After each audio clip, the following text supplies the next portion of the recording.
Chapter 1 Prologue. Arcturus Black, 1991. The most ancient and the most noble house of Black was nearing its end. The most prominent family of Britain's magical world was dying. He was the last that remained of this fabled and storied family, and he was but a dying man barely clinging to life. His heirs, all taken from him, caught in the middle of a nonsensical war started by a madman. He had feared this very fate decades ago, his heirs dead, the family name turned to mud, with vultures eyeing down what little remained of his house, trying to swallow it all. He could not let that happen. As the head of the House Black, it was his duty to make sure that the family survived, that the family name passed on one way or another. And he would do just that. Thankfully, not all hope was lost. His sons and grandsons may be gone, but years ago, he received a letter, one that spoke to him about this very day, about the demise of his once great family. He had not paid it much heed at the time, and yet in his final hours, he clung to it, the last ember of hope, as he picked up his quill and wrote back. Now, the sender of that letter sat opposite him, and he found himself both hopeful and surprised. For it was but a child who sat beside him, watching his death with cold, emotionless eyes. Grey eyes, similar to his own, and black hair like he had once had. Much different from his mother, Narcissa. His granddaughter had been an anomaly amongst his grandchildren, born with light blonde hair rather than the black, which was the signature look of their blood. Yet he was her son, the second son, supposedly, and he had a hard time believing that. Neither the Blacks nor the Malfoys had any genes for twins, and this boy he saw little of Lucius in him, and far too much of himself the Blacks. Born a minute after the first son, Draco. She had taken her husband's name after her marriage as was custom. It was a political match made by that idiot Cygnus that had entangled them in that damned war. The war fought for the supremacy of pure-blooded wizards and witches, and yet it was waged by a damned half-breed and had spilled more noble blood than in 100 years. I must say I am surprised that the promised savior for my house is but a child, he scoffed as he looked the boy in the eye, and despite his age, he knew of how grown men would cower under his eyes. And yet, it mattered little to the boy who simply raised a brow. Tell me, boy, did your mother help you write that letter? He asked again, and the boy shook his head. Neither mother nor my father know that I wrote to you or that I have come to meet you. I wrote that on my volition just as I sat here. The boy's words and tone were so unlike his age. So were his eyes. Had it not been for them, he would have ended this meeting the second it had started, but in those eyes, he saw hope, a semblance of hope that not all was lost for House Black. And what would happen if I write to them both about your actions, about your intentions, he challenged, and the boy sighed. And end any chance that the House of Black has of survival. I know you won't do that because we both know that unless you make me the heir, House Black ends with your death, and while it would pain me to see such a thing happen, ultimately, it would matter little, for I would still remain Cassius Malfoy, a son of one of Britain's richest and most influential magical families, the boy added, and it was true. Then why do you wish to be my heir? He asked. Because I wish to be free to do as I wish, to act against the Dark Lord, my own father has vowed allegiance to, and that surprised him. And then Arcturus began to laugh. You wish to go against your family's teachings? To rebel against the Dark Lord, and he laughed at the boy's imagination, and yet the boy did not shift, simply looking into his gaze. After all, why should I bow down before a damned half-blood? And his laugh immediately halted as Arcturus's eyes narrowed. How do you know that? He asked, and the boy raised. I know that and much more, but regardless, if you do not wish to make me your heir, I care not. I came to you with a humble proposition, one that would benefit us both. But if you are reluctant, and the boy had the audacity to stand up, then this was all rather useless. The lack of this position will do me no harm, it may just complicate a few matters, but nothing that time won't fix, and with that, the boy walked out. As Arcturus watched his retreating back, he stilled, knowing that this was the last opportunity to save his family's name. Should he really let it go? Should he really let that half-blood ruin his family? Wait. He called out, and the boy glanced back, as Arcturus began to cough once more. I will make you my heir. But I have a few conditions of my own. And so hours later, with the terms decided, the boy walked out of number 10 Grimmauld Place, now as the future heir and head of House Black. And as soon as he closed the doors behind him, his shoulders sagged as the boy plopped down to his knees. Damn. That took some acting, he complained as he wiped away the sweat from his forehead as he eased up and glanced at the time on the watch he wore on his wrist. Shit. Of all the days the old coot could have chosen, and he cursed as he broke into a stride, as he ran towards a little pub hidden in the corner of the street, one named Leaky Cauldron, as he rushed through the crowd. Tom. Tom. He called out the man serving food to a table. I need to go, and the man raised a brow as he put forward his hand, making the boy roll his eyes as he slid a small little gold coin into it. And if anyone asks, the boy added as the older man smiled. You were here with your pretty little friend, the older man said, leading him to a small room in the back, one facing a wall. Then he took out a wand and stuck it on the bricks in a pattern, and soon enough, the wall caved in as Cassius jumped onto the street that had just opened up. It was a pleasure doing business with you, young man. The boy did not deign that with a reply, for it was hardly business and more like a daylight robbery. But what could he do? An 11-year really had limitations on them, and as he pushed through the throng, he saw just who he was looking for as he saw a well-dressed woman eyeing a young boy, watching the newest broom, the Nimbus 2000, through the window at Quality Quidditch Supplies. Draco, mother, and as he stopped near the blonde duo, the older woman turned around and smiled fondly at the boy. Cassius, where did you go? She asked rather worriedly, as the two boys looked into each other's eyes, while their hands exchanged a bit of currency. Didn't I tell you, mother? Cassius saw his friends and went to meet them. The young Draco cut in as the dark-haired twin quickly added. Is that so? Their mother questioned sharply, not entirely convinced. Yes, it was the green grasses, and her eyes lit up at that. Is that so? Then why don't we go and greet them as well?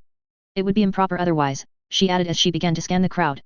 Well, that wouldn't be possible now, given they have returned, Cassius continued as their mother shrugged. A shame, I had hoped to her, before she turned towards her black-haired twin again. Let's go and get your wand, and it was what he had been waiting for all these years, as he smiled warmly and began following her as the blonde one joined him on the side. Where did you go really? Draco Malfoy asked as Cassius shrugged. That my brother is a secret, and the elder blonde twin rolled his eyes. You and your damned secrets, and indeed, he did have a lot of secrets. Speaking of that, did you do as I asked you to? Cassius asked, and the blonde frowned in apparent oblivion. What? And Cassius? I asked you to nicely to any stranger boy you might meet today, Cassius asked, and Draco shrugged. And why would I do that? Plus, it's not like I met anybody important, the young blonde scoffed as Cassius looked at him with sheer bafflement. Is that so? The boy asked, and Draco nodded. Yeah, though I did see that half-breed groundkeeper that Dumbledore keeps around, and Cassius stopped in his steps and rolled his eyes. And was there a boy who came to Madame Malkin's shop to get fitted alongside you, Cassius asked, and the blonde nodded with a frown. Yeah, he was skinny and seemed rather lost by it all, and all hope drained away from him as his shoulders sagged. Why do you always have to make my life so difficult, brother? Cassius lamented as the blonde turned around and asked in an uproar. What did I do? The dark-haired twin sighed as he joined his brother and wrapped his arm around his shoulder. You have no idea. Read ahead and support me on Patreon. Help me write this and other such stories by becoming a patron. It would be pretty awesome of you and would mean a lot to me. P.S. Hi, Drkest here with a new foray into HP verse. This is gonna seem like a traditional FIC, and in some ways it might be, but I have a rather interesting idea for this, one that is very unique. Hopefully, I can execute it well. As for my other HP FIC, the other Potter, that is on hiatus for some time. I messed up a bit in it, and will need to do a major rewrite for it, which I plan to do later. Enjoy. Chapter 2. Around 2 years later. Hermione Granger third year. Her third year at Hogwarts had begun with another surprise as the wizarding world held its breath as it saw its most secure and dangerous prison escaped by one Sirius Black. Black had been sentenced to life in Azkaban for murdering more than a dozen people, including a hero of the wizarding world named Peter Pettigrew. He was a follower of the Dark Lord known as Voldemort, a man so ferocious that even now years after his fall wizards dared not speak his name. And the most harrowing part was that the man was not dead. The Dark Lord still lived, as she and her friends had learned during their interaction with him in their first year. And that was when it had all begun really, from facing a troll in the washrooms to facing the three-headed dog of Hagrid and then the Devil's Snare, and that was not even the end of the first year. Her second year had started off weird as well, with her two dearest friends, Harry and Ron, being made to fly in a car to school, which was then shocked by the petrification of Filch's cat, with the ominous words written behind it in blood, speaking of the reopening of the fabled Chamber of Secrets. And then a series of attacks followed suit until they would suddenly stop, only for them to be never repeated again. And even now, a year later, no suspect had been apprehended for the attacks, and few realized just what lingered in Salazar Slytherin's chamber. Now, in her third year, the start again was not so promising as the Azkaban guards, the Dementors, were now stationed at all school entrances and exits to sniff out the evil Sirius Black, who could very well target Harry, trying to get revenge for his master the Dark Lord. But her troubles at the moment were not with the Dementors, even though she was not blind to the effect they were having on her dear friend Harry. No, their troubles all came from one person. Draco Malfoy, or more importantly, his little alteration with the hippogriff named Buckbeak, during the first lesson of their new Care of Magical Creatures professor, Hagrid. A complaint has been lodged against Buckbeak in the Committee for the Disposal of Dangerous Creatures, Harry repeated as he read the crooked handwriting of the former gamekeeper, and now professor. It must be Malfoy's work, he warned us that he would not let this go, Ron complained, as his shoulders. That git. And she did not admonish him for his language as they all sat near the fireplace in the common room, thinking about their friend. Malfoy will not let this go. He will have Buckbeak executed, Harry added, and while Malfoy himself was not powerful enough, they all knew who backed him. His father, Lucius Malfoy, was a former Death Eater and a follower of the Dark Lord Voldemort. Although he bribed his way out of Azkaban, he still follows the pureblood dogma to this day. The Malfoys were an old family, rich and influential. With Malfoy complaining to the man, it would not take much to convince him to have Buckbeak executed even though his injury had been little more than a scratch and had been caused by his own actions. But Hagrid could go to Dumbledore, Harry added, and that was true. If the Malfoys were influential, so was their headmaster, but Ron was quick to point out the flaw in the statement. Dumbledore has enough on his plate with the Dementors and Sirius Black escaping Azkaban. I doubt he would be able to help Hagrid much, Ron had a point. Then we must help him, Harry quickly added, and she agreed with him. We could try and help him fight the case. Perhaps we could look at past actions of the committee and convince them that Buckbeak is not a threat, she added, and they owed the man this. Hagrid had finally been granted the opportunity to fulfill his dream to become a professor and teach. There was no way that she was going to let Draco destroy it. It wouldn't matter much, Ron added hopelessly. Lucius Malfoy has got the entire ministry in his pocket, I doubt they would give the poor animal a fair trial, especially since it has wounded his precious boy, and loathsome as it was, she knew it to be true. And as she raked her mind for ideas, she found just the one. There is one person who can do. But she halted herself from voicing out her thoughts as soon as she made sense of them. What? Ron asked as he began working on his homework once more. Nothing, she lied, even as she realized that it was their only chance. And she was the only one of them who could do it. Ron just shrugged and went back to copying her essay as Harry eyed Hagrid's badly written letter with a sad expression, as suddenly Ron screamed and broke her out of her trance. Watch that car of yours. Ron screamed as he scooped up his pet rat from the floor as Scabbers jumped into her lap. I told you not to buy it, he went off on her as he glared at Crookshanks. She has been eyeing Scabbers since the day you bought her, and she rolled her eyes, as Ron glared at her pet cat. No, it is not, she retorted sharply as she rose up. I am going to bed, she spoke sharply before turning towards Harry, who was still eyeing the letter. And don't worry too much about Hagrid and Buckbeak Harry, she spoke to him softly as Ron made a face at her cat. It will all be fine, and he seemed a bit confused by her words yet nodded nonetheless as she walked up the stairs towards the girl dorms before plopping down on her bed. And as she lay there, she thought once more about the viability of the idea that had come to her mind and, despite her own reservations, decided to give it a shot.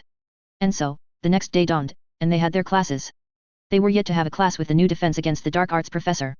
However, she had only heard praises about the man from the Ravenclaw and the Hufflepuff students, who had their first class a day before them.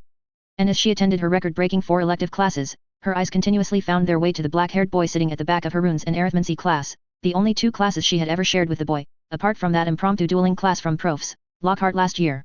And so, as another tiring day came to an end, Hermione made her way to the library rather than the Gryffindor dorms as she once more searched for that black hair. As expected, she found it there in the back, sitting opposite a pair of girls, one with golden blonde hair and the other one with a shade of brown a bit darker than her own. And she recognized the 2 of them from her own year in class, for she had shared a class with them for 2 years now. And yet she walked forward, her heart thumping, her fingers wrapped around a book as she approached the black-haired boy, so engrossed in his book that he missed her walking towards him. Cassius, she slowly called out his name, and saw both girls sitting opposite to the boy look up suddenly, their eyes widening in surprise at her presence before the boy in question's gaze followed suit. And as he did, she was once again reminded of her own misgivings about the boy, all of which had stemmed from that face, or more specifically, its similarities to that of a Slytherin boy who had become sort of a rival to her friend Harry Potter. But he was not a Slytherin. Not him. He was in Ravenclaw, and if 2 years ago she had chosen a bit differently, both of them would be sharing a dorm. Would they have become friends, she thought? As she saw those dark eyes narrow at her. Granger, he called out her name, and while his voice was similar to his own brother, it carried none of the vehemence and loathing of Draco Malfoy or the rest of his so-called fellows. And as she became quiet, he raised a brow before waving his hands. What do you want? And there was a bit of annoyance in his tone. It justified in a way, given that she had rather openly declared him to be the culprit behind the series of attacks linked to the heir of Slytherin. Even going so far as to use Polyjuice Potion to try and get him to slip up, and reveal his secret. Not that it had worked, and in the end, he had figured out her plan within minutes, yet thankfully, he had not taken her to a professor and had spared her the punishment and the humiliation. I was hoping I could talk to you for a bit, she whispered, asking him to come out of the library given that Madame Pants would not let them talk here, and he looked into her eyes before he nodded and closed his book. Keep my spot, he said to the blonde opposite to her, a girl named Daphne from Slytherin in her own year, as he stood up and followed her out of the library. And as they left the premises, he was the first to open his mouth. You must have some courage, Granger, he taunted, yet not in a malicious way as his twin would. But in a more playful way, as he raised his brow. Asking to talk with me, Slytherin's heir, all by yourself, and she sighed at the jab. I have already apologized profusely for the misunderstanding, and he smiled as he shrugged. I still cannot believe how you came to such a conclusion, and he had a short chuckle as she felt her cheeks flush in embarrassment, given the hypothesis had made much sense at the time. She had concluded that Slytherin's heir needed to be smart enough to get away with all the attacks, to carry them out under Dumbledore's watchful eye, and still manage to get away. And while Draco seemed to be the obvious choice, she knew that the older Malfoy boy had little to no tact for such a grand plan. However, the same could not be said for his younger twin, one who had chosen to be sorted into Ravenclaw, perhaps to hide his true nature. After all, what would be more cunning than to hide yourself in another house? Alas! She was wrong and had caused great trouble for the boy opposite to him and much embarrassment for herself. It made sense at the time, she defended herself, and he gave her a disappointed look. Moving on, what do you want from me, Granger? He asked as she took a deep breath and chose to voice out the purpose of her visit.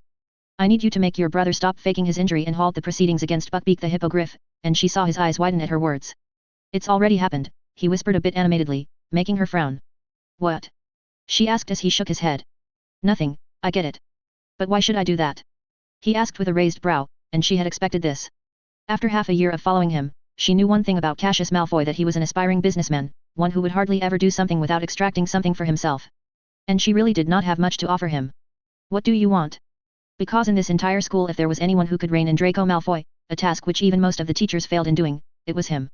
Cassius Malfoy was the only one who could rein in his brother, for she had seen it happen in front of her eyes when Draco had uttered the words mudblood for her. She had seen Cassius the second he had learned of that and how, within a day of him knowing, a red-faced Draco had approached her at the end of a lesson, uttering an apology. I could do your homework, she offered what little she could as the boy raised a brow. Do you think I am Weasley?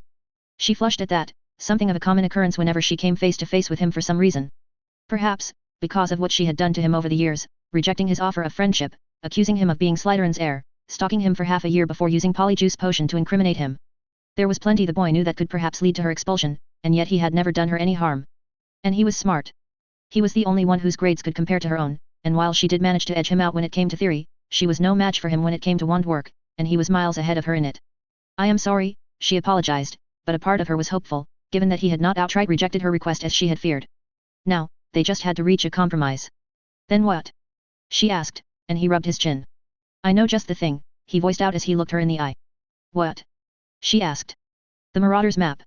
And she frowned at that, not realizing what it was. What is that? And he smiled. A little something you can help me broker a deal out of.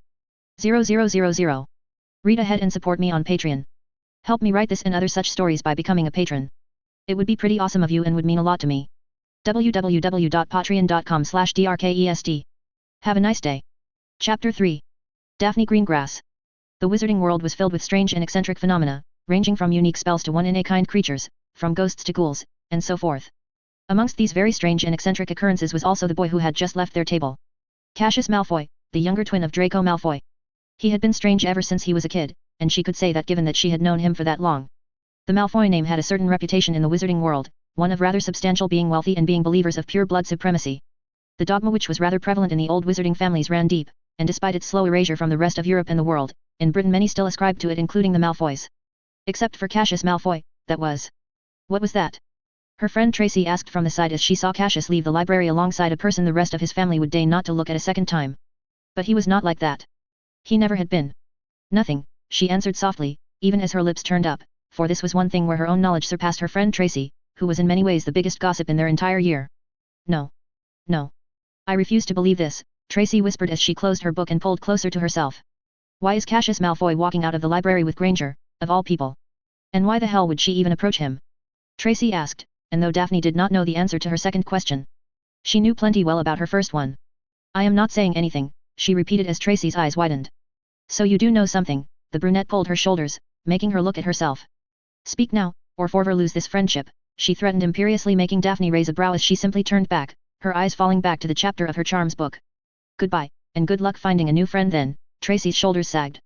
She, along with that nosy Gryffindor girl, was perhaps the biggest gossip in all of Hogwarts, and if she were to know all that, she would know about Cassius and Granger.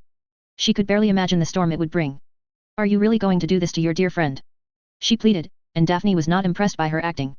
I am, and just as they were talking, Cassius returned to the library, alone but with a smile that was a little wider, as he plopped down on his seat as Tracy simply looked on at their Ravenclaw friend with a gaze filled with questions. And it was just one more thing that was surprising and enigmatic about her childhood friend. For unlike his brother and even most of his family and friends, Cassius Malfoy was not a Slytherin. The boy was a hat stall, his sorting taking even more time than Harry Potter's until the sorting hat had uttered the name of Ravenclaw in a rather reluctant tone. She had lost a bet then, for she knew no one more suited to being a Slytherin than himself. However, as he would himself say, what was more Slytherin than getting yourself sorted in another house? As he busied himself in his homework again, Tracy could not let go of her curiosity. What was that?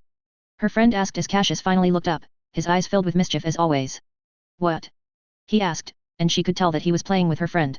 Granger just came and talked to you. Granger, the know-it-all. Don't call her that, he warned, and she saw Tracy's eyes widen for a second. Cassius had just made a mistake, for he may be sharp, but Tracy was the gossip queen for a reason. But why was she here talking to you? You are Draco's brother. And Cassius shrugged. And? He continued, messing with her friend. And she hates your brother, and he hates her. They have been at odds with one another since the first year, and yet she just walks in and talks to you so casually, Tracy asked, and Cassius rolled his eyes. Draco does not hate her, and neither does she hate him. One can say that my brother is simply envious of her, especially because of her friendship with Harry Potter, and that was somewhat true. But he called her a mud blo. And Tracy knew better than to say that slur in front of him as Cassius's smile thinned. And I made him apologize for it. And even then, she is a classmate. She just came here to ask for a little bit of help, and that was so smooth of him as she scoffed and added quietly. And I guess that made you quite happy, and she saw his ears turn red at her words as he gave her a quick glare. But to both their dismay it was the only thing that Tracy needed, as her friend's eyes widened before her head snapped towards her. No. Tracy gasped, both in joy and surprise at getting her hands on this piece of information. You cannot mean, and Daphne shrugged. Cassius Malfoy and Granger. Cassius rolled his eyes as he replied nonchalantly. It's nothing, again, she scoffed and shook her head as Tracy chuckled. This is pure gold. I cannot believe that I missed this. I am your best friend, and yet I missed th. You missed nothing, Cassius cut in, trying to defend himself. But Tracy was far too gone as the brunette shut her book and ran away as Cassius cursed. Tracy. Tra. No talking in the library. Madam Pants, the librarian's cold voice rang out as Tracy ran out of the library and plopped back down. She began to chuckle while watching his dismay. Did you really have to do that? He asked. What? She asked, and he sighed. You should be thanking me if I told her everything between you and Granger.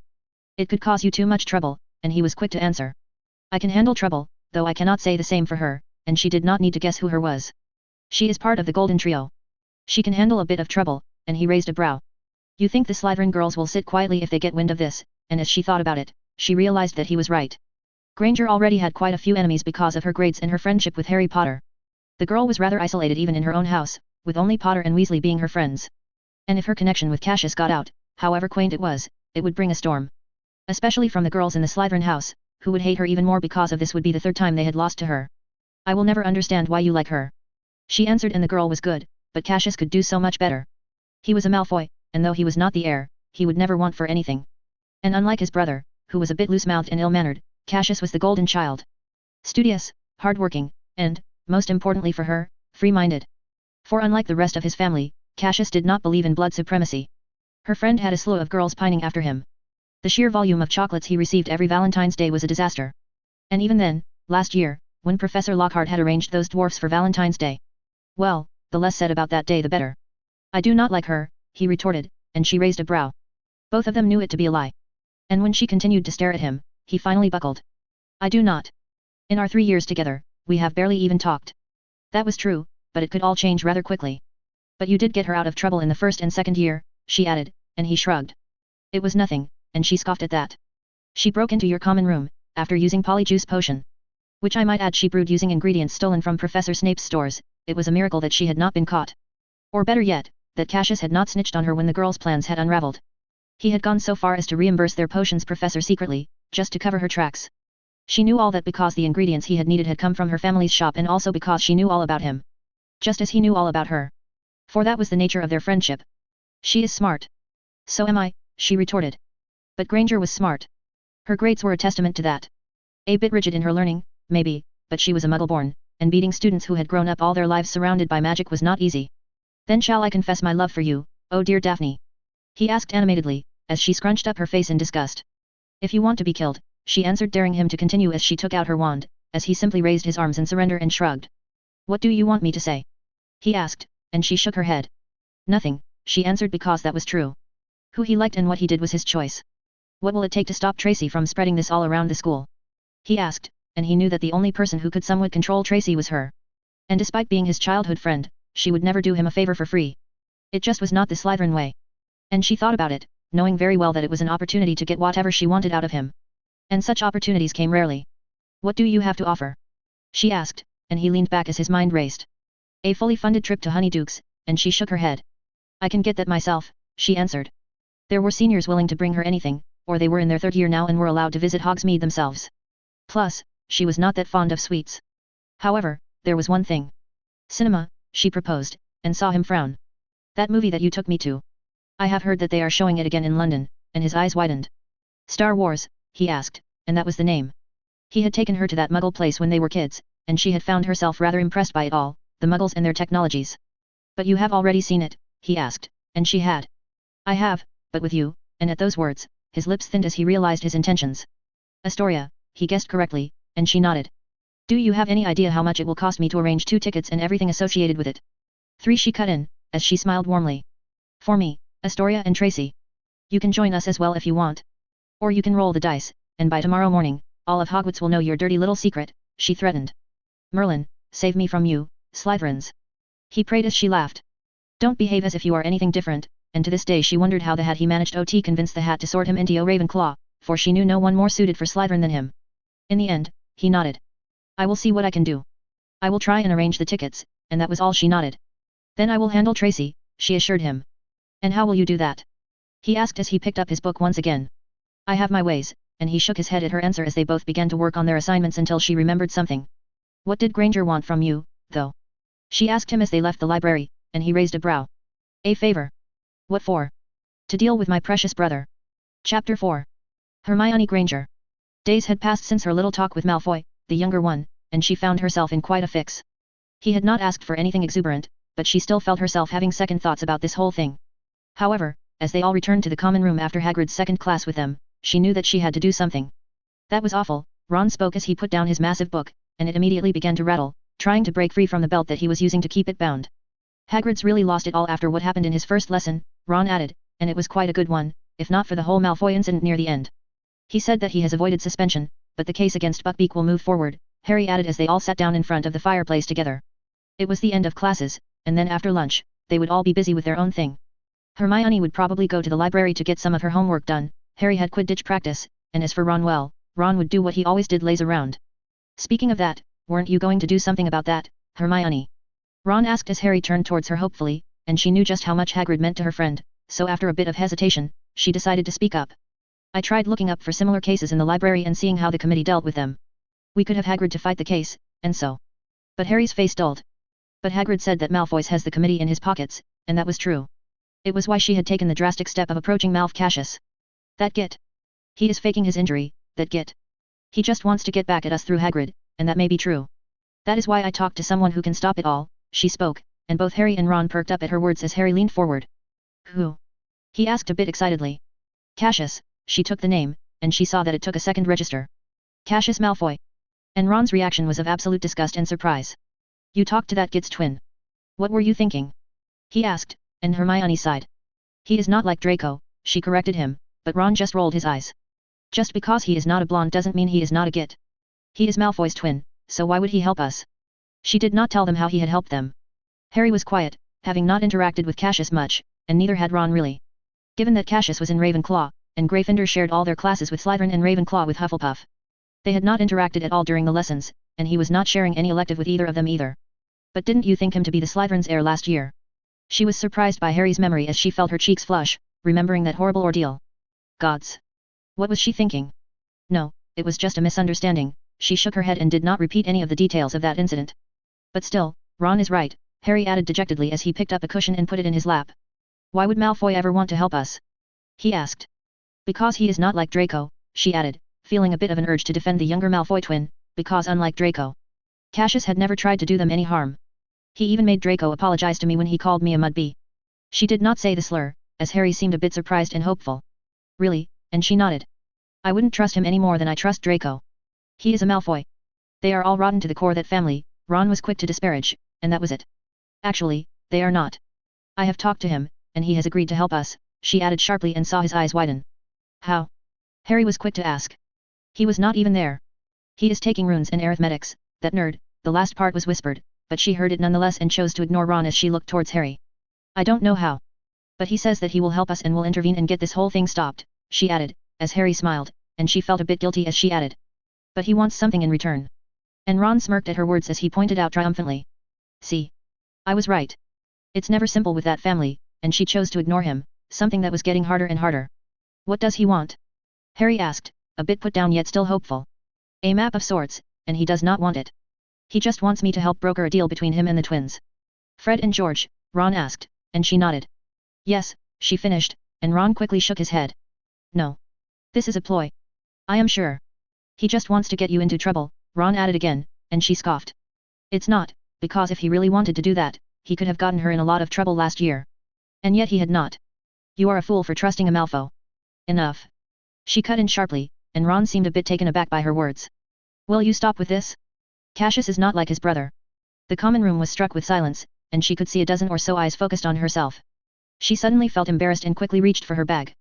I am going to the library, she said, and quickly rushed out of the common room and headed to the library, knowing full well what a disaster she had pushed herself into. She just hoped Lavender Brown had not heard her little outburst. And so, she skipped lunch and walked straight into the library to bust herself in homework and books, praying and hoping that it would all just go away. She picked out the books and plopped down on one of the tables with a stack of books by her side. While she was allowed to use a time turner to take extra classes, she was not allowed to use it for anything else. The workload from taking all 4 electives was massive, and she was barely holding on. And as she worked and worked, she suddenly began feeling a gaze on her and looked up and saw a brunette looking at her. One she recognized rather easily, both because of their shared classes in her company. Tracy Davis.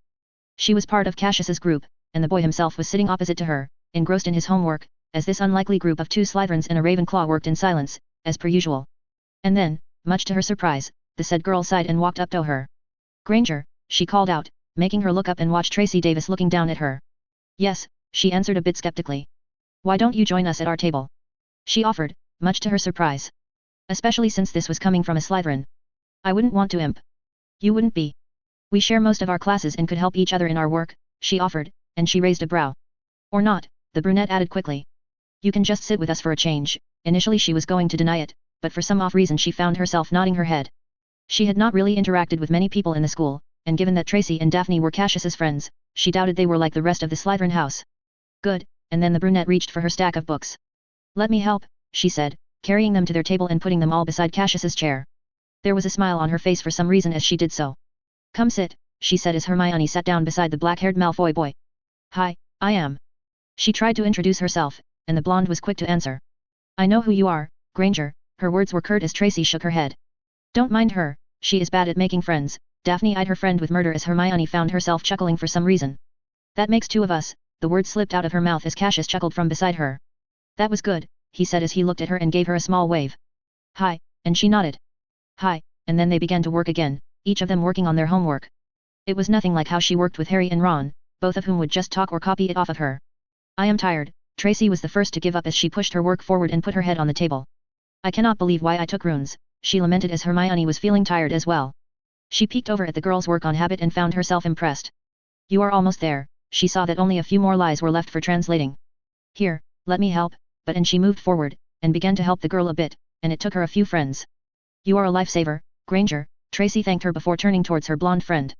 See, that is what true friendship looks like, she teased as Hermione felt her cheeks flush, but Daphne did not seem to mind. You never ever help me with my work, Tracy complained. Because I do not want to make you lazy. As they were talking, suddenly she felt her stomach turn, and she was so engrossed in the homework that she had forgotten to eat anything at all. They all turned towards her as she looked down. You weren't in the hall for lunch, Cassius voiced out from the side, as Granger looked at the clock and saw that it was still an hour until dinner. I think I forgot, she replied, and then suddenly, she found a pack of biscuits and chocolates were slid in front of her. Have some, she looked up and saw Cassius pointing towards them.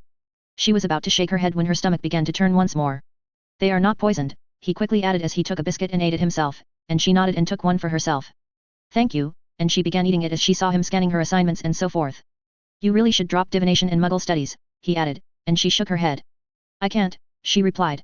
It is all just so fascinating, she started. Taking so many classes is simply burdening yourself too much. You will burn yourself, and you are Muggle-born, you don't need to take classes for that, he added, and it was an argument. But I think it will be fascinating to learn about Muggles from the perspective of wizards, and he scoffed at that. Most wizards know almost nothing about the Muggle world of today. The books and the syllabus here are horribly outdated by about a century. There is no mention of cars, TV, cinema, theater, music, and so much more, and she was surprised, not by those words but by who was speaking about them. You know about all that? She asked, surprised at his nod. I do, and she did not believe him. Tell me your favorite theater play, or a movie, or a song. She asked quickly in one breath as he looked into her eyes, which were really different from Draco's, whose blue eyes were filled with disdain and haughtiness. Cassius's eyes reminded her of the twins and, for some reason, her own father. She saw him rubbing his chin, as she realized that he may have lied. I am not that big on theater, but I did like To Kill a Mockingbird, and she was surprised by that answer, though I am much more interested in movies. I really loved the Star Wars trilogy, and she gasped. You really watched the Star Wars, and while she had not watched them herself, she knew that her father had and was insistent that she do so as well. I have, and they did not disappoint, and she could not believe it. I am going to watch them too, Tracy added from the side. Both me, Daphne, and her sister, she added as Hermione's head snapped towards her. They are showing it in London in a few weeks, she added, and that did not make sense. They would be at a school. How? She asked, and it seemed to her that the brunette realized her mistake. She clasped her hands on her mouth, and Daphne shook her head. We have an arrangement, Cassius added cryptically before quickly adding. And what about our arrangement? He asked, and she wanted to probe about the Star Wars again, yet she did not, deciding to keep her mouth shut. Do we have a deal? He asked. Not yet, she did not answer as he shrugged. Well, you just need to intercede here. I will handle the rest, he added as Tracy's eyes narrowed. What are you talking about? She asked. Nothing, he added as he pointed towards her stack of books. Why don't you finish it up? It will be time for dinner soon, the brunette said. Her eyes narrowed, but she pulled back and busied herself, and the table descended into silence once more. They all worked in silence, with occasional whispers, as they helped each other. Even she found herself being helped by Cassius, who sat beside her reading what seemed to be an old book about transfiguration. For the first time in many days, she found herself finishing her work as the time for dinner came. They all left the library, and as they were leaving, she called out to Cassius. Cassius, she asked as the black-haired boy turned to face her. Yes, he asked, and she hesitated before she asked. You will do it, right? She asked, and he frowned for a second. What? He asked. Stopping the comedy from killing Buckbeak, she added, and he nodded. I will, as soon as you bring me and the twins in the same room, he said, as he had that day. Hagrid got a letter today. The ministry is seeking a reply from him soon. He is devastated. It was his dream to be a professor, and then Malf. She stopped herself, and he raised a brow. Draco, your brother, nearly put an end to it all, she added, sharply still finding it a surprise that he was brothers with Malfoy. They were both so different. And it was not just about appearances. Their habits, their actions, their manners, it was all so different. He is devastated and can barely hold a class, she continued as he sighed. What are you trying to say, Granger?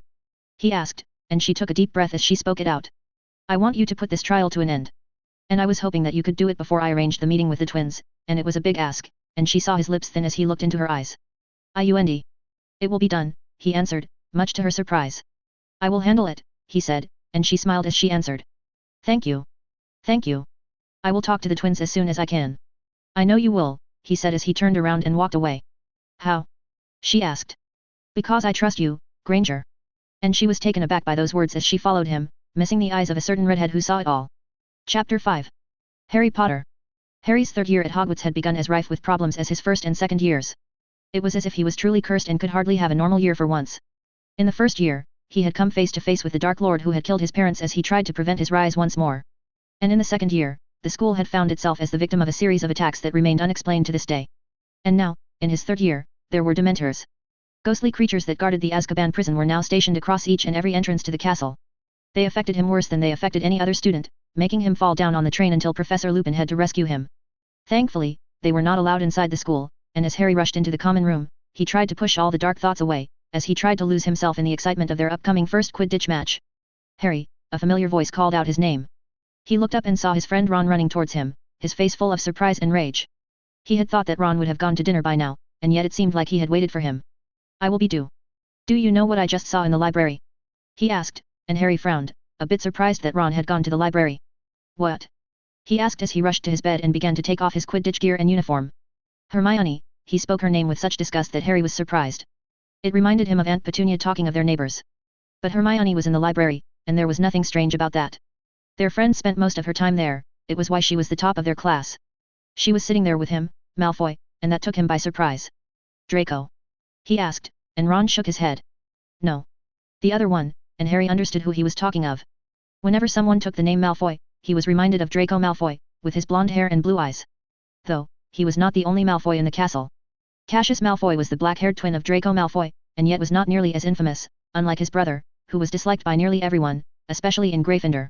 Cassius Malfoy, on the other hand, was the quieter one and was not a Slytherin, much to the school's surprise, but was a Ravenclaw. He was quiet and famous among some girls, even their house, for some reason, but he usually stayed out of Harry's radar. That was until recently. She was there, with those two snakes, sitting with them. I saw it. I saw it with my own eyes, Ron added, as if he would not believe them. What's wrong with that? Cassius had ever been polite to him the few times they had come face to face, and he had even made Draco apologize to their friend for his words. Wrong. She has betrayed us. After all, we have done for her. She goes and joins that git, Ron whispered, and he understood his friend's concerns. The Malfoys were dangerous, and he had a hard time trusting them. Draco had been awful to him, much like Dudley, but Cassius. Harry did not know what to think of him, and if he did manage to help Hagrid save Buckbeak, then the better. She must have been there to talk about Hagrid and Buckbeak, and they both rushed out of the common room towards the Great Hall for the dinner as Ron shook his head. No. She was there for hours, sitting with them and doing homework with them. I even saw her eat something he gave her, and Harry did not know what to do. He was really tired and still had homework to do. You should have joined her, you know, to protect her. He spotted her sitting there, eating mashed potatoes with vigor, and he sat beside her. He was hungry after practice. Harry, how was practice? She asked and Harry smiled as he began to pile up food on his plate. It was good, and it was. Wood was sure that this would be their year. They had been robbed of the cup for the last 2 years, but this year they would win it all. He was sure of it. Ron quieted down, his eyes narrowing as he sat opposite to him, yet his gaze kept following Hermione's. Their little quarrel from earlier, yet unsettled. Harry had long learned not to get between them when they became like this, and she busied himself with eating. Where were you earlier, Hermione? Ron questioned as Hermione perked up beside him. I was in the library, she answered without looking as Ron's nostrils flared. With Malfoy and his snakes, he whispered strongly as Hermione looked up, noticing the hint of anger in Ron's tone. And why should it matter to you? She asked sharply. Have you lost your mind, talking and sitting with Malfoy of all people? And he saw Ron look behind at the Ravenclaw table, and Harry saw him as well. The black-haired boy sat at the Ravenclaw table beside a blonde junior as he ate his dinner. He is evil. Ron added. Not everyone is evil, Ron, and you have no right to concern yourself with who I sit with, and Hermione's patience was running thin. Of course I do, Ron cut in. And why is that? Because we are your only friends, and that was a mistake as Ron turned towards him. Come on, Harry, tell her. How can she betray us like that, after everything we have done for her? Harry was quiet as he saw Hermione flush in rage as she picked up her plate. You are a git, Ronald Weasley. The words made the Gryffindor table turn towards them, and Ron's face flushed in embarrassment. Hermione walked past them and plopped down away from them all, as Ron turned to him. She.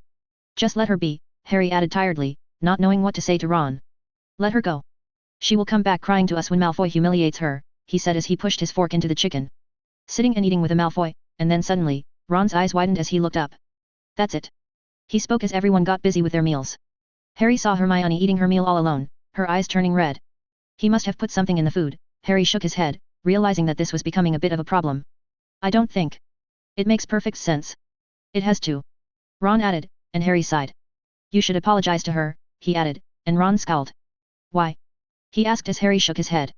Because you were wrong, and Ron scoffed. No. I was not. I was just trying to save her from Malfoy, and she is the one who should apologize, he added haughtily, and Harry chose to busy himself with his food, too tired and spent to say anything. Ron was his closest friend, and his family had been very kind to him. He did not wish to see himself put between Ron and Hermione. They argued a lot each year but usually made up. He hoped that the same would happen this year. 0000. Cassius Malfoy. Cassius Malfoy, the twin to Draco Malfoy. It had taken him a few years to get used to that name and all that it entailed, the sheer breadth of wealth and influence, and the associated bigotry and pride that came along with it. However, he often wondered how long he would be allowed to keep that name with his behaviors. He had gotten used to it now, it would not be good for him lose it again so easily. Thankfully, he was the younger son, born minute after his brother and the heir to this massive fortune, Draco. And they were born different in ways more than one. Draco, his twin, was born with Malfoy's blonde hair, while he had black hair, associated with his mother's black lineage. They were loved equally at first, though the equality would dwindle over the years as his parents realized the futility of trying to impose their own worldviews on him, more so his father than his mother. And yet, he could hardly say that he was not loved. Cruel and flawed as they were, Lucius and Narcissa Malfoy were his parents, and they had hardly neglected their duties. They had raised him, fed him, and provided him nearly all the same luxuries as their golden child. And yet they had a past, especially his father. And nothing could change that. There was a subtle understanding there that neither of us would ever truly come to terms with the other, and yet they passed their time as Cassius hoped that the change that he had seen in them would come sooner rather than later.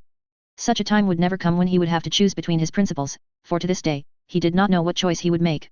You have rackspurts around your head, the doozy voice of Luna Lovegood broke him out of his reverie as he turned to look at the blonde, who was watching him rather intently. More than usual? He questioned.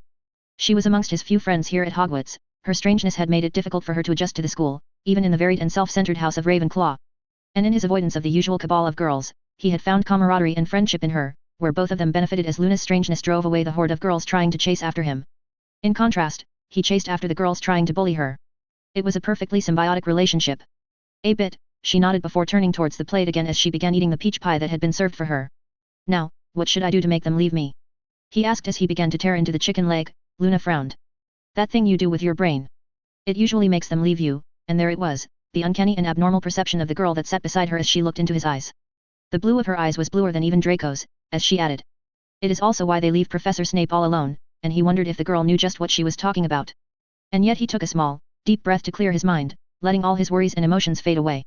You did it. She celebrated with a clap as he opened his eyes again. You have gotten better, she added as she began eating again, and he hoped so. He had been working on it for nearly half a decade. Yet occlumency was something that took years to learn, and decades to master. It was one of the hardest magical disciplines for a reason. Do you want to learn as well? He asked her, and she shook her head. They don't bother me as much. Plus, it seems too hard, she added nonchalantly, and he shrugged. You are smart. You could learn, and she could. She was in Ravenclaw for a reason. I don't want to, and then suddenly, she turned and looked up at the sky. Tomorrow there will be a full moon, she whispered, and his eyes instinctively turned towards the teacher's table, where a pale and fidgety Remus Lupin sat eating his meal, his eyes often landing on one Harry Potter in the Gryffindor table. No one apart from his should know his secret that Remus Lupin was a werewolf, and yet Luna knew. It was just a quirk of her, something that he had long gotten used to. A shame, you would have liked his lesson, he answered, as she nodded, her lips turning down. I would have, and the man was a good teacher. Cassius had had his first Dada lesson of the year, and it was indeed the Boggart. A creature that both puzzled and fascinated him, much like the Dementors that guarded Hogwarts these days. A part of him had wondered what would appear if he faced the Boggart, though the opportunity had not come with only a few students getting to face it. Though he did have an inkling of just what it might be. And it was his plan to make sure that such a thing never becomes a reality. Cassius had hoped that his presence would change much, bring a change for the better, and in a way, he had, yet it was not enough. But still, the best thing he could do for them was to make sure that the Dark Lord would never ever return to life, and this year he planned to make a major leap in that direction. He could not save Draco from the influence and bigotry of his father, even though he hoped that Draco would not be as blinded by the ideals of blood purity as he had been. He could do little to curb his little feud with Potter and his Golden Trio, having missed his chance to smoothen out their first interaction. The feud had begun as in his dreams, and while not as severe, they were both quite antagonistic about to one another. After much peril, success had come, and he was able to wrestle away the cursed diary of one Tom Riddle from the grasp of one Ginny Weasley, though he had needed much time to prepare himself for the task. And now, he was faced with the greatest and most important challenge yet. And his eyes landed on one Ronald Weasley, who seemed to be talking heatedly to Granger, who suddenly rose up and burst angrily. You are a git, Ron. He saw the redhead's face flush as the brown-haired girl walked away, clearly holding back her tears. The commotion lasted for a few seconds as the redhead looked towards him, making him turn away, as his eyes landed on the brown-haired girl eating dinner all by herself. They have come for her now. Luna's words made him smile as always. The Rackspurts? He asked, and she nodded.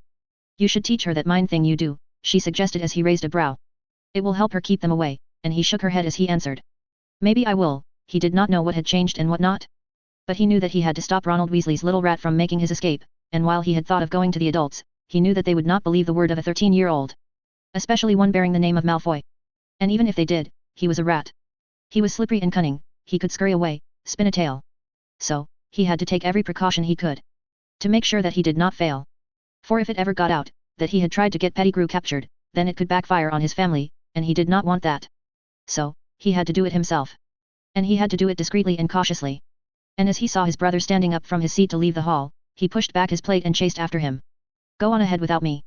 I will be late today, he said as he walked towards his so-called brother. Draco, he called out as lovingly as a brother as the blonde stopped. His brother loved the attention, and with his arm injured, he was getting it more than ever. Alas. He was going to have to end it sooner rather than later. Cassius, he greeted him warmly.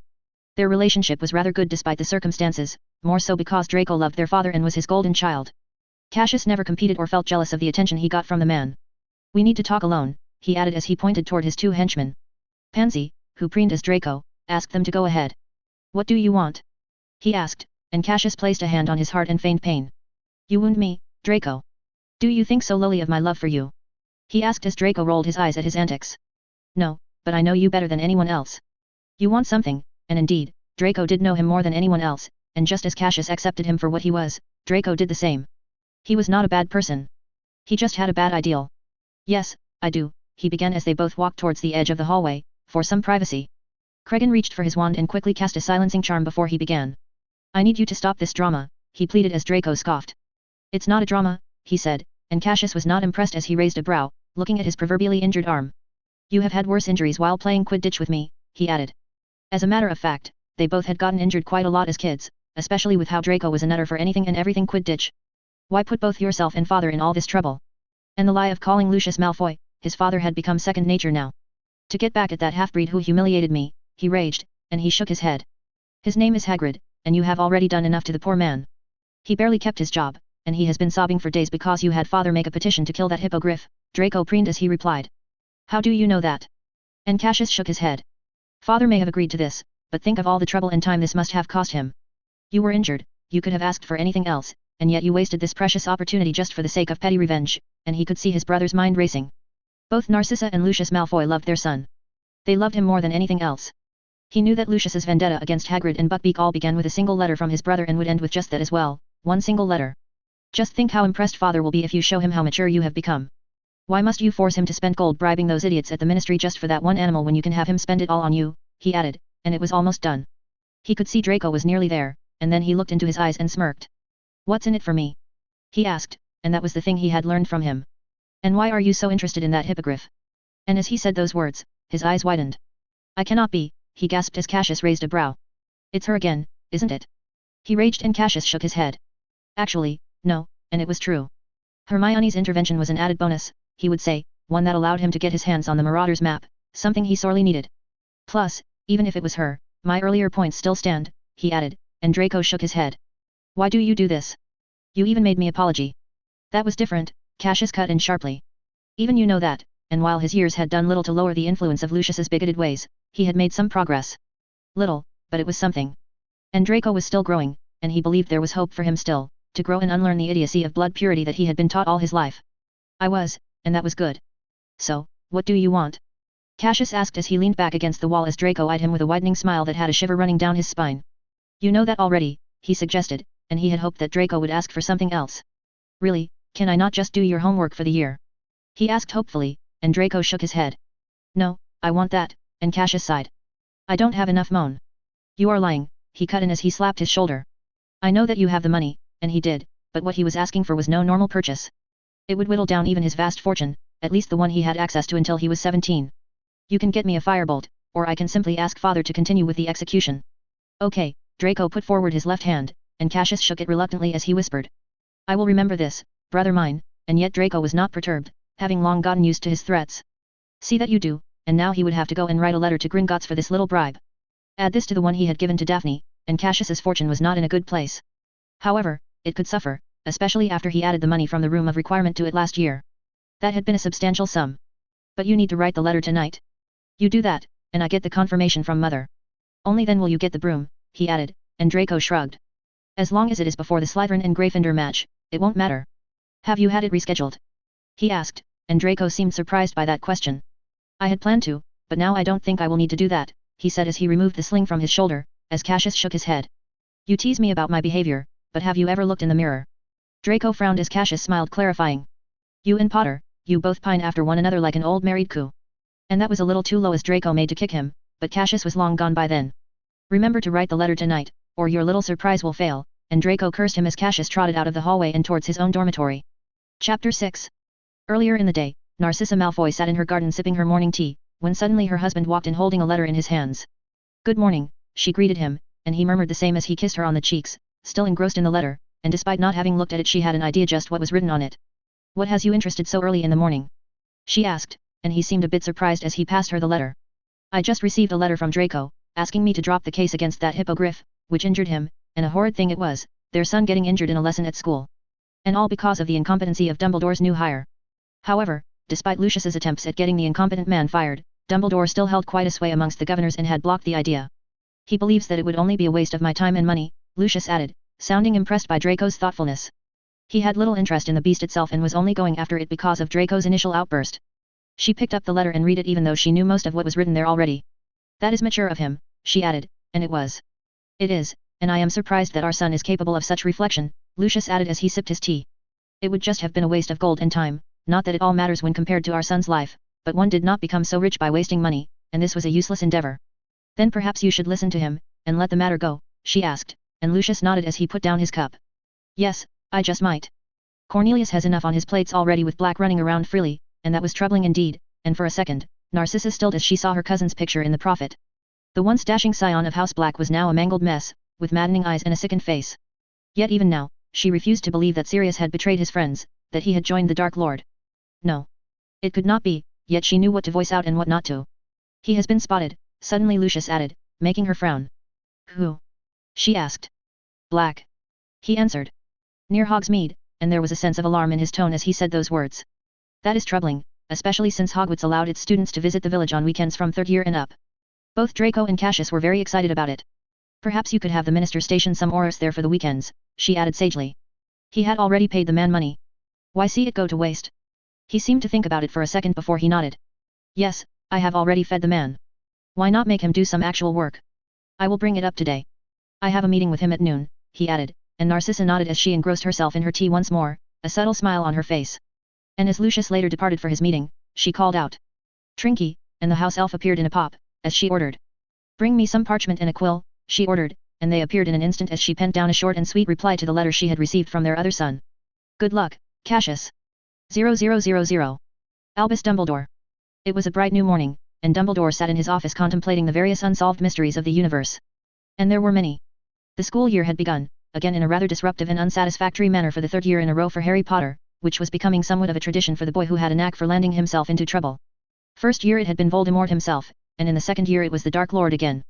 Thankfully, however, the boy did not need to confront him at that time, with the threat of the chamber ending on its own, leaving him with many unanswered and puzzling questions. Just how had the chamber opened up again? Who was it? And why had they stopped? He had tried searching for answers yet had uncovered none. But they would come to him in time. In the third year, it was one Sirius Black, a student of his own, a man he had trusted thoroughly and wrongly. And his mistake had cost the Potters their life. It was only because of this remorse that he allowed the Dementors to guard the entrances and exits of the school, for that creature had no place being near students. None at all.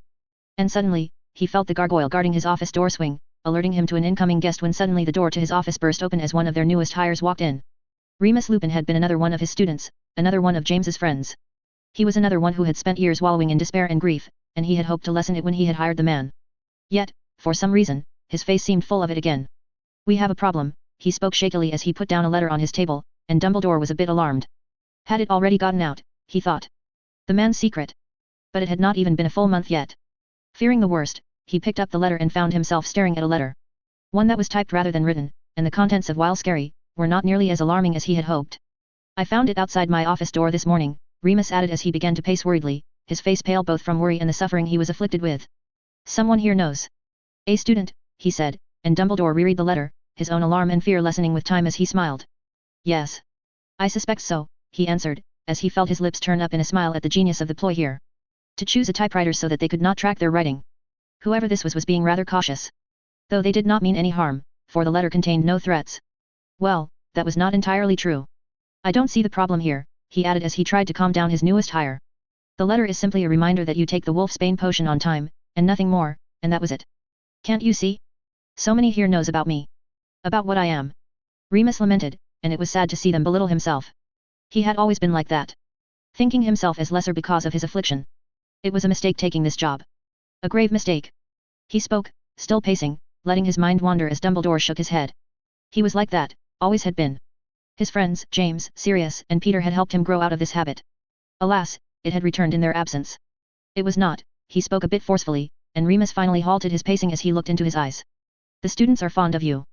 After last year's debacle, they are finally on track in their learning of the defense against the dark arts," and it was true. He had seen the students be excited about his classes. A sign of a great teacher. "They are excited, and they are fond of your lessons," he added and saw a flicker of a smile on that face. "And whomever this stranger may be, they seem to agree with me and have only reminded you to take the potion on time," he added as he motioned for the man to sit down. "Something which, as your employer, even I would ask," he added, and Remus sighed. "But what if they tell anyone else, try to blackmail me?" The man asked, and while that was a possibility, he did not think it likely. "It's not likely," he said. "Not impossible," and Dumbledore smiled at those words. "As the Muggles are quite fond of saying. Nothing is impossible," he added as he folded the letter and put it in his drawer. "Well, now that you have calmed down, I must ask. Have you taken the potion, Remus?" And the man nodded, his tension easing up a bit. "I have. It tastes awful." "Potions usually do," he answered, and they were lucky that they had a potions master capable enough of brewing it. The Wolfsbane potion was not easy to brew, and asking Severus to brew it and covering Remus's lessons during his absence was a big ask. But thankfully, Severus was anything but dedicated. "I hope you have told Severus about your absences," he added and Remus nodded. "I have. I have also given him my lesson plan. Though I doubt he would stick to it, and he would have to deal with that. Petty colleagues and office politics were important lessons for an adult. So, are you enjoying teaching?" he asked. He saw Remus smile genuinely as he answered. "I am. It's exciting, though I never knew how hectic it could be, especially when it comes to dealing with troublemakers like those twins," and Dumbledore chuckled. "The Weasley twins can be quite a handful. Only Minerva can deal with them, though you and your friends were quite a handful yourself, the Marauders they called themselves, and their 7 years were one of the most memorable in this school, filled with pranks and other alterations." "Yes, that we were," he answered as tea appeared with a single wave of his hand. "I don't think you have had breakfast yet," and as the man shook his head, he waved his hand again. Some cake and biscuits appeared, and Dumbledore smiled. "Help yourself," knowing that the man was unlikely to find the time later with the classes starting. "So, Any bright minds that may have caught your eye? He asked, and Remus nodded as he ate a slice of cake. A few, the twins, of course. Devils to deal with but brilliant, and there is that kid in Hufflepuff. And he listed up quite a few students until it came to third year to Harry's year. There is that one Muggle-born girl, he added, rather engrossed in the talk. Hermione Granger, she reminds me so much of Lily, and then there is that boy from Ravenclaw, and at that, his lips thinned, and he did not even need to wonder who or why. Cassius Malfoy, he added, and Remus nodded.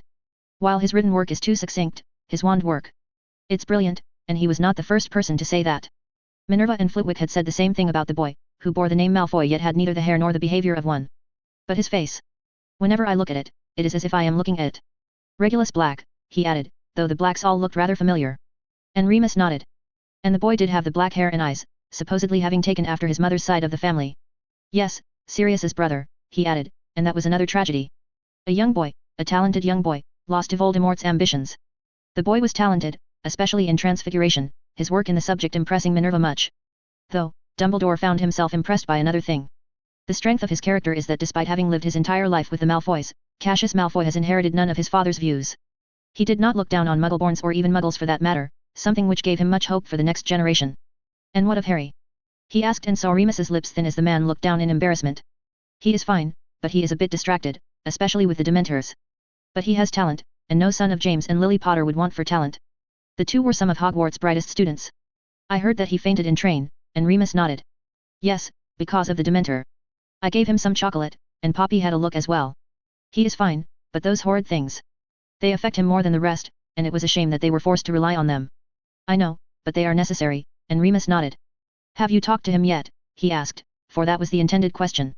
One that Remus Lupin had ignored, and his brown eyes shifted as he shook his head. Not yet, he answered. You should, Dumbledore answered. Until today, Harry had only ever known his parents through snippets. Remus was the only person who knew of them as people, as students. One of the reasons he was so keen on hiring the man, despite the risks, was that he hoped Harry would learn more about his parents and perhaps gain some motivation and courage from them, especially with the threat of the Dark Lord still hanging over them all. I just... And the man's hesitation was obvious, yet he sighed. I will. I also have to talk to him about the boggart, and he frowned. What of it? And the man shook his head dismissively. Nothing, it was during the lesson, and I intervened before he could face it, fearing that it might turn into you-know-who, and that was wise of him. Though, for some reason, he doubted that. That was wise of you, but you should talk to him. Both about this and his parents, it will do him good, he added, and Remus nodded before he glanced at the clock. Blimey. I have a lesson in 10 minutes, and then he rose up and gave him a smile. Thank you, he said, and there was no need for that. Good luck for the class, Professor Remus. With that, the man paced out of his office as Dumbledore turned around and faced the grounds, which were being prepared for the first Quidditch game of the season. And as he thought of the Dementors and all the students gathered there, he raised a brow, getting wary of it all. Perhaps I should attend the game myself. It has been quite some time since I have enjoyed a good Quidditch game, and if his guess was correct, this was a match between Gryffindor and Slytherin. And those were always filled with fireworks. Chapter 7. Cassius Malfoy. The next morning was much like the usual as Cassius entered the hall for his breakfast, and as he did not miss that the number of eyes following him had somehow doubled for some reason.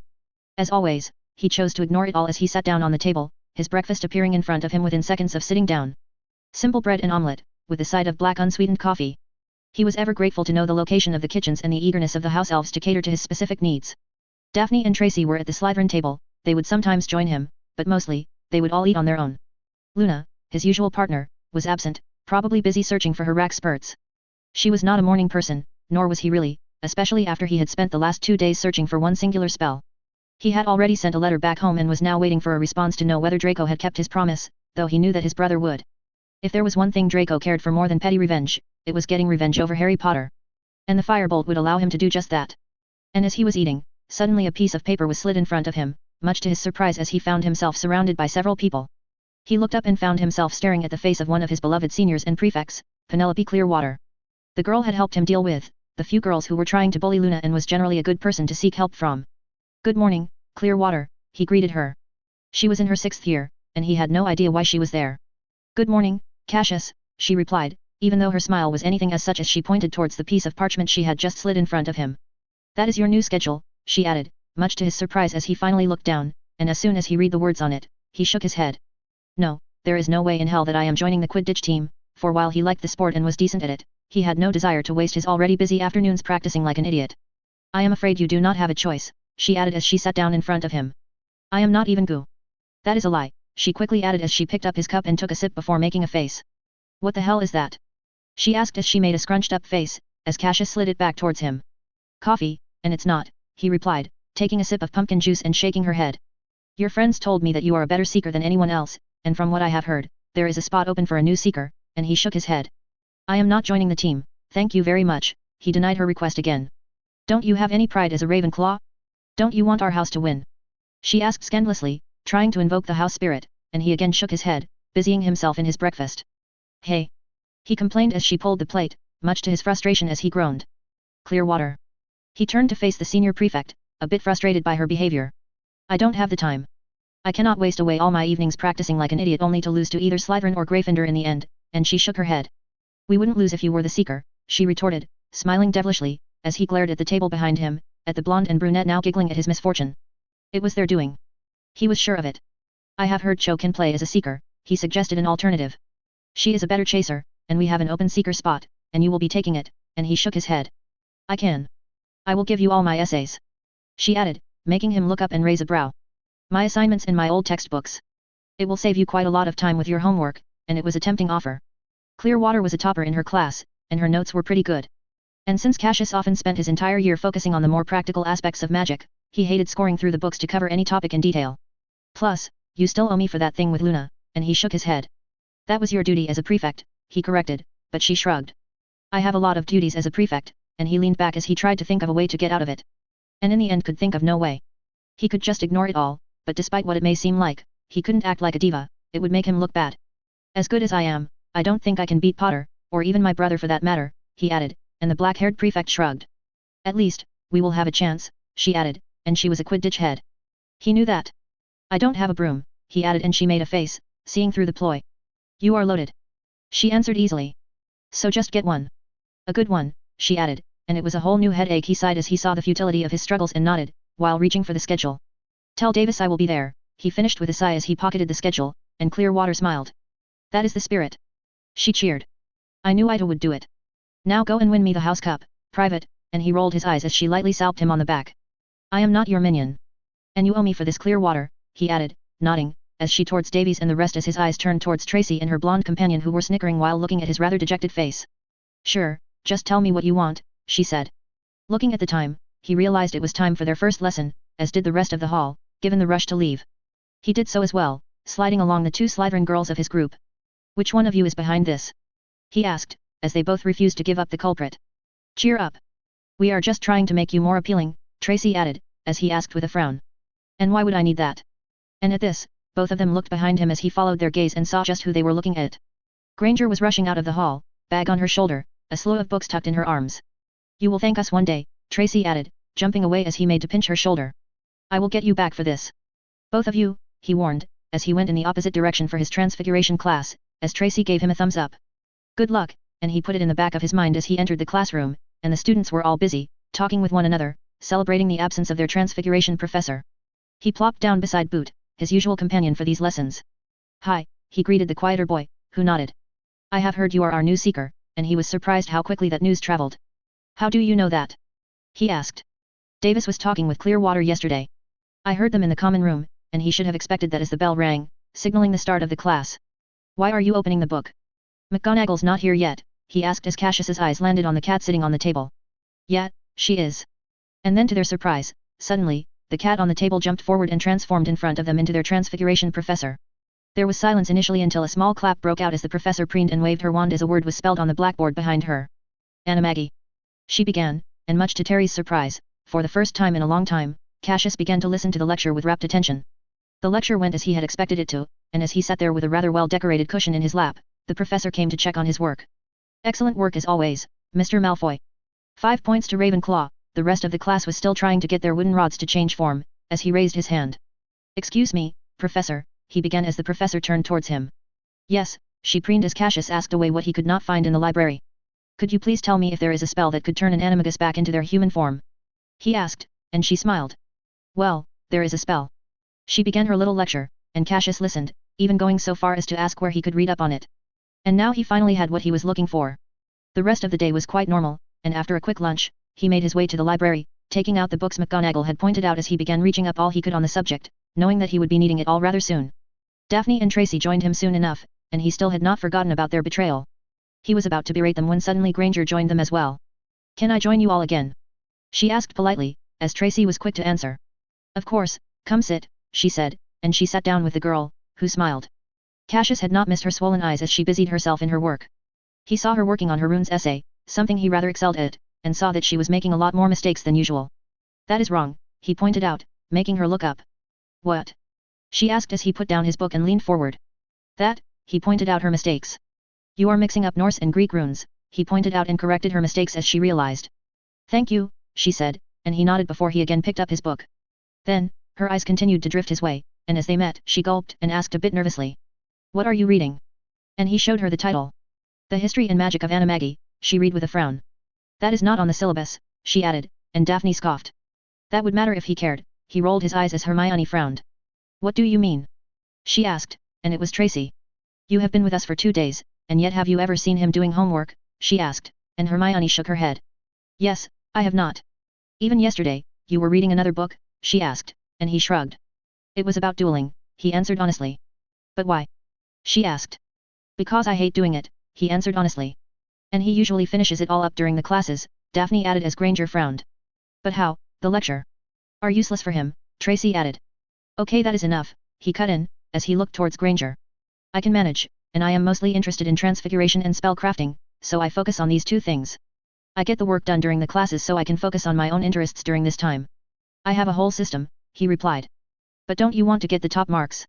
He shrugged. "As long as I pass, I don't care," he answered. "But you should," she added, and Cassius saw her face heat up as he raised a brow. "I mean, you should if you can," he sighed and took out his wand. The yew of the wood sent warmth through his hand as soon as he gripped it. And then, without uttering a single word, he waved it as the book in her hand. She turned into a wooden horse and began to gallop on the table, and then another flick later, and a book was back in her hand again. All of them were looking at him with wide eyes, and he simply shrugged and looked Granger in the eye. "Now, tell me, should I really care about the grades?" he asked, and she was awestruck as she opened her mouth. "That was an animation charm. And you did it without a chant," she gasped as he shrugged. "You have been holding back." She realized, and he shook his head. "That was beautiful," Tracy gasped from the side, and even Daphne seemed surprised. "I wouldn't say that. I have grown up with magic all my life. I know most of the theory already, and I cannot get myself to write long-winded assignments about a useless topic. So, I focus on the practical side and usually just revise the necessary stuff from the theory in the last month," he added. It was why he was 4th in their grade. His practical marks were at the top of the class. However, his marks in the theoretical portion were not the best, lowering his rank. "He is a freak," Daphne added, and he made a face at her as Hermione suddenly stood up and spoke rather strongly. "Teach me." And he was a bit taken aback by her request, and so was she as she suddenly sat down. "I am sorry, I know you wouldn't have the time." "No problem," he added as he pointed towards Tracy and Daphne. "I help them out with the practical section every Sunday. You can join us if you want," Tracy added. "Yes, you should. It is all pretty fun," and he raised a brow. "Is that so?" he asked threateningly, and the brunette immediately shut his mouth. "No. I mean. Well, if those lessons are fun, then I am afraid I am not doing it right," Tracy's shoulders dropped. "I will be there," Hermione added, and he nodded. "We usually get together after breakfast," he said, and she nodded and began taking notes in her book. And then it was time for him to leave. Thankfully, unlike the Gryffindors, Ravenclaw practices were not overly long, and he stood up, to the surprise of the bushy brown-haired Gryffindor. "Where are you going?" she asked, looking at the clock. "There is still time for din." "I am afraid I have Quidditch practice to get to," he answered. "Quidditch?" she asked in surprise as he glared at 2 Slytherin snakes, literal snakes. "Yes," he replied dejectedly. "Well, I have to go. We will meet tomorrow," and he was about to walk away when suddenly he remembered the letter he had received from his mother earlier. "Speaking of that, Granger." He turned around and looked at the Gryffindor girl. "It's done," he told her, and she frowned for a second before her eyes widened in realization. "You will know for yourself in a few days." And then he ran out of the library asking Daphne and Tracy to return the books as he made his way to the castle grounds. Davies was already there, along with the rest of the team. He greeted them all. They were all fairly acquainted with one another. "So you don't have a broom?" Davies asked dejectedly. "Don't worry about that. I will have one in a couple of days," he answered, and the captain nodded. "Good. Do you have any idea which one it will be?" he asked. "Yes, a Nimbus 2001, the same one as my brother," and he had written to his mother to send him his broom. "Sheesh. That's a Malfoy for you." There were a few whistles at that, and now that he was a part of the team, he sat down on the bench and watched them practice, even running a few drills with Davies. And the team was good. Their brooms were atrocious, but the team was otherwise quite solid. Davies, he called out the captain while they were on break, and the brown-haired boy nodded and joined him. Yes, and after much deliberation, he opened his mouth. You see, I don't want to impose, but you see, I am not a regular seeker, he added, making him frown. What do you mean? He asked. Have you ever heard the term active seeker? He shook his head. Well, now you have. And I think you are going to love it. And so they delved into a whole new slew of formations and theory that had them trained for twice as long, making them even miss their dinner. But when they returned to their dorms, the Ravenclaw Quidditch team was all laughing and fired up for the year's Quidditch Cup. Chapter 8. Harry Potter. Harry's routine became even more tense with the first match of the Quidditch season approaching, and the team was much motivated to continue their winning streak against their arch-enemies. Slytherin were their major enemies for the Quidditch Cup, and though it was a bit wrong of him to downplay the threat of Ravenclaw and Hufflepuff, their teams were simply not that strong. Both teams had recently lost their seekers, and would need to look for new ones, and that always took some time to adjust. For some time, it was floating around that they might be facing Hufflepuff in the first match, with Slytherin team pulling out because of their seeker's injury. But Harry was surprised by that and much more, as Draco Malfoy finally gave up on his antics, and removed the sling around his arm. Hence, ending any speculations of this kind as well. The Slytherin team were being rather secretive with their practices, and Wood was growing a bit worried, and was drilling them all rather hard. He had not even gotten the time to visit Hagrid, when he received a letter from their new professor on Saturday morning. And soon as he read it, he felt his mood brighten up even more as he quickly ran down the stairs towards the common room, knowing he would find the person he was looking for there. He is safe, he shouted happily as he jumped into the common room, easily spotting the mop of bushy brown hair among the crowd, sitting beside the fire. I just received a letter from Hagrid, he explained as Hermione looked up at him while he thrust the letter in her hands. And the Ministry has dropped the charges against Buckbeak.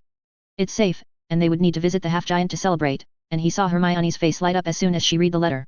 It's as he promised, she whispered, and he suddenly realized that it was her who had made this possible. And that this was the cause of the recent spat between her and Ron. However, now he hoped that with this issue resolved, they would both just see sense. Malfoy? He asked, and she nodded. Yes, he told me a few days ago that the case would be dropped, and Buckbeak would be free again with a warning. That was exactly what had happened. So, he was able to make it happen, he added, and Hermione nodded before suddenly her lips thinned as she looked behind him. He looked back as well and saw exactly why. For it was Ron standing behind him, and his friend was rubbing his eyes. What happened? Ron asked. Buckbeak's safe. The Ministry dismissed the case with a simple warning, he added, and Ron seemed a bit surprised as Harry gave him Hagrid's rather illegible letter. But still, he could see his embarrassment, for they all knew that this was because of Hermione's actions. Actions against which Ron had spoken rather vocally. And he could see Ron's face turn red in embarrassment as he handed him back the letter. That is good. We should go and celebrate, he added, and Harry looked towards Hermione, who was picking up her books. She looked at him and must have understood the question. She shook her head. I am afraid I cannot. I have to go to the library to study, and that was an excuse, he knew, but the mention of the library did sour Ron's mood. Hermione's absence from their study sessions was becoming a trend, with her spending most of her time in the library with her new group of friends, friends which Ron did not think well of. Let her go, and study with her new friends, Ron added scathingly, and Harry saw Hermione's face flush, yet the girl did not say anything and simply walked towards the door as Harry rushed after her. Hermione, wait, he called out, and she stopped as he came closer. You said that, Mal. Cassius, he corrected himself. Malfoy always makes him think of Draco, and Harry did not like thinking about Draco. You said he wanted something in return for his help. And she nodded. Yes, but there is no need for you to worry about that. I have it handled, she assured him, but still, he did not wish to see herself land in some trouble. Cassius Malfoy may not be like his brother, but he was a Malfoy still. And Harry had a hard time trusting them, even though Hermione seemed to have no such worry. Still, what was it? He asked, and she was quiet for a moment before he answered. He needed something that the twins had. A map of sorts, he wanted me to broker a deal between him and the twins, and that was surprising. A map? Map of what? He asked, and she shrugged. I don't know, but they agreed to meet him. We are going to meet him tonight on the training grounds, she added, and he nodded. Take me with you, he added quickly. There is no need for that. I have it handled. No. Please, he cut in as he stopped her from going out. He needed to do this. He had already made a mistake in not speaking up when Ron had insulted her. While he trusted Cassius a bit more, he did not wish to leave her alone like that. You got involved in this because of me. Let me come with you, please, he said again, and Hermione sighed yet yielded in the end. Okay, you can join us. But now I have to go, and with that, she ran out of the common room as Harry yawned and turned around to see Ron skating, watching Hermione's retreating back. You should apologize to her, he added, and he shook his head. And why should I? She is an idiot for trusting a Malfoy. They are snakes, all of them, and well, he sighed, knowing that at least he had tried. He did help us, he added, but Ron shook his head, unconvinced. This a ploy. I am telling you. He is just using her for something, and while Harry had his own suspicions, he did not voice them out. Well, you can come and see it for yourself. In return for his help, he wanted something from the twins, and Ron was surprised. My brothers. And Harry nodded. Yes, they are meeting tonight at the grounds after practice, he offered, and Ron nodded enthusiastically. I will be there. 0000. Hermione Granger. It was strange to consider that up until about 2 weeks ago, she had never thought that her next friends in Hogwarts would be 2 girls from Slytherin and a Malfoy. And yet it was a reality now, and her presence on that specific table in the library no longer felt strange. For the past 2 years, she had always done her homework alone or with Ron and Harry. And if it was the latter, she would have to spend half her time trying to correct theirs, especially Ron's, who would barely put any effort into it. In contrast to that, her time with Cassius, Daphne, and Tracy was far different. The 3 of them rarely talked while working and pulled their weight. They had divided subjects between themselves, with Cassius taking transfiguration and practical aspects, Daphne taking charms and potions, and Tracy dealing with history and herbology and would tutor one another in those subjects. It was good and effective, and their learning methods were unique and unorthodox, with all of them focusing on subject matter that often went beyond their lectures and dealt with either practical aspects of the subject or the very basics and foundations. She was still thinking of a way that she could contribute herself, pulling her weight in the group as she skipped past the library. Given the weekend, it was going to be one of those practical lessons from Cassius today. Something for which she was rather excited, given his display of magic. And she walked up to an abandoned classroom at the end and entered the room after 2 knocks. It was an abandoned classroom, and it seemed to her that they had cleared out the desks from the front, where the 3 of them all stood. A training dummy was also there in one corner as Tracy waved at her. Good, you are finally here, Tracy greeted her. She returned the greeting and joined them for the study session. Tracy was the most outgoing of the 2, while Daphne was quieter. She was more reserved, but she had learned that the girl had quite a mind for potions and was not the proud and unapproachable person everyone thought her to be. Yes, she took some time to warm up to a person, but she did have a subtle sense of humor and did not hesitate to help her friends if needed. Cassius Malfoy, well, he was an enigma. And sometimes, he had trouble remembering that he was Draco's brother. He was well-behaved, mellow, and far more skilled than she had first thought him to be. She was not blind to the subtle teases from Tracy, and how he had actually helped her integrate into their group all by himself. But neither of them ever brought it up, even though her presence amongst them was becoming a Permian-ton fixture. He was wearing a simple white shirt with arms folded up, and Tracy and Daphne were in jumpers and loose pants, all of them, including herself, not wearing their uniforms, given that it was a Saturday. Okay, let's get started, Cassius began as they all huddled together. He had a stack of papers with him as he clapped his hands. Since this is your first class, I think I need to explain how this works a bit, he began, and she nodded. So, each year, we gather on all the weekends we can to deal with our practical aspects. And while we do cover our subject matter of the year as well, but that usually comes into focus more in the latter part of the year when the exams are near, he added, and she frowned. Then what do we do during the rest of the time? She asked. His smile widened, and those black eyes of his glinted. Our yearly project, and with that, he pointed towards Tracy, who took out her wand and flicked it without saying anything, and she watched as the wand in the hands of the training dummy rose into the air and clacked on the ground. That was a chantless Expelliarmus, he added as an explanation, and her amazement must have shown. Now, Daphne, he added, and the girl lazily took out her own wand and then pointed it at the wand that her friend had just struck out of the dummy's hand and called out, this time with a chant. Oxio, and the wand whipped through the air and straight into her hand. That was the summoning charm, but that does not come up until the 5th year, she quickly added, and Cassius shrugged. It is a very useful spell, and those are just the few that we have done, and then he gave her a stack of papers. This contains everything that we have done until today. It's not a lot. They are mostly other useful and fun stuff, and there was nothing fun about them. There were dueling spells, shields, and charms that were way ahead of their years. Some were even marked, showing that those were done chantless. This, and for the first time since her first day at Hogwarts, she found herself overwhelmed. Don't worry too much. I will help you catch up, he quickly added, and she nodded as she put it back and once more looked towards him, but this time with a renewed interest. Okay, for this year, the spell that I have chosen is one that even I cannot do yet, he began, and that seemed to surprise both Daphne and Tracy. Then why are we learning it? Tracy groaned. Because it is an awesome spell and is something that might come in handy this year, for it is the only magical spell that is an effective counter against the Azkaban guards, and as soon as those words reached her ears, she knew exactly what he was talking about. She had read up on the Dementors during the first week, and indeed, a sunly spell mentioned in the books could counter them. You have to be joking. That's even beyond the newts, Daphne was quick to add, but Cassius seemed unbothered by her words. And it was. So is chantless magic, and you can do that, he quickly pointed out, but the blonde shook her head. But don't you think it's a bit too much? She asked, but he seemed rather convinced. I believe we can do it, he said resolutely as he spoke animatedly. We are going to be working on the Patroness charm, and that was it. Hermione was sold. She had read up on the charm, and it was indeed something that was beyond newt level. Now, before we begin, let me show you what I can do until now, and with it he turned around and took out his own wand, which, unlike theirs, was a shade of white and grey, and she saw him close his eyes as he flicked it in the air, as he chanted. Expecto Patronum. Immediately, a sense of warmth and joy filled the room, as thick white mist shot out of his wand. It was in ways opposite to how she had felt when the Dementors had come into their bunk in the train. The thick white mist formed a sort of a shield, but she knew that this was not the final form of the spell. And then, with a flick, it was all gone. I thought you couldn't do it, Tracy added as she folded her arms. He can't, the words slipped out of her mouth before she could think, and all of them turned to look at her. She gulped as she added. It is impressive, of course, but in its final form, the charm is said to take the form of an animal, she finished. Yes, that is called a corporeal patroness, Cassius added as he smiled at her. Something which I cannot do quite yet. But I believe that by the year's end, all of us in the room will have a corporeal patroness, and she wanted to believe him. So, let's begin. The session was not all work. They joked and laughed, but they also worked, all of them. Cassius coached them with what he could, teaching them the theory, and she did not even feel as if minutes turned into hours.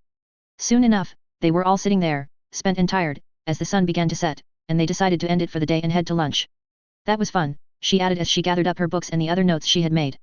You should have been here when we were mastering the disarming spell, Tracy added as she looked at Cassius. That was pretty fun as well, and she wished she could have. How did this even start? She asked. Well, he wanted to make a dueling club, Tracy replied, much to her surprise. What? The brunette nodded as the boy in question gave something to Daphne before walking towards them. Yes, but a club like that would need a minimum of 10 people, and Cassius did not want to go through all that hassle, so we formed a sort of a study group. He helps us learn, and in return, we help him duel, the girl added before her voice dropped. Even though I would hesitate to call it as such. Here, Cassius walked up to them and handed them what seemed to be chocolate. Why are you giving me chocolate? Tracy asked. Because it is supposed to help against Dementors, she remembered Professor Lupin's words from the train, and Cassius nodded. It helps with the exhaustion, now we need to go. They all began to walk out. Wait, she called out, and he turned to face her. Thank you, she quickly added, and he frowned. What for? He asked. For saving Buckbeak, she added, and his eyes widened before he waved away. It was nothing, he added, though she knew it was a lie if Tracy and Daphne's expression was anything to go by. Still, you helped me, and it is my turn to return the favor. I talked with the twins, and they will meet you today at the training ground, she spoke and saw him raise a brow. Well, then I will be there. The twins waited in the training grounds with her. Gryffindor had just wrapped up their final practice ahead of the match tomorrow, and there was still a bit of a bustle on the grounds as she waited with the twins for Cassius. So, have you asked him why he needs the map? One of the twins asked. And how does he even know about it? The other one finished, and she shook her head. I have not, what even is it? The twins looked at each other. Well, it's a ma. He is here, Harry said. Then she turned around and saw Cassius walking out onto the grounds, all by himself. That was very audacious of him. Hi, he greeted her and then Harry and the twins. So, can I have the Mara Yurder's map? He asked, getting direct to the topic. Well, why not? But do answer a few of our questions first, Malfoy. The twins began, and Cassius shrugged. Sure. How do you even know about the map? And Hermione still did not know what they were talking about. And why do you need it? The other one added as Cassius shrugged. Well, you can say I am related to one of the creators, and the twins' eyes widened. You gotta be kidding me. You know one of the Marauders. Who are the Marauders? She asked. They are the ones who created this specific map. They were our seniors from years ago, Cassius added. Which one? Fred asked. Padfoot, he answered, and the twins exchanged glances. He is not lying, and Cassius shrugged. As I said, I know one of the creators. They told me about it years ago, now I have need of it for some time. Since you got to it first, I am willing to negotiate a fair price for it, and the twins shrugged. No need. In a way, the map belongs to you, but still you haven't answered. Why do you need it? The twins asked as they put forward a piece of parchment, which Cassius took, and to her surprise, it was empty. Nothing nefarious I can assure you, he said. Cassius put his wand on the map, and whispered a few words, and nothing happened. Really? He said looking up at the twins. Whi just shrugged. We had to be sure. And then they handed him another piece of parchment and Cassius did the same with it before nodding. Good, you sure you don't need anything for it? He asked again, and the twins shook their heads. Nah. We heard from Hermione what you did for Hagrid and Buckbeak, that's enough of a payment, just don't tell Filch about the passages, they asked with a wink, and Cassius nodded, pocketing it. I won't, and then they jumped away as Cassius turned to face her. Thank you. You have done me a huge favor, and then Harry stepped forward. Hi, he greeted and Cassius nodded. I believe you are here to look out for Hermione, he asked as he shook Harry's hand. I am Cassius, Cassius Malfoy, he introduced himself as Hermione's face flushed. It's nothing, Harry just wanted to meet you, she cut in trying to throw him off as Cassius chuckled. No. It's fine. It's good of him to back up a friend, Cassius said. So, you prepared for the game tomorrow. And Hermione did not miss how Harry seemed surprised by Cassius's behavior, which was so unlike his brother. Of course, he would have heard about Cassius, but hearing and seeing were two entirely different things. Yet, Harry replied nervously. Well, good luck to you and your team because, believe me, you are all going to need it. Where is he? Suddenly, a voice interrupted them all. She looked back and saw a red-faced Ron huffing, as he grabbed his knees and took deep breaths. Where is that guy? But thankfully, Cassius was walking away by now, and Ron closed his mouth as Cassius passed by him, slapping his shoulder lightly as he walked past him. Hi, Weasley. Chapter 9. Daphne Greengrass. Cassius Malfoy was strange. It was what she had first thought when she met him. And her thoughts had not changed much over the years. He was a contradiction, and he had always had been. He was born into the Malfoys, a family that firmly believed in blood supremacy, yet he cared nothing for it. Despite spending all his time in the wizarding world, he knew far too much about the Muggle world more than any other pure blood she had known. Jolly, outspoken, and apparently carefree. Yet his brilliance spoke an entirely different tale. He was perceptive, his actions only ever made sense years later, only to those who paid any attention to them. Even now, she wondered just how much she herself had changed because of his influence. Movies, cinema, theater, novels, TVs, cars, she wondered if any of them would know of it all without him. His parents knew it as well, and their distaste was visible. More so for Lucius Malfoy than Narcissa Malfoy, but they still loved their son. Initially, they had ignored it all as the folly of youth, but she wondered just how long such a thing would last. It was obvious to anyone that Cassius did not share their beliefs, and though he rarely argued with them, with every passing year, his own beliefs were cemented, and it was not the one they had thought. His beliefs were strong enough that they could not beat them out of him, though she doubted it would come to that. There were far more lethal weapons to be used against discourteous children amongst the old magical families, and she wondered if they would really use them on him. Cassius must know about them. He must. For one could call Cassius Malfoy many things, but an idiot would never be one of them. He was smart, intelligent, and observant. He must know what would happen if he continued on this path. It was inevitable. As her eyes landed on the girl standing and cheering on her own house team, clad in the red and yellow of the fabled House Gryffindor, she feared that such a time was coming sooner rather than later. For there was no way that Lucius Malfoy would ever accept a blood traitor in his family. And the match is set to begin. And now entering the Gryffindors. Lee Jordan's voice spread all over the school grounds as the Gryffindor Quidditch team entered the arena to deafening cheers and screams. Today was the first match of the season, and it was one between the bitter rivals of Gryffindor and Slytherin. The matches were always a spectacle, even though she did not really care for them much, not being much of a fan of Quidditch. And now we have the reigning champions. Slytherins. And then entered the Slytherin, and despite being in a different house, Cassius cheered as his brother entered the arena. She did not miss the confident smirk on the blonde's face. What makes you so certain of Draco's victory today? She asked Cassius, who had sat down after a short cheer, and he smirked. Let's just say he has a surprise, and soon enough, Lee Jordan was finished with his introductions as Madame Hooch rose into the sky, and by then suddenly, a hush fell over the entire stands as suddenly Lee Jordan's voice rang out. It's a firebolt. And even she, for as little as she knew about Quidditch and brooms, knew what the firebolt was and jumped to her feet. Draco Malfoy has a firebolt. Lee Jordan added, and there was a massive cheer from the Slytherin stands, and she saw the Gryffindors still for a second before some began to boo. Slytherin Team Seeker has gotten his hands on the fastest broom ever made. A broom that is used by professionals. While some of the Gryffindor are still rocking a Comet 260. And that was the twins. The newest broom. And he began to fawn over the said broom as Madame Hook took to the skies and blew her whistle. The match started, and Draco Malfoy was a blur as he moved through the arena, whizzing past everyone as the Slytherin cheered and the Gryffindors watched in half amazement and half dread, the best broom on the market in the hands of their most feared competitor. But a firebolt was not just expensive. It was very expensive. She doubted that as much as Lucius Malfoy loved his son, he would ever spend that much money on a broom. And Draco did not have enough gold to buy such a thing. That left only one person, and she looked to the side at Cassius, who was cheering his brother on as he suddenly went into a dive. You knew. And this must be the reason he had asked her to attend the match. He must have bought the broom, but why? And it all took a second to click together as her eyes moved to the stand opposite to their own, and landed on the girl that was becoming a rather permanent fixture in their group. Granger. Hermione Granger knew that she had come to Cassius to seek his help for that horrid care of magical professor. And that meant this broom was a bribe from Cassius to Draco. He has done it. Draco Malfoy has the snitch. And the announcement tore the stands, as the Slytherin celebrated like mad people. The air shook as the Gryffindors landed on the ground dejected at the loss, and the Slytherin team celebrated their victory. Harry's lost a snitch for the first time. But it was no fault of his own. Lee continued. With that firebolt in his hands. It will take a miracle to defeat this Gryffindor team. And she felt a hand on her shoulders and saw Cassius pointing towards the sky. It might rain soon, we should get out, and she nodded, always eager to get out of the ruckus, as they both slid through the stands and rushed towards the dorms, as suddenly, and they were but halfway there until heavy rain began to pour down. Soon enough, it was time for lunch, and the celebrations were still going on. To avoid the rucks, she found herself sitting with Cassius on the Ravenclaw table. Tracy, unlike them both, was a hard Quidditch fan. She was still singing and dancing to their house song along with the rest of the Slytherin as they celebrated their victory over their bitter rivals. And despite her worries, she could not keep it to herself. You were the one who bought Draco that broom, she asked heatedly, and Cassius seemed surprised by her words yet answered with a nod. Yes, I did. I also advised him to keep it a secret until the last second. Thankfully, the idiot listened, and now he has won, and she did not really care about that. Are you mad? She balked, knowing that her voice would hardly matter much in the sheer noise that was already in the hall. Buying him a firebolt, wasting your money like this. And for what? And at that, her eyes landed on the brown-haired Gryffindor, sitting in front of her, sitting beside a dejected and devastated Harry Potter. Her? She asked, and there was a slight narrowing of his eyes. Why? She asked.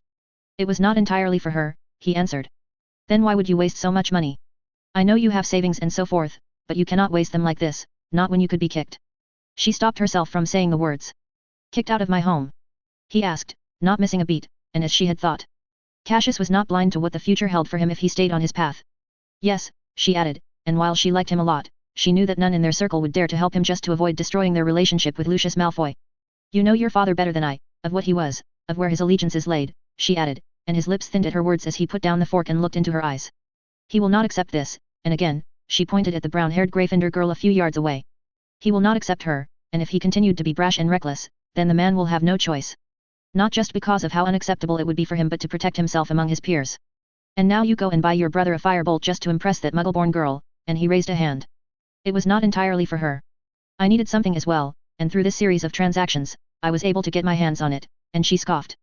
What? Tell me what could be so valuable that you used up your savings to buy a damned firebolt?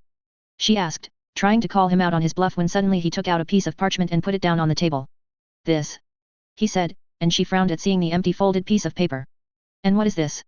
This, my dear, is the weapon that will help me stop a war, and she scoffed at those words yet realized that he was serious. You are serious? She asked, not believing his words, and immediately his lips turned up. Well, actually, one could say that I am trying not to be serious, he chuckled as she kicked him in the shin making him shriek out in pain. Ouch. What's gotten into you? He asked, as he jumped away in pain as Daphne eyed him, unimpressed by his jokes as he sighed and continued. You won't get it, he said as he waved away before continuing in a softer tone. I know that you are concerned about me, Daphne, he said, trying to soothe her. And it warms my heart to see you as such, but I know what I am doing, he assured her, and she really hoped that such was the case. Just be careful, Cassius, she added, as she looked him in the eye, hoping that he knew what he was doing, and he nodded.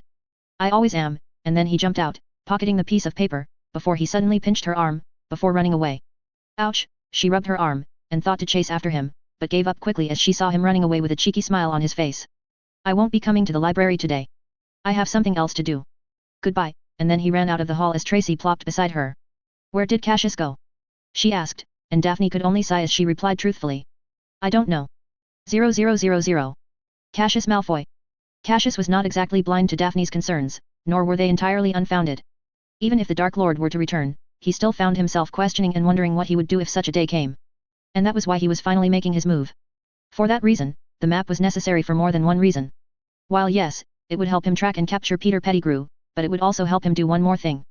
The Room of Requirement was the greatest asset available to him, to both improve his skills as a wizard and to be ready for the dangers that may wait for him in the future.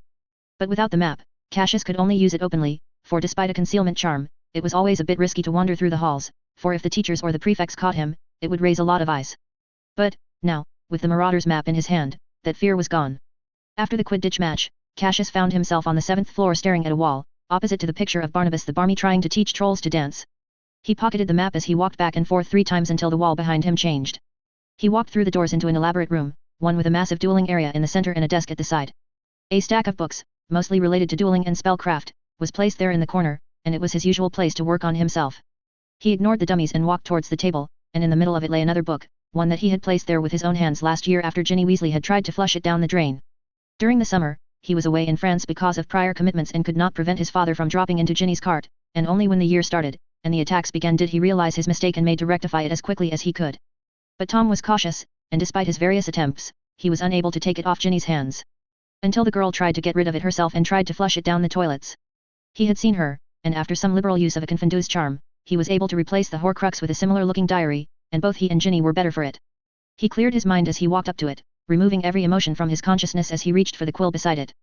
Horcruxes were magic most vile, and dealing with one in a semi-conscious state as the diary was a hassle, and Cassius could afford no mistake. That was why he had avoided dealing with it until he had a certain level of mastery over his own mind and occlumency. He had only attained that near the end of the last year, and even then, he had not taken the book out of Hogwarts, trying to minimize his contact with it. He opened the empty page and quietly scribbled in. So, have you changed your mind? He wrote, and the answer came after a few seconds. I have told you already. It is impossible, it answered, and Cassius smiled. Nothing is impossible. We all know Herpo was the first parcel mouth, that means he learned the language somehow, and I believe you know how, he wrote, and he could feel the Horcruxes tug on his mind, trying to break through his shields, but he could feel it and push it out. I could do what you need.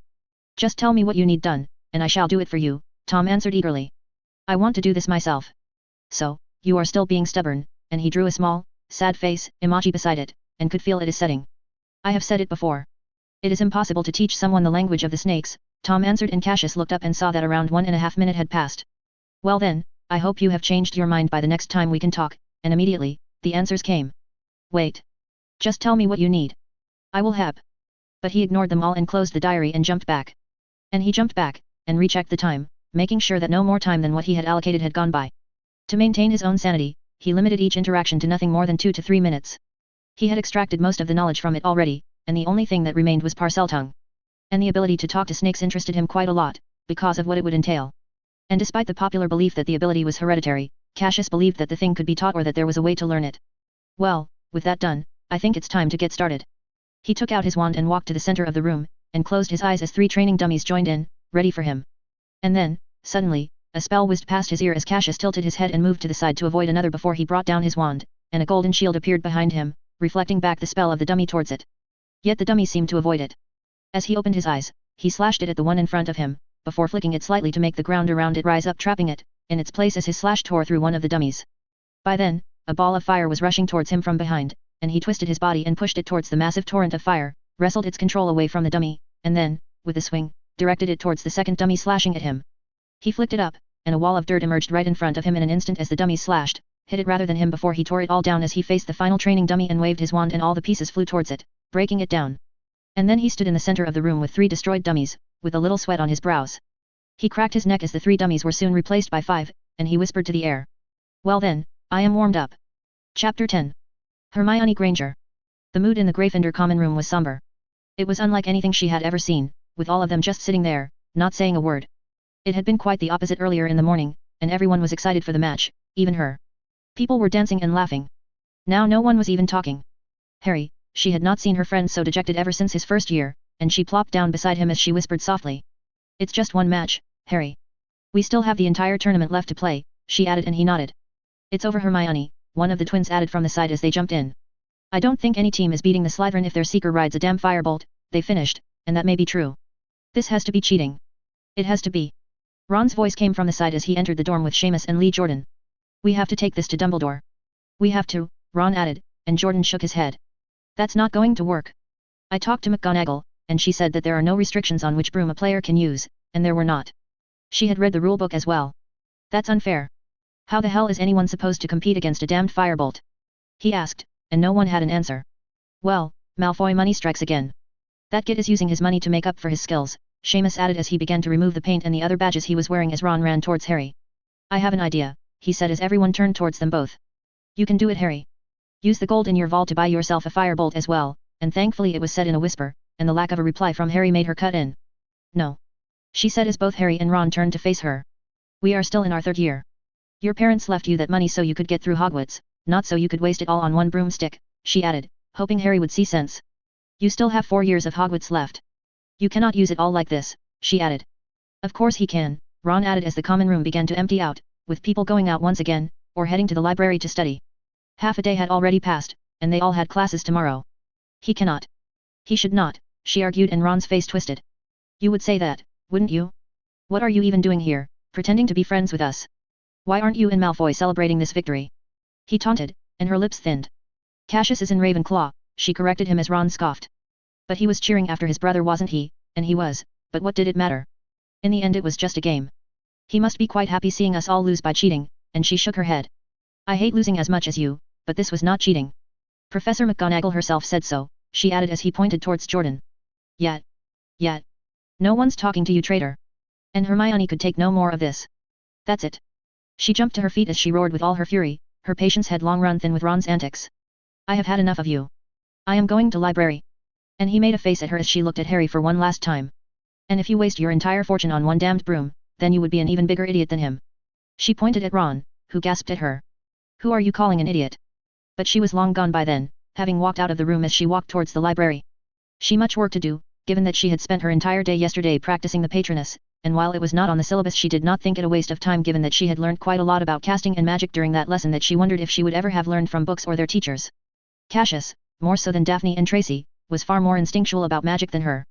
His wand work, his casting, he ignored the norms and tried to do the impossible, and when asked of it his answer had really surprised her. It's called magic for a reason. It's supposed to be magical isn't, and she had never thought like that, just what magic meant. But still, he was going to help her catch up with them one spell at a time, and so she still had to look up the disarming charm once again. As she entered the library, she headed towards her usual place and, to her surprise, found the seat beside her empty. Daphne and Tracy were there, already with their stack of books and homework, and Hermione joined them as well after a small greeting. Though few minutes into the session her eyes continued to drift towards the empty seat beside her. He is not coming, the answer came from Daphne, who did not even look up from her book as she continued to scribble away her transfiguration essay. Why? She asked, as the girl finally looked up and answered. Because it's a Sunday, and it did not make sense to her as Tracy explained. Cassius often takes Sunday afternoons for himself, he says it's for a project of his and he likes to work at it by himself, she added, and Hermione nodded. He will be back tomorrow, she finished, and they all got back to their work, not understanding just what kind of project he was working on. Speaking of that, we have Hogsmeade next week, right?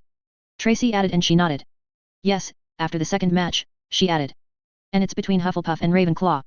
It will be Cassius's first time playing, and indeed she had learnt that he had joined the Ravenclaw Quidditch team this year.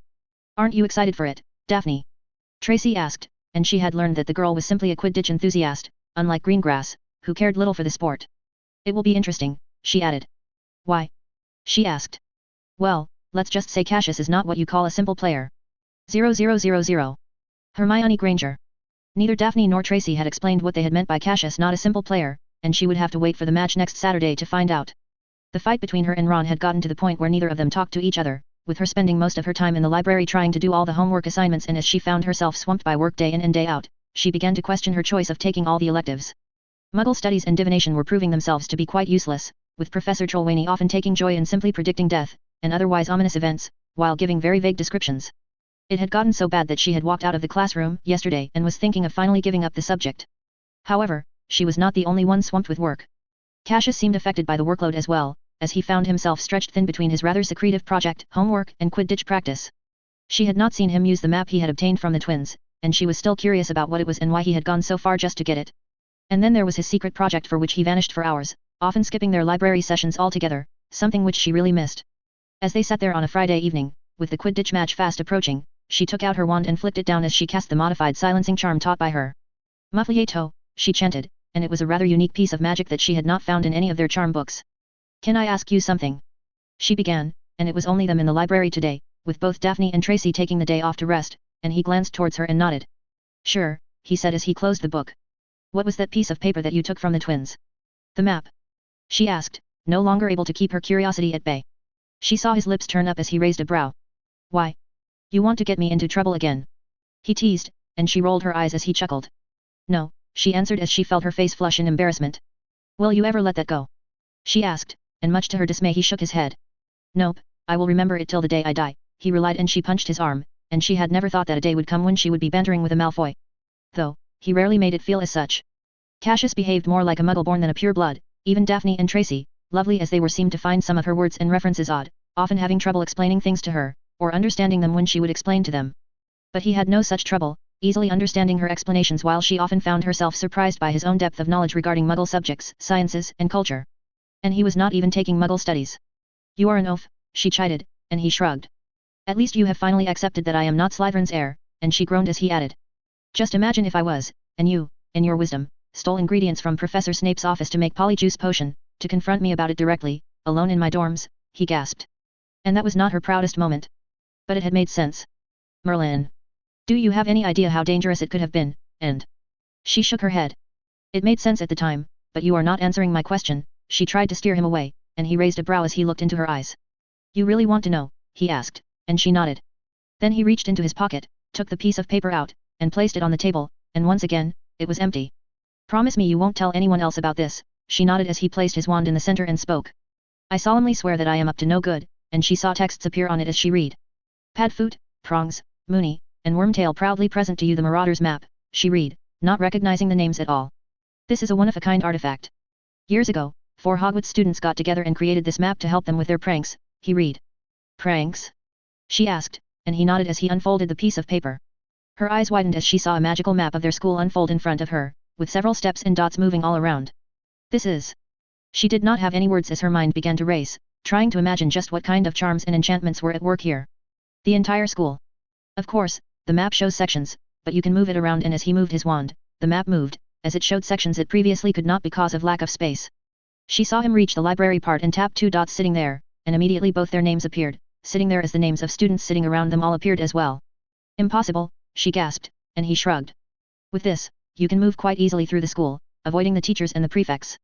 It is the perfect instrument for a group of pranksters, he replied, but she knew it could be more than that. A lot more.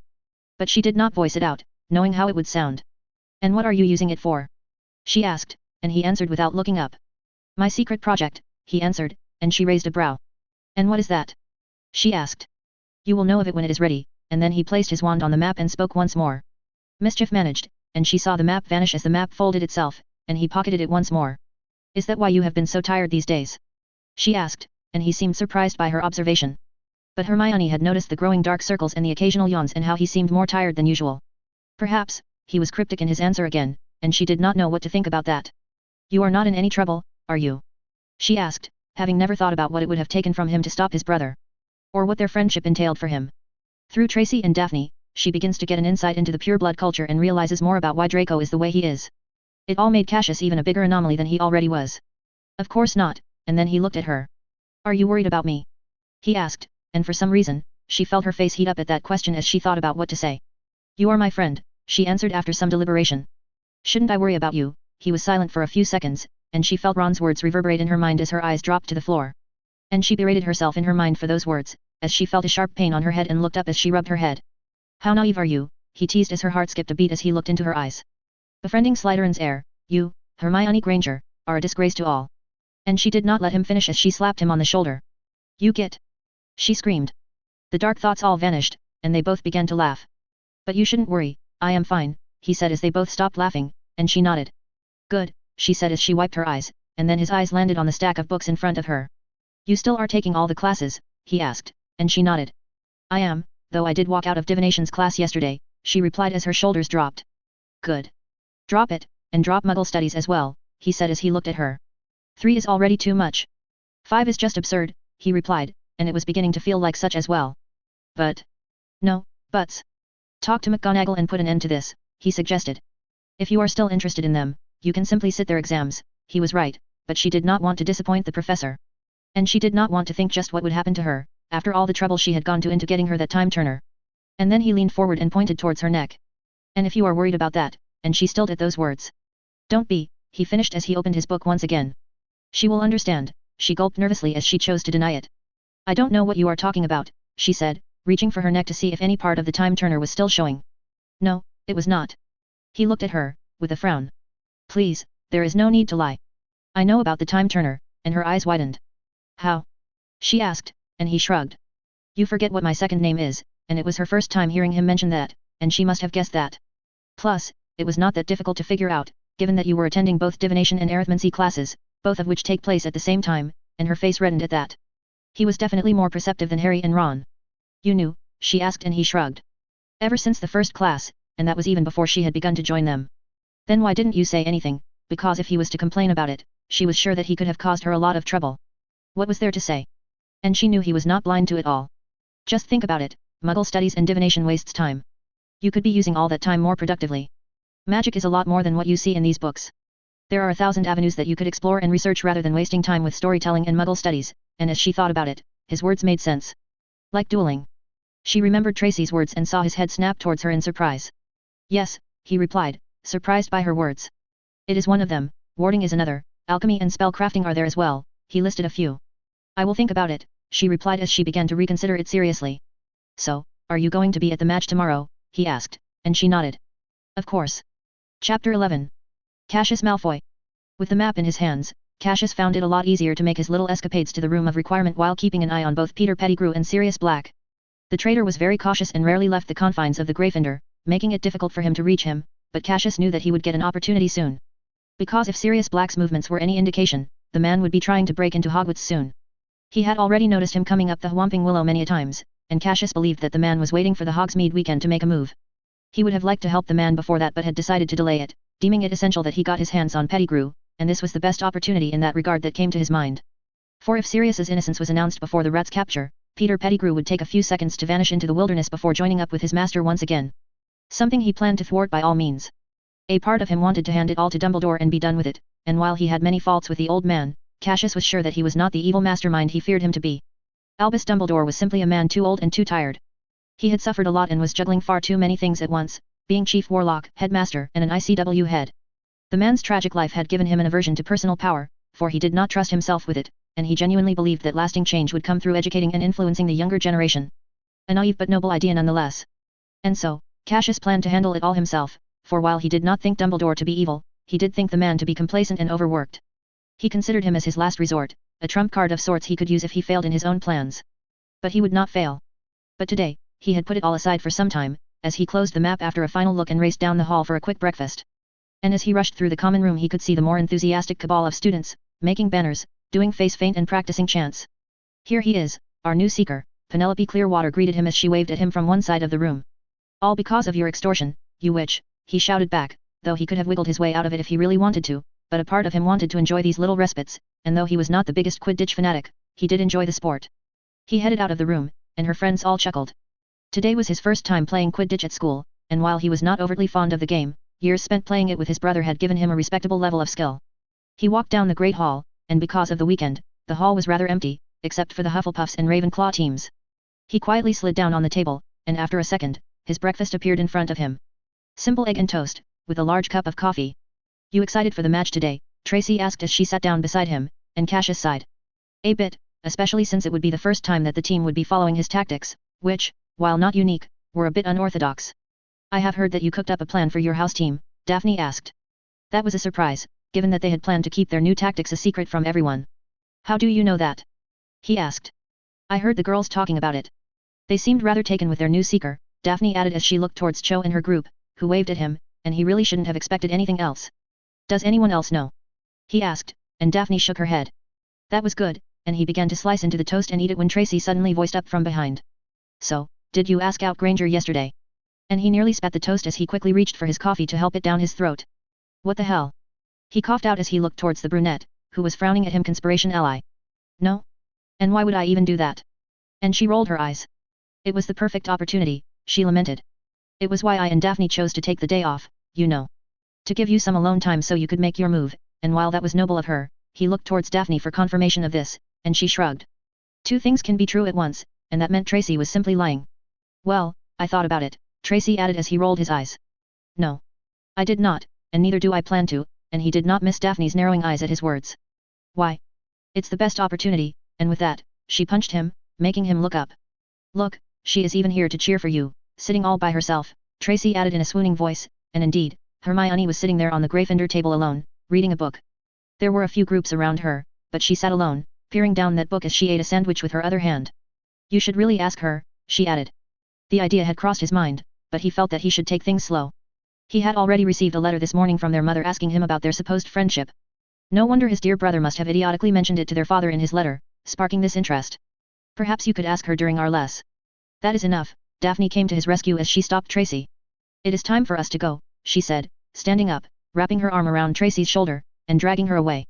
Wait, I still haven't told him about those rum." But she was dragged away mercilessly by Daphne as Cho approached him. "Are you done?" she asked, and he nodded, taking a massive sip of the coffee. "Nearly," he replied. "Then let's go to the stadium together. We could discuss our formations along the way," and while it may not look like it, the girl was quite a Quidditch enthusiast, though her skill as a chaser was quite mediocre. "Sure," and with a final sip, he stood up as they all rushed out of the dining hall, ready for the match ahead. 0000. Hermione Granger. The whispers had become bolder, and even as she sat there alone on the Gryffindor table, the murmurs of the girls around her reached her ears.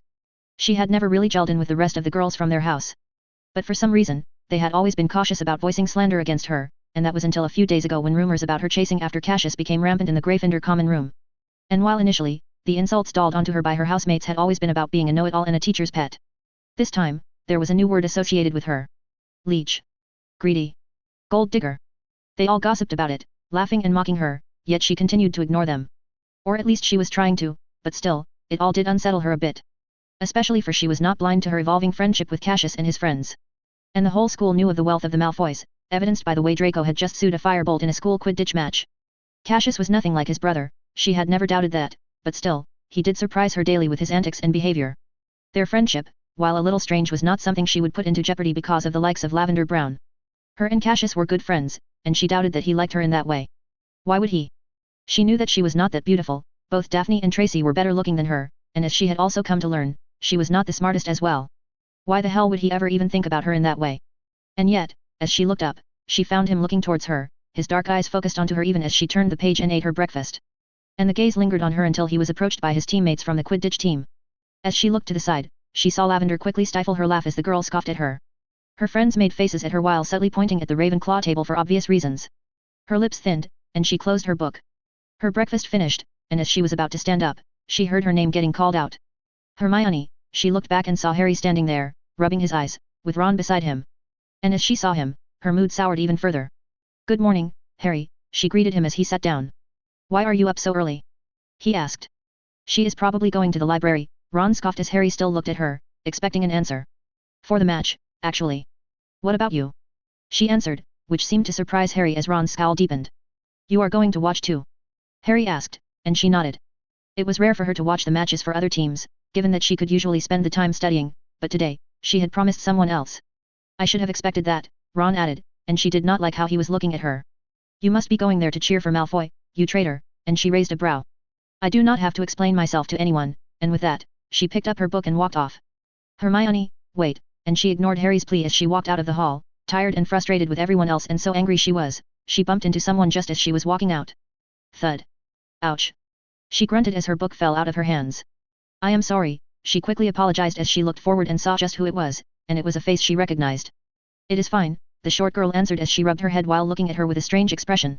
"It must have been the Drkest," and she frowned as she picked up the book. "The Drkest," the girl added again. She pointed at her face, and Hermione rubbed it, thinking there was something on there. "They mess with your brain," and she was frowning.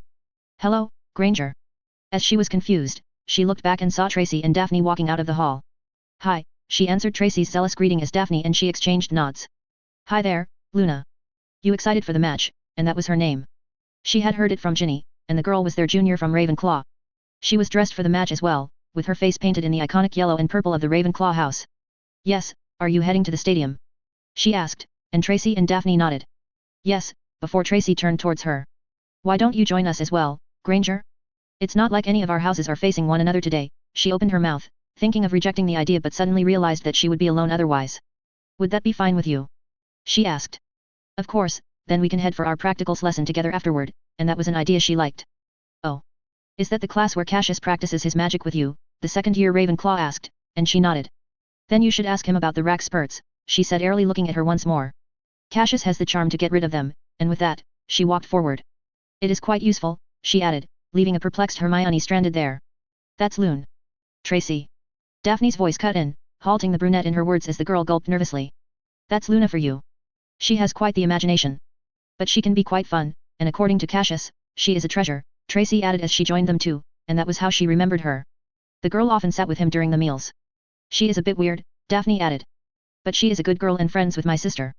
And Cassius does not like it when people call her names," and she was looking at Tracy as she said this. "Come on. It was a mistake, and I did not mean it like that," she groaned. The girl did have that name. Loony, even she had heard a few of her housemates calling her, and it had all stopped suddenly during the initial days. And now she wondered if it really was so simple? And then, they made small talk as they headed to the stands and waited for the match to start. The atmosphere was not nearly as deafening as it had been during the Gryffindor and Slytherin match.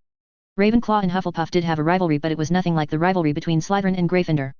The players were ready, all of them flying on their brooms, while her eyes followed Cassius, who was flying behind his chasers, as Madame Hooch looked to the sides. "It's about to begin," Tracy added excitedly as the whistle was blown and the match started. The players flew in an instant, and House Ravenclaw had the quaffle. Much to her surprise, Cassius had taken off at full speed and was flying ahead of his chasers. Just as it seemed that he would collide into one of them, she saw him twist his broom slightly as he edged past the chaser, who was clearly rattled by this, as the Ravenclaw team scored. And then it happened again just as the Hufflepuff had the possession. She saw him appear beside the chaser, whipping past him before suddenly he stopped himself as a bludger came and hit the chaser through his shadow. And that was how the game continued, as Cassius whizzed through the arena, interrupting Hufflepuff plays and players through his sharp turns and covers, often edging past them, and the offense was all Ravenclaw. And she had never seen anything like this. She knew a bit about Quidditch, but nothing like this. This, my dear, is active seeking, Daphne added from the side, probably at seeing her amazement. What does it mean? She asked, not removing her eyes from the stand. It was not the most noble way of playing, but it worked. Ravenclaw scored their 11th point, putting the score at 110 to 10, with a 100-point lead. Cassius, unlike most seekers, does not like staying idle. So, rather than simply staying out of the way and searching for the snitch, he starts causing a lot of ruckus on the field, interrupting plays and frustrating the opponents, and it was beginning to show as the Hufflepuff suffered a penalty as their beater tried to hit him with a bat. But what if the opposing seeker sees the snitch, and it seemed as if he had, as Cedric Diggory suddenly whipped through the air, accelerating towards a corner of the pitch, when suddenly one of the Ravenclaw beaters appeared in front of him. Shoo! The crowd booed. Penalty to Ravenclaw. And that was dirty of them. Then that, and the match started again, and after the penalties, the onslaught from Ravenclaw continued, and they dominated the scoring, for it was as if they were playing with 4 chasers, until suddenly both Diggory and Cassius suddenly broke out into a dive, heading straight for the ground. They have seen the snitch, Tracy added excitedly as the whole crowd held his breath, and they were accelerating like madmen, and were a few feet from the ground when suddenly Diggory pulled out of the dive, and yet she saw Cassius whip up his broomstick in an unreal manner as he changed direction while the Ravenclaw house roared in victory. And it's a rout. Ravenclaw wins 340-50, and it was an absolute victory. And the roars were deafening as Ravenclaw all cheered as they came upon Cassius and began to lift him into the sky. He is good, isn't he? Tracy added, as she clapped, and Hermione nodded. Because of his jolly nature, people often underestimate him, but that is all just a ploy. For Cassius Malfoy is as cunning a wizard can be, but she was still confused. But why not just find the snitch first? She asked, and it was Daphne who answered. Look at the score, and she did. Even if he had lost the snitch, they would have still won, Daphne added, and that was true. In Quidditch, it was often thought that the team who captured the snitch won the match. But the snitch was only worth 150 points if a team could get a point differential greater than that. That is what he calls an absolute victory. Chapter 12. Hermione Granger. After the match between Ravenclaw and Hufflepuff, she walked to the abandoned classroom once more for their so-called practical lesson, which had again been pushed back by a day because of the upcoming Hogsmeade visit. Initially when she had learned about the visits, she had thought that she would visit the place with Harry and Ron. But Harry had not gotten his permission slip signed, and her friendship with Ron was under much strain at the moment. So, it seemed that she would be visiting the ancient and historical village all by herself, which was not as enthusiastic as going with friends. She could have asked Tracy and Daphne, but it just did not feel right for some reason. So she stayed silent and practiced the patroness charm along with Daphne, Tracy, and Cassius, who was a bit less enthusiastic about the lesson, and as she saw him clap his hands, it was time for an break. Okay, let's take a small break, and with that, Tracy and Daphne put down their wands as well. For while patroness charm was their major project of the year, it was not the only thing they worked on. They practiced charms, transfiguration, and whatever they wished to. The whole point of the lesson was to do so together. Should we just end the lesson right here for today? She mentioned as she saw Cassius plop down on an empty chair, and both girls beside her shrugged as they all turned towards Cassius. It's just that you seem too tired for this, and he shrugged. I am tired, but this is nothing. I can just sit around and you guys can practice on your own, he said, but it was Tracy who spoke up. Don't you have a house celebration to attend to? She asked, and indeed oftentimes the celebrations after a Quidditch match ran wild, and lasted late into the night, especially with the next day being a weekend as well. House Ravenclaw does not take part in such debauchery. We have too many nerds in our house for such a thing, and it was the blonde Slytherin who taunted. Says the biggest nerd of them all, who, after winning, is sitting here practicing magic, and she chuckled as he rolled her eyes. Your team won last weekend from what I can recall, and Daphne did not mind as she raised a brow. Unlike you, I was not part of the team, and that was true. She is right about that, she added, and he chuckled. And I will, like it to be known on the record that I was made to join the team forcefully, and that was a surprise to her. So, about the lesson? He asked as the two Slytherin added. Let's end it here for today. We can continue next weekend, he nodded. So be it. You can leave if you want. I will clean up, he said, and they both walked out of the room while she stayed to help him clean up. You can go as well. I can clean up by myself, he said, but she shook her head as she began to push back the chairs and dummies. No, it's fine, it was not like she had much to do after going back. Well, she had homework, but she did not want to tackle it all today. She did not miss his eyes following her as she put back the chairs before he spoke up suddenly. So, how is Harry? She asked, seeming a bit taken aback by the question as she turned towards him. Fine, why? She asked. I know that he must have been devastated by the loss he suffered from my brother, he began, and she nodded in understanding. Yes, he was, the whole house was in a way, and now after, seeing Ravenclaw play as well as they had, she wondered if their house still had a chance of winning the Quidditch championship. Still, I never knew you were such a good Quidditch player. But why didn't you play in the second year? He sighed as he pushed his hand through his hair, and unlike Ron and Harry, they were cut and combed to perfection, as he answered in a lazy tone. I am not actually that big a fan of the game and had no intention of playing until Clearwater forced me to, and she frowned. Clearwater? She asked, and he nodded. Yes, she is a prefect and kind of bullied me into joining the team, and she chuckled at that, making him frown. Why do you find that funny? He asked, and she clasped her lips at once, though he did not remove his eyes, so she answered. It's just that I find it odd that a Malfoy can be bullied so easily, and indeed, she could not imagine someone bullying Draco. Oh, you have no idea, and there was something rather odd about that tone as she finished cleaning up. So, we are done? She asked, and he nodded. Yes, it seems we are, and then, before she could leave, he suddenly called after her once more. Granger, wait, she stopped and turned to face him again. Since we are free, why don't I help you catch up with things we mastered in the last couple of years, and she frowned at that. Though she was just going to waste the next hour and a half otherwise, and learning new spells was far better than that. But aren't you tired? She asked, and he shrugged. For this type of stuff, it won't matter much, and the offer was tempting. She had read the list and had been fascinated by just how ahead the three of them were, and so after a bit of thinking, she nodded and joined him once more. Okay, so why don't we begin with the basics of chantless magic? She wondered how he knew of the thing that had fascinated her the most. And so, the lesson began, as he helped her cast a few spells without chance. Basic spells, like Lumos and the disarming charm, but she found it odd as she lost herself in the lesson. As the lesson continued, it began to dawn on her about just the kind of situation she was in. A year ago, she could hardly have imagined herself alone with a Malfoy, and yet a few months later, here she was, standing in a room alone with a Malfoy, and she realized just how much life had changed for her. After an hour, she was quite capable of doing the two spells without chance as he stood opposite to her. She focused on his wand and focused on the spell she wished to chant as she made a quick half-circle. Web. And so it happened as Cassius's wand took to the air, and she jumped and caught it right in her hand. Yes. I did it. She jumped up in joy at her achievements as Cassius clapped from the other side. That was quite impressive, and he walked up to her, and she felt her face flush in embarrassment as she realized what she had done. Here, she handed him back his wand, noticing how it was quite different from hers. It's white, she noticed, and he nodded. Yes, because of the wood. It's you, he answered, and she nodded as he pocketed the wand. So, before we go, I wanted to ask you something, he began, and she nodded as he looked into her eyes. Do you have any plans for tomorrow?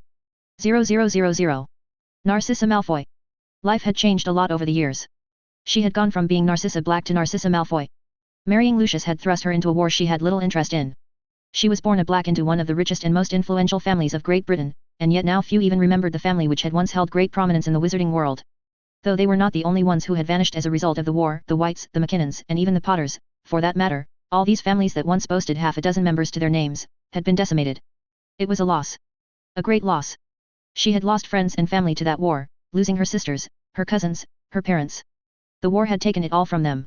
And though her husband might not be happy to hear it as such, she found the current era to her liking. She found the peace to her liking, and unlike his own ambition and desire of seeing the Dark Lord return, she held nothing of the sort. For she knew that if such a day were to come, her family would be torn apart. And while she would never abandon Lucius despite her distaste for the Dark Lord, she feared that one of her sons shared no such loyalty. It seems our son has made us proud, Lucius added as he finished reading the letter, and put it back on the table as they are their breakfast. Draco has just led his team to victory against the Gryffindors, and she had read of it as well and was perhaps just as proud of their eldest as Lucius. Though I do wonder if you helped him buy that new broom. Lucius asked. While they were rich, that was a big purchase and a waste of money for a school competition. No. I did not, she answered truthfully, making him frown. Then how did Draco save enough to buy a firebolt? He asked, both impressed and surprised by their eldest's acquisition of the latest broom. Perhaps he had some money saved, she suggested, and Lucius scoffed. Perhaps, she answered, knowing that it would not be wise of her to divulge Cassius's savings to him.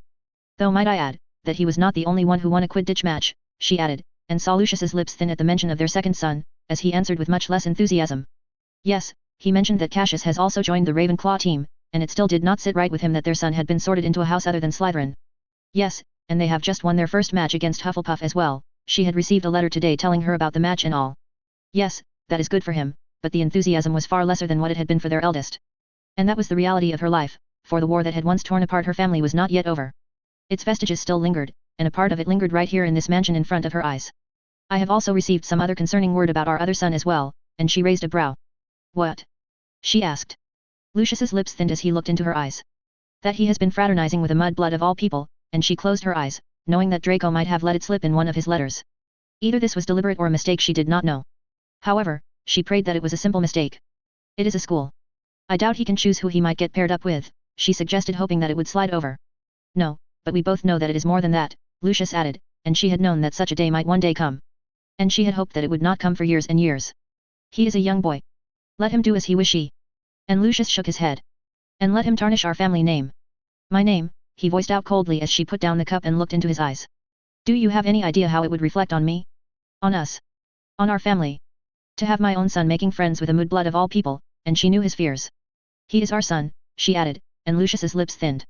For all his distaste, she knew that he did care for Cassius, perhaps less than Draco, yet he did care. And that is why you must control him, he suggested, knowing full well that of the two of them, it was her who could influence their youngest.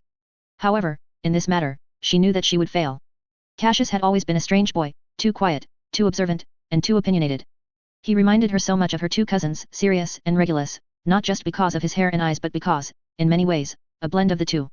He was quiet and studious like Regulus but had a tongue and mind as sharp as the older Sirius. He also ascribed to Sirius's ideology, and though she still wondered how the boy never really cared about the ideology of the Dark Lord. No. It was not apathy that he held for the ideology of blood supremacy. He had loathed it. He had always had, and that much was obvious to them all, but she had prayed and hoped that this would fade over the years. But her prayers had gone unanswered, and the divide between him and Lucius had only gotten wider and wider as he grew up and became bolder and bolder in his defiance. And what if I can't? She asked, fearing how Lucius may answer. Then, I must do what I can to protect this family. She closed her eyes as Lucius rose from his chair and walked away, as she sat there sighing at the dilemma she now faced. She loved her son. Cassius had always been her son. While Draco looked up to his father, Cassius had always gravitated towards her. He was mature, smart, and more perceptive than any child she had ever seen, but he was also too stubborn and headstrong. Why must you do this, Cassius? She whispered to the air as she lamented his decisions, knowing full well what it would one day lead to. Chapter 13. Harry Potter. I am afraid that will not be possible, Mr. Potter. Professor McGonagall's answer did little to alleviate his sour mood. All of the students had gathered outside the castle to hand in their permission slips for the Hogsmeade trip, and the entire third-year class was leaving for the village. All of them except him.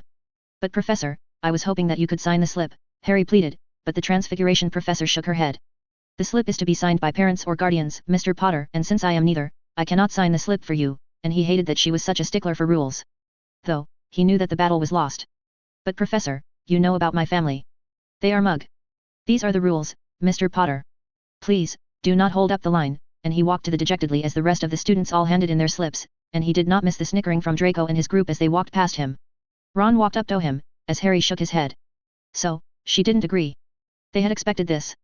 No, she did not, Harry said, and it was a long shot. Bummer, mate. I will try to bring you as much as I can, Ron said, and Harry nodded, not wanting to ruin his friend's happiness. Have you talked to Hermione? He asked Ron to apologize to her so that they could bury the hatchet because their little spat was becoming a bit too much. And as much as Harry did not wish to intervene in between them, he could stand this no more. Why do I have to apologize to her? Ron asked, and Harry sighed. Because I am tired of you two fighting, Harry added, and Ron finally nodded as his eyes finally landed on Hermione, who was walking towards her. Hello Harry, she greeted warmly before her lips thinned as she looked towards Ron. Good morning, she still said stiffly, as Ron nodded. So, Professor McGonagall did not agree? She asked, and he shook his head. She did not, he had also told her about his plans, and she nodded. I am sorry for this, she said. It's not your fault. It wasn't anyone's fault except his own and Voldemort's. You should go, and then he looked at Ron, who made a face before he finally looked at Hermione. Hermione, he called out just as she had turned away from them. Yes, she asked, as Ron seemed to hesitate, so Harry kind of nudged him secretly as he opened his mouth. I am sorry, Ron voiced out, and Hermione raised a brow. It's okay, she said after a few seconds and turned away, much to Ron's surprise. Hey! Where are you going? He asked as he called her out once more. We should go together, he suggested, but Hermione shook his head. I am sorry, but I already made plans, and Harry was a bit surprised by her words but not more than Ron. Who did she make plans with? Everyone hates her guts. While not aptly put, it was true that Hermione did have few friends in their house. Merlin's beard. Ron cursed as he pointed towards her once more. It's him again. That git. Ron cursed, and Harry saw him as well. It was the Malfoy, the younger one. Cassius, he remembered his name rather easily. For it was on every boy's mouth for the whole day yesterday after how he had beaten the Hufflepuff Quidditch team. And he saw Hermione laughing with him as they both walked towards the castle gates together. A Malfoy. She is going out with a damned Malfoy. Ron cursed as he shook his head. And you made me apologize to her, Ron shook his head at him. She has betrayed us, mate. The girls are right about her. She has been bewitched by his gold and does not care about us anymore, Ron said, and Harry did not believe it, but she had been rather distant from them ever since the year began. Well, then, I am going back. You should go and enjoy yourself, Harry said as he turned away from Ron. Hey! Before you go, the twins asked me to tell you to see them. They want something from you, Ron said, and Harry nodded. I will go and see if they are in the common room, and with that, he walked up the castle once more, dejected and angry, before he walked into the common room, where he approached the twins. Ron told me that you wanted to see me, he began. Both Fred and George turned to face, and the two twins looked at his dejected face. So, McGonagall refused to sign your slip, they asked, and he nodded. Well, then we have just the solution for you. 0000. Hermione Granger. Hogsmeade was even better than she had imagined it to be. The shops, the history, and the sights, it was all magical, with such rich history. Cassius took her to all the famous stores. Zonko's had a massive line of students outside of it, and the 3 broomsticks was filled to the brim, but they still managed to get a pint of butterbeer, and Hermione would later realize that she had drunk about half a dozen of them. You drank half a dozen pints of butterbeer, and you still want to go to Honeydukes? He asked with a laugh, and she huffed. It's for exploration purposes, she denied, not accepting the insinuation that she had a sweet tooth. As you say, my lady, he bowed, animated as they both walked towards the sweet shop. And much like Zonko's and the 3 broomsticks, there was a massive horde of students in the shop, and they both exchanged glances, rather tired of making their way through the crowds. We can come later, and she nodded as they walked out of the famous sweet shop, and began to wander through the market area. There were many other shops for uniforms, snacks, supplies, and even the famous Madame Putifoot's tea shop, which was a rather famous spot for people who were dating one another. Is that Percy? She realized as she recognized one of the boys sitting on a table. Yes, and he is with Clearwater, he said, and there was a devilish smirk on his face. I am going to have fun with this, he said as the couple in the shop turned towards them. Cassius waved to them with a devilish smile on his face. She saw the Ravenclaw prefect wave back awkwardly as he pushed him forward. That is enough, she said, no longer able to tolerate the sweet smell of the shop anymore. I was not done, he complained, but yet he moved forward as they walked towards their final 2 destinations. That is the infamous Shrieking Shack, he said as he pointed towards the decrepit house in the distance with a fence around it. And the house was a small wooden cottage, a bit away from the town, with a fence around it. They say ghosts haunt it and that they scream every night, she remembered reading about it in Hogwarts history. That is a lie, he cut in rather nonchalantly. What?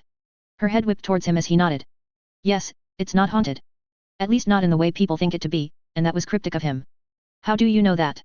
My mother told me, he answered, and she realized that while she knew much about his father, she did not know much about his mother except for her name. She went to Hogwarts, she asked, and he nodded. Yes, she and her 2 sisters. They all went to the school together, each of them a year or 2 apart, and she frowned. Who were they? She asked, and he hesitated for a second before he answered. You must have read about one of them, he said, looking into her eyes, but she had not made the connection. Bellatrix Lestrange, though at that time she was just Bellatrix Black, and perhaps it was an impulse, but she pulled her hand away from him, for she had indeed read about her. And there it was, that name. Black, and it took her a second to make the connection. Your mother's name is Narcissa Black, like Sirius Black, she asked nervously as his lips thinned. He was her cousin, and she could not believe that the mass murderer, one of Dark Lord's most infamous followers, was his uncle. They went to Hogwarts around the same time, he answered, and she did not know what to make of it. He was friends with Harry's father, James Potter, and she did not know that. What? She asked in surprise, and he nodded. Yes, he ran out of the home when he was 16 and lived at the Potter's family home for a year.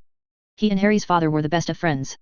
He was the best man at their wedding, and they even named him Harry's godfather, and she knew nothing of this. And sadly, neither did Harry. No one had ever mentioned this to him. Then when did he join the Dark Lord? She asked, hoping to learn as much as she could so perhaps she could relay it to Harry. No one knows, he answered as he shrugged. Some even question if he ever did join him or not, and she frowned at that, not understanding what he meant by those words. What do you mean by that? And Cassius shrugged as he looked into her eyes. I don't have the details yet, but I will soon, and for some reason, she did not press him on it as they continued to walk. Their journey forward was done rather silently as they headed to Hog's Head. The inn was rather shady, and for some reason, she did not feel like visiting it. Should we really go there? She asked, and he nodded. Yes, there is someone I want to meet in there, and she frowned and yet still followed after him.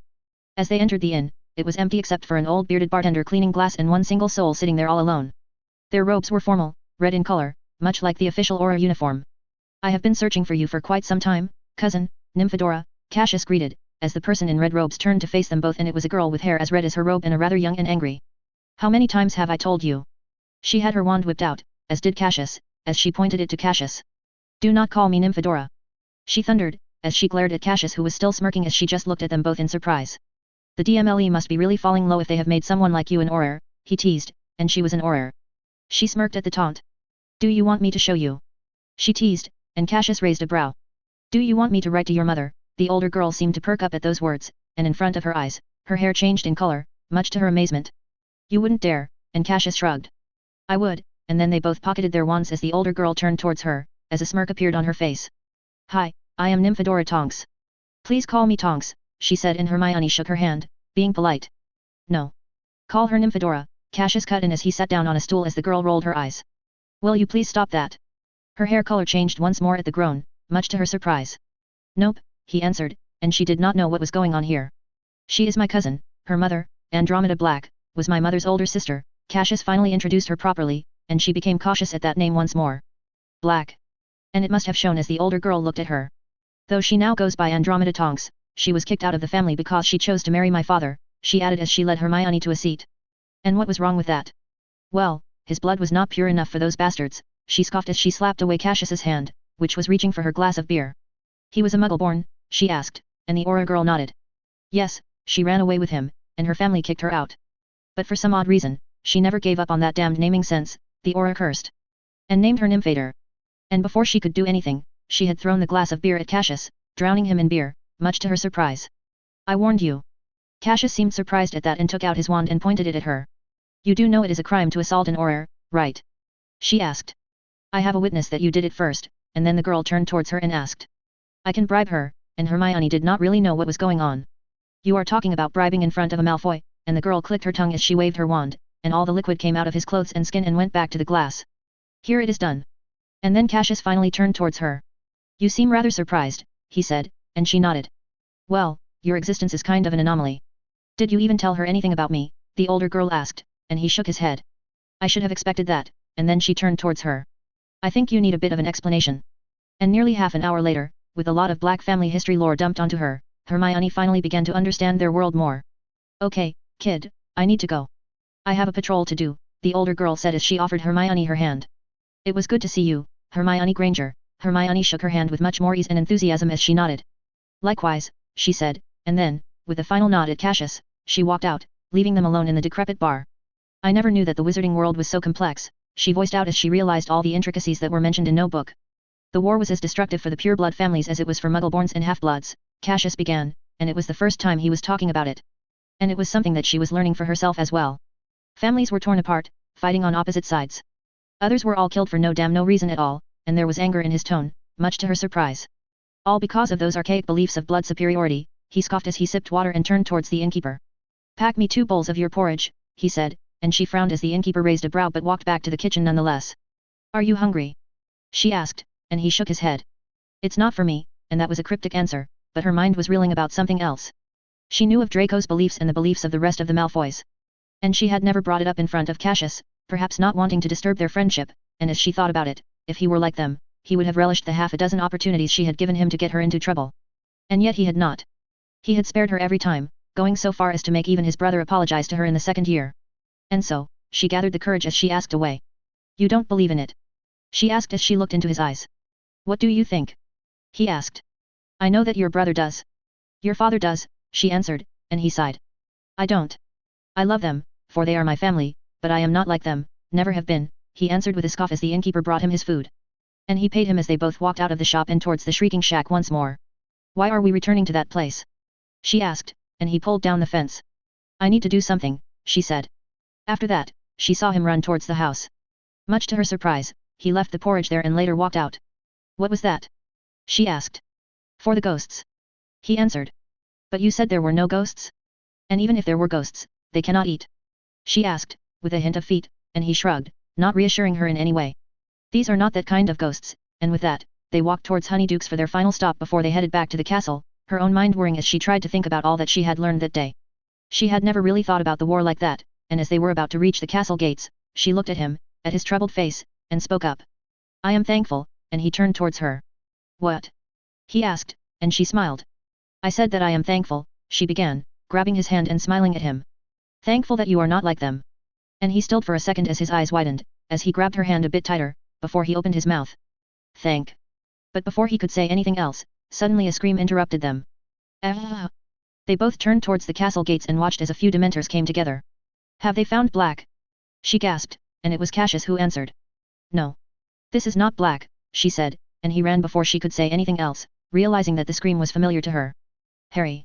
She gasped as she saw that a person was indeed standing beside the place where the Dementors were gathering, a red-haired person of middling height. Ron. She realized and broke out into a stride behind him. Cassius. Wait.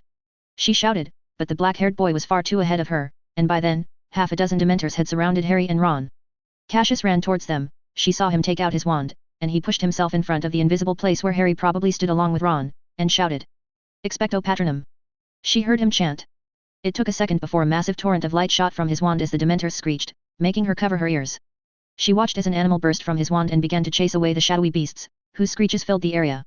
She saw one of them coming towards her, and she felt the world grow cold before that glimmering horse trotted in front of her, though it was no normal horse.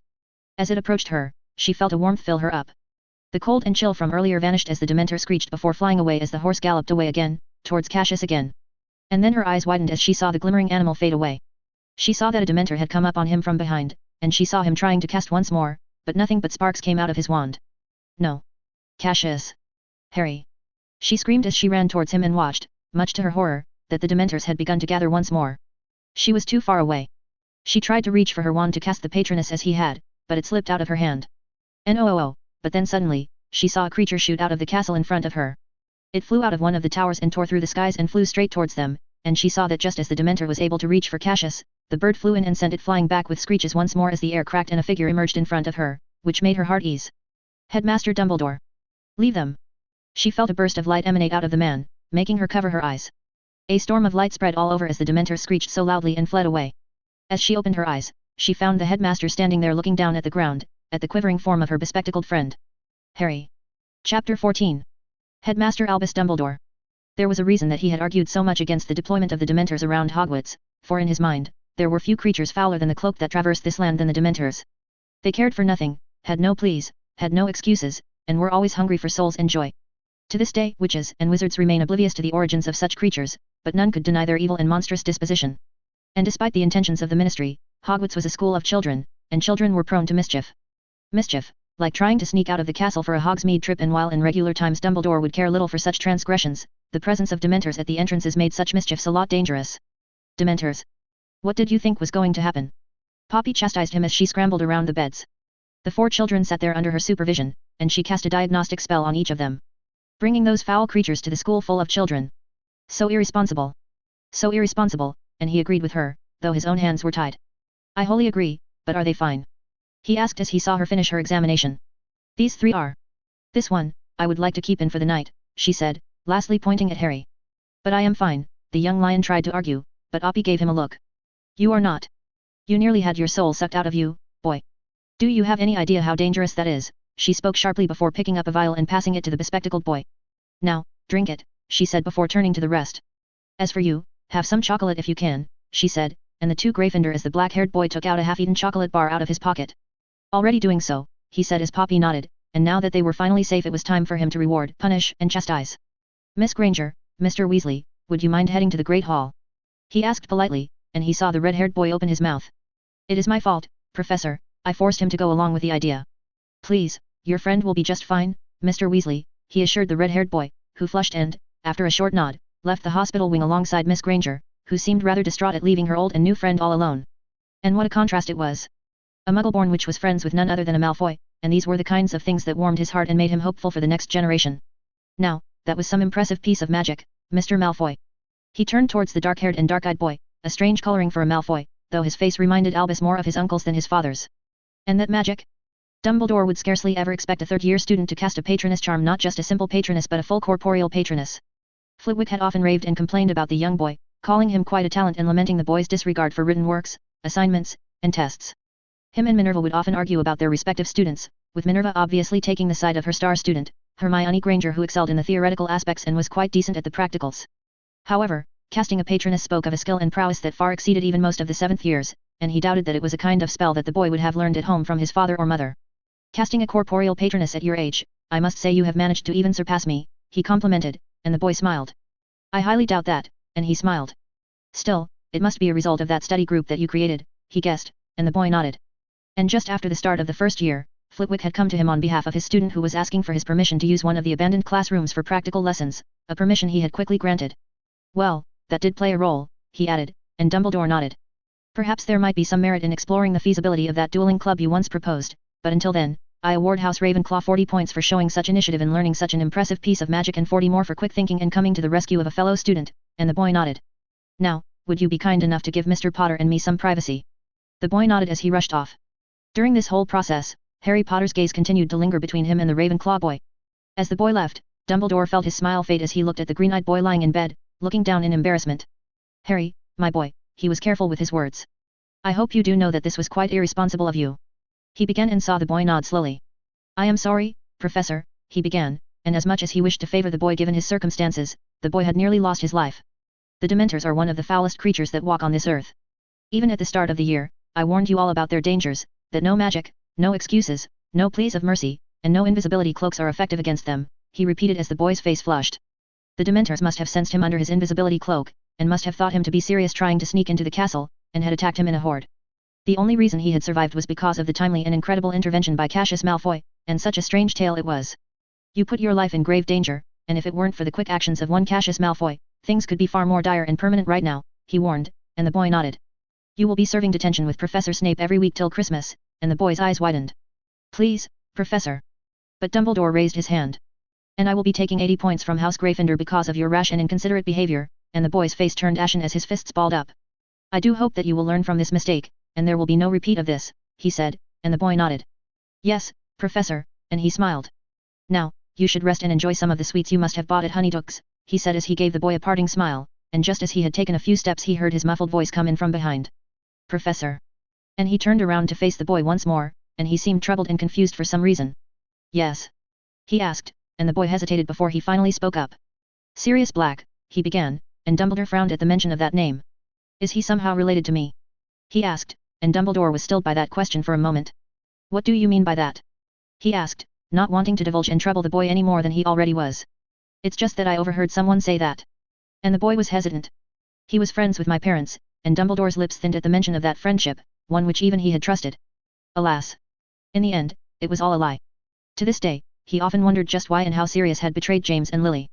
Their friendship had seemed so genuine and true, and yet the boy had betrayed them in the end. Betrayed them all. Sirius Black was indeed a part of your father's friend circle. From what I recall, they were good friends, he chose to tell the boy the truth. To this day, I wonder just what made him betray his closest friend and turn to the Dark Lord's side, he answered with thin lips. But you need not worry about Sirius Black, he added sharply. The man will be caught soon enough. The Dementors, reviling as they are rather good at their job and will stop at nothing until they have recovered the man. As long as you follow the rules, you will be safe from him and need not worry. So, I am hoping that there will not be a repeat of such a transgression again in the future. And the boy nodded. As for your parents and Sirius Black, there is someone far more qualified than me to talk about them and their time at Hogwarts, and it seemed that Remus had yet to talk to the boy despite his insistence. Well, he would need to do so eventually. Who? Harry asked Dumbledore. Someone here at Hogwarts. I will make sure that they come to you soon, he finished as the boy nodded and just as he was about to step out. Professor? He asked again, and Dumbledore stopped again and turned around, always happy to put the young, incredulous minds of his students at ease. Could he be innocent? He asked as he looked into his eyes and frowned. Who? He asked, and the Potter boy hesitated before he answered once more. Black. And he stilled at those words, at the insinuation. Why wow. But before he could say anything, a frantic Minerva appeared behind him. Albus. And he turned and frowned as he saw the alarm on her face. What happened? He asked immediately. It's him. Black. He has broken into the school.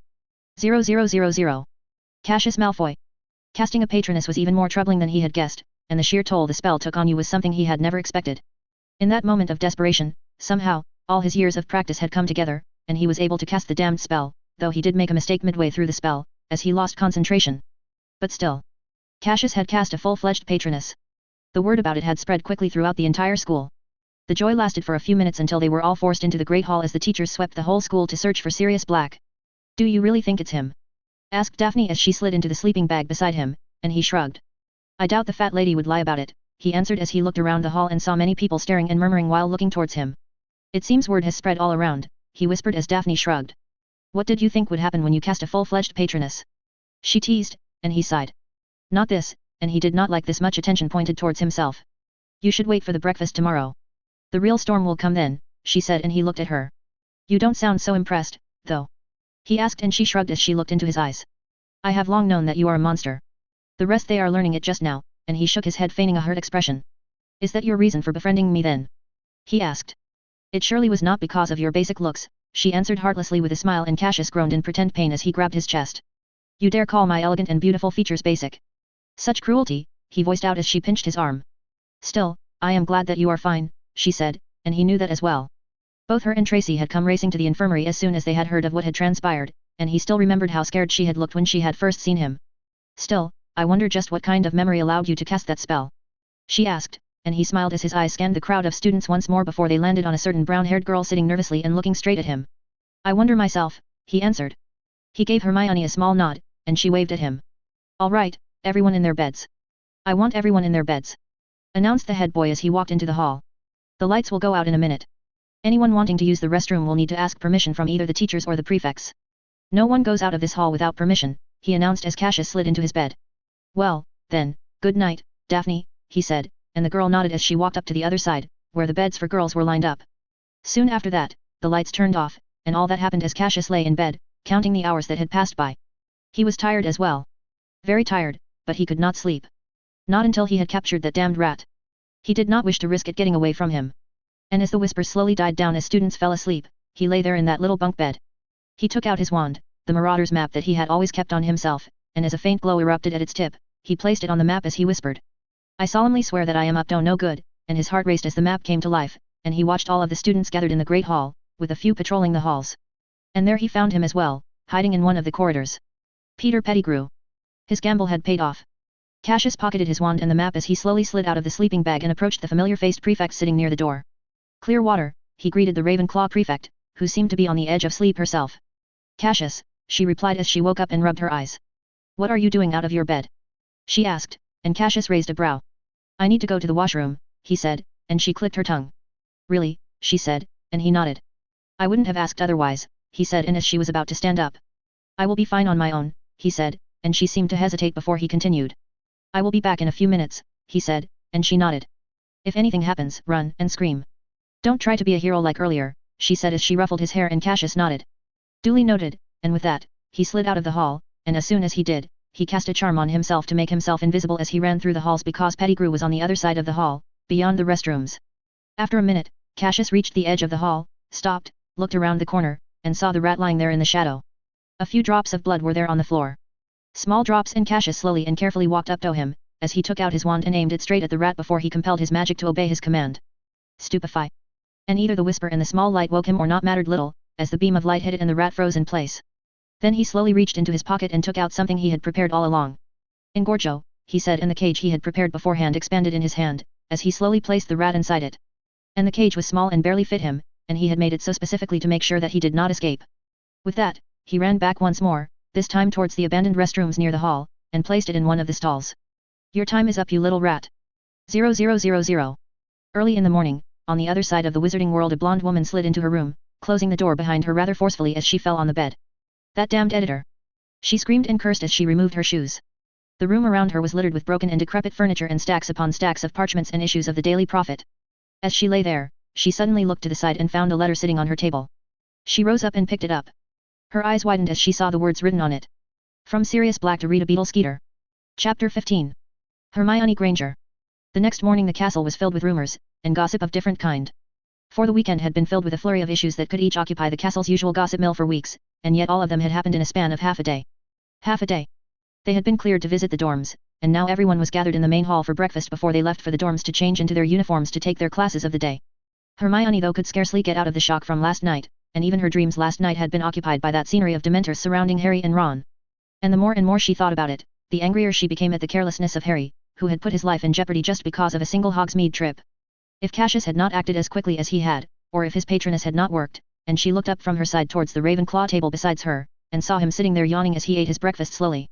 The warmth of his patroness had truly taken her by surprise, and Hermione had done extensive research on the spell, so she more than everyone else knew just the sheer absurdity that was a third-year student mastering a full corporeal patroness. That was another one of the stories that was on everyone's lips, and there was another story making rounds as well, one concerning herself and how she had visited Hogsmeade with the boy in question, something which was solidifying the rumors around her. Hermione, Harry greeted her as he sat down beside her, and despite her anger at the boy, she held her tongue as she greeted him. How are you, Harry? She asked, and the boy in question shrugged. I was fine even last night. It was Madame Pomfrey who wanted to keep me for observation, he said as Ron plopped down beside him as well. Despite his apology, their relationship had not returned to its previous state, as Hermione found his behavior rather odd. Well, it was for the best. At least you got to sleep in the hospital wing, mate. My back's hurting from trying to sleep in that shit bed from yesterday, and indeed the camp beds they had been provided yesterday were rather uncomfortable, but hopefully they would once again be sleeping in their beds from today. The beds were quite uncomfortable, she added, as she looked towards Harry. Do you think it was really him? He asked, and she did not answer. I doubt the fat lady would be so distraught otherwise. She has abandoned the portrait, and is refusing to return, she added, what she had heard Percy discuss with their head of house earlier who had just left the hall a few minutes ago. Then how will we enter the dorms? Harry asked, who much like the rest of the school was still dressed in simpler clothes. I reckon they will get a new portrait for the entrance, Ron added as he bit into the food, and that was the likely thing. Well, if it really was Black, he has done us a favor, and both of their heads snapped towards him at those words as Ron slowly put down the fork. Do you have any idea how badly both of us would have been chewed over by everyone when they learned that we had just cost them 80 points? And her eyes widened at that. 80 points. She gasped, and her voice drew in a few whispers from around them as Ron tried to hush her. Keep it down, Hermione. Do you want to sick Percy on us? He added, but she could hardly do so. 80 points. Dumbledore had taken 80 points from them for their little stunt from last night. And he has given me detention for every weekend until Christmas with Snape, Harry added, and that was harsh. That's harsh, mate. Ron added, and despite her frustration with her friend she did find it rather harsh. Detention was already punishment enough, but detention with Snape, that was doubly hard given just how much the man loathed Gryffindor. But still, what were you thinking, trying to sneak out the castle like that? She admonished him as she gave him a small glare. You knew about the Dementors, and yet you tried to walk in so carelessly, she added, noticing Harry's lips thinning. Yeah, mate. Why did you suddenly start running towards the castle? We could have easily used one of the secret passages to get back, he added. She saw Harry's face turn pale at those words, yet he did not say anything but instead continued to stare at her face for some reason as if expecting an answer. What? She asked, and he opened his mouth and hesitated before closing it and, shaking his head, beginning to eat breakfast. Nothing, he said, making her frown. Still man, when those Dementors surrounded me, I thought I was dead, Ron added. Me too, Harry added. What was that spell though? And what was that animal that saved us? Ron asked looking towards her. It's called the Patroness Charm, she answered, and Harry was now paying her rapt attention. It is one of the only defensive spells that works against Dementors, and that animal is the physical form the spell takes when a person has mastered it, she answered. Must be quite easy that Malfoy's mastered it, Ron added and she scoffed. It is actually one of hardest spells to master, she cut in as she corrected her friend. Even most adult wizards cannot use the spell, and then she turned towards Cassius whose eyes met her own as he gave her a small smile, as Luna besides her waved at her. Even I cannot, she added. Then who taught it to him? Harry asked. He taught himself, and is now teaching us as well, and Harry's eyes widened at her answer. Is that what you have been up to for the last 2 weeks? Harry asked, and she nodded. Yes, we have a practical class every weekend, where we try to learn a spell or two and practice spells with one another. It is quite fun, she told Harry, who seemed rather interested in the idea, unlike Ron, who had busied himself with his food. Harry's eyes were focused on Cassius as well, and he seemed to be in deep thought. Are you going to meet him today? He suddenly asked her. We have a class together today runes, she told him, remembering the runes class they shared. I am not in runes, but you do study together with them don't you? He asked and she nodded, not realizing what he wanted. Then take me with you when you go, he said, and she nodded, surprised by his sudden interest. They then ate in silence, before rushing up to the dorm. A new portrait was yet to be appointed in place of the fat lady, but a prefect was there to let them in, and as they entered the dorm room, Hermione walked up to the common to warm herself when suddenly Ron's screech tore through the common. Scabbers! And she turned around and saw him holding a pillow.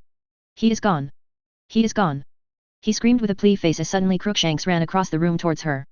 She killed him. That monster killed Scabber. 0000.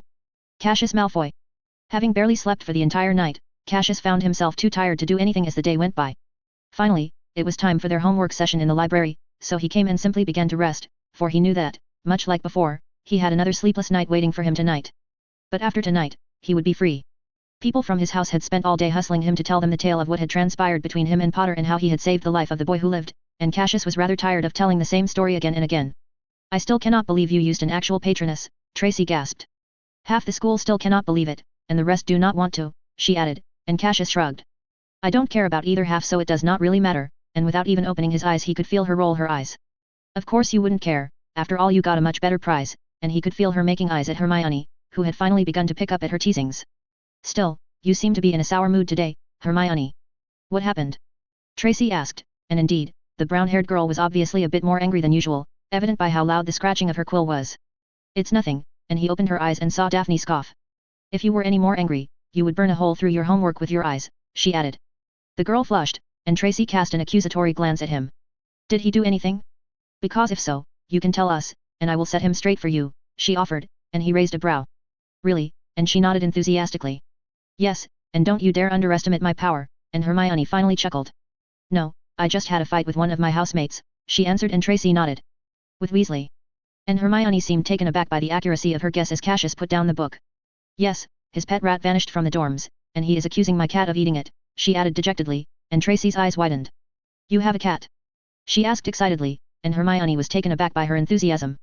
Yes, its name is Crookshanks, she added as Tracy's eyes lit up. You must bring it with yourself when you can. I love cats, she added excitedly as Cassius rolled his eyes at her. What? She punched his arm, immediately. I dare you to say anything against those feline goddesses. I dare you. She threatened, and Cassius knew better than to get into an argument regarding cats with Tracy and raised his hands. I would not dare, he acquiesced as she puffed up her chest. He glanced towards Hermione and looked into her eyes. As a matter of fact, I am quite fond of cats as well, and it took the brown-haired girl a second to remember her debacle from last year as her face flushed, though he did not miss the sharp jolt of pain that came from under the table as the girl hit his shin. As you should be, Tracy added. Then why don't you get one for yourself, Hermione asked, as the brunette's face dropped as she looked towards Daphne. Because someone here is allergic to the majestic creature, and Daphne shrugged. You can get one when you are older, but if you want to share the dorm with me, there will be no cat, and Tracy made a face at her as Daphne turned towards Granger. As for Ron, you should not pay his words any heed, he should really think before he speaks, she added as Tracy nodded. And writes, McGonagall berated him rather badly because he has failed 2 assignments in a row, Tracy added, and he did not know that. Well, it was inevitable. After all, he can no longer make you do his work, or copy of you now can he, Daphne finished, much to Granger's surprise. I did not do his work for him. She tried to defend him, and that was what probably got her sorted into Gryffindor, because despite everything that the boy had said, she still had a soft spot for him as a friend. You did, it is an open secret, Tracy said as Daphne nodded. As for the rat, it must have escaped into the halls, it will probably turn up again in a few days, she said. Who even uses rats as a pet? I think they went out of fashion in the 50s, Tracy added as he shrugged. I often try to think why they were in fashion in the first place, he added his own bit. Do you have a pet? Suddenly Hermione asked him, and he nodded and smiled. I do, he answered. What is it? She asked. A raven, Daphne answered, and he nodded. A very eerie raven, I must add, Tracy cut in. R2 is just fine, he defended his pet as Hermione broke out into a chuckle. You named your raven R2, and he nodded. That is from Star Wars, right? And he nodded. Yes, and he is a perfectly fine raven, but the school does not permit them as pets. Though I have applied for an exemption this year, and Professor Flitwick has assured me that the application might be approved by Christmas, he added, and that was good for him because he was rather fond of his raven. Then you must show it to me, she said, and he nodded. I will, and so the day ended with much less productivity. They all had their dinner and headed to their dorms, though not him, as Cassius quietly vanished into the washroom where he had put the rat from last night. Chapter 16. Albus Dumbledore. Hogwarts was a school of great importance in the wizarding world. It was amongst the most ancient and important educational institutes in the world. Despite its struggles in the recent times, the school's history and pedigree made it a place of great respect and reverence.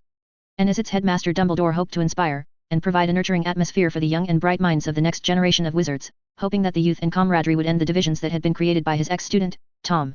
So, of all his duties and titles of which there were many, much to his dismay, Dumbledore was fondest of his title of an educator and headmaster and gave this job the largest span of attention. The recent disturbances had made him a bit wary though, for he could almost feel Tom Riddle's struggles of trying to return back to his power. 2 times, his attempts had been foiled in front of him. By Harry himself in the first year, much to his anger. And then by an unknown entity in the second year, though he had no doubt that this person was a part of this school. Few understood the significance and the importance of the reopening of the Chamber of Secrets, and what it entailed, but Dumbledore was not as oblivious as the rest. He knew that there was only one person capable of opening the Chamber of Secrets, Tom. And his initial success had made him much wary, and yet the attacks had ceased rather suddenly, and for some time he had feared that Tom had succeeded in his endeavors to return, and yet months after months of peace and searching dissuaded him of the notion, and gave him an idea of a new possibility. Someone else had intervened, to stop Tom. Someone from this very school. He did not know who, not entirely, though he did have an inkling that it might be the very person who had asked him to be here, at this early hour. It is rare for you to join us at breakfast, Albus, Minerva asked with a raised brow, and his heart warmed as he saw young bright minds walk into the great hall, for a bright new day. Physically perhaps, but I am always here in spirit, he answered, as he sat there at the head of the table, as the students trotted in, sometimes alone, sometimes in groups. All of them dressed in the school uniform. And what made you come physically today? She asked, as Dumbledore answered with a smile. I believe I was beckoned here by a dear friend, he answered, and Minerva frowned. Who? She asked, and he mulled about his words for a moment before he answered. I cannot say, but we have been pen pals for some time now, and that was the truth, not like Minerva believed it as she shook her head, and asked sharply. Do you wish to address the students about the incident from a day ago? She asked, and just thinking about that made his mood a bit sour, yet he shook his head. There is nothing to say. I talked to Cornelius again to try and make him see sense, but the recent ordeal with the fat lady has made him even more stubborn than before, he answered, and much to his dismay he was unable to make the minister remove the dementors around the school. Those awful creatures have no place in a school, she added with thinned lips as her eyes glanced towards the Gryffindor table, probably at the young small bespectacled boy sitting there eating his breakfast. They nearly killed a student, and I fear this might be the first of many incidents, she added, and that was indeed troubling. If it was not for that Malfoy boy, Potter could have lost his life, she whispered, and that was indeed a troubling and embarrassing thought. It is a troubling thought indeed, he agreed, his eyes lit up though as he looked beside the Gryffindor table and focused on the boy Minerva had just mentioned. He sat there yawning rather sleepily as he drank cupfuls of coffee, a drink more popular in lands across the sea. I still cannot believe that the boy was able to produce a corporeal patroness at his age, Minerva added, a hint of envy in her tone, probably at the boy's sorting. He has always been rather sharp when it came to the practicals, answered the Master of Charms, who chose to join in on the conversation as it turned towards his prized student. A shame that he refuses to put in as much focus on his written work or he could easily beat Miss Granger for the top spot in his year, and he raised a brow. Yes, I have heard you lament about this many times before, he added as the former dueling champion nodded and continued in his squeaky voice. Well, I was more surprised by the choice of magic as well, added Minerva. After all, given his family's name and history, she added, as Dumbledore's lips thinned for none at the table had any disillusion about the ideologies that Malfoy adhered to. Ideologies that made them rather averse to magics like patroness and so forth. Severus, you must have known about this, he asked the potions master sitting quietly at the edge, and the man simply raised a brow.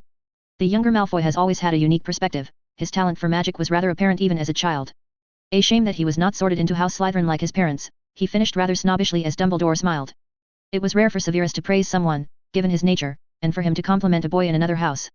Well, one can hardly forget that while he is a Malfoy, his mother is a Black, he added, and though he did not believe in the ideas of blood purity, there was no denying that certain talents and magical traits were often passed through blood. And there was a shift in the table at the mention of that family's name, a name which had dwindled out of prominence over the years, but those older knew well the sheer extent of talented witches and wizards that the family had produced. Speaking of that. But Minerva suddenly stopped, as the sound of flapping wings thundered across the hall, as Dumbledore looked at the windows at the end of the hall, and watched as a storm of owls rushed into the hall. What is happening? Minerva was on her feet as the owls began to drop parcels on every table, often to the surprise of the students, as a dozen of them flew over his own table, as an owl dropped the parcel in front of him. It's the prophet, Minerva added, and someone had bought the paper for everyone at school, and Dumbledore frowned as he recalled the ominous message he had received later in the night as he reached for the paper and unfurled. And he found himself taken aback as he saw that this was a special edition of the paper, and on the front page was a massive picture of Sirius Black. However, the real surprise was the words written underneath. Words that were somewhat too familiar with him. Sirius Black writes to Rita Skeeter.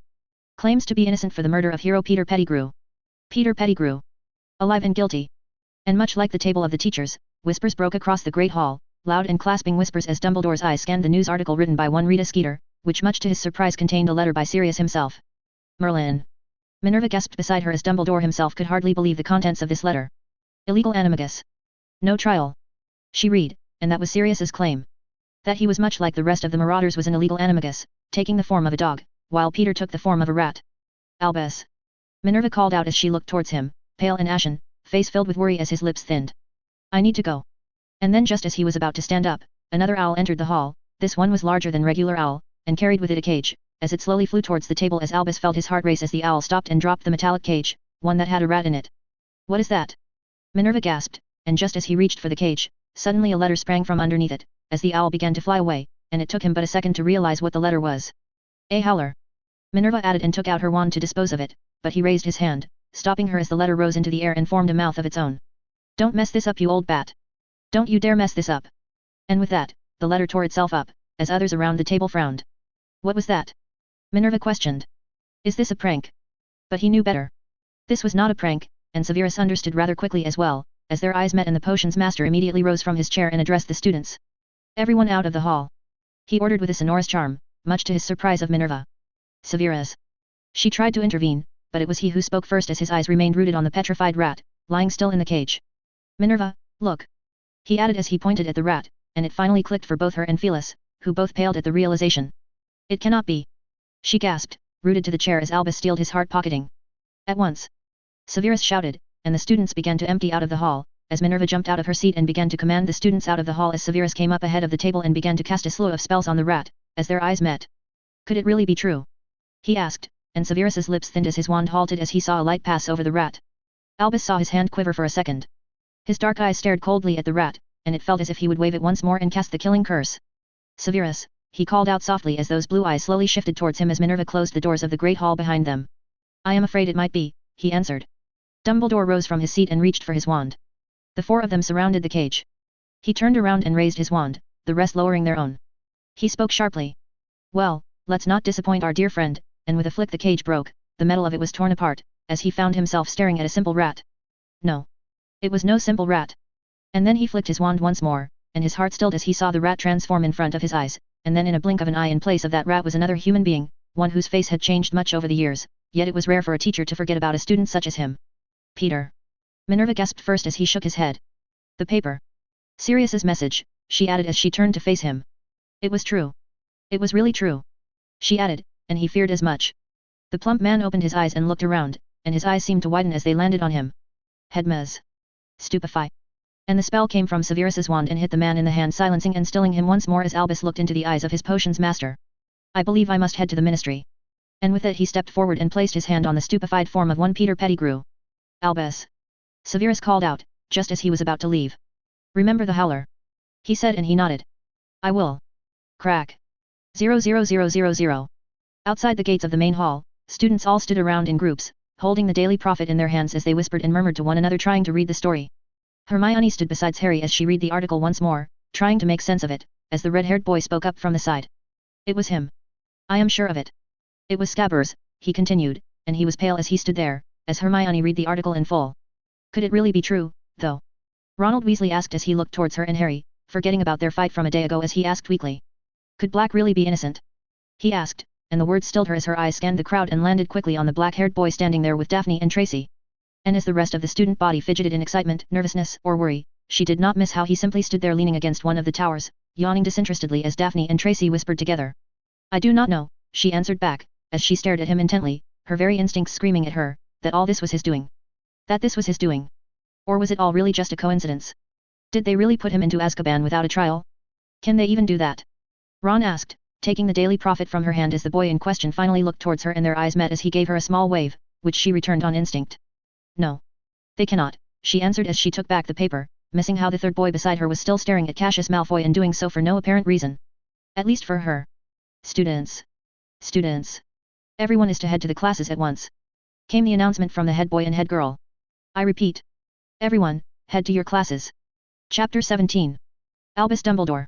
Hours had passed since the special edition of the Daily Prophet had been published, and now the entire Magical Society of Britain was looking to the Ministry for answers. The Ministry itself was in an uproar, as reporters continued to harass each and every member for any new information regarding this massive scandal.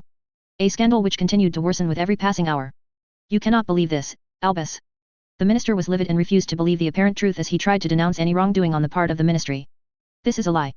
A ruse from one of the most dangerous criminals of the century. It was just like fudge to try and sweep this matter under the rug, given that this could have reporters and the people relook at the thousands of cases that had been prosecuted after the war. I am afraid, I do not concur with your opinion, Cornelius, he answered back as they sat in the office of Amelia Bones, the current head of the DMLE. And unlike Fudge, whose loyalty and judgment was compromised, Dumbledore believed he could trust the witch in question to stand with the truth. The evidence here is undeniable, he added as the minister spluttered. Undeniable. You call this undeniable? He waved the special edition before throwing it back on the table. This is nothing but a sham news article by a propaganda artist. You are not saying that you believe it, and while he was not so impressed by the journalistic integrity of one Rita Skeeter, he doubted that she had made this whole thing up or even written it at all. No. This was the work of a third party, someone who was simply using Rita Skeeter to hide themselves. While you can doubt the article, it is undeniable that the DMLE has in its custody Peter Pettigrew, a wizard we all thought dead for more than a century, and at that, Cornelius turned towards the witch who had the highest jurisdiction in the matter. Back me on this, Bones. Peter Pettigrew being alive proves nothing, he could have simply been hiding to keep himself safe. Black cannot be innocent, and Amelia Bones was a witch with a broader face, and blonde hair. I am afraid I cannot do so. I scoured through the files, and found no paperwork pertaining to Black's trial, she added as Cornelius's lips thinned. He was simply thrown into Azkaban without a trial. And now we must suffer the consequences of that mistake, and the witch in question cast a sharp glance in his direction as Fudge sighed, seeing him with no support. Black. Innocent. He gasped as he took off his bowler hat and wiped the sweat off of his forehead. Pettigrew. That sweet boy, is he really the traitor? He asked, and Amelia Bones nodded. From the initial investigation, it seems as such. Peter Pettigrew is being rather uncooperative with the investigation, but he will break soon enough, and when he does, we will know the truth, and Cornelius sighed. This will ruin my reputation.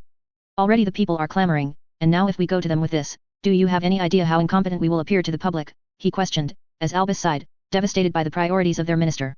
Even at such a crucial time, the man saw little beyond his own reputation and interests. Cornelius had always been like this. His rise to power had been more because of his ability to soothe and endear himself to men of power and influence. While he was no blood purist or Death Eater, Albus knew of his extensive relationship and closeness with Lucius Malfoy. It need not be, Minister, added a sharp voice from behind as Albus raised a brow. He glanced back and saw a woman step forward from behind, dressed in a pink dress, smelling rather awfully as she tugged forward. Regardless of his innocence, Sirius Black did indeed break the law when he broke out of Azkaban, and he saw her smile as she continued in that thin voice of her. We may not be able to prosecute him for the killings, but he is still guilty of breaking out of Azkaban, and much to his dismay, Cornelius seemed to think about it for a second until it was Amelia who cut in. We cannot, actually, she said a bit angrily. Without a trial, his incarceration becomes illegal. We cannot prosecute him for it, not when he is not guilty of any crime at all, she argued, and the plump, small woman smiled. I doubt that the ministry can keep track of all its transcripts. Those lost can simply be. But before she could finish, there was a knock on the door, as they all turned towards the door. Come in, Amelia answered, and he watched as a rather familiar face stepped into the office. Kingsley, I thought I was clear that I should not be disturbed, she admonished, though the aura captain nodded. I know, but there is someone here to see you. And I don't think that you would want to miss this, he said, beckoning someone to come in. Albus watched as another person stepped into the rather small office, which was a bit cramped. Albus did not recognize the man at once, though he found him familiar until he realized just who he was. My name is Ted Tonks, and his eyes widened slightly as the wizard took out a letter from his pocket and put it on the table. I am here to represent my client, and the young wizard had been one of his students, a muggle-born boy who had caused one of the biggest scandals in the wizarding world as he made one of the infamous Black Sisters marry him. And who might that be? Questioned Cornelius, still oblivious to what was happening as the blue-eyed wizard sighed before he answered. Sirius Black. And the whole room became silent as Amelia shook her head, finally taking off her glasses and rubbing her eyes. Well, it seems we have a trial on our hands. 0000. Hermione Granger. The entire day was filled with gossip and murmurs, and halfway through the day, even the teachers gave up on trying to keep the students quiet. They simply taught their lesson and gave them homework. Every student in the school had the Daily Prophet in their hands, and could be seen discussing the news article. The article had once more put Harry in the spotlight, and her friend had been rather quiet since the news had come out, and for good reason. According to Rita Skeeter, Sirius Black was not just innocent, the man was Harry's godfather and had been incarcerated without a trial while the real betrayer was still alive. And then there was the matter of Peter Pettigrew and him being an animagus, and she believed that she was not the only one who had made the connection with that and Ron's pet rat. Ron and his brothers had all been called out to the headmaster's office around midday, and none of them had returned yet, and the reason for it seemed obvious to her. Scabbers was Peter Pettigrew, and the mere thought of that made her skin turn as she tried to imagine the implications behind this, and now as the classes came to an end, it was time for her to get a few answers. Harry had gone to the dormitory, feeling rather uncomfortable with all the questions and interrogations, and she did not mind it.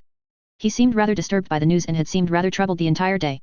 She, on the other hand, headed to the library and was surprised by the crowd of students gathered outside it before she spotted the people she was looking for. What happened?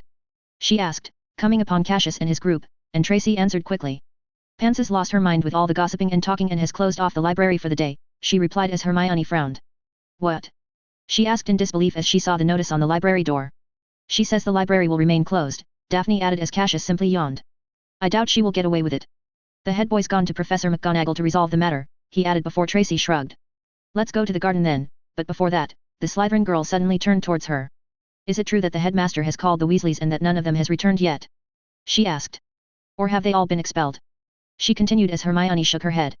They have been called, but I have heard nothing about an expulsion, she replied as Tracy nodded. They are saying it is because of that whole Sirius Black incident, Tracy gossiped as they made their way to one of the empty grounds, as her eyes continuously tracked back to Cassius, who continued to walk with them. They finally reached one of the empty spots and sat down as Tracy asked her once more. Do you really think that was Scabbers in the hall? She asked, and Hermione had no answers. I think so, she added, and that was her assessment. They talked and talked, hardly getting any work done as Hermione joined on occasionally. However, all this time, she continued to stare at Cassius, who seemed rather disinterested in the entire topic. They finished their work rather quickly before Tracy and Daphne chose to leave, as Hermione finished her last essay, along with Cassius Malfoy, who yawned for probably the dozenth time as he lazily slogged through his own work. You did this, and the words slipped out of her mouth without much thought. What? He asked, his head snapping towards her. You were behind this, weren't you? She asked, and for a second, he was quiet before he raised a brow and asked a question of his own. And what makes you say that? He asked, though she did not miss how he had not denied the allegation. It cannot be a coincidence that all this happens a day after you mention your theory about Black's innocence, she challenged. So, you really think he is innocent? He asked, and after a second of thought, she nodded. I do, and that was the conclusion she had reached after a whole day of contemplation. You still haven't answered my question, though, she cut in as Cassius looked into her eyes, and she did not miss the dark circles under them before he simply shrugged. And what if I am? He asked. Hermione's eyes widened because she had not thought that he would accept it so easily. Then why hide your involvement? Why do all this anonymously? She asked again heatedly, and he gave her a small smile. What is my name? The strange question surprised her. What? She asked, thinking that maybe she had misheard him. I said, what is my name?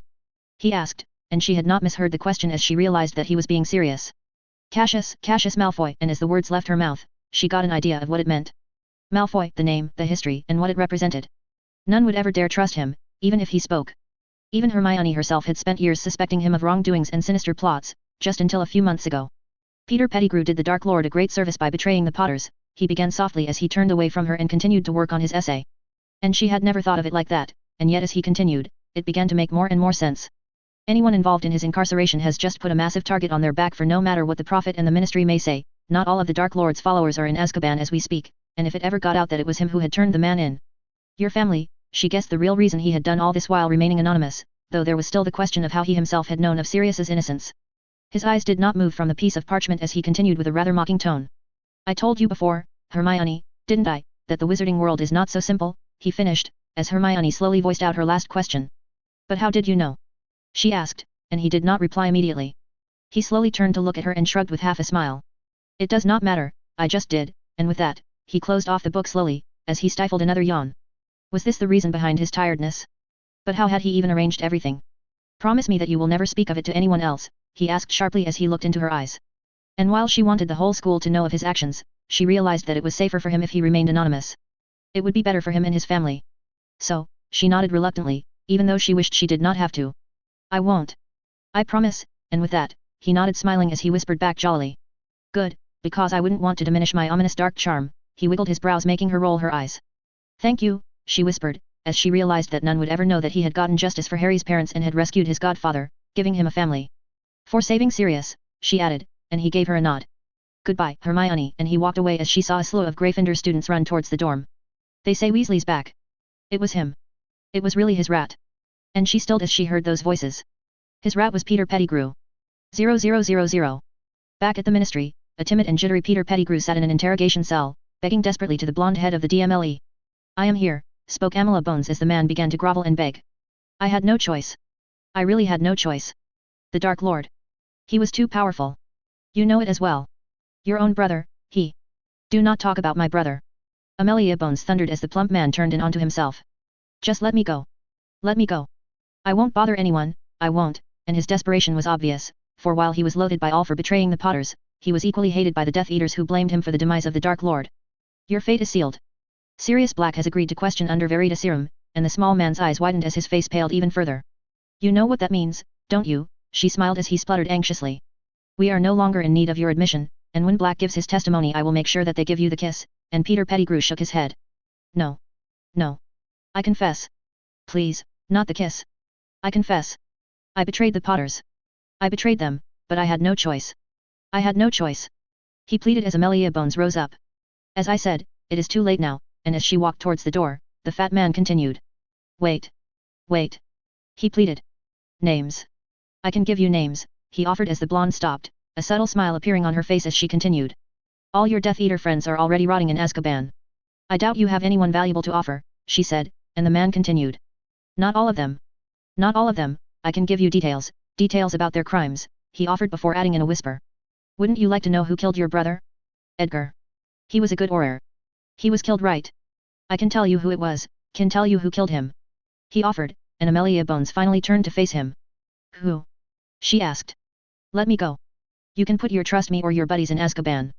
The choice is yours, she thundered as he spluttered, shaking and whispering to himself before he finally opened his mouth. Malfoy. It was Malfoy. And in that very building, some distance away in a room scarcely visited, a glass ball, filled with dusty white smoke, cracked silently. Crack. Chapter 18. After a tumultuous day, Britain's wizarding world waited with bated breath for the daily issue of the Daily Prophet to chew on the latest piece of news and gossip about the scandal surrounding one Sirius Black. Reporters, lawyers, and others had surrounded the ministry's building for the entire day and night, hoping to get a glimmer of news for their respective papers, yet the ministry remained tight-lipped about the issue. And yet, early in the morning, the DMLE arranged a press conference, where the head of the DMLE, Amelia Bones, came to address the reporters themselves. She took the podium under the scrutinizing lights and thundering questions as she began her briefing, one that would shake the entire wizarding world. Today, I have gathered you all here to inform you about 3 very important and crucial pieces of information. She began as the reporters were made to quiet down by the orators. First of all, after a thorough investigation into the claims made by one Sirius Black, the ministry has come to a realization that the accused was indeed denied a trial, and the accusations against him were never thoroughly investigated. This was a mistake on part of the previous administration, one which the current minister is eager to correct. A trial date has been set, and Sirius Black has agreed to hand himself over to the authorities, placing his trust in the system, and there were murmurs and whispers at that, as many reporters gathered in the hall voiced out their questions.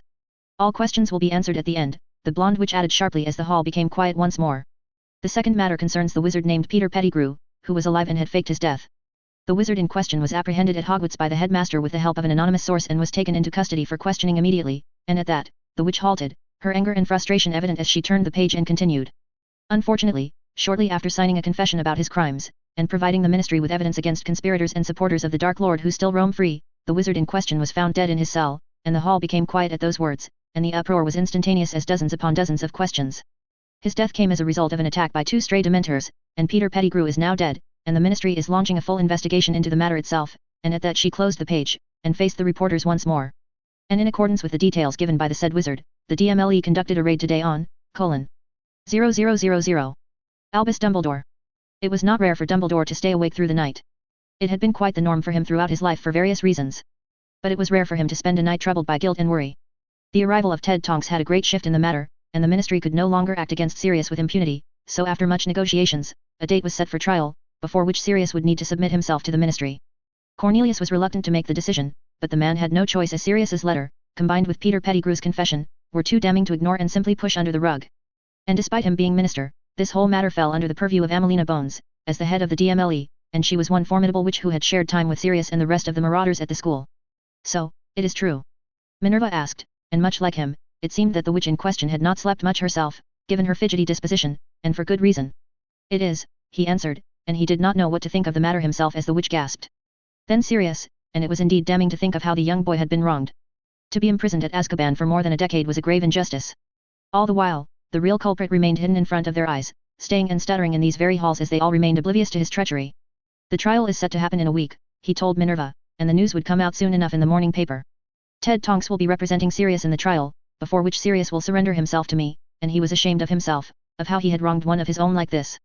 Ted Tonks, Minerva frowned, recognizing the name instantly. Isn't he the boy Andromeda married? She asked, and he nodded. Yes, the boy is a lawyer, working for Ogden and Tonks. Criminal defense is not his usual domain, but the evidence here in this case is simply too much, and he is Sirius's choice, even though the man himself had seemed rather surprised by it all. He had talked to Tonks, and the man had told him how he had simply received a letter in the morning with all the details of the case, along with a check for 1,000 galleons for his fee. He had not truly met Sirius. And Dumbledore suspected that Sirius did not really write the letter and the money, but by the anonymous friend who had brought them Pettigrew. And what of the Weasleys? And that was another headache for him. They have been cleared by the DMLE and are back. Many in the department thought them to be complicit in the matter, but I intervened and assured Amelia to the contrary. Arthur and Molly were livid with themselves and felt nothing odd with their rat, and she shook her head. Poor souls, I cannot imagine what they must be feeling, she added, and he could, for he felt similar guilt. I would take it a bit easy on the children for a few days. All of them are quite shaken as well, he offered as Minerva nodded. I will, she assured him as she shook her head. He was right here, Albus. For years, she lamented. Hiding in front of our eyes, after betraying Lily and James. And yet, none of us suspected a thing. None of us, she finished as Albus sighed. I am equally guilty of that crime, he assured her, much to his shame. But this was just another one of those lessons, for who would suspect that an illegal animagus was roaming through the school? Even I did not, and I am supposed to be a master of transfiguration, she chastised herself as Dumbledore put down his glasses and rubbed his eyes. We had no reason to, and she nodded solemnly. But someone did, she pointed out, and Albus wore his glasses once more. Yes, and whoever they are, they have done us a great favor, he added, but she was quick to intervene. But are you not interested in knowing who it was? She asked heatedly, but he simply raised a brow. I think we will all know in due time, he assured her, not mentioning her suspicion. But Albus, we must try and fin. Whomever it is, they have done us a great favor, he cut in sharply as he looked into her eyes.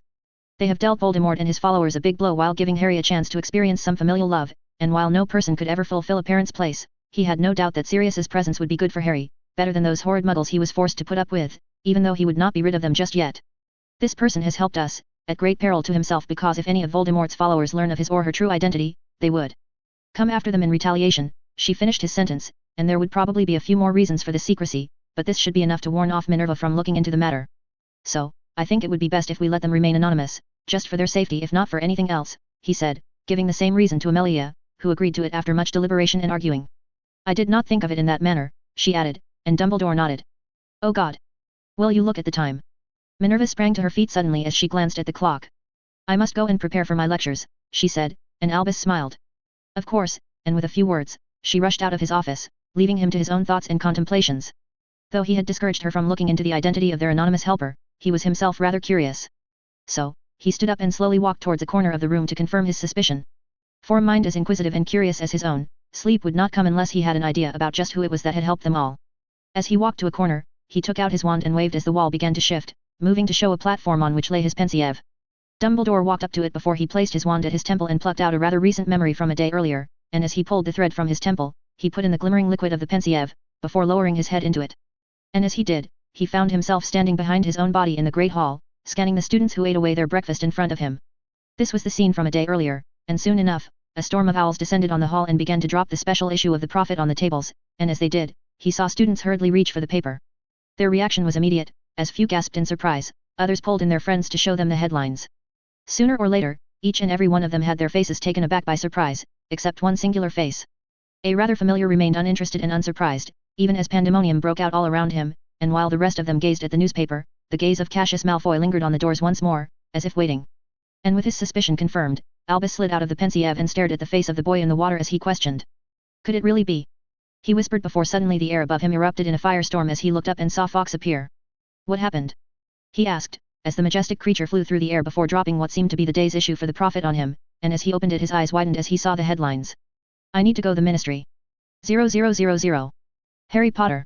With the news about Sirius making rounds at the school, Harry had not gotten a second of sleep all night. Ron and the rest of his brothers were called in by Professor McGonagall, and all of them only returned later in the night, shaken up quite a bit. Harry had been worried about his friend and had been surprised when Ron had told him how all of his family were nearly put into Azkaban until Dumbledore had intervened to stay the hand of the Ministry and the DMLE. And it was all because of that rat. And neither of them could believe it still, that the Scabbers was more than just a rat, that it was in truth Peter Pettigrew, a wizard long thought dead. But Harry worried about another thing as well. Godfather. Sirius Black was his godfather, and the man was supposedly a friend of his father's and yet he knew nothing of him. He was his family, yet Harry knew nothing of him. What kind of person was he? What was his relationship with his father, and so much more. A part of him wanted to be hopeful that his godfather would rescue him from the awful Disley while another part feared that the man would be even worse than them. He wanted to know more about the man who had spent more than a decade in Azkaban because of a crime he had not done. He wanted to know more about this new family he had just discovered, and he did not know who to ask. Well, he knew, but he just did not know how to. The great hall was still full of whispers, murmurs, and subtle stares, even after an entire day. And he did not need to guess what everyone else was talking about as he tried to distract himself with breakfast. But even that did not help him, as his gaze continued to move towards a boy seated on the table beside him. The very boy who had been the first person to speak of Sirius's innocence. He was the only person here who could answer some of his questions. He had hoped to ask him about it but had chickened out at the last moment. His curiosity did not settle even after the entire night, and he could think of no other person to assuage this. The food is not going to go anywhere, Hermione's voice cut through the air as her friend shifted to the side to get away from the crumbs, spilling away from Ron as he ate with renewed vigor. Will you please mind how you eat? She asked. The ice between them had melted slightly as Ron and his brothers nearly found themselves in Azkaban because of the rat. Though, as he saw Ron ignoring her words, he wondered just how long this truce would last. Spare me, okay? This could very well be my last meal before Azkaban, and Hermione rolled her eyes. They are not going to put you into Azkaban. So, please do not eat as if it is your last meal, she chided, though her tone did soften at the mention of Azkaban, and Harry turned towards her as he began. Hermione. Harry, but before he could speak, they were interrupted by the familiar voice of their new Dada professor. He looked back and saw Professor Lupin standing there behind him, looking much better than yesterday as the man gave him a bitter smile. Professor Lupin, you are back, Harry greeted the man who nodded at him, and he could see several students glancing at them as the professor looked him in the eye. Yes, I am back, and I was hoping that you would see me in my office today. Harry felt his throat dry. The professor read his mind and cut in. I assure you, you are not in any trouble, Harry, the man assured him as he squeezed his shoulder. Just come to my office after breakfast, and we will talk then, and Harry nodded. Can I bring Ron and Hermione with me? He asked, but the man shook his head. I am afraid it would be best if you came alone, and Harry nodded, as suddenly the owls flew into the hall and began to deliver the day's mail. And everyone almost held their breaths, as the copy of the Daily Prophet were delivered to every table, and Hedwig flew down and delivered a copy to the three of them as well. I will see you later, then, and with that, the professor walked away as Hedwig flew towards his plate and picked up a piece of sausage with its beak. Hermione had picked up the paper, and had unfurled it, and much like yesterday the hall was filled with whispers and murmurs, again as Harry slid to the side to see the headlines. Black given a trial. Pettigrew dead. Bethany Crawford. What? Harry gasped as he read the headlines, and Hermione's face paled. Someone killed Pettigrew during the night, she added, her eyes quickly schemed over the article. But thankfully, he had already made his confession before then. Sirius is going to be free, she said as she turned towards him, as Harry sat there stilled by the news when suddenly, missing as Professor Snape walked into the hall behind them all. Draco, Cassius, with me now, and Harry glanced back and saw the potions master standing between the Slytherin and the Ravenclaw table, as the two Malfoy twins stood up and followed after him. It took him a second to notice, but the number of eyes following them was nearly equal to the ones that often stared at him. And he could see students whispering and pointing at them, and he was not the only one. What happened to them? Ron questioned, and Harry saw that he had never seen Draco so pale and fidgety as he walked towards the potions master. His brother Cassius Malfoy seemed a bit disturbed as well, as he held a scrunched-up copy of the Prophet in his hand. Merlin. They heard Hermione gasp as their heads snapped towards their friend, whose face had grown pale as well, as she whispered. Look at this, she said, and they both saw the second page of the Prophet, and there on the front page was the picture of one Lucius Malfoy with a damning headline underneath. DMLE raids Malfoy Manor. Lord Malfoy flees Britain. Accused of ties to the Dark Lord. By Michael Che. Pettigrew's statement incriminates Lord Lucius Malfoy. 2 other arrested. By Colin Jost. Chapter 19. Late into the night, as Narcissa Black sat in the library reading a rather interesting text on the application of cheering charms on comatose patients, Lucius suddenly burst through the doors as he shouted for her. Narcissa! Narcissa! And the panic in his voice pushed up old memories from very bad times as the book fell from her hands, and she turned around to see him running towards her. There you are. What happened? She asked as she saw how pale he had become. That rat! He screamed. Pettigrew has ratted me out. And her heart dropped as she heard those words, and for many years, she had not feared this thing. But it was happening again. The Aurors are about to raid this place. I must. But Cornelius. She tried to argue, but he shook his head. No. Pettigrew confessed to Bones, and she knew what that meant. He told her about that, Lucius added a bit shakily as he held her arms, and she knew exactly what it was. She will not let this go. I must leave. I have had the gold, and the valuables moved to your vault. The Aurors will be here soon, he said shakily as she nodded. But where will you go? She asked. It is best if you do not know. 0000. Amelia Bones. Amelia still remembered the day the Aurors had come to their house. She had just gotten out of Hogwarts then and was preparing for the Auror Academy exam as she hoped to join the fight against the duplicitous and evil Dark Lord who was hellbent on destroying their society. Her family had been warned by his followers many times to stay out of his path, but the Bones had always stood for what was right, and they would decide to do the same even then. Her brother was part of the force, and Edgar had quickly risen to become an Auror captain. But he was more just an Auror captain. He was a leader, a beacon of hope for those in the DMLE during dark times when you could hardly trust the man next to you. Edgar had been a beacon of hope, a symbol of stability and justice, as the Bones family had been for centuries. And the Dark Lord wished to remove all such symbols of power, justice, and stability, for darkness and evil thrived in chaos. His actions were obvious. The man had systemically targeted all those people, slowly taking them out one by one. Those he could align to his cause, he did. For those who refused to bow down to him, he slaughtered them whole, killing entire families. He had done it to the McKinnons and had tried to do the same for the Potters, the Bones, the Whites, the Browns, and so forth. Many went into hiding, others muzzled their antagonism, but not Edgar. Her brother chose to fight, and then he was killed for it. Both him and his lady wife, and all that remained of them both was their daughter of a few months, Susan, whose care now fell to her hands.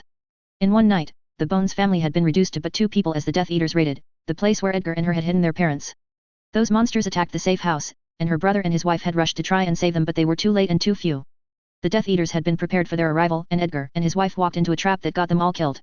For many years, she wondered how the Death Eaters learned of the safe house, until one day she found her brother's diary and learned of the secret society that he had joined, one made by Albus Dumbledore, the Order of the Phoenix.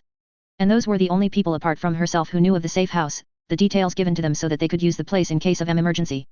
Edgar had trusted them all, and that trust had got him and his wife killed. It had gotten their parents killed.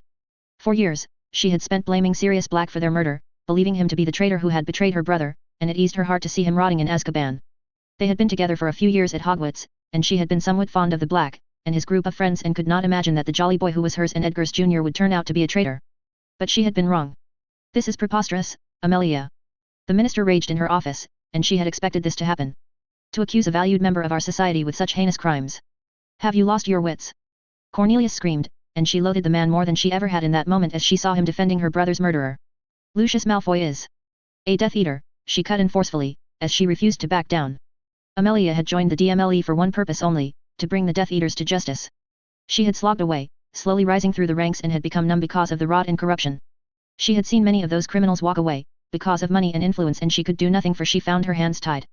Anytime she would try and go after one of these criminals, the entire ministry would turn against her, forcing her to quiet down. They had tried to raid Malfoy Manor many a time, aware of the band and illegal objects hidden there, but the man was alerted to the raid, just as he had been to the many she had done to catch him before. Lucius Malfoy was important. He was the richest and most influential of the Death Eaters roaming free, and the man had the minister's ear, so it was almost impossible to put him on trial. A Death Eater. The minister fumbled his words, gawking at him as if it were an appalling statement, when it was not. For every person in this building knew the truth of what Lucius Malfoy was. Preposterous. Those allegations were quashed many years ago. Fudge defended the man like a lapdog, and she was taking a massive gamble here, putting her life's work in jeopardy. But this was the least she could do for her brother, her parents, and for Susan. And now I have new evidence to the contrary, and with that, she reached for the signed confession on her table and thrust it in the battling man's face as Cornelius frowned. This is the signed confession from Peter Pettigrew before the man was murdered, and she had an idea just who it was that had done the deed, because she was certain that the Death Eaters who had gotten away all knew of Pettigrew's nature. And knew very well that the second the plump man was pushed, he would spill their secrets just to save his own skin, and so they had no choice but to gut the man. It incriminated Lucius Malfoy and Senior Crabbe and Goyle in the murder of Edgar Bones, and his family, and Cornelius's face paled as she showed him the confession. But this, and the man began to stutter as Amelia raised a brow. This. You raided his home because of this. These are nothing but lies of a coward. Cornelius continued, as he put it down, but the man was shook. The case was closed years ago. Years ago, they caught the one who killed them all. You must check the files. He said to her as she raised a brow. I did, and she had spent an entire night poring over them, only to find a very familiar name in those files. Sirius Black was held responsible for those murders, but now they all knew that the man was innocent. Black. It must be him. This is his doing. Cornelius continued, but she shook her head. Black had no part in them. Peter Pettigrew told his colleagues about the safe house where my brother had hidden our parents, and Peter Pettigrew has confessed here that he told this piece of information to the Dark Lord, who ordered the attack. The man went pale at the mention of the Dark Lord. An attack which was led by Lucius Malfoy, and she would not let it go. Not matter what. Lies. All of it are lies. Cornelius balked at her, shaking his head. Lucius Hesisu. Paid you, and she was finally done with this as she labeled her accusations against the man whose eyes grew wide, while his face flushed. You dare accuse me of this nonsense? I am the Minister of Magic. I will not have my honor slandered like this, he shouted at her, his voice thundering inside her small office. You will close this inquiry, and shut down this campaign against an honest wizard, or I will have you fired. He threatened her job, and that could have worked, but Amelia cared not. You cannot do that, she said as she began to straighten up the books onto the table, ignoring the flushed minister. What? I am the minister, I can do anything. He thundered, and Fudge had always had a fickle mind. The man had only become the minister because of his slimy and corrupt nature, which did not threaten the status quo, but she would not let anything stand in her way. After the Dementor attack, as the head of the DMLE, I began an internal investigation over the entire matter, and it was one of those legal loopholes that a man like Fudge would never know of. But she did. It was one of the first things she had done when she had become the head of the DMLE. Until that investigation is completed, not even the minister can fire me, though there was a time limit on that. One that would buy her a year. Impossible, I am the minister. That is unless you can show a simple majority in the Winsongamot, and such a thing would be nearly impossible with the help of his blonde benefactor and his friends. No. Amelia, I refuse to believe this. There will be consequences for this. He threatened her as she shrugged. It is the law, minister, and even you must follow it, and it gave her some satisfaction to see him shut up as he had no retort. So, I believe it would be best if you leave my office for now, she said, flicking her wand to open the door as his lips thinned. The man picked up his bowler hat and clutched it tightly in his hands as he stared into her eyes. This is not over, and she knew that as well, even without his warning, as he stormed out of her office, leaving her alone, but only for a short while. Come in, she said when she heard a knock on her door and looked up to see one of her captains entering her office. Kingsley, what brings you here? She asked, and he was one of the more competent men in the office, one who she could trust. Even now, she knew that half the men in her office were either paid off or held sympathies for he who shall not be named's ideologies, and she had hoped that time would change things for the better. Well, not anymore. You have caused quite a ruckus, madam, he began with a smile as Amelia raised a brow. I had become quite bored, she replied with a chuckle as he sat down on the seat opposite to her. Still, the minister will not make it easy for you. He will try and call for a vote in the Wisengamot, and she knew that, but she had friends of her own at court. And I plan to bring a vote against him, and Shacklebolt's eyes widened at her declaration. You plan to replace him as minister, he gasped, and she had always wanted to do so, but had always been dispelled because she knew that as long as Lucius Malfoy roamed free, and was there to buy the votes for Cornelius, none would be able to defeat him. But now, Lucius Malfoy was gone. Without Lucius Malfoy, there is a possibility that I can defeat Fudge and his cronies. It would be hard, very hard. But not impossible. And Amelia Bones always liked doing the impossible. The man will not make it easy, Shacklebolt added, and she shrugged. We just need to be smart about this. Fudge cannot fire for me a year, and in that time, I need to gather all the votes and call for a no-confidence motion against him, and Shacklebolt nodded. But Lucius Malfoy is gone, his gold is not, Shacklebolt added, and though she loathed to admit it, gold was rather necessary to win such things. Then I need to find some gold of my own. But how? He asked, and Amelia took out today's picture and showed him the front page, where a picture of Sirius Black was printed. Through this. 0000. In the shrieking shack a dog sat hidden in the shadows, as the night fell and around it lay a dozen pieces of paper all crumpled up, along with emptied dishes filled with porridge, before suddenly a raven flew through the window, and dropped another piece of paper in the room. Caw. Caw. The dog watched the animal fly in as it circled the room before vanishing into the night just as quickly as it had come. And once it was gone, it stepped out of the shadow, but not as a dog, but as a man, as Sirius Black slowly reached for another letter from his anonymous helper. He hungrily schemed through the details and realized that a date for his trial had been set and that a barrister named Ted Tonks would be representing him. Ted, he whispered as he repeated the name, finding it familiar before the realization dawned on him about who it was. That Ted. He gasped, but he continued reading. He was being commanded to write a letter to the man and had been provided with paper and a pen for it. He walked forward and reached the window. As he gazed at the night skies, he saw nothing but clear starry skies and the castle of Hogwarts standing tall in the distance, its beauty no longer marred by the hordes of Dementors that once circled it day and night in his search. Just who are you? Chapter 20. Hermione Granger. A few days had passed since the news about Sirius's innocence had come out, and along with it had come the news of Lucius Malfoy's fleeing. Since then, the Daily Prophet had given many details pertaining to both cases, as the man in question remained on the run. The accusations against him brought her back to the reality that the wizarding world had just gone through a war, one in which Lucius Malfoy had been part of the Death Eaters, people who had no qualms about murdering or killing people like her. And if the DMLE was to be believed, Lucius Malfoy had been involved in the murder of Edgar and Anna Bones, parents of her classmate Susan Bones, from Hufflepuff. His accomplices, named to the DMLE by now dead, Peter Pettigrew, Crabbe, and Goyle SNR, had been arrested, even as Lucius Malfoy remained on the run. She had known Susan and was even friendly with the girl who could often be seen sobbing by herself these days. This news reopened some old wounds that many of them had chosen to forget and forgo. He is not here again, she whispered as she glanced at the empty seat beside her in the library, and the two girls sitting in front of her shook their faces again as they had forever since the news regarding Lucius Malfoy had come out. No, and Cassius had been absent from their study sessions since that day, and had not come today as well.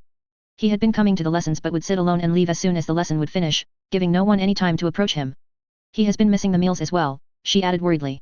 She had talked to both Luna and his friend Terry Boot, but neither of them had seen much of him either. Where even is he? She asked.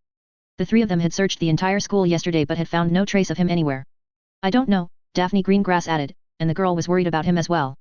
He has had this habit of vanishing into thin air since the first year, but neither of us ever asked him where he went, Tracy added, as Hermione's fists balled up. Have you asked Draco? Given that he was his brother, he might know something, and she saw them both look at each other before Tracy slowly added. Draco is not having a good time in the house, and she seemed to hesitate. Why? She asked as Tracy bit his lip. Because of his father, while he was able to run away, you must have read that Crabbe and Goyle's parents were caught, and she had read so indeed. Yes, she said. So, Crabbe and Goyle are rather angry with Draco and they and their families all blame him for their arrest. They are saying he abandoned them and ran away like a coward, and she seemed to want to say more but closed her mouth many times until it was the blonde beside her who added.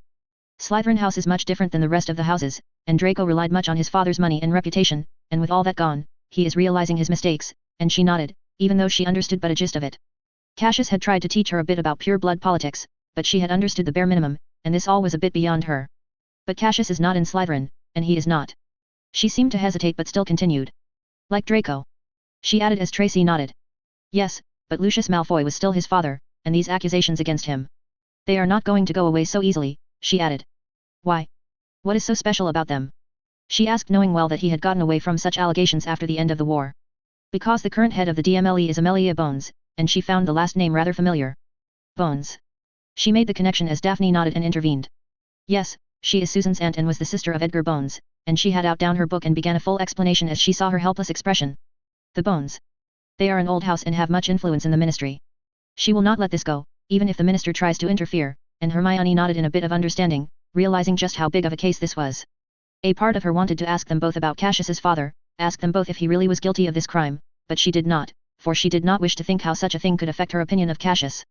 She wanted to talk to him, for of everyone in this castle, she knew just what he was going through, for this whole thing had started with the capture of Peter Pettigrew, and the person who had done that was Cassius. She could not even imagine what he must be going through. Ron was gloating around, constantly telling her how he was right about the Malfoy all along. Harry had been quiet, and far more engrossed in the revelation that Professor Lupin was friends with his parents. Apparently, the man had been friends with them and Sirius Black and had told Harry a few stories of their time together at Hogwarts. He had thought Sirius to be guilty as well, and was rather embarrassed and apologetic for the whole affair. It's Saturday tomorrow, right? She suddenly remembered, and both Tracy and Daphne nodded. He has a match tomorrow against Gryffindor, she added as Tracy and Daphne nodded. He will be there, we can confront him then, Tracy added, realizing her point. Yes, but will he even play, or will his housemates? She hesitated to ask the question. He will play, and it was Daphne who added, and the blonde's eyes were glinting with determination. All those who know him even a little bit know that Cassius is nothing like his father, and I know that many people from Ravenclaw are worried about him as well. He will have to be there, she added as Hermione nodded. Good, then we will go to the locker room together then. 0000. Cassius Malfoy. Relatio, he screamed angrily as he slashed his wand as a massive blast rippled across the space and cleaved the training dummy in front of him too, adding on to the massive pile of broken dummies that now littered the room of requirement, before Cassius was forced to spin around as he saw a spell rushing towards him. A saner Cassius would simply move aside to counterattack, but this was not that saner Cassius, as he raised his wand and blasted away in his rage. Bombarda. And such was the force behind the attack that he was pushed back as a massive ball of magic erupted from the tip of his wand and hit the spell aimed at him as a massive explosion shook the room. Boom. And even as the dust covered the room, Cassius ran forward cutting through the dust cloud as he slid under the next barrage of spells from the dummy and came right below it as he raised his wand and shouted once more. Tempest. And with one single flick, a bolt of lightning rushed out of his wand straight at the wooden dummy and tore it into pieces. Boom.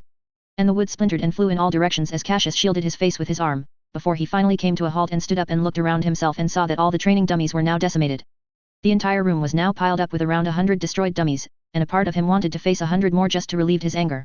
Still, he had a match tomorrow and he knew that any more of this would tire him out too much, to make a good appearance in the match tomorrow. He sighed, as he looked at all the destruction before he plopped down on the chair in front of the study table in the corner of the room, and began to stare at the damned diary in front of him. And it was all because of him. All of this, it was all because of this one bastard. Cassius had always known that magic worked in mysterious ways and that trying to change things would have consequences. Despite his attempts to minimize these consequences, the fates had struck. When he had captured Pettigrew and had handed him off to Dumbledore and the Ministry to save Sirius, it was all as a result of around a year of proper planning and so forth, and this act of kindness had now broken his own family. Peter Pettigrew was now dead, yet before his death, he had implicated his father in a very old and heinous crime. Cassius had always known that his father had done some rather questionable things in the past. And in a way, he had avoided thinking about them, but now he was forced to confront it all without any preparation. He was horrified at the crime itself, and yet their family name had been destroyed, their properties confiscated, his father was now a fugitive on the run, and somehow his mother knew that it was all his doing. Or at least she suspected his involvement in the whole affair for some reason. And it was the last part which affected him the most. She had not blamed him, at least not yet, or even chastised him, yet she had stopped writing to him after that one letter in which she had asked him not to come back home for Christmas. He tried not to think much of it, but the intentions were clear, especially as he probed Draco about it, and much to his surprise, Draco had received no such letter. This meant only one thing. She was suspicious about his involvement in this affair somehow. Draco was suffering as well. Unlike him, it was not guilt that ate away at his twin. Draco had always looked up to their father, and the Slytherin house was far more cruel and political than any other. Without the backing and protection of the Malfoy name, he was learning the reality of this world rather quickly. Cassius himself was torn about the issue, for the more he read about his father's crimes, the more it pained him to realize just how heinous the entire ideology of blood supremacy was and how brutal and gruesome the war had been, and yet what troubled him most was the conflict inside his heart. The question is whether he should feel some remorse for the Bones or his own family. He was much troubled by it all, for he had felt how the gazes of the people around him had shifted ever since the news had come out, how they had grown judgmental, angry, distrusting, and hateful. And at the root cause of it all lay this one person. Voldemort, or rather yet, Tom Riddle. And now, Cassius was more driven than ever, never to let him return. Not again. And so, he put down his wand and began clearing his mind for one final conversation with this diary, for it was time to take care of this. And so, with his occlumency shields up, he opened the diary. So do you have an answer? He wrote, and the answer came. I have told you before, it is impossible to teach someone Parseltongue, and Cassius's eyes narrowed as he hesitated for a second before he wrote the next words. Then I am afraid our time together must come to an end. And since you are quite useless to me, I think it is time for me to destination. Wait. Wait. And the ink was splattered, the words clearly pushed out in a rush, as if sensing his rage and displeasure. Why? He wrote. I am telling the truth. I do not know how one can teach the magic of Parseltongue, but I do know someone who can. Cassius raised a brow, finally having made a breakthrough. Who? Who other than the first wizard to converse with the snakes, the first Dark Lord, and Cassius took a guess. Herpo, he wrote the name. Yes. But he is dead, and the diary was quiet for a second before some words appeared. But his words still remain. There are tomes and scrolls that have been passed down through generations and are now held by a certain family in the wizarding world. The Black Library has some of them. If there is any chance that you could learn about them, please let me know. As he felt the timer ring beside him, Cassius closed the diary instantly and backed away, his mind racing as he thought of an opportunity. Interesting, he whispered as he looked at the clock beside him and saw that it had gotten quite late. Well, then it seems like you get to live for a few more days. And so, the next morning came. Today was the day of the match between Ravenclaw and Gryffindor, and the news cycle had eaten away much of the hype. However, with several days having passed, students were all getting rather excited for the match.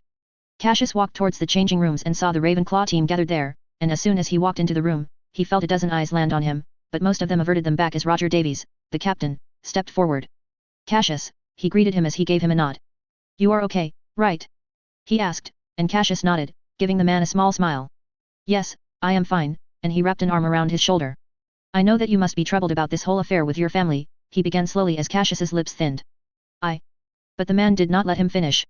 But I want you to know that it doesn't matter to us, and the words did take him by surprise, especially given they were coming out of the mouth of a rather pretentious person.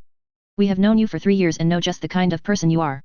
So, just ignore everyone, and know that we don't care about your family, he said, and he saw everyone in the room giving him a thumbs up. Thank you, Cassius said as he walked towards his cabin and began to change. There are a few people here who wanted to see you, he suddenly began.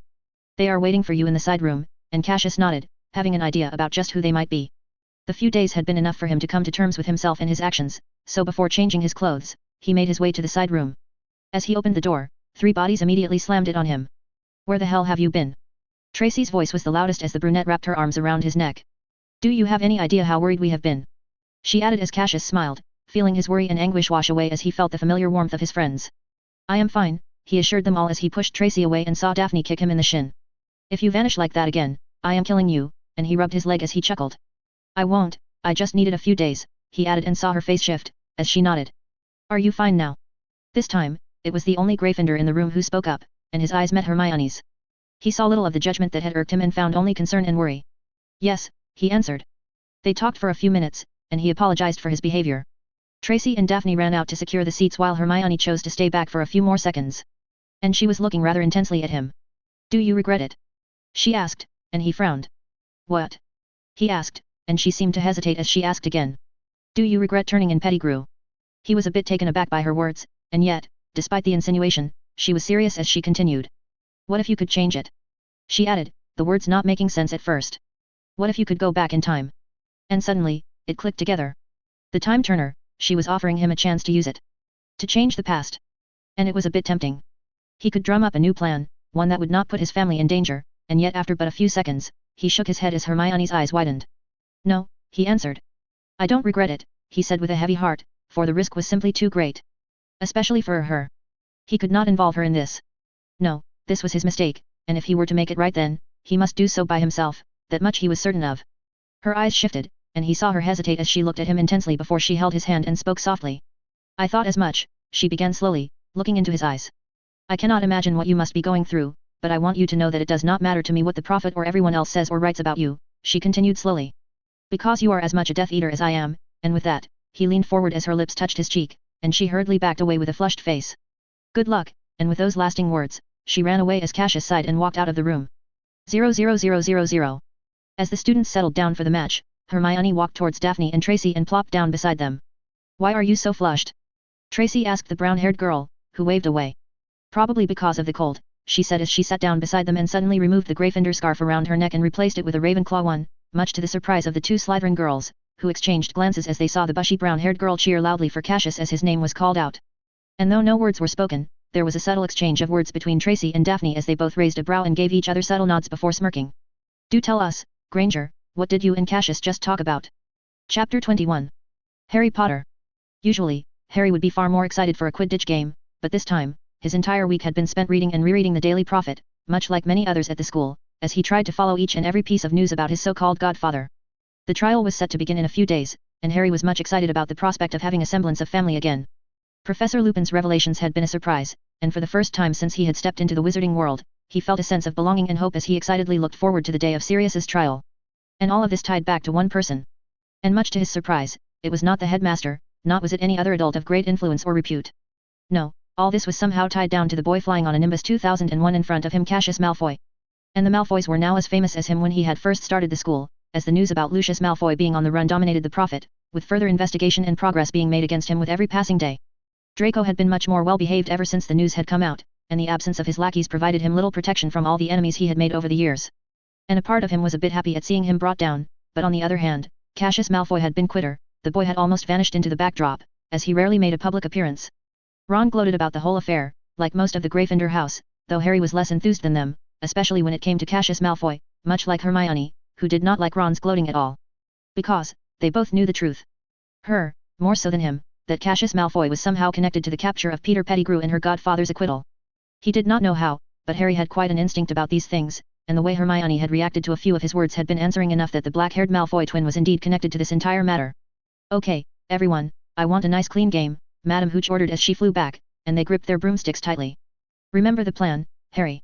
Remember the plan," shouted their captain, Wood, from behind as Harry nodded. The Ravenclaw had been a mediocre team before Cassius had joined them, and now they were ahead of them in the championship. If Gryffindor were to have even a chance at winning it all, they needed to win this game. He zoned out the crowd and the commentary, and just as Madame Hooch blew her whistle, he pushed his broom forward as he raced straight at the opposition seeker. And yet, much to his surprise, the blitz that the Gryffindor had been expecting never came, as much to the surprise of everyone in the crowd. The Ravenclaw team adopted a defensive formation.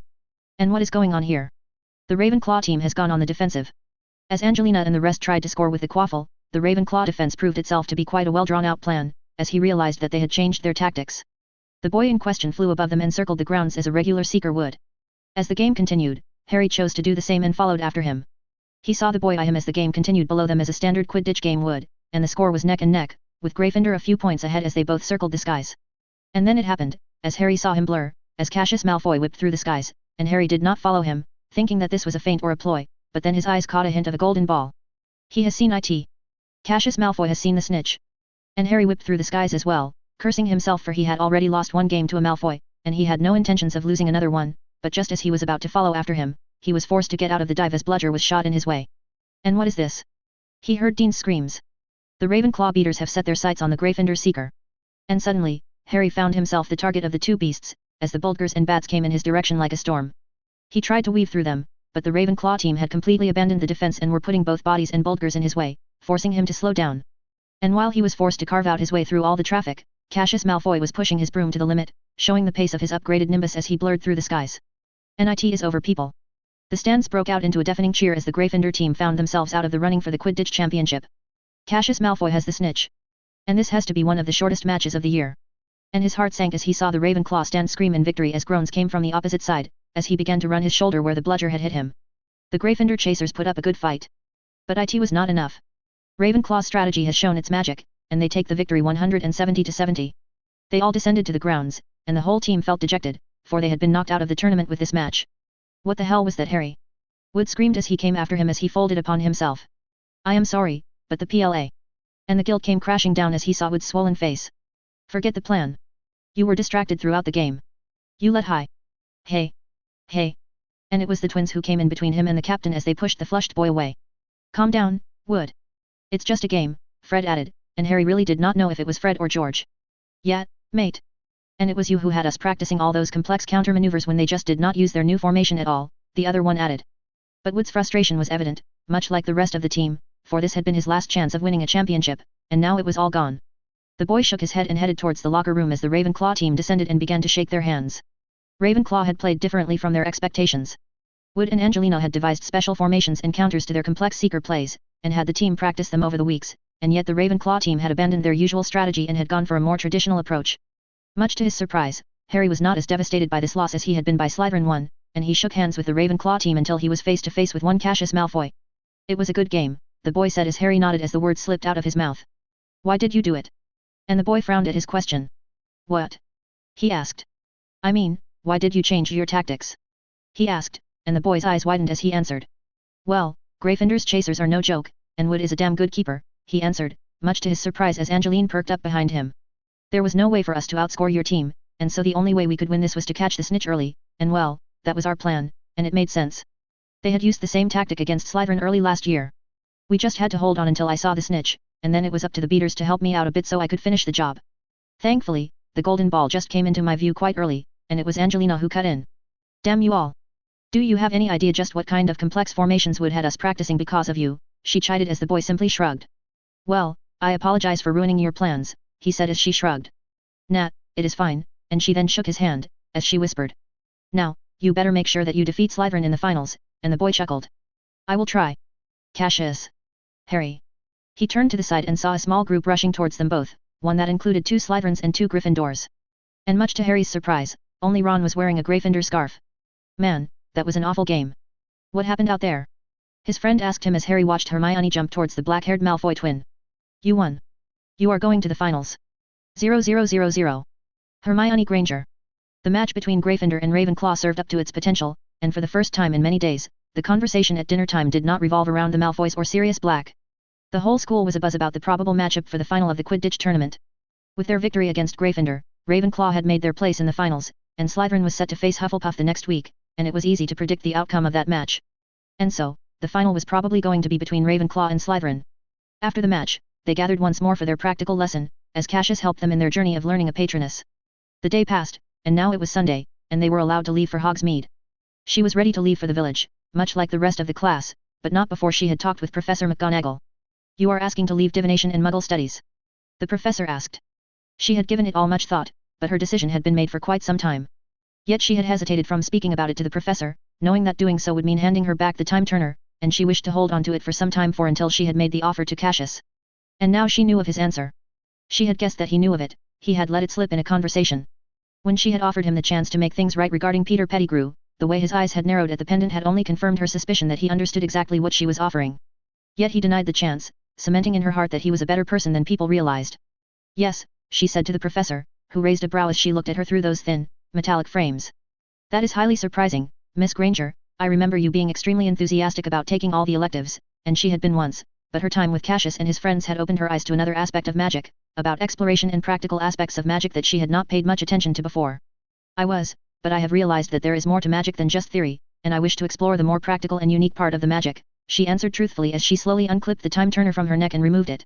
And I have realized that both divination and Muggle studies have little new to offer to me, and the Transfiguration professor leaned back in her chair as she hummed, looking sharply at her. Practical, you say, she repeated tersely as Hermione nodded and put the time turner on the table. Well, it is a good approach, Miss Granger. It seems your new friendships are showing their influence on you, the older woman smiled. Well, I will talk to Albus and see if he would be willing to let you take the exams for these 2 subjects. But I will inform the 2 professors of your decision, and she smiled at the woman as she stood up. Thank you, Professor, and just as she was about to leave, there was a knock on her office door as the professor called out from the desk. Who is it? Professor, it's me, Harry. As the door opened, she saw an excited Harry walk into her office. Yes, what can I do for you, Mr. Potter? She asked. Professor, it's about the Hogsmeade trip. Harry seemed quite excited as she saw the Transfiguration professor frown. As I told you before. No, Professor, I received this in the mail today. And with that, she saw her friend reach into his pocket as he passed out a piece of paper to her. And what is THI? But she saw her stop, as soon as she opened the piece of paper, as her eyes widened. After a second of silence, she sharply looked at Harry. You better be sure that this is not some prank, Mr. Potter, because if it is, I will make sure that you never get out of detention, she warned a bit tersely as Hermione chose to stay back and watch what was happening. It's not Professor, you can ask Ron. He was there when this came in the mail, and she saw her thinking. Wait here, and let me talk to the headmaster about this, she said, standing up and leaving her office as Hermione asked Harry. What was that? She asked. It was a letter from Sirius, and her eyes widened at the mention of that name. Giving me permission as my guardian to visit Hogsmeade. 0000. Late into the night, one young Auror found herself standing beside the head of the DMLE. What am I doing here again? Asked the young Nymphadora Tonks, as Amelia Bones raised an eyebrow. Did they not tell you anything? She asked, and the girl shook her head as the head of the DMLE rubbed her forehead. Those idiots, she cursed as she pushed up her glasses. Well, you are here because you were named, and she frowned. Named by who? And suddenly the space in front of them cracked, as 2 bodies appeared in front of them as Nymphadora Tonks quickly whipped out her wand, but stopped as she recognized one of them. Dad? She asked with surprise as Ted Tonks raised a brow as he looked at her. Really? He asked as he looked at the thin, smelly man beside him, who looked like a hippie muggle. She was the only one I could trust, and her father shook her head as the head of the DMLE stepped forward. By him, she answered, and suddenly, it all clicked together as she recognized that face. You are Sirius Black. She gasped as she gripped her wand a bit more tightly as the disheveled man gave her a nod. So, you finally recognize me. I must say you do look quite like Andy, Nymphadora. Of course, she knew that he was her mother's cousin, yet even in this crucial moment, her body reacted on instinct as she retorted quickly.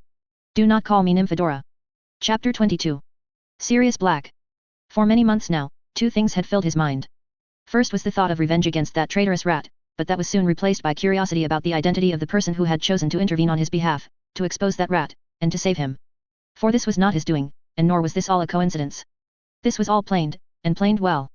After much thought and questioning, he had an inkling about this person's identity, even though his mind refused to believe it all. Yet all the evidence pointed towards one singular identity.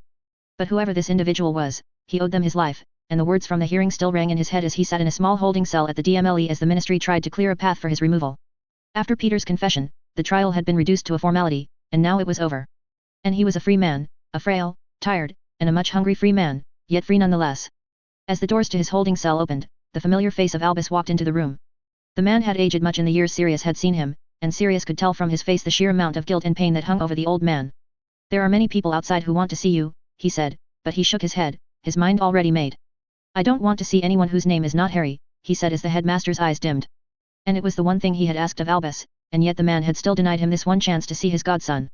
"I can understand your curiosity." But before the man could say any more, the door to his cell opened once more, as a rather familiar face strode into the room, and for a second he feared that Bellatrix had come to chase after him, and yet there were subtle differences in their faces, and their hair. This person had a much fuller face, along with dyed brown hair, rather than the black curls of his deranged cousin, and unlike dear old Bella her eyes were filled with care, compassion, and guilt rather the madness that had long filled the dark orbs of Bellatrix Lestrange. "Harry can wait," she cut in, and he watched as Ted Tonks, his savior and lawyer, walked in behind her and closed the room, clearly having failed to stop her. Though, how could he succeed where even the Black family had failed, for no one could ever stop Andromeda Black. "Merlin. You would traumatize the boy if you meet him like this," she cut in, and even Dumbledore was smart enough to back away as Andy took out her wand and began to bombard him with spell after spell. "Fractures, fever, anemia." And he smiled as he saw her murmur, "Hello, Caus." And yet she was as short-tempered as always as she looked at him. "Shut up." And then she frowned as she began to curse as she began to speak at him. "How the hell are you even sitting there?" And it was the same thing which had kept him sane after all those years in Azkaban. "I don't speak, and forget about meeting your godson like this." Any sane boy would run at the sight of you, and even in this situation, he found himself appreciating her humor as he chuckled. "You are coming to St. Mungo's with me," and then she turned towards the headmaster of Hogwarts, and perhaps the greatest wizard of their time. "And you are going to empty out the crowd from outside, or I will have them to remind them all of my last name," and Dumbledore smirked as he gave her a small nod. "As you say, Healer Black," Albus added. And as he began to move, he called out after him. "Albus. I want to see him, I want to see Harry," but before he could answer him, Andy cut in. "The boy's at school," she said, and this time, her tone was much softer. "And you have just spent more than a decade locked up in the worst prison known to humankind. I understand that you wish to meet him," and his patience ran thin as he cut in. "I have waited for 13 years, Andy. 13 years. He screamed back at her, yet she did not react with anger but nodded. "I know," she said in a much softer voice. "But do you want Harry to meet a broken and ill-looking man and add to his worries, or do you want him to meet his godfather, who can show him the love his parents could not?" And the words hit deep, and he had no retort. "You are barely clinging to life as you are through sheer will. I cannot even fathom what you endured all these years in captivity and then on the run, but your body and mind are in need of healing, and for that, you need to come with me," she said, and he found himself nodding. "Good," she said. "And I will see if something can be arranged for you and Mr. Potter," Albus added as he opened the door, yet he turned back and added.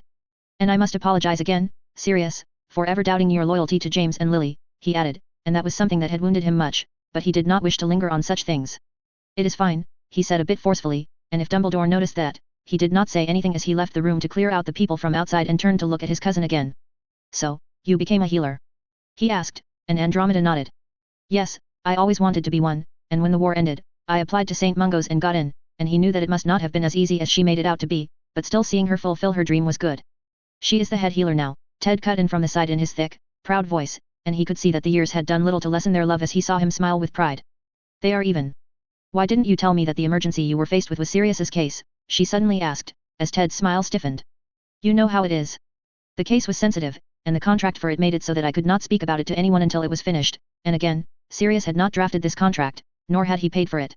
No, this was the work of his anonymous helper." Nymphadora was rather worried, she feared for a second that you might even be having an affair, and he saw Ted's face pale as he shook his head. "I would never," and Andy's eyes narrowed. "I know," and then she turned to face him. "And I must apologize to you as well," she began, and she was the only cousin he had ever been close with because of their shared experience of being kicked out of the family, even though contact between them had run dry during the last years of the war as they all went into hiding to protect themselves. "After the news about you and Pettigrew came out all those years ago, I was so angry that I never even thought to question it." "It's okay," he cut in, for he did not wish to live in the past. "It's not," she cut in. "Well, then you can make it up to me, by helping me meet my godson in as little time as possible," and she nodded as she helped him up, I will. As Ted opened the doors, the crowd outside was pushed back. Dumbledore stood there addressing the reporters while keeping them back as the auras cleared the way. Questions were screamed at him, yet he ignored them all until suddenly a man came in and stood in their way. I have been wanting to meet with you for quite some time," and he looked up and recognized that face immediately.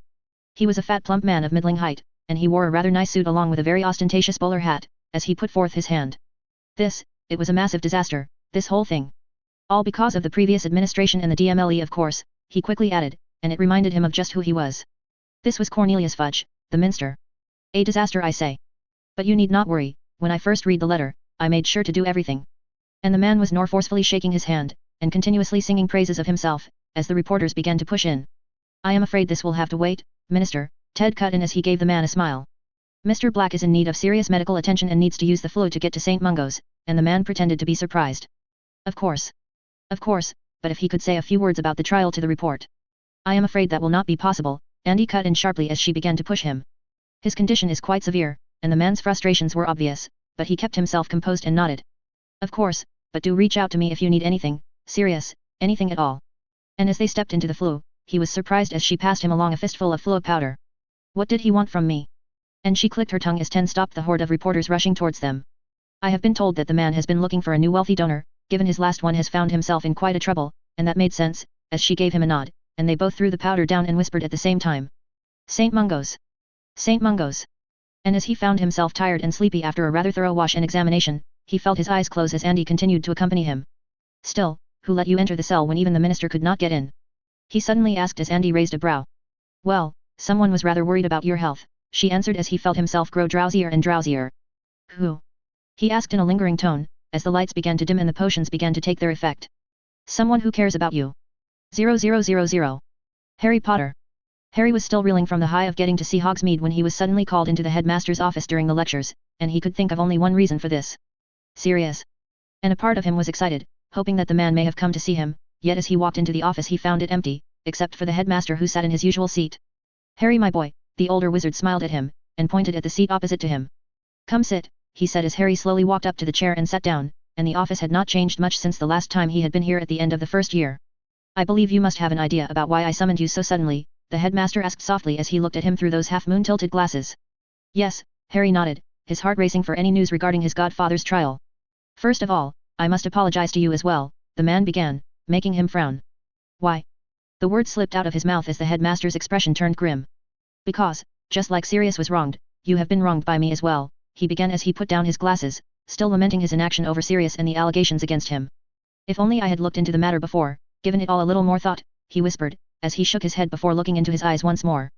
So, I apologize for my own mistake in robbing you of the love and care of your godfather, and I must add that he is quite eager to meet you, and his heart leapt up at those words.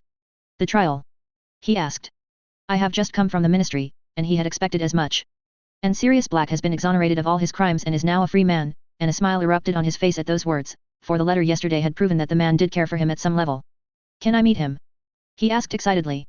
Well, he is quite eager to meet you, but I am afraid that will not be possible for some time, and the joy vanished instantly as Harry heard those words.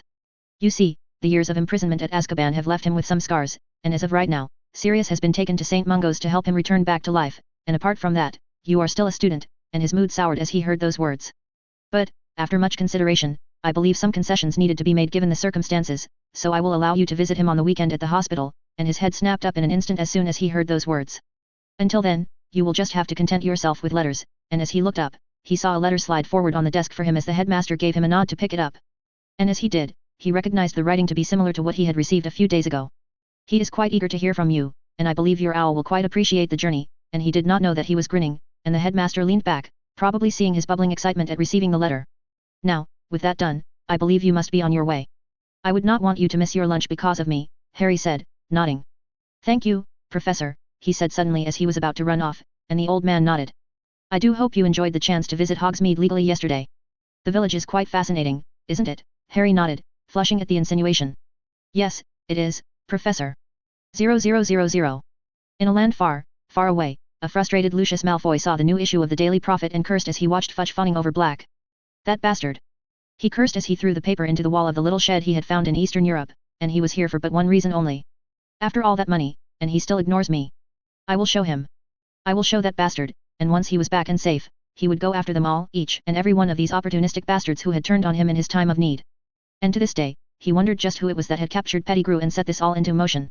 And given that Pettigrew was hiding at Hogwarts, it had to be one of the students. I will kill them. I will kill the bastard. He cursed, as he rose from his chair and began to pace. Was it Potter? But no. If it was Potter, the papers would have made a big show of it, and Dumbledore would have salivated at the chance to show off the so-called boy who lived. No. This was someone else. Someone who had chosen to keep themselves anonymous.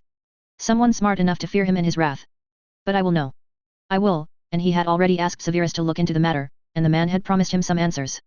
And as he was pacing, suddenly a green fire lit up in one of the fireplaces of the small cabin, as a few people stepped out, their faces somewhat familiar to him even after years and years of separation.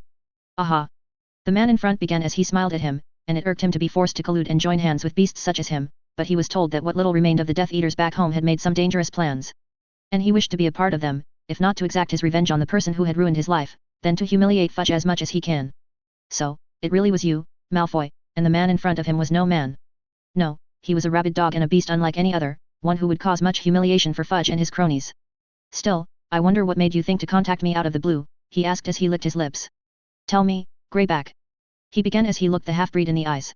Do you and your pack hunger for flesh? Chapter 23. Hermione Granger. The Hogsmeade trip had been rather eventful, especially with Harry finally getting permission to visit the magical village, though she had not been able to join him, for she had already made plans with Cassius, Tracy, and Daphne. They had met up for lunch in the Three Broomsticks, but Harry had chosen to spend most of his time with Ron, Dean, and the other boys while she explored the village with Cassius and the others. And much to her surprise, their third year at the school was proving itself to be more exciting than any of the previous years, which was not as easy as one would think given that the three of them had smuggled a literal dragon out of the school in their first year, and stopped a Dark Lord from coming back to power. But the third year carried with it one surprise after another, and as she sat there in the common room with Harry and Ron, any lingering trace of anger and frustration from the Gryffindor team's exit from the Quidditch Cup was long replaced by surprise and joy at the exoneration of one Sirius Black. So, you are finally going to meet him next weekend? Ron asked, and Harry nodded as he continued to stare at the letter he had received from his godfather. Yes, that is what Dumbledore said, Harry replied as Ron nodded. That is sick, man, Ron added, joyed by the news, as was she. I am happy for you, Harry, she added as her friend nodded. I don't even know what to say or what to write. Dumbledore has asked me to write to him, but I don't know what to do, and he had never had a family, or at least one that cared for him, so she could see why he was nervous. Just tell him about your time at Hogwarts, she added as he looked at her. About your favorite subjects, classes, teachers, and about your trip to Hogsmeade, she added, giving him some ideas just to get started, for that was all he needed help with. For once he got over the initial hump, he would know what to do. Yeah, man, just write about anything, Ron added as he shrugged. Because if this letter is anything to go by, the man is rather eager to talk with you, and indeed, that was true. Well, there is still time until dinner. You could visit the Olori before going to the hall, she added as she stood up, for she was already late enough for their study session. Where are you going? Ron asked, and she replied easily. To the library, she answered. He frowned at her answer and hesitated before he finally opened his mouth. To meet with Malfoy and his friends, and they were her friends as well, but she nodded nonetheless. Yes, why? She asked, but she already knew the answer to that. Ron had learned enough not to lash out and seemed to be thinking hard about what to say. His efforts were visible as he opened and closed his mouth, and when he said nothing, she began to move. Well, then I will be going. Wait, he jumped up, stopping her once more as she turned to face him. Do you really think you should be friends with him still? He asked, and as she tried to reply, he added. I am not speaking bad of the guy himself, and at least they were beyond that. But still, you have read the Prophet as well, he added slowly, and that did make her quiet down. You have read what his family did, of how his father is on the run, and indeed she did, and a part of her wondered if it would have affected her more, if only she did not know the truth. Ron. Harry cut in, much to her surprise. Cassius is not his father. She was surprised by his words, as was Ron, whose eyes widened. Maybe, but his father was a follower of he who shall not be named, and that may be true. And Sirius was accused of being a Death Eater as well, she added, even though the argument was weak. But Lucius Malfoy is guilty, Ron cut in, and she could not retort. Sirius was innocent, he added, and she sighed. He is my friend Ron, and he is not his father, nor will he ever be. She chose to believe in him, for he had not yet given her any reason to doubt him. The words settled the argument, and Ron realized it as well, as he shrugged. So be it, just be careful with him, he added with a sigh. You may trust him, but I do not, and they may have mended their friendship, but the cracks would perhaps never heal, but she nodded. I will be, and as she was about to leave the dormitory, she heard Harry calling after her. Hermione. Hermione, wait, and she stopped and looked back and watched Harry running after him. Yes, she asked, as he stopped in front of her. I want you to pass on a message from me to Cassius, and that was a surprise, but she remembered that, unlike Ron, he had even expressed a desire to meet him, yet the meeting had never materialized because of intervening circumstances. What message? She asked, still curious, for from what she could remember she could not remember him and Harry talking much. I want you to tell him thank you for saving my life. And he seemed to hesitate as she nodded. I will mention it, but Harry was not yet done as he looked into her eyes and opened his mouth, yet she saw him decide against it in the last moment as he shook his head. Yes, just tell him that, and she nodded, curious about what he wanted to say. I will, she said, and with a final nod, he turned away from her as she left for the library, and as she came upon their usual desks, she found them empty except for Cassius as she raised a brow. Hi, she greeted him, and he returned her greeting, looking up from the book he was reading. Hi, and she plopped down beside him as she pointed out towards the empty seats. Where are Daphne and Tracy? She asked, and he shrugged. It's just you and me again today. They are taking a day off, and that was a surprise, but she nodded nonetheless, as she reached for the stack of books beside her and began her homework, and she was surprised at how easily she was able to manage it all after giving up divination and Muggle studies. You are already done, Cassius's voice came from the side, startling her for a second as she nodded nonetheless. Yes, and he frowned at that. So quickly, he said, eyeing the clock, and there was still an hour left until dinner. Yes, I listened to you and gave up divination and Muggle studies, and he seemed a bit surprised at that. Good for you. Those subjects are mostly useless, at least with how they are currently taught, and she agreed with him. What are you working on? She asked, as he slid over the book towards her, and she frowned as she did not recognize the texts. What is it? And it was rare for her not to recognize a book. It's an old runes book, and indeed the pages were thin and yellowed, showing their age, and she wondered where he had gotten such a book. Is this from the library? And much to his surprise, he shook his head. No, it's mine, and as she schemed through it, she found it far more advanced than their textbook. Why are you reading up on advanced runes? She was curious, for this was beyond the scope of even the owls. For my little pet project, he replied with a yawn, and it still surprised her to see him being so nonchalant about their coursework, but she had long come to terms with it. Why don't we go for a walk? She suggested. The weather outside was good, and they had been sitting here for hours. It would be good to get some air, with the added advantage of being able to talk openly. Sure, he said, and they packed up their books and put them in their bags as they walked towards the track outside the grounds and began to walk. So, what is this project of yours that you have been working on? It had come up quite a few times, and she was very curious about what it was that was taking him months. Well, it is something that I have been working on for years, and that made her even more curious, for what was a thing that would take him years? And what is it? She asked again as she slowly kicked away a stone in their path, and when he did not answer, she looked at his face, as he gave her a conspirational smile. I don't want to spoil it, but you will know soon enough.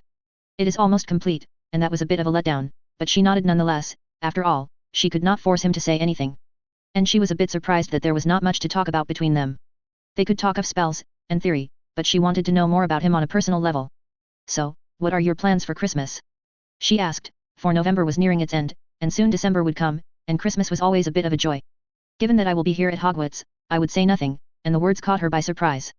You are not going home for Christmas, for she knew for a fact that he had not stayed at the school for Christmas the last 2 years, very few people did.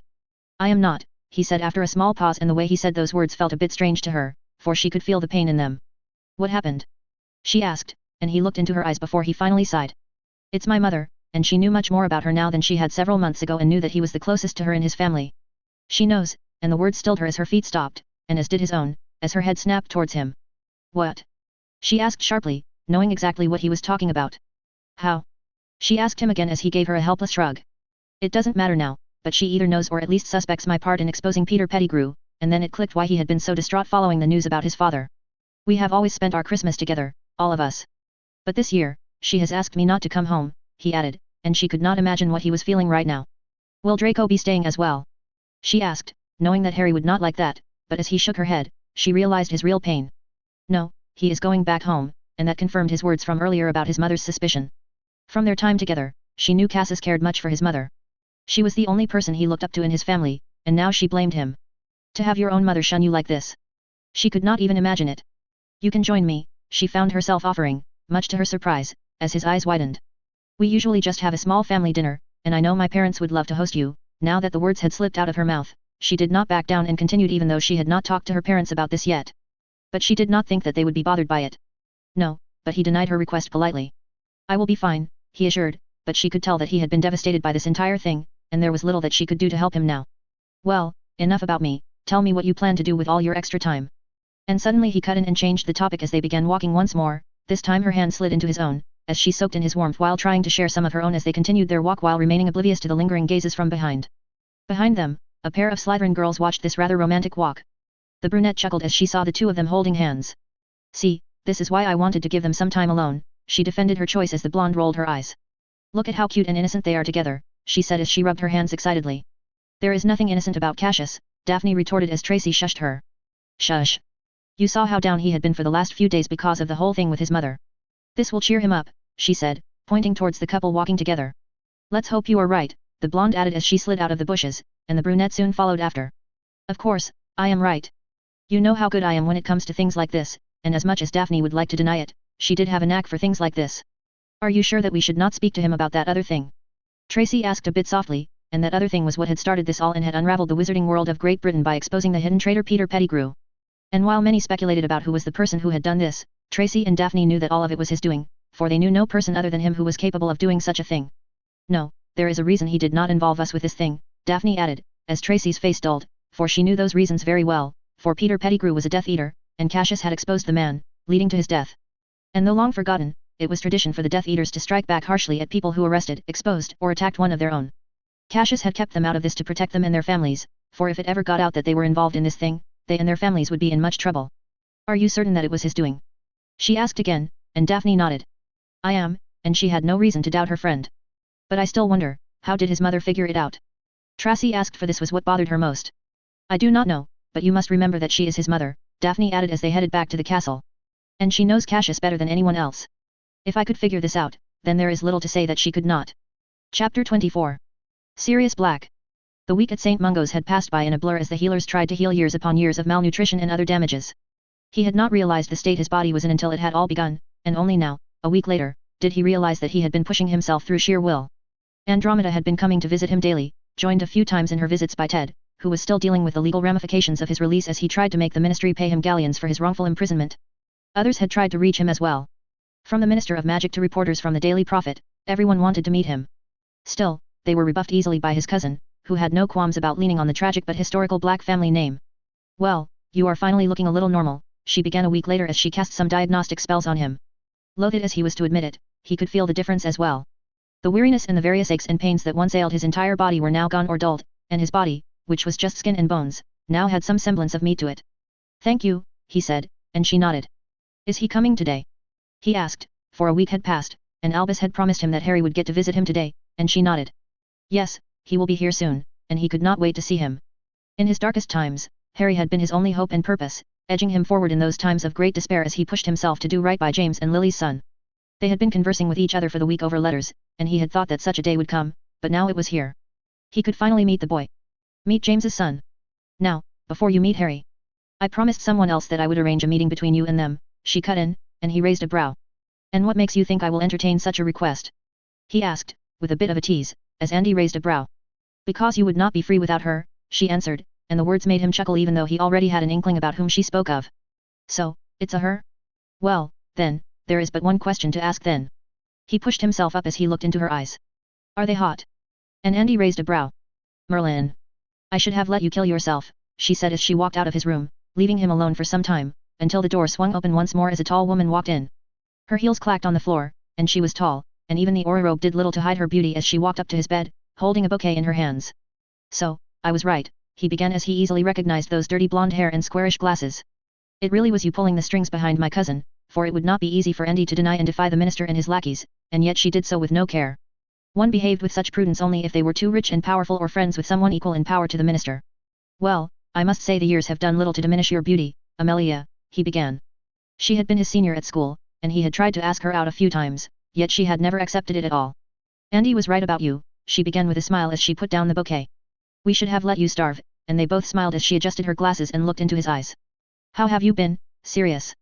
She asked as he gave her a small nod. Doing much better now that I am out of Azkaban, he answered as her mood soured at his words. I must apologize for that as well, I just never suspected. She began a bit hesitantly, but he cut her off. You weren't the one who put me in there, and I share some of the blame myself, for if he had not lashed out at Pettigrew as he had and tried to kill him, then rather than being locked up in the Azkaban for more than a decade he could have spent that time with Harry, and yet it was gone now. And according to Andy it would not help him to think of those times, and so he tried not to dwell much on the past. Forget about it. I am happy to see you, but I do not think that this is a conjugal visit, is it? For though they may have been friends, it was still rather unusual for the head of the DMLE to visit him. Well, it is not. There had to be a reason why she had kept him away from their minister all this time, and if the prophet was anything to go by, he had an idea that this was all about politics. Her demeanor shifted, and gone was the sweet Hufflepuff senior, and so appeared the feared head of the DMLE. Since I do not wish to waste time, I will be blunt, she began sharply. I want you to help me oust our current minister from his position, and it was as he had expected. The prophet had been reporting for some days about a potential feud between her and Cornelius, and given that she was the head of the DMLE, she was entitled to call a Wisengamot session. You want to become the minister? He asked, and she nodded. I do. For far too long, we as a society have chosen to ignore how many of the Death Eaters, people who killed our comrades and families, walk free, suffering no consequences for their actions, and I believe it is time for us to change that, she argued, and she was not wrong. He had seen for himself how Lucius and his friends and even Snivellus had managed to stay out of Azkaban, as he rotted in there. Cornelius wishes to maintain this status quo, for he benefits the most from it, taking bribes from the likes of Malfoy, Zabinai, and Not, but Malfoy is gone, and with your case, the society is once more beginning to wonder just how many more Death Eaters like Peter Pettigrew still walk among us, and the name of the traitor made his blood boil. This is it. If I can oust Cornelius, then I can change things. I can make them better and make sure that they all face punishment for their crimes, and it was a noble cause, one which both he and James had pursued as well before the war. It was why they had become Aurors, to put the likes of Malfoy and his in Azkaban. It is a noble calling, he agreed with her, and what she asked of him was simple, for his family had a seat in the Wisengamot, as did the Potters. Yet both of these seats had been empty for years due to the lack of a proper heir. But now, with all of his family gone and Andy and her child disinherited, the seat and the heirship fell to him, or at least that was what people thought. And as much as I wish to help you, I cannot, and he saw her eyes widen at his reply. Why? She asked after a second of silence. Because though I may be Sirius Black, I am not the Black Heir, and it was amongst the first things he had Ted investigate, and though it required some legal trickery and legwork, in the end, they were able to find out the truth, and confirm his suspicion about the person orchestrating this all. Because, though I may be Sirius Black, I am not the heir to the Black family. The surprise was evident on her face as she frowned. Are you lying? She asked, and he shook his head. I have no reason to, and he continued before she could say any more. And no, I will not tell you who the heir is, nor will I try to challenge their claim, which was something he could do, but he had little care for his family, their name, and everything associated with it. Is that so? She sighed as he nodded. I am afraid so, and she shook her head, clearly frustrated by this piece of information. Well, then it seems I might be in quite some trouble, and he could understand her worries. The Wisengamot was more divided than ever, and if a vote were to be called, he knew that without breaking some votes from the Conservatives, or as they were openly called, the Dark Families, she would not stand a chance against Cornelius. Though she may be able to secure the vote of the so-called Light Families, the Grey faction, small as it was, would not vote for her, for doing so would disturb the status quo, and no one had any desire for that. Though there is some silver lining here, he added, seeing her dejected expression. I may not be able to help you with the Black family vote, but the Potter family vote. That is an entirely different thing, he added, and her eyes widened. Harry Potter, but he is still underage, she argued. He can always name a proxy to vote in his stead, and she nodded. I see. Then I will be waiting to hear from you again, she said, standing up. Just as she was about to walk away, she stopped. Oh, I nearly forgot, and suddenly, she reached into her pocket, took out a badge of sorts and put it beside the flowers. Your Auror badge, and the words surprised him. Before your imprisonment, you were an Auror, and well, now that you are free, know that the Auror office will always have a place for you. He reached for it and realized that it was the same badge from years ago, and he could see the cracks and the rust on it, and yet it was a reminder of the good times. Thank you, he whispered as he felt his hands shake. With a small nod, she left the room, and Andy came back in a few minutes later. You are not the Black Heir? She asked, with a hint of surprise, and he shook his head. I am not, he answered. Then who is it? She asked, and he shook his head. I do not know, and I have no intention of trying to know, he added, for he did not wish to trouble this stranger. Though, there is someone else I wish to write to, and the topic of the Black Heir reminded him of it. Who? She asked, and he hesitated before he finally opened his mouth. The change in her expression was instantaneous as her face flushed and her lips thinned at his answer. Why in Merlin's name would you want to write to her? 0000. Albus Dumbledore. The week had passed at last, and today, Harry would finally meet Sirius. He had visited him a few times at Stowe Mungo's, and each time he would be riddled with guilt and pain as he saw his thin and frail condition. Thankfully, the damage, while exhaustive, was not permanent, and according to the healers, Sirius was set to make a full recovery physically. And while he recovered in the hospital, the wizarding world reeled from his surprise exoneration, as tensions within certain communities and people began to rise, with old wounds reopening and forgotten crimes getting pushed back to the forefront of people's minds. The ministry itself remained helpless as Cornelius found himself tied down by a power struggle initiated by none other than Amelia Bones, who wished to replace him as the minister, and while he was not much happy or impressed by their current minister, it was obvious to all that Amelia Bones would not tread lightly when it came to dealing with the Death Eaters. Many began to whisper his name as a potential successor, despite his continuous refusal to take up the mantle, and this entire debacle had solidified his thinking once more, for he did not trust himself with all this power at this point in his life. No, he only wished to be a teacher, an educator, for that was the only way to bring forth lasting change, and he would continue to try and do so. And one of the examples of his philosophy now sat in front of him. It is rare of you to call for me, began the youngest potions master in Great Britain, and his mood remained as dour as always as Severus Snape sat in front him, sitting there impassively, as Dumbledore smiled. I do not have much time to waste, so do tell me, why have you called for me? The man asked, always busy and in a hurry as Albus nodded. I know, and I would not have disturbed you if it was not necessary, but I wanted to ask you about some of your students, and Severus raised a brow. If this is about Potter, then I can assure others that they could tell you much more about the boy than I ever could. While that was a lie, he still shook his head. I am afraid I have not called you here for Mr. Potter. I met him myself some time ago, as Remus left with him for St. Mungo's, and the boy was a mix of nervousness and excitement at the prospect of having some family of his own, and he had thought to visit Sirius alongside him, but Remus had asked to go, and he did not wish to come in between the two old friends. Then who? And Severus was intrigued by that. The Malfoys, and the surprise in his eyes vanished in an instant. What about them do you wish to know? Severus asked, protective of his students as always, as a teacher should be. I believe you have known them for years, but I am intrigued. What can you tell me about the twins? Unlike the other twins at school, the Malfoy twins were too different from one another, unlike the Weasley couple, who were like copies of one another. Each of them is different. Draco takes after his father much, both in looks and behavior. As for his brother Cassius, I cannot really say, and that was intriguing, and he leaned forward, raising a brow. Why? He asked, for he was the one he wished to know more of. The boy has caused many headaches for Lucius over the years. Unlike Draco, he is headstrong, resilient, and entirely disenfranchised by the ideologies of his own family. Still, he is also prudent and has a mind as sharp as I have seen in my life, and that was high praise coming from Severus, who thought most wizards and witches were nothing but buffoons. But why this sudden interest in them? He asked with narrowed eyes, and he could tell him the truth.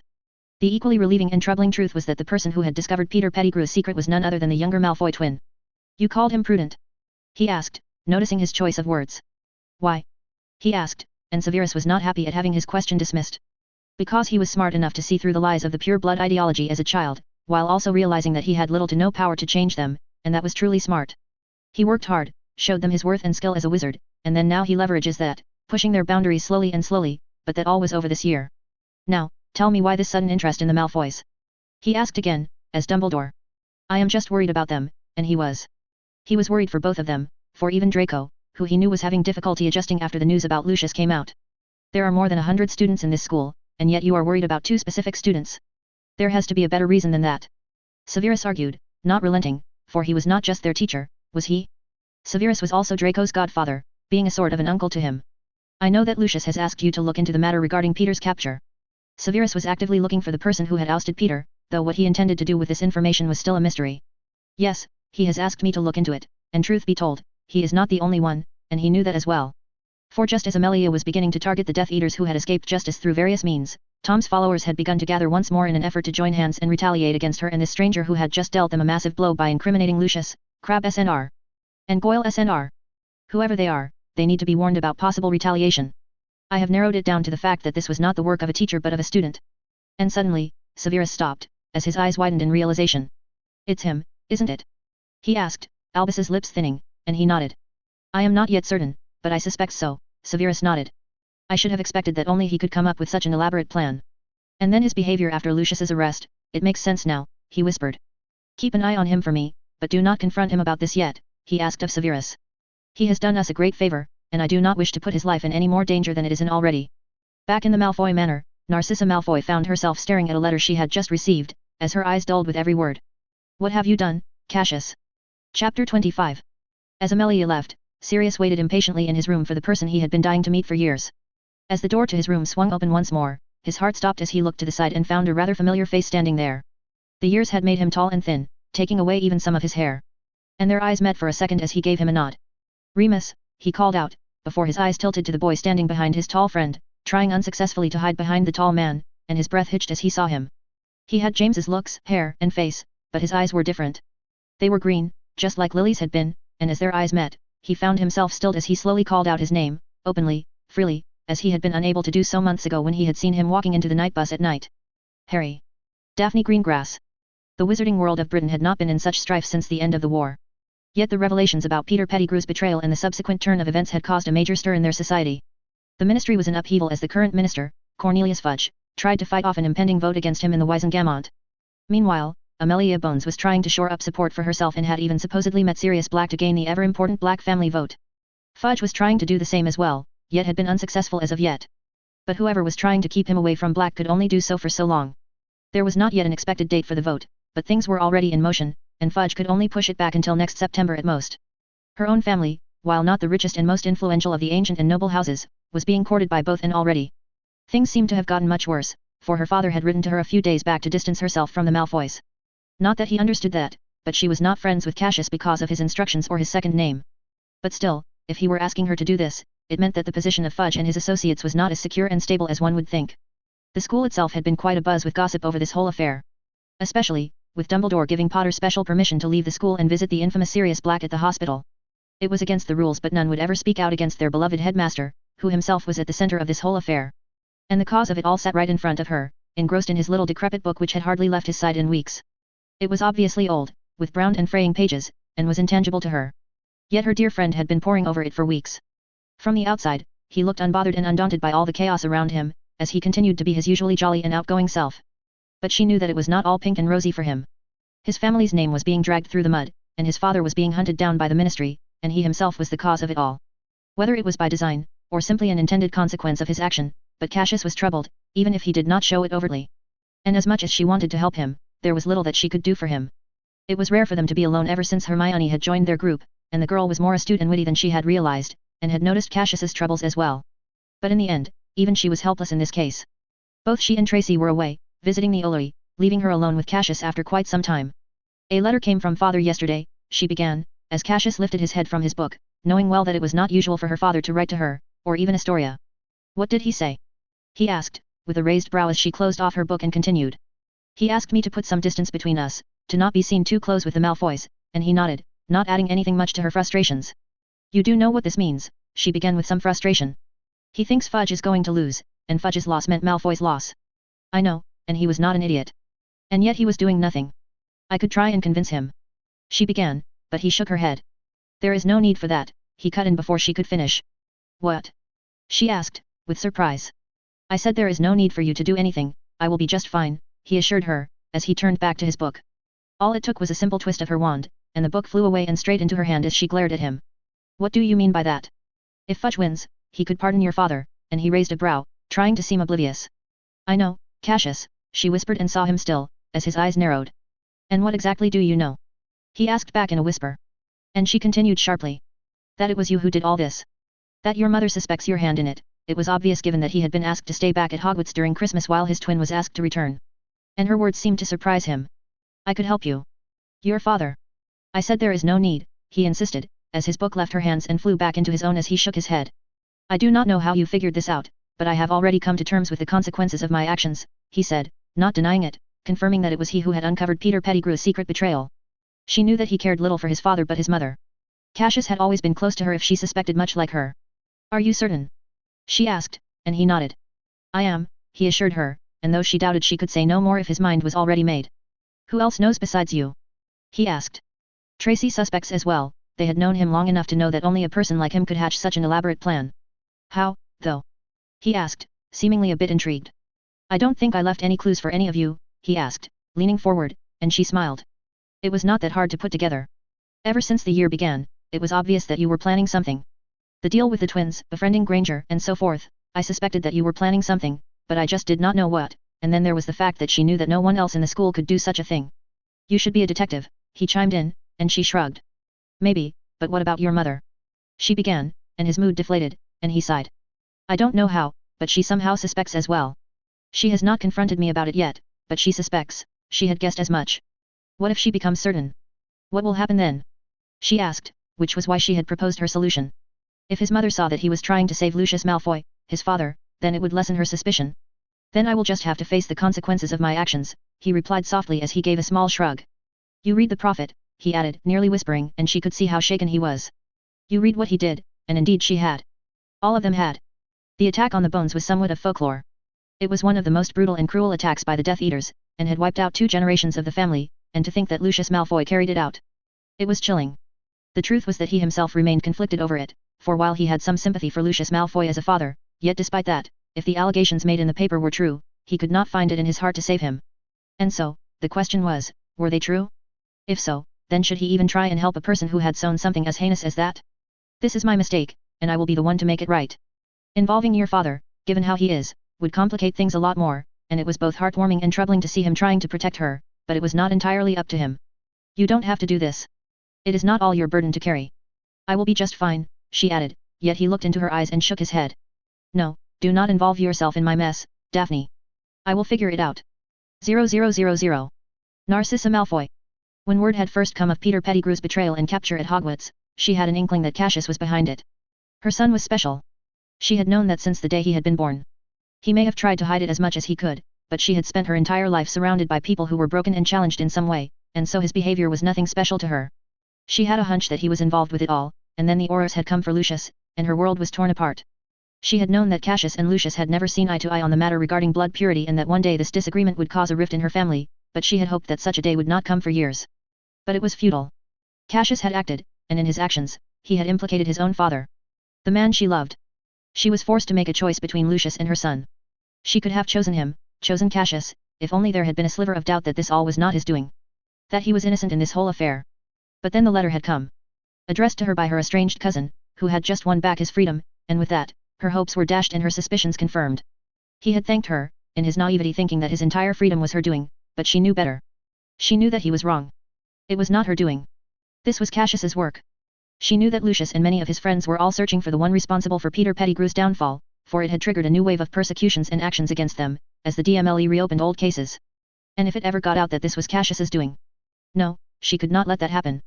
Even if she could not stand by his choices.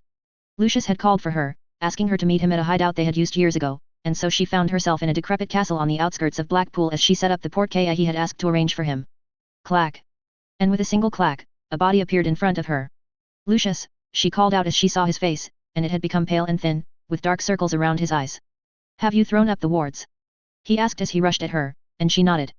It is done. The place is secure, and she saw him ease as he came and hugged her, desperately clinging to her after months of separation. How have you been? She asked, and he did not answer as they separated. Not good. Not good at all, he lashed out as he began to pace. That bastard Minster has been ignoring my letters and cannot even control that up-jumped head of the DMLE. He raged, and she was the real problem. And now I must return to my own lands like this, he continued. Why have you come back? For this was a big risk. He was safe out of England, out of reach of the DMLE and its Aurors, so she was surprised when he asked her to set up this hideout once more. I had to come back. I am not alone. There are others besides me. Others, who have spent years hiding in the shadows, but with Bones and the Ministry dead set on fighting us, we must send them a message, and his intentions made her heart sink, as she realized what he meant. No, Lucius.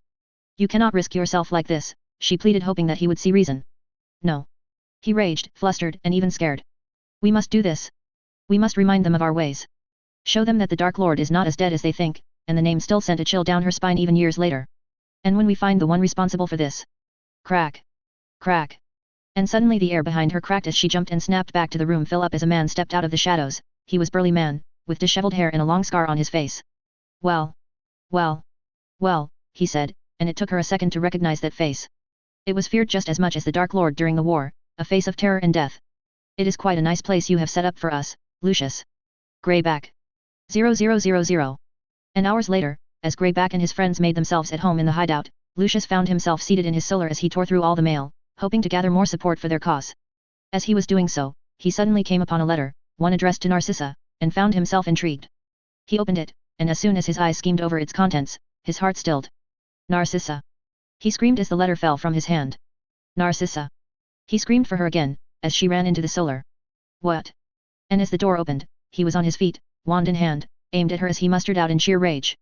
It was you. It was you. Chapter 26. Cassius Malfoy. The Hogwarts stations was once more filled with students as the train left once more, to taken them away for the Christmas vacations. Cassius had boarded this very train for 2 years, but this year he was here only to accompany his brother who was ready to depart. Are you sure you are coming? Asked Draco for the 100th time, and Cassius nodded as he shrugged. I am sure. I have a lot of work to catch up on back here, he made an excuse, and he could see that Draco was not convinced. You are lying, and he was, but he could not tell him the truth. I am not lying.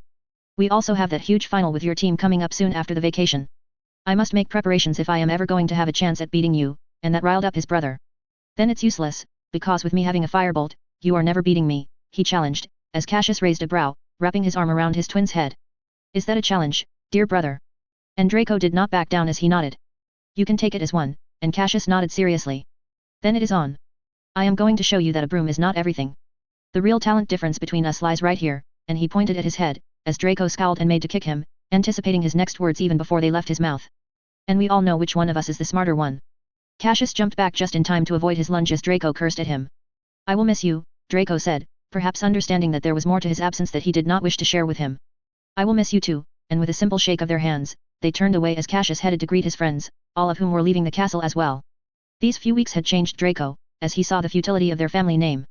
Friends, and people he had relied on, people who had hung after his words had suddenly changed their tones the second the news about their father had come up. It was impossible for one to go through all that and not change, and though his brother did not show it, this whole experience had somewhat mellowed him out, and now he could only hope that the change would last. Daphne, Tracy, and Hermione stood there ready to depart as well, each of them whispering to one another as he cut in. So what plots are you three witches hatching? He asked dramatically, as Daphne rolled her eyes at his antics. Nothing you would be interested in, and he narrowed his eyes. Such secrecy. I am intrigued, he added as they continued their own small talk before it was time for them to leave. Daphne and Tracy left early, leaving him alone with Hermione for some time, as the girl asked him. So, you are not coming? She asked, speaking of her offer to join her family for Christmas. And he had considered it, but in the end, had decided against it given that he was finally making progress in his quest of becoming a Parselmouth, and this Christmas would be the perfect opportunity for him to work with no distractions. I am afraid it won't be possible this time. Perhaps, later, he said to her as he nodded. Do enjoy your Christmas, and keep an eye out on your mail for me would you, he added as she frowned. Why? She asked. Just do as I say, and with that, they parted ways as Cassius headed back to the castle. It was his first Christmas away from home in more than a decade, and so it felt a bit strange. He made his way to the common room and found Luna sitting there, beside a fire all by herself. He plopped down beside her as she waved at him dreamily, as she suddenly closed her book and turned up at him. You are sad, she added, and he was surprised at her words as he shook his head. I am not, and she tilted her head. It's okay. I won't tell anyone. It must be strange for you to be here like this while all your friends are away, and he was not really bothered about it. Not all my friends are away, he retorted looking at her and she smiled. Yes, I am still here. But still, I needed to tell you that the Drkest told me something last night, and he perked up at those words, for as much as her words did not make sense, the truth was that Luna Lovegood had some uncanny abilities as a seer. You do not have much time, and the words made him still. About what? He asked, and she simply shrugged. I do not know, but the Drkest have been growing much tense around you, and it could be nothing. Or it could be a warning. Can you tell? And yet before he could finish, an animal flew in through the windows, one which he recognized rather easily, as it circled the room, uttering the first words he had taught it all those years ago. Death. Death, and it was no owl, with its dark feathers and long beak. No, this was a raven. A black raven. His raven. R2, he called out, and the bird in question flew down at his command, landing on his shoulder as it dropped a letter in his lap. Death. Death, it continued to utter, as Luna waved at the bird. Hello, R2, she called out to the bird, waving at him as Cassius frowned, for it did not make sense for him to be here. It should be back home, with his mother. He hoped that the answer lay in the letter, so he reached for it, unfurled the letter, and saw that it was from his mother. And as soon as he read the first words, he stilled, his dread only growing as he read more and more of it until he reached the end. Shit. 0000. Severus Snape. With the Christmas break starting, he had hoped to focus his attention towards more rewarding aspects. Classes were trimmed down, as most students left to celebrate the holiday with their families, and it allowed him some respite from the usual babblings of the idiots that now traversed the halls of Hogwarts. The wizarding world as a whole was in much distress after the discovery of Peter Pettigrew's treachery, and it still irked him to think that the real traitor had been in front of him all his life, yet he had been but blind to it all. The traitor. The one whose betrayal had put Lily's life in danger had been roaming the halls of Hogwarts for years, fooling them all with his death, and yet none of them had enough foresight to see through his lies. None of them except a child. Though, even he would be hard-pressed to call Cassius Malfoy a normal child. He had seen the boy grow up in front of his eyes and had always been shocked by the boy's unnatural maturity and acuity. Dumbledore was certain that this entire thing was his doing, and to this day Severus had found no evidence to the contrary. Lucius's son had always held views antagonistic to his father, not believing in the pure blood dogma that was fed to others around him. He was amongst the few competent students, who saw magic for what it was and appreciated its majesty. While others contented themselves with homework and assignments, the boy reminded him much of himself. No. Not himself, but a friend. An old friend. Regulus. Yes, Cassius shared much similarity with his uncle rather than him, with his intrigue and intellect. His desire to tear down the norms and push boundaries was shared by his uncle as well, who never truly had the opportunity to show himself off as he found himself overshadowed by the looming presence of his bull-headed brother. And so, he woke in the morning planning to focus his available time in the pursuit of perfection, when suddenly he was disturbed in his work by a very distressed letter.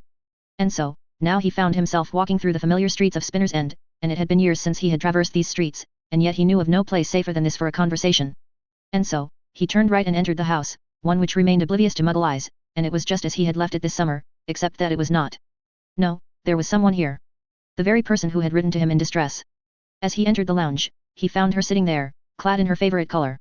Her mismatched hair matched the white of the walls and the black of her dress as she looked up at him. You are here, and her voice was thin and frail, though his focus was more on her face. Her eyes were red, and her face hidden hints of red and swelling that had been hastily healed. He did not miss the tremor in her hand. I am, he answered, not commenting on any of what he saw, as she jumped to her feet. Sit, he said softly, and there was relief in her eyes at his sight, much to his surprise. What happened? He asked, and though he knew of some of her troubles, but this was not normal. Otherwise, she would not have reached out to him with such secrecy and haste. I know that Lucius has asked you to look into the person responsible for uncovering the Peter Pettigrew plot, and of course, she did. He did not deny it. I am afraid that time has passed, and that made him narrow his eyes, as it began to click together. Her haste. The need for her secrecy. It could not be. He already knows, and his guess was right. He was surprised at the insinuation. And who is it? He asked, acting as nonchalant as always, for in comparison to lying to the Dark Lord, they were nothing. The Dark Lord was so powerful and potent that he could sift through the truth and the lies with but one gaze, and as much as the Blacks and the Malfoys praised themselves, they were nothing in comparison to these red orbs and that piercing gaze. Do not act like you do not already know, and her voice shook as she said those words, looking into his eyes. And yet he remained silent, and the silence lingered as her brows furrowed. My son. It was Cassius. She raged, jumping to her feet, and it was unlike her to lose her composure like this. How? He asked and saw the tears well up in her eyes as she began to pace. It was my mistake. Mine, she answered after a few seconds, and that explained her erratic behavior. It was all my mistake. And now he knows, and I have no idea what he plans to do with. If it comes out that this was Cassius's doing, his life would be over. They. He picked up, raising. This means that Lucius is back in the country, and he is not alone. She realized her mistake, but it was too late now. I cannot say, she argued, and he raised a brow, not pushing more. So, if he knows already, why have you called for me? He began. I had no one else to go to, she said, stepping closer until she was inches from him. Looking into his eyes, she pleaded softly. Protect him. Protect my son, and her worry was genuine. If Lucius let it out that Cassius had helped uncover one of the Dark Lord's followers, his followers would all come for him. I beg you, she added, and he wet his lips. And why should I do that? He asked. Because, I am begging you, and he wished to deny it, but he had no choice. Then I must know more. I must know where Lucius is and who is with him, for if the Death Eaters were gathering once more, it was not for a picnic. They were planning something. And he must know what. You know I cannot. Tell me what you can, he added, and she bit her lip, as she turned her head to the side. I cannot say where, but he is back. And he is not alone. There are others with him, and that much was obvious. Who? He asked, knowing that Dumbledore could easily pass some of these on to DMLE. I do not know, but there was one amongst them I recognized. That was not optimal, but still. Greyback, and the mention of that name stilled him. Fenrir Greyback. He confirmed as she nodded. Will that be enough? She asked, and he gave her a subtle nod. I will see what I can do, he assured her, as she gave him a brittle smile before she reached into her pocket and took out a key. Would you pass it along to him? This is the key to his personal vault at Gringotts. I have transferred as much money as I could without alerting Lucius to it. It will last him for quite some time, and he took it with a frown. Why would he need a personal vault? He asked. Because Lucius has removed his name from the family. That was drastic, and a tear fell down her face as she said those words. He has taken his name from him, and this was the best I could do, and he pocketed the key. I will pass it on to the boy, and she glanced at the clock with that. I must go now, and she picked up her bag from the table and moved towards the door. You could go to the ministry, he added, without turning back as he heard the door open. If you care so much about your son, you could protect him yourself by turning in Lucius, he suggested, and she did not utter anything until she did. I made my choices years ago. It is too late to change them. And with that, the door closed, and he was left alone in his home once more. And he waited for a few seconds, thinking of all that had transpired, before he closed his eyes, and reassembled all the wards with a twist of his wand, and vanished from there with a pop. Some minutes later, he found himself in the headmaster's solar, standing opposite to a worried headmaster as he uttered the very words that Narcissa Malfoy. Lucius Malfoy knows. Chapter 27. Cassius Malfoy. Cassius had feared that such a day would come. No. Not feared. Known. Cassius had known so for years, because both him and his family were too set in their ways. He had tried, for years, to make them change their ways. Hoping that his father would realize his mistake, and better his ways, yet each attempt was met with dismissal and disapproval. And while his mother was not as against or obtuse to his ideologies, she had tied her life to Lucius Malfoy for better or for worse. Yet, despite the knowledge, the suddenness of it all did affect him. The letter was clear and final, carrying the Malfoy family seal over it, removing him from the family. He knew that his mother was suspicious of him, yet she had no proof. He had made sure to leave none, at least none for those he did not wish to alert. But was he wrong? Had he underestimated everyone? How many knew his secret? And how had his father learned of it all? Had it been his mother who had spoken of it to him? He had so many questions and no one to answer them. He had not slept for the entire night, laying awake in his bed all night as he tried to make sense of it all, for while he was prepared for this eventuality, he had not expected it all to unravel so quickly. He walked into the great hall in a daze, mind numb to it all, and before he had sat down for his breakfast, a voice called out for him from behind. Cassius Malfoy, and he was broken out his stupor as he turned around and saw the potions master standing there behind him. His face pale and stiff as always, as he drawled on. My office, now. The command was simple, and had he not known the man for years, he would have missed the hint of softness in his tone as he followed after the man, hoping to get some answers. His office was small, and practical. The back wall was filled with small shelves, filled with hundreds of jars containing esoteric and rare potions ingredients, while a few pots simmered in the corners, slowly being stirred by enchanted stirrers. Clack! The door behind them closed with a wave of his wand as he plopped down on the chair behind the task, asking him to do the same. Sit, and Cassius did as he was told. You must have an idea about why I have called for you so early in the morning, and Cassius nodded. You know about the letter, and the man looked into his eyes, and nodded. I do, and I am afraid it is real and final. Your father has indeed chosen to remove you from the Malfoy family. The name he cannot take from you, but as the head of the house, he is able to disinherit you from the line, removing your claim on all the tit. I know what disinherit means, Cassius cut in.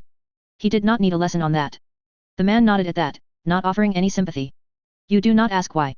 He pointed out, and how could he, as Cassius simply shrugged. Do you know why? And suddenly a thought came to him. As Cassius's eyes narrowed at the man, knowing that the potions master was much close to his father, and was one of the more astute wizards alive. Since he had captured Pettigrew here, at school. The number of people who could figure out his secret was few. And the only one amongst the school staff his father could rely on was this man. I do, he did not deny it, as Cassius's anger flared. Were you the one who told Fat? And he stopped, his mind trying to figure out what to call Lucius Malfoy now. Father, he continued in the end after a few seconds of hesitation. The man stared into his eyes before giving him a strange answer. No, and he believed him. Severus Snape was a liar, yet he had no reason to lie to him. Then how did he come to know of it all? Cassius asked. The blame for it lies with your mother, and that was a surprise. He had not thought that she would out his secret like this. Black, and he snarled as he took that name, as Cassius's mind began to race, trying to pick the connection there. In his great wisdom thought that it was your mother who had helped exonerate him, and so he wrote a letter to her trying to rekindle their bond, and it all began to click together, and Cassius for the first time began to wonder if freeing that idiotic man was worth it all. This confirmed your mother's suspicion, but your father somehow got his hands on that letter before she could dispose of it. He confronted her about it, and in the end, she had no choice but to tell him the truth, and this was a disaster. A complete and utter disaster. That idiot. He cursed Black for landing him in this damned mess. And not only him, but his mother as well. I agree. Though none have ever accused Sirius Black of being a genius, this was extremely idiotic on his part. Regardless, I was entrusted with this, and at that, the man put forward a key. A Gringotts vault key, he easily recognized. Your mother passed it to me. This is your vault now. It contains enough galleons to last you till graduation and beyond if you are careful with it, and that was a surprise, as Cassius took the key and saw that it was the one he left with her. She had no choice, and that was false. She did have a choice. And she had made it years ago. Still, Cassius was not entirely thankless, as he pocketed the key and turned towards his family friend once again. Is she fine? He asked, and Severus nodded. She is, and if his father had gotten a hand on his mail, it meant that he was back in Britain. But why? And more importantly, for what? The ministry was still looking for him, and yet he had returned to the country, putting himself at risk. Who else knows about this other than my father? For while Lucius Malfoy may not be able to attack him, the same could not be said of the other Death Eaters. If it was known openly that it was him who had helped free Black and capture Peter Pettigrew, he would be targeted by many people. We do not know yet, but you do understand that you need to be very cautious now, and Cassius nodded. Good, you can tidy up the rest of your affairs by visiting the Gringotts branch in Hogsmeade, and at that, the man tore out a permission slip and slid it forward. Show this at the gates, and you will be allowed to leave. And know this, Cassius, and his tone grew softer at the end as he looked him in the end. I may not be your head of the house, but I am still your teacher. If you need anything, you can come to me, and it was polite of him to offer, but he doubted that he would need his help. Thank you, but I will be fine, and he was out of the chair and ready to leave, when suddenly a question popped into his head. Speaking of that, do you have any idea about my legal status as of now? The question made the potions master from. Legal status? He asked, and Cassius continued. Yes, since I have been disinherited I have no legal guardians. Does that mean I am not emancipated, and legally an adult? And the man was quiet for some time before he answered dryly. I am afraid I am not well versed in the subject. You will have to ask a barrister, and he had one just in mind. I will do just that. But can you pass on a message from me to my mother? He added, as Snape nodded. Tell her that I will try to make it right. I will try. And then he will kick Sirius Black in the balls for putting him through all this. 0000. Albus Dumbledore. The entire ordeal concerning the disinheritance of Cassius Malfoy was a sad affair. Despite being on the opposite side of the political and ideological aisle, Dumbledore felt no joy upon seeing a family being torn apart. Especially, when the reason was one such as this. Cassius Malfoy had done him and the wizarding world of Great Britain a great favor. His actions had come at a great personal cost, which few had the courage and character to bear. Yet the boy was anything but steadfast if Severus's words were anything to go by. It warmed his heart knowing that, yet still he felt obligated to return the favor when the boy had done so much for them already. And so, as the Christmas morning came, he offered himself to accompany the young Mr. Potter to St. Mungo's, hoping to arrange what little he could to help his young student. Harry was delighted to see Sirius, who was back to near full health, and though the medwizards warned him that he would have to take potions and medications for some time, Sirius had willed himself back to health. Harry was much excited to meet his godfather as well, and it satiated his heart knowing that the poor boy had at least some semblance of a loving family even though he would still have to return to the Dursleys in the summer. The protection imbibed into his blood needed to be rejuvenated, and the only way it could be done was if Harry was in close proximity to his family, to people who shared Lily's blood. And though he knew that one would be wrong to call the Dursleys a loving family, it was necessary for Harry to have Lily's protection for as long as possible. Especially now, as whispers of Voldemort's followers gathering up and shoring up strength were rampant. Even Lucius Malfoy had returned to Britain, alongside the dreadful Greyback, and he was certain that they planned to retaliate against the Ministry, showing their angst against the DMLE's renewed focus on the Death Eater cases from years ago. "So, I see that you are back in great health," he began, as he found himself alone with Sirius, who nodded. "Yes, Andy is certain that I will be out of here within the month, and that was good news indeed." The Medwitch in question stood at the end of the bed, looking down imperiously at her cousin, and he was thankful that she was here. For he was not sure that she would entertain a private audience with him. "Good. But I am afraid there is something that we need to discuss." His words made Sirius perk up as he pushed up his glasses. "Yes?" Sirius asked. "Did you write a letter to your cousin by any chance?" he asked, and the question wiped away the smile, and he did not miss how Andromeda Tonks frowned at his question. "I did, and that well confirmed Severus's word." "Then I am afraid you have made a grave mistake, Sirius," and that seemed to stun him. "How?" "I just wanted to thank her for saving my life, and yet it was not her who had saved his life. It was someone else, someone whose life he had uprooted by his actions." "What?" Andromeda Tonks balked at his words, cutting in as she looked at Sirius. "It was Sissy who helped you." She seemed surprised, and Sirius nodded. "I guessed so." All the clues pointed towards her, and he would be much interested in knowing what all those were. "I am afraid you were wrong," he cut in, as both of them turned towards him. "Your secret benefactor was not Narcissa Black. It was someone closely related to her, whose life you have uprooted with your mistake," and the guilt came quick, as Sirius's eyes widened. And though his intentions were pure, his actions had once more done more harm than good. "Merlin! What have I done?" he gasped as he grabbed his head. "Indeed," and his tone was much sterner as he said that. "You have caused your benefactor a great amount of trouble, and now you must make up for it," and this time was Andromeda Tonks who cut in then fully, for he could not trust Sirius with a child. "You said this person was close to my sister," she added as Dumbledore turned to face her. "Yes, though I must warn you that if the identity of this person was to be revealed to the world it would put their life in much danger," and he hoped they understood the insinuation. "I am not a buffoon," the sister added, as she looked him in the eye. "Who is it?" she asked again, and Dumbledore waited for a second before he answered. It was her son. Her eyes widened, and he did not even need to name which one. "Cassius," she guessed correctly as he gave her a nod before she turned towards Sirius. "You damn idiot." She began to berate him. "But he is just a boy." "I thought he was acting on her behalf," Sirius defended himself. "And why would Sissy ever try to help you?" And there was much more that was unsaid as Andromeda Tonks rubbed her forehead and sighed. "I don't know. Maybe she had a change of heart," he argued, and it was weak as the woman sighed and added with a broken smile. "I was her sister, and yet she didn't even lift a finger to help me. Why would she ever try to help someone like you?" And that destroyed Sirius's argument. "Regardless, your actions have caused him a great deal of grief, with Lucius going so far as to disinherit the boy for his role in your exoneration and his own prosecution, and that seemed to stun him. And now, as he finds himself alone, I believe it should be your responsibility to house the boy during the summer for the few years that he has at Hogwarts." Just then, Sirius was about to nod. "No." Andromeda Tonks cut in. "I wouldn't trust him with one child, let alone two," she added. "Cassius was friends with my daughter and even came to our house once." "I will take the boy," she said, leaving no room for argument, and this was his intention all along. "I am an adult," Sirius argued. "I am already going to take care of Harry during the summer, I can handle Sissy's son as well," and so he intervened, knowing that as the topic was brought up, there was no better time than now to tell Sirius of Harry's circumstances.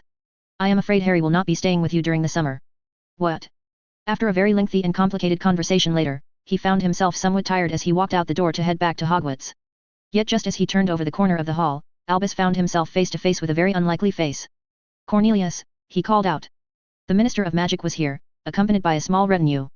His undersecretary behind him held a bouquet of flowers, and his intentions became clear.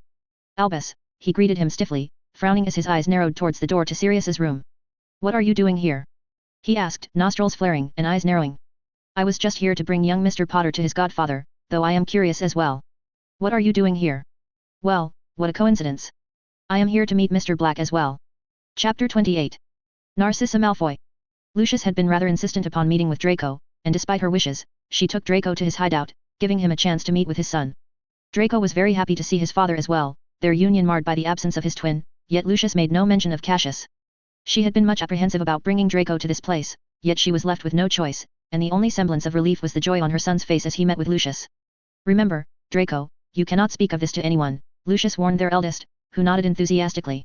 I know. But why did you not bring Cassius?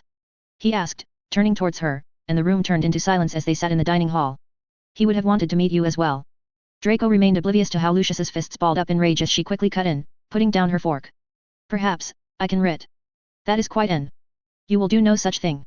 But Lucius's voice was stronger and louder, and it seemed to startle even Draco, whose face paled, yet he did not understand. But why, he is my TW. He is not your brother. And she had prayed that it would not come to this, and Draco's eyes widened as Lucius raged. Not anymore. At those words, Draco turned to face her. What does he mean by that? And she had pleaded to Lucius, and yet her pleas had gone unanswered, and so she told Draco the truth. The half-truth. Your father has decided to disinherit, Cassius.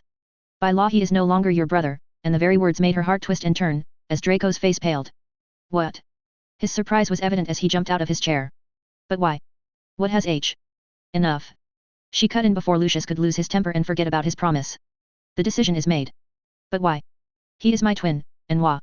And he was insistent, and she was on her feet as she cut in before Lucius. Because your brother is a blood traitor. And that was the lie he had made Lucius agree on. And their eyes met, hers and Lucius, as his lips thinned in rage. He continues to fraternize with those mudbloods despite our warnings. And so we had to make a choice to defend our values and traditions. From this day, you have no brother, and I have no son. And the very cut deep, but it needed to be done. B. We will talk of it no more. She admonished him as Draco looked into her eyes. And then they ate in silence, the joy from earlier all but gone as they finished their dinner, and both she and Draco made for the door. Lucius came to see them off as Draco waited for her at the gates. You cannot protect him for long, he warned her, and she knew who he was talking about.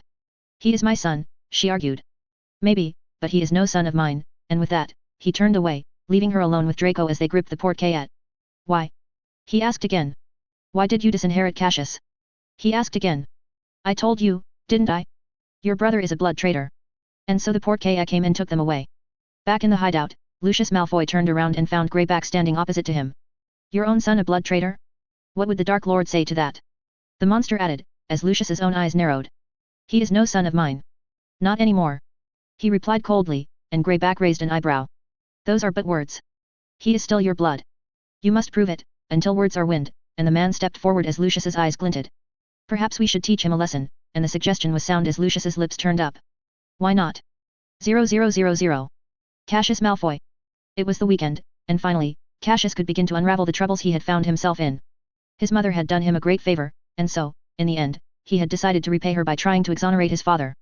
He knew that his father had done some heinous crimes during the war, whether he had been a part of the Bones massacre or not, he did not know. But he was certain that one person was a part of it. A person who roamed free to this day. The task at hand would not be easy by any means. He would have to force the DMLE's hand, something he could not do openly, and so he needed a proxy, someone to act on his behalf as he remained in the shadows. Initially, he had thought that Sirius Black could take that role, and yet that idiot's actions had done him enough harm, so he began to review his options. In the end, he could think of but one man who could do this for him. And so, he waited in the private chambers of Gringotts waiting for this very person as he played with the newly acquired signet ring that now adorned his ring finger. The emblem of the House of Black was inscribed into the dark gem decorating it. The disinheritance had legally emancipated him, hence allowing him access to his inheritance and position as the lord of the Black family years early. And despite years of inactivity, the Blacks were still an old and prominent family with wealth and connections that ran deep. Suddenly, the doors swung open as a tall, and slender man with dark brown hair. A man he recognized at a glance. Ah, pardon me. I think I am in the wrong room. You are not, Cassius cut in as he added, making the man stop as he turned around to face him. You are in the right room, Mr. Ted, and the man slowly closed the door behind him as he walked forward, a frown now marring his face. I am supposed to meet with someone very special. Someone who has helped a close family member of mine, and now have offered me a chance to represent the House of Black, and Cassius shrugged as he spread his arms. That is me, and the man frowned as he stood opposite to him, looking him up and down raking his mind. You. I know you, he suddenly added, as his eyes widened. You are Cassius Malfoy. You were friends with my daughter, and Cassius nodded as he put forward his hand. It is good to finally meet you face to face, I have heard much about you, and the man shook his hand, as the surprise continued to register. You were the one who sent all that information to me regarding Sirius. And Cassius? Yes, and I am afraid I am no longer a Malfoy. And the man's face stilled at that. I have been disinherited, and so I find myself in need of your services regarding that and a lot more, and so the man sat down. It had cost him an arm and a leg to set this meeting up, but with the Black family fortune now in his command, money was not a problem for him. You see, before he died, Lord Arcturus Black made a will naming me as his chosen heir.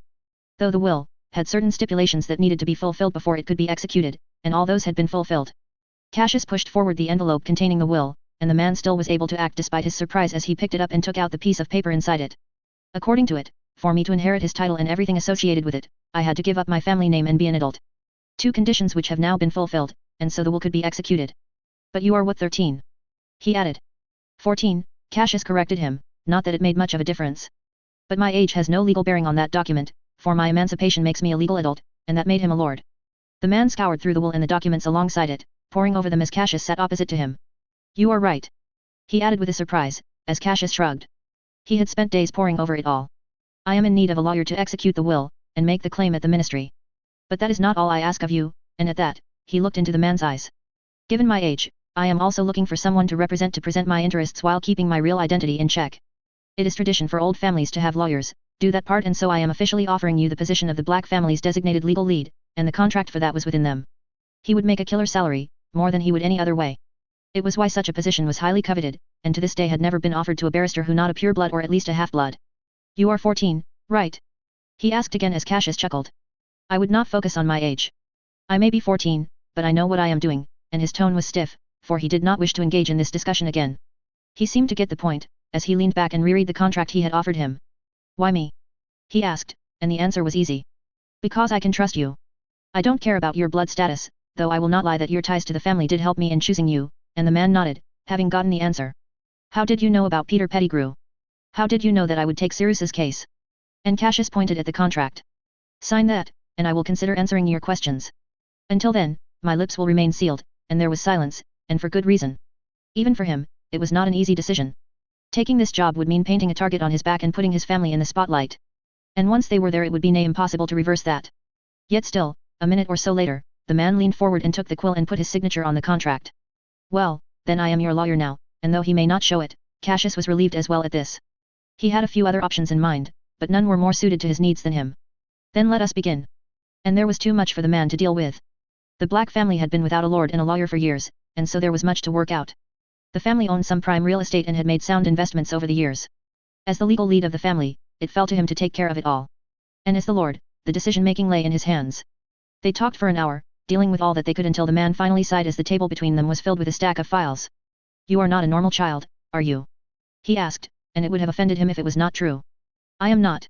And I am afraid there is one more thing left for us to discuss, Cassius began, getting tired himself as he moved to the last item in the itinerary. And what's that? I need you to make a deal with the head of the DMLE. 0000. In the ancient green grass mansion, the family of 3 sat around the table as they gathered for their family meal.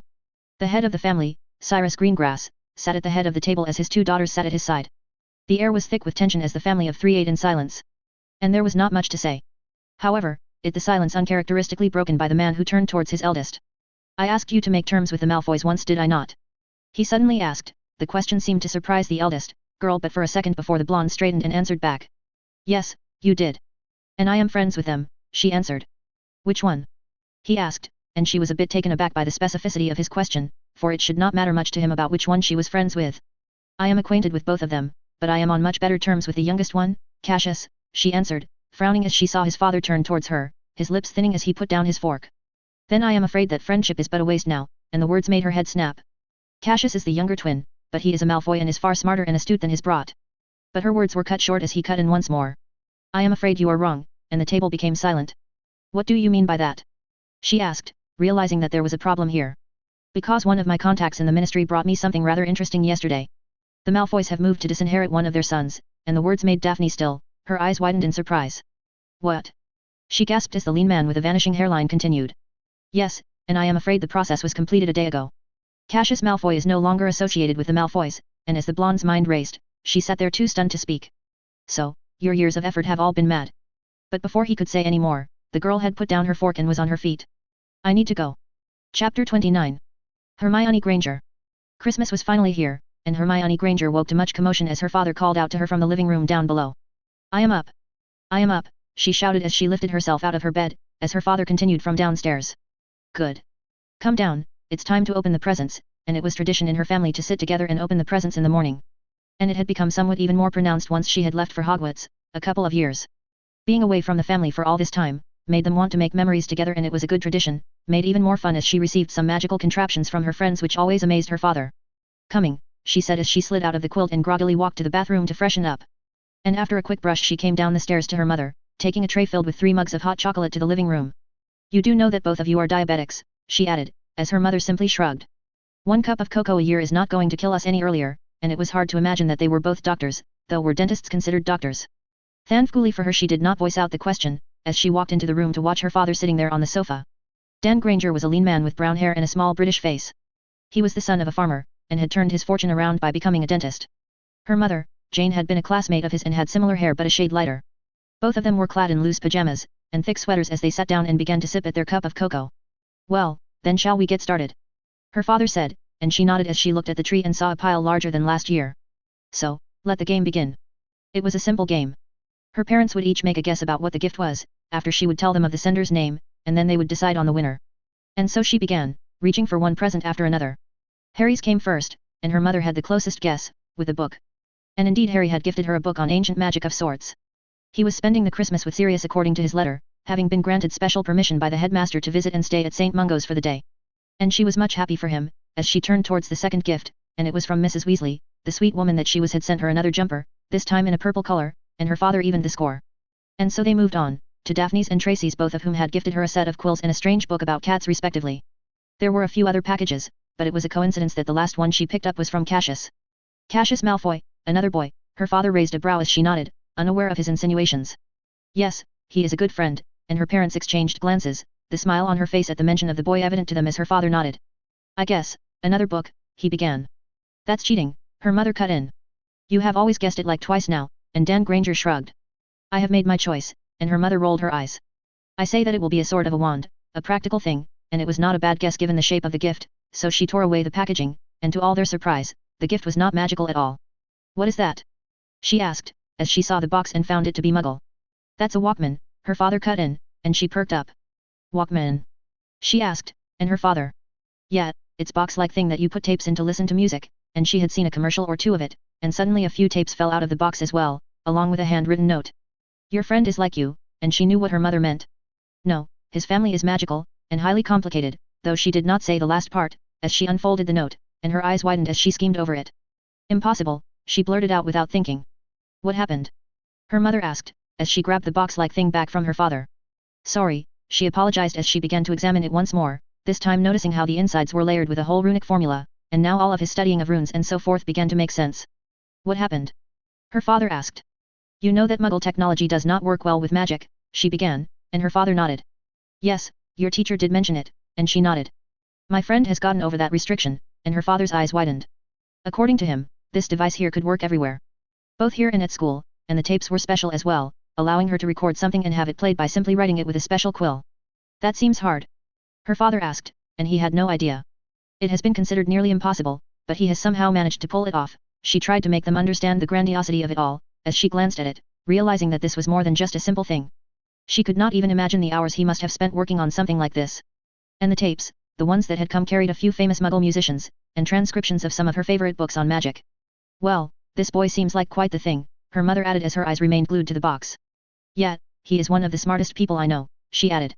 Smarter than even you? Her mother asked, as she nodded. Wow, is he the one you asked to invite for the Christmas? But before her father could say anything else, she heard the flapping of the wings, and looked up and saw an owl had flown into their house, one familiar to her. It was Daphne's owl. The grey owl encircled the living room as a letter fell into her lap before it flew straight out of the window. But she had read Daphne's greeting, so it was strange that she would write to her again. Who is it? Her father asked, their competition forgotten. Daphne, she answered as she opened the letter and began to skim over it, stilling as she read its contents. What? 0000. Cassius Malfoy.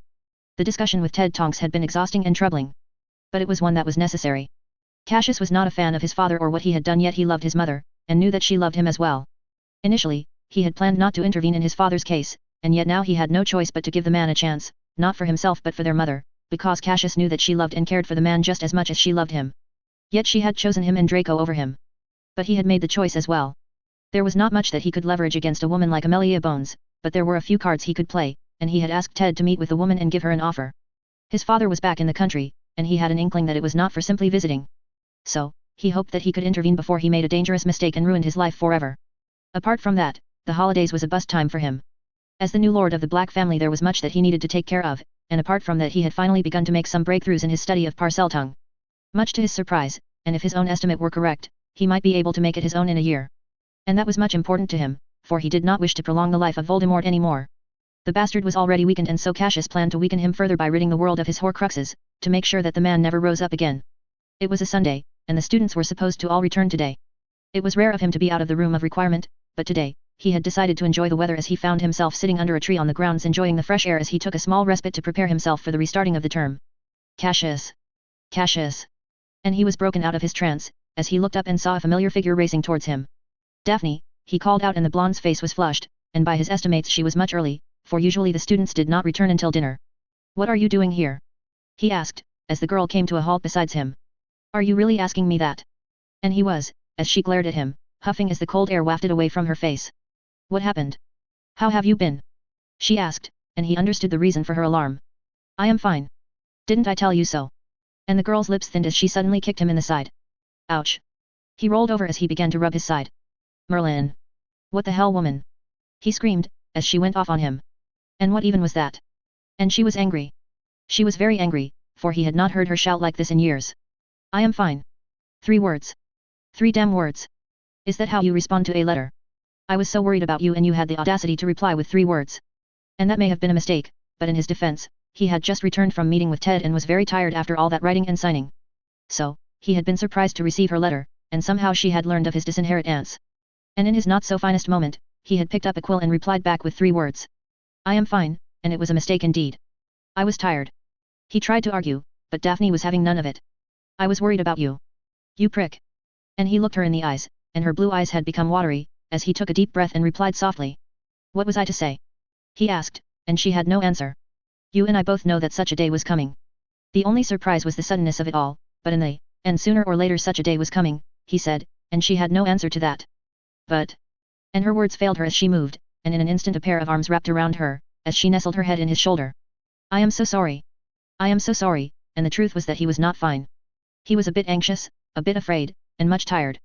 But, he also knew that he could not show, for it would worry the people around him. It was one advantage of learning occlumency, that the art allowed him to control his emotions expertly so that despite his problems, he could be his usual jolly and reliable self, while keeping his troubles buried deep. It's fine, Daphne, he assured her as they separated, and he shrugged. It was why I did not tell you myself so as to not worry you during Christmas, and she scoffed. But how did you even get to know about it? He asked. My father, she replied as she plopped down beside him, and that made sense. A worker from the ministry told him about it. I learned about it a day before Christmas and was worried sick about you, and that was bad. I am sorry for worrying you, but I was dealing with the consequences of it all, he sighed as he tried to explain himself. I had a meeting with a lawyer to file for my emancipation and deal with some other things, and she nodded. Given who she was, she must have had an idea that such things were quite troublesome.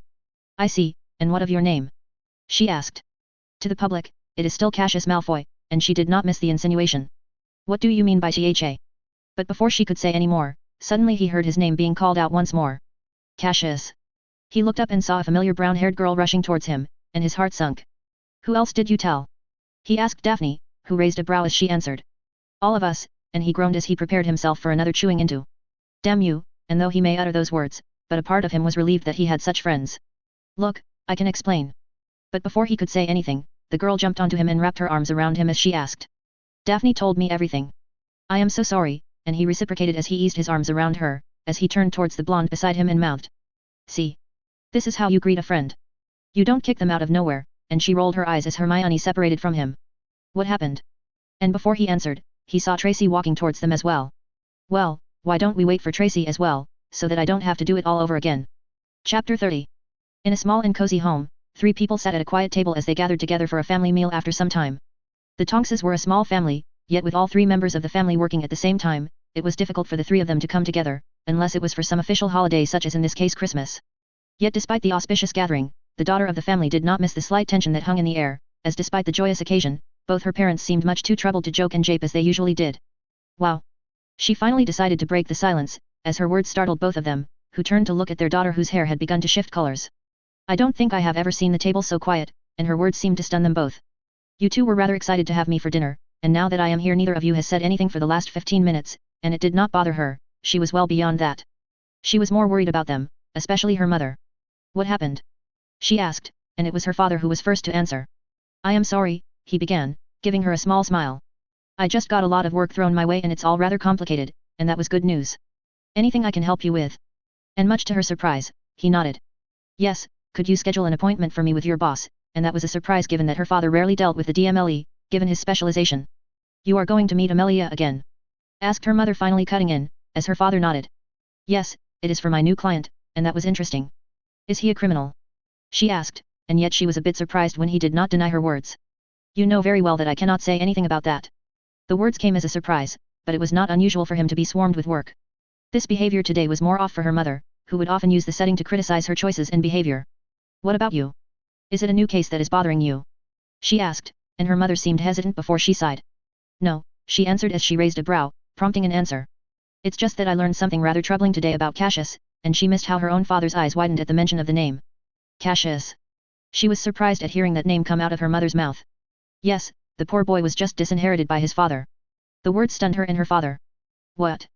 0000. Cassius Malfoy. After some lengthy explanations and much consolation, Cassius found himself at the dinner as all of the students who had gone away for Christmas came back. And the stares were blatant, for even though most of the school remained oblivious to what had transpired, the Slytherin table was an entirely different matter.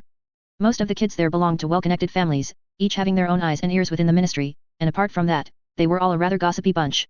Many of them had been his friends since childhood because of their family interactions, and so it was not strange for the word of his disinheritance to spread as quickly as it had. He was certain that the news would spread quickly throughout the school in just a few days. Of all the pairs of eyes trained upon him, one looked on most intensely, one that he dared not meet, for he did not have the courage to face the truth. Draco was staring at him, and he did not know just what he knew. As the feast ended, students began to gather to head back to their dorms, and Cassius found himself stopped at the door by the familiar voice of his own brother. We need to talk, and indeed they had a need to, and so they separated from their respective groups as they walked to a corner of the corridor, and initially, both of them were silent, yet each for a different reason. Did you know about it? Draco asked, and Cassius shook his head. I didn't either, he clarified, and given his words, Cassius had an inkling that his twin had not been told the truth. It's stupid, Draco balked, and the words warmed his heart, causing a smile to erupt on his face. To disinherit you for simply associating with Granger. I don't know what father and mother were thinking, and that was a lie, yet it seemed like Draco had not seen through it. Well, it is what it is, and despite the immorality of it all, he chose to continue the lie. Make no mistake, you are an idiot for liking that bookworm, but it's not like you have married her. You are just friends, and that was an improvement over his previous views on her, and he was right in a way as well. Him and Hermione were friends, good friends, maybe boyfriend and girlfriend but friends nonetheless. You are not angry. They have disinherited you, you buffoon. Do you have any idea what it means? Draco asked, surprised at his reaction. I know exactly what it means, but it was their decision to make. And believe it or not, I knew such a day might come. His words seemed to shock Draco. But what about me, mother, and your damned inheritance? How will you survive without it all? He asked, and he did not like lying to his brother. I will manage, though. Do tell me about mother. How was she? He asked, and Draco sighed, sifting a hand through his hair as he replied. She seemed tired, but she was fine overall. She even took me to meet Fa. But Draco stopped halfway as he realized just what he was about to say, yet he already knew what his twin was about to say. It's stupid. Draco cursed as Cassius chuckled. I don't care about it all, and neither should you. I am certain that we will be twins no matter what, and you will always have me as your older brother. As he swung his arm around Draco's neck, the blonde punched him reflexively as he retorted. I am the older one, he argued as Cassius rubbed the side of his chest. If it helps you sleep better at night. As they stood there talking and joking, he saw his brother ease up, and they continued so for some time until a prefect finally came and told them to head back to their dorms. Well, like everything, you seem to be taking even this in stride. Draco uttered as Cassius shrugged. What would worrying about it do? What's done is done. And Draco's lips thinned as he nodded. But don't worry about it. The day I become the Lord, I will reverse it all, I promise, he assured him as Cassius smiled. Thanks, but do you know what this means? Cassius suddenly asked as Draco frowned and shook his head. What? Now, I won't feel guilty about pummeling your ass in the match next week, and Draco took a swing at him as Cassius backed away. I am being serious here, you idiot. And Cassius shrugged as he wiggled his eyebrows. I know, and so am I, and as Draco realized that Cassius was not as bothered by it all as he had expected. So, he shook his head in dismay. I will never understand you, and that was fine. With your brain, is that even a surprise? And that was it as Draco gave him a troubling look and began to walk away. I don't know what the he. But Cassius did not let him finish, as he moved forward and wrapped his arm around his brother, who seemed more troubled than him by all this. I will be fine, Draco, he assured her, his tone serious, as he tried to assuage his twin's worries. I have got things handled. You should look after yourself and mother, he said as they separated. I will, but I was not lying, he said, looking into his eyes and continued in a stern and serious tone. I will reverse it. I will reverse it all. I promise, and hopefully, that day would not come soon. I will be waiting then, and so, after some final words, they separated, and it warmed his heart knowing that his brother had taken this better than he had hoped, though he did wonder why his father had not told him the truth. It was obvious that they had met, and yet the man had kept the truth from him. Why? He could think of a few good reasons, and most of them tracked back to their mother. He had not written to her, for he did not wish to cause her any more trouble than he already had, though he had sent her a message through Snape. It was not the most ideal solution, but the man seemed to have been instructed to help him. And there were but a few people who could order the potions master, and he had an inkling that the instructions had come from their dear headmaster. And if so, it meant that his gamble had worked. Cassius had wanted to keep his identity as Sirius's helper a secret from most people, but he also wished for it to be known to the headmaster as a contingency. The man was supposed to be his backup in case things went wrong, and it seemed to him that his message had gotten across. There would come a day when he will be confronted about it all, but the later it was the better it would be for him. He slowly sauntered to his dorm, and as he walked into the common room, he saw the familiar face of Davies, the Quidditch team captain, waiting for him. I have been told that you have hatched a new plan to deal with the Slytherin team. 0000. Amelia Bones. The politics of Britain's wizarding society was far more archaic and brutal than one would think, and as she found herself entangled in this giant web, she was reminded of just why had she given up when she had all those years ago. The sad truth of it all was that one needed money, connections, and much more to sway the lords and ladies of the Wisengamot. The noble houses had alliances, treaties, and compromises of their own, and so she was finding it much troublesome to gather the numbers to unseat Fudge. He was not having an easy time either. The lack of Malfoy gold was taking a toll on him, yet he had the added advantage of being the incumbent. Her bid to bring about change in their society went against the vested interest of most of the archaic lords and ladies that sat in the Wisengamot, and so it was not as easy to gather the required votes. Despite all this, the race was still close and would likely come down to every vote. Because of her actions, Fudge had essentially shut down the DMLE to curb her powers as much as he could. Ted still, she came to the office every day, trying to make do with what she had as the head of the DMLE. What brings you here today, Tonks? And it felt a bit weird calling him by the name of her underling as she stared at the lawyer who sat opposite to her. I believe we have already completed all the work regarding Sirius's case, for that was the only case where their work overlapped, but much to her surprise, the blonde man with an army cut shook his head. Indeed, but I am not here for Sirius's case. That was a surprise. Then why are you here? Are you looking to transition into criminal law? She asked, intrigued by his presence as the man looked into his eyes and began. No, I am afraid not. I am here on behalf of a client to offer you a deal, and that made her raise a brow. A deal? She asked, and Ted's blue eyes narrowed as he reached into his bag and took out a file. Yes, a deal. One that would help you defeat our current minister and put a very dangerous criminal behind bars, and that was an interesting offer. How? She asked. Because my client is the lord of one of the most noble and ancient houses, one that has standing alliances with quite a few houses as well.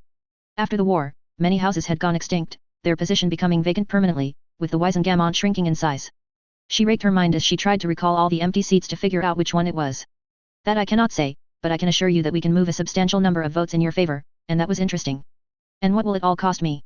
At that point, the man reached into his bag, took out the file, and passed it on to her. And she found herself still as soon as she read its contents. You cannot be serious, she raged, her mood souring in an instant as she looked at Ted, who shook his head. I am, he added, much to her dismay. You want me to let go of the case against Lucius Malfoy? She was surprised at his audacity, but Tonks was a lawyer and seemed unfazed by her rage as he nodded calmly. I do, and she ground her teeth as he continued. Despite what you may think, the case has done you more harm than good. It is a weak case based on a testimony that many consider dubious or fake. The case also paints you as a vengeful person, and while I do think that people desire change, there is little appetite for vengeance within the people. And the truth was that he was not the first person to utter those words to her. He killed my family, she added with some frustration as she put down the file, and Ted's face softened. Do you really believe so? He asked, making her frown. Do you really believe Peter Pettigrew's word? The man was a liar, and while I will not defend the virtues of Lucius Malfoy, have you found any proof regarding the involvement of Malfoy in the case beyond his testimony? The troubling thing was that she had not. She had scoured the records, yet much had gone missing over the years. The investigators are long dead, evidence tempered. It made his point about her having much trouble getting a persecution against him possible. Who are they? Who is your client, Ted? She asked, and the man shook his lawyer. I cannot say, but the deal is genuine and legitimate, that much I can assure you, and there were but a few families who could offer her what they had. Is it Narcissa Malfoy? She asked, and he did not budge as she looked down at the file once more, reading its contents once more. What about this information? And she could not even believe her words, that she was even considering this, yet in her mind she was. She truly was in for one reason only. Because more than revenge, Amelia Bones desired change and loathed it as she was to admit it, this deal would allow her to bring that change. The information is a tip about a criminal, one whose crimes are as heinous as the ones you have accused Lucius Malfoy of. I have been told that this person was one of the most dangerous and unhinged members of the Dark Lord's inner circle and was directly involved in one of the major attacks at the end of the war, and that did not narrow it down much. And how does your client know about this? She asked again, and again he remained silent, as a lawyer would. I cannot say, and that was to be expected. Whomever this new client was, they were a complex person who seemed to hold some sympathy for Lucius Malfoy, yet was not afraid of upsetting the Dark Lord. It did not make sense from a political point of view, for the behavior was erratic and held no definitive ideological allegiance. If so, she suspected they were a part of the Grey faction, or perhaps the client was the faction as a whole. It was the only way it made sense. Why are they protecting Malfoy? She asked.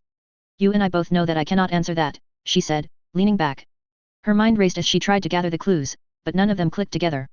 You do not have much time, Ted added as he began to close up his case. The vote will be in a few months, and if you do not begin now, you will lose, and that was true. You will have until the end of February to give us an answer, and with that, he stood up and made for the door. Will you be offering Fudge a similar deal? She found herself asking, not expecting an answer. And so, she was surprised when she got one. No, and it made her frown as Ted glanced back and shook his head. My client is not interested in working with our current minister. He believes in change and believes that you can deliver that change. But if you do not accept this offer, we will not be approaching the minister with a deal, and the words did surprise her. And yet they are willing to help Lucius Malfoy? Why? It just did not make any sense to her. That will be all, Amelia, and with that, he walked out of the office, leaving her alone as she leaned back tiredly, making her chair creak as she reached for her glasses. What the hell do you want? And this was not the first time she had been offered such a deal.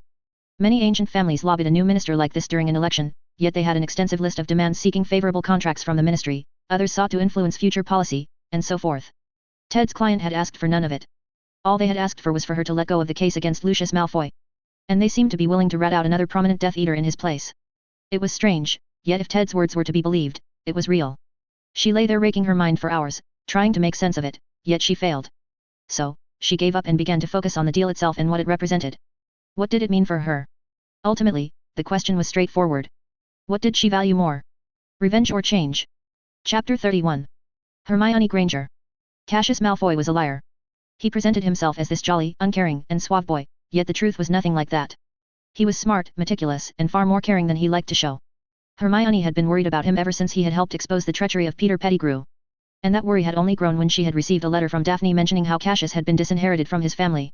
She had read up a bit on the pure-blood families and their traditions, so she knew just the kind of implications it held, yet much like most of the other things, Cassius had simply shrugged it off like nothing, joking and japing about it with them.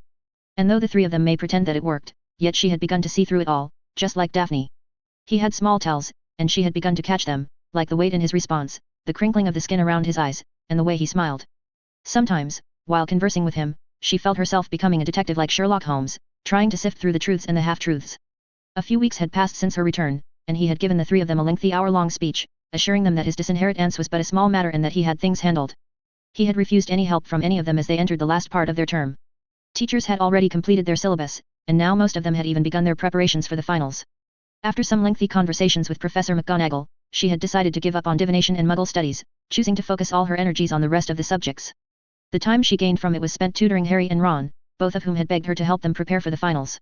She had been reluctant to agree, but in the end, she could not find it in herself to refuse Harry, and so she was forced to divide her week into two parts. She spent half of it with Cassius and his group, while the rest she spent trying to tutor Harry and Ron to help them in their studies. Merlin's bollocks.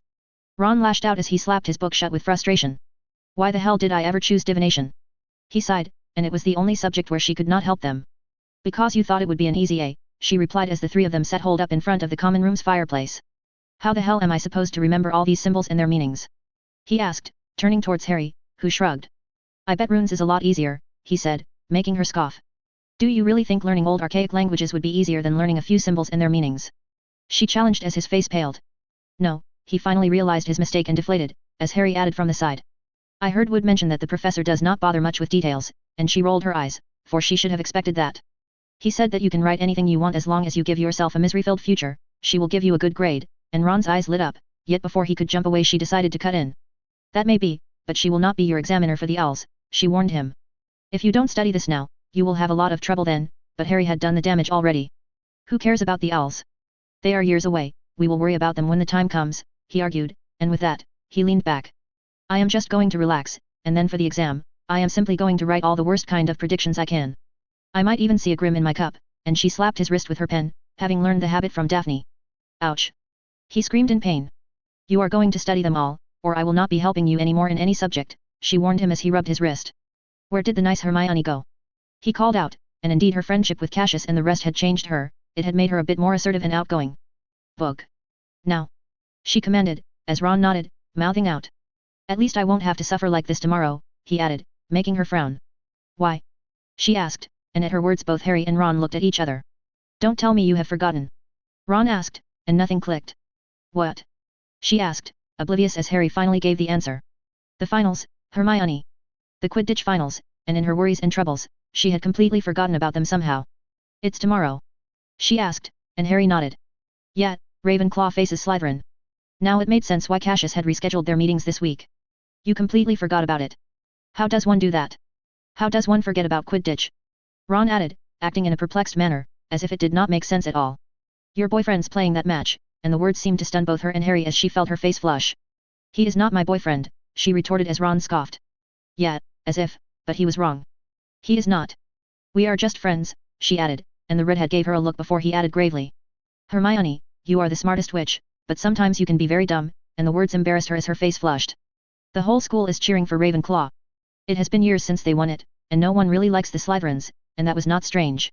The Slytherin team had enjoyed a dominance for quite some years now and had only been challenged last year by Gryffindor. But the odds aren't in their favor, Ron added, sulking as he added enthusiastically. Slytherin got the firebolt. Those cheaters, but that was not against the rules. Maybe, but Cassius is a better flyer. And his broom is no joke either, Harry added. But it's not a firebolt. The Malfoys are wealthy, so why show favoritism to the eldest child? If they can get Draco a firebolt, why haven't they gotten the other one the same broom? Ron added, looking towards her. Because he is no longer even a Malfoy, and much to her surprise, the words had come from Harry, rather than herself, as both her and Ron's heads snapped towards Harry, though for different reasons. What? Ron asked in surprise. How? She asked as Harry blinked rapidly before his eyes widened as he realized what he had just let slip. Once the discussion turned towards Quidditch, it was impossible to turn it back. And so, after an hour-long explanation from herself about Cassius's disinherited aunts, the redhead's impression of the younger twin had changed even more than before. Still, her mind kept going back to the fact that Harry seemed aware of the whole thing as well. Cassius's disinherited aunts was no secret. She knew for herself that the topic had been mentioned in gossip a bit, but it was not something that would have reached Harry's ears easily. So, you know about Cassius's disinherited aunts as well? She said as Ron went on to meet with Dean and the rest to prepare for the game tomorrow. Harry nodded guiltily as he took a bite of chocolate. Yes, Sirius told me about it, and that was a surprise. And who told him? And at that, Harry shrugged. Dumbledore, and the headmaster was the head of the Wisengamot, and, given the crisis at the ministry, held a great deal of power in his hands. Sirius is his uncle in a way, and Harry nodded. Yes. He was a cousin to his mother before he was kicked out of the family himself, and he did mention that this was his fault. But he plans to make up for it, and she had an idea about how he was involved in all of it. And speaking of Sirius, the man had finally left St. Mungo's and was trying to rebuild his life. How is he, Sirius? She asked, and Harry's face lit up. It always did at the mention of his godfather. Good. Very good, he writes to me every other day.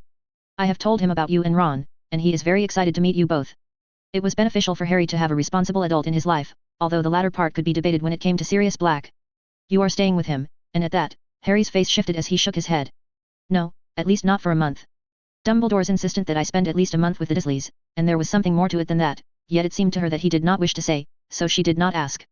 But after that, Sirius will come and take me, and then I will spend the rest of the summer with him.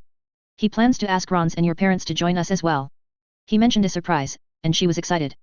That is generous of him, but I doubt my parents would agree. Both of them have their jobs, and Harry nodded. Still, he wanted you to write out their address so he could come and meet them, she said, and he nodded. I will write it down, he said, thanking her as he offered her some of his chocolate.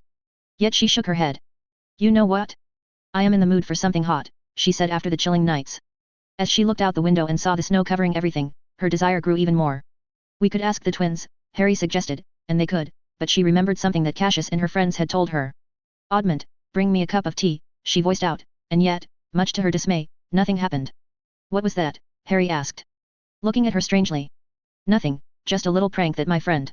Yet, before she could say anything else, she nearly screamed as 2 cups of tea appeared right in front of her. What the? Yet she stopped herself as she saw that it was just some tea. It worked. But how? 0000. Amelia Bones.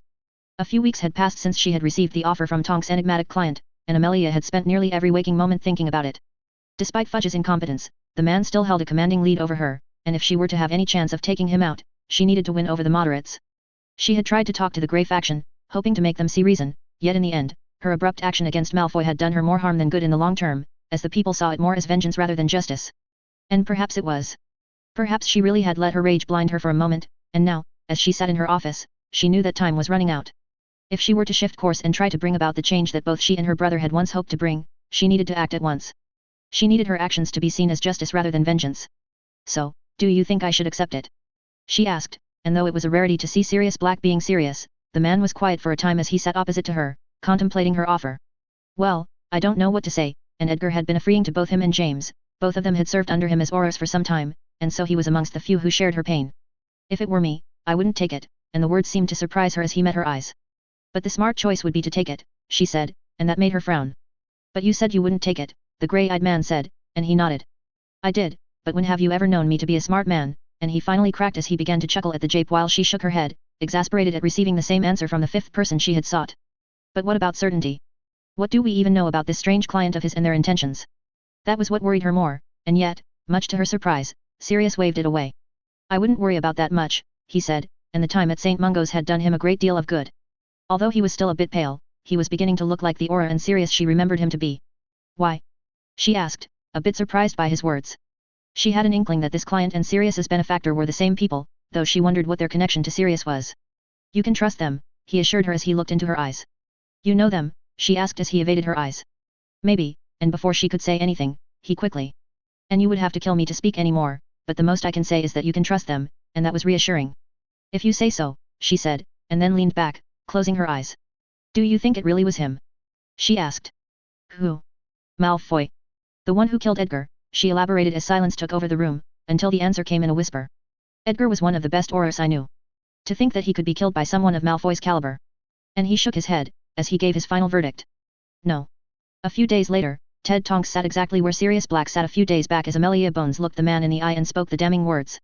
I accept your offer. The seasoned lawyer nodded. Good. Let us now discuss the specifics. Chapter 32. Hermione Granger. The stands around the pitch were filled to the brim as the whole school gathered to attend the final match of the year's Quidditch season. Amongst the sea of students, yellow and purple were the dominant choices of color, as the rest of the houses coalesced around Ravenclaw, for nobody really liked the Slytherins. Hermione herself wore a yellow and purple scarf around her neck as she sat with Harry and Ron, who were bouncing up and down, screaming and shouting as they all waited for the teams to show up. Daphne and Tracy were on a separate part of the stands with the rest of their house, holding banners in support of their own house. And so here we are. Began Dean Thomas, the anointed commentator for the match. It is the day of the finals of the Quidditch season. And few here could have picked this match up for the finals, but here we are. And indeed, before the year had begun, House Gryffindor were considered the favorites, with Slytherin and Hufflepuff being the next two.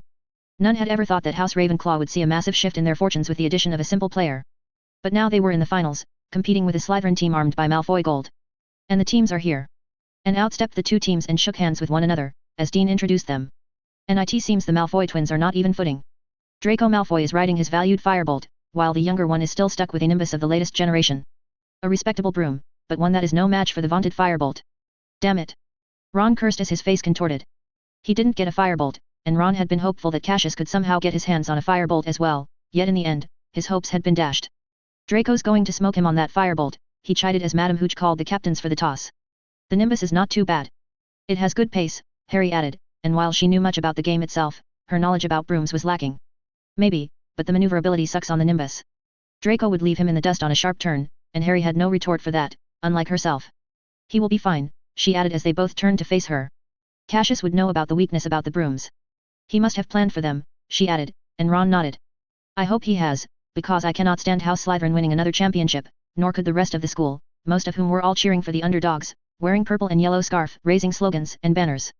And we are off. And the players blurred in an instant, as Hermione's fists balled up. The movements of the Ravenclaw team were familiar, as Cassius made a beeline for the Slytherin players, reminiscent of how he had played against the Hufflepuffs earlier in the term. Whoosh! And the Ravenclaws have gone back to their strategy of active seeking. And just as it had seemed that a collision between Cassius and Montague, the Slytherin chaser, was impossible to avoid, Cassius tilted his broom slightly to the side as he whipped past him, leaving behind a tumbling Montague. And they score. They have put one behind Flint. Now they just have to put in another 150. And the Ravenclaw scored in the blink of an eye as Draco circled the field from above. And he's dropped it. And just as the match resumed, Cassius made a beeline for another chaser, forcing him out of the passing line as the Slytherin team dropped the quaffle. And they score again. And so it continued as Ravenclaw team scrambled to put up points, and as the score line became 100-20, the Slytherin team changed tactics. Boom! Gah! And the scream could be heard all across the stands, as Madame Hooch blew her whistle. And the Slytherin beater has swung his bat at Cassius Malfoy. The Ravenclaw seeker is screaming. Bastards! Cowards, cheaters! And she did not know when she was on her feet cursing at the Slytherin players as Madame Pomfrey rushed towards Cassius who was on the ground. He is bleeding. Harry added, and her heart twisted as she saw blood dripping down his face. The referee wants the match to resume. 2 throws to Ravenclaw. And the team missed one, putting them 90 points ahead of Slytherin. And the match resumes without the Ravenclaw seeker. And without him buzzing around, interfering, and stopping Slytherin plays, House Ravenclaw failed to maintain their advantage as Slytherin scored twice in quick succession. And he is moving. Draco is moving. And her heart lurched as Harry and Ron both cursed from the side, as the pitch turned quiet. He has seen it. He has seen the snitch. And the Ravenclaw beaters sent bludgears towards him in desperation. Ooh! Dean zooed as Draco made a sharp turn as the bludgears hit the walls of the pitch. That was some flying. Though one wonders how much of it was his doing and how much of it was the firebolt showing its class. And just as the match seemed over, the snitch raced towards the sidewall, and running out of space, it was set to turn one side. And he is up. Cassius Malfoy is up. But he is not heading for the snitch. What is he doing? Dean's voice was a whisper as she saw Cassius whip through the air. But Draco is almost there. He is almost there. Is this it? And the snitch turns right and Draco Malfoy turns. And just as he did, Cassius flew straight into his own brother as Madame Hooch's whistle interrupted the play once more. Foul on Slytherin seeker. 1 throw to Slytherin. But it was all drowned in the cheer and the noise. He took a chance. The bastard took a chance. And she could hear Professor McGonagall chiding Dean for his words as the stadium roared in cheer, as Montague stepped up to take the penalty.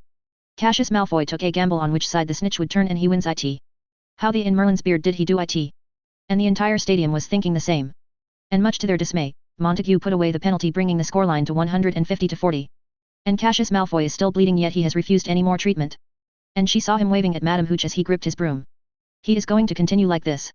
And it was risky, yet in the end Madame Hooch blew the whistle as the match resumed. The Ravenclaw team found their second wind, but with the Slytherin had made a clear plan as the beaters began to assault Cassius. And again. Goyle has hit him in the back. And the Ravenclaw seeker is down once more. Crabbe and Goyle were extra mean as the whole crowd booed the Slytherin team. Bastards. They are trying to kill him. She shouted, as Ron screamed as well. Send them off. Red card. Red card. Though in his rage, he seemed to have forgotten that this was Quidditch and not soccer. Cho put away the penalties, putting them up by 130, as the match resumed once again as Cassius joined in once more and began to harass the Slytherin chasers again. He has slowed down, Harry added, and indeed he had slowed down. He seemed to be struggling a bit as he whipped through the air, but even then, he was a menace to the opposing team. His team, though, seemed to feed off of his energy, as Davies made 3 crucial saves and it was here. They were finally up by 150. This is it. The Ravenclaw are up. But just as Dead was midway through his sentence, Draco Malfoy flew down, and for a second it felt as if he was chasing after the snitch. No. He has not seen the snitch, Harry added from the side, and as he flew straight towards Davies, his intentions became clear as the whistle sounded for a Slytherin goal. And Slytherin scores again to close the gap to 140. 0-0-0-0. Draco Malfoy. Draco had always felt proud of being the eldest twin and basking in all the perks that came with it. Yet, he was not so blind to see that his Cassius was better than him in most things. Studies, spell work, making friends, and so forth, his younger twin often beat him out in most things, yet one thing where he prided himself in being better than Cassius was Quidditch. For all his talents, the two of them were nearly equal when it came to flying, or more specifically, Draco was marginally better. Perhaps it was because of his twin's lack of interest in the sport, but Draco still was proud of himself for being better than him at one specific thing. And yet, today's match was testing even this. What the hell are you doing? He screamed as he turned to face his team as they huddled up for a penalty. You have let them put up 220 over us. He screamed at the team, and Flint was equally furious. Who are you to scream at us? We wouldn't be here if you had just caught the snitch. And his side still ached because of the tumble he had taken as Cassius had flown into him. You have right to blame us for your own mistakes. They turned upon him, as his fists balled up. They were up by 150 just now. If I catch it now, we will lose. He screamed, and thankfully, Montague put down the penalty, bringing the gap to 130 again. Now we are down by only 130, chided Flint as the captain snarled at him, and the entire team seemed to be against him. Catch the snitch, Malfoy, and leave the rest to us, he said, clicking his tongue as he saw no support from these bastards. And a few months ago, all of them were earing out of his hands. Heck! The brooms they were using were all paid for by his money, and yet now they had all turned their backs on him. Even Crabbe and Goyle stood back as Draco glanced over and saw the Ravenclaw team huddled together in a circle, with his own brother seeming to scream instructions at them. Cassius had always been blessed with a brilliant mind. And it seemed that his brother had no difficulty putting it to use even in Quidditch, as Draco sighed and jumped off of the ground. Do whatever you want, he said as he took his position in the air, as the teams got into their position once more. And he looked at Cassius whose eyes were focused on Flint, and just as the whistle blew up, he raced straight at their keeper. The small breather had given him some time to recover as he flew a circle around Montague, forcing Crabbe and him to collide with one another, as Ravenclaw scored once more. He clicked his tongue as he stopped focusing on the scoreline and turned his attention to the skies. The snitch had been rather mischievous today and was much difficult to spot as he circled the ground and tried to search for it. The match had already run for around 2 hours, and had been one of the longest games in some time as Draco heard the crowd cheer once more. Yet he ignored it all, as his eyes caught a blur of golden in one corner of the field. He did not think of the scores or the players as he twisted his broomstick in the air and leaned forward. The firebolt reacted to his command as he cut through the air and made a beeline for the golden glimmer buzzing in the air. As if sensing his approach, the snitch turned away and began to fly straight up in the air, as Draco tilted up the broom and made to follow. The sounds and cheers all dulled as Draco cut through the clouds, and believing in the superiority of his broom, he refused to glance back at all as he chased after the snitch. And yet, in an instant, the snitch stopped, and just as he made to reach for it, he turned to the side, and just like before, as he made to follow it, he found himself shoved from the side as he lost control of his broom. Shit! He screamed, as he spun in the air. You can be a real prick, you know. He screamed, and yet as he looked back, he saw that the impact had affected Cassius more than him, as his brother seemed to have lost control of his broom and was racing to the ground. Cassius! He screamed, his heart lurching as he saw him tumbling towards the ground, yet in that moment, he saw it again. The snitch. It was a few yards away from him, buzzing in the air. He reacted on instinct as he stabilized himself and whizzed through the air, as he raced towards the snitch, and this time, there was no interference, and after a simple twist and turn, he lunged forward and clasped his hands around the snitch. Yes! He screamed triumphantly as the voices finally returned. He has the snitch. Draco Malfoy has the snitch. But it is meaningless. And his heart sunk as soon as he heard those words, as he looked to the ground and saw the Ravenclaw team gathered in a circle around a singular spot. That last lunge from Cassius bought his team enough time to put in 2 more goals. Ravenclaw wins. 280-270. And his fist balled up as his feet touched the ground. The cheers were deafening as the Ravenclaw team all jumped up and down in joy. And it is all because of one man. Give it up for Cassius Malfoy. And his brother lay on the ground, a loose bandage covering his head, with some of it caked on his face as he heaved. And it was one of the most memorable flies we will ever see. And this just proves that class matters more than brooms. And he was tired and defeated, and felt his eyes well up, as a heavy feeling swelled up in his chest. What the hell was that? He heard a scream from behind and saw Flynn roaring at him. Why the hell did you catch the snitch? He screamed, as Draco's lips thinned in rage. It's not like it would have mattered much. He taunted, refusing to bow down to the bastard who snarled at him. Uli. But before he could take a step forward, a chilling voice cut through the air. That will be enough. He looked up and saw the potions professor standing behind him as the entire team straightened up, for all of them knew of the dire consequences of angering the man. Back to the dressing rooms, he said, looking at Flint and the rest, and with a final glare, they all turned away and headed to the changing rooms as Draco sat there, too tired to move. That was some flying out there, and the man looked down as he addressed him. And it was rare for him to hear the praise anyone. But in the end, it all came down to planning.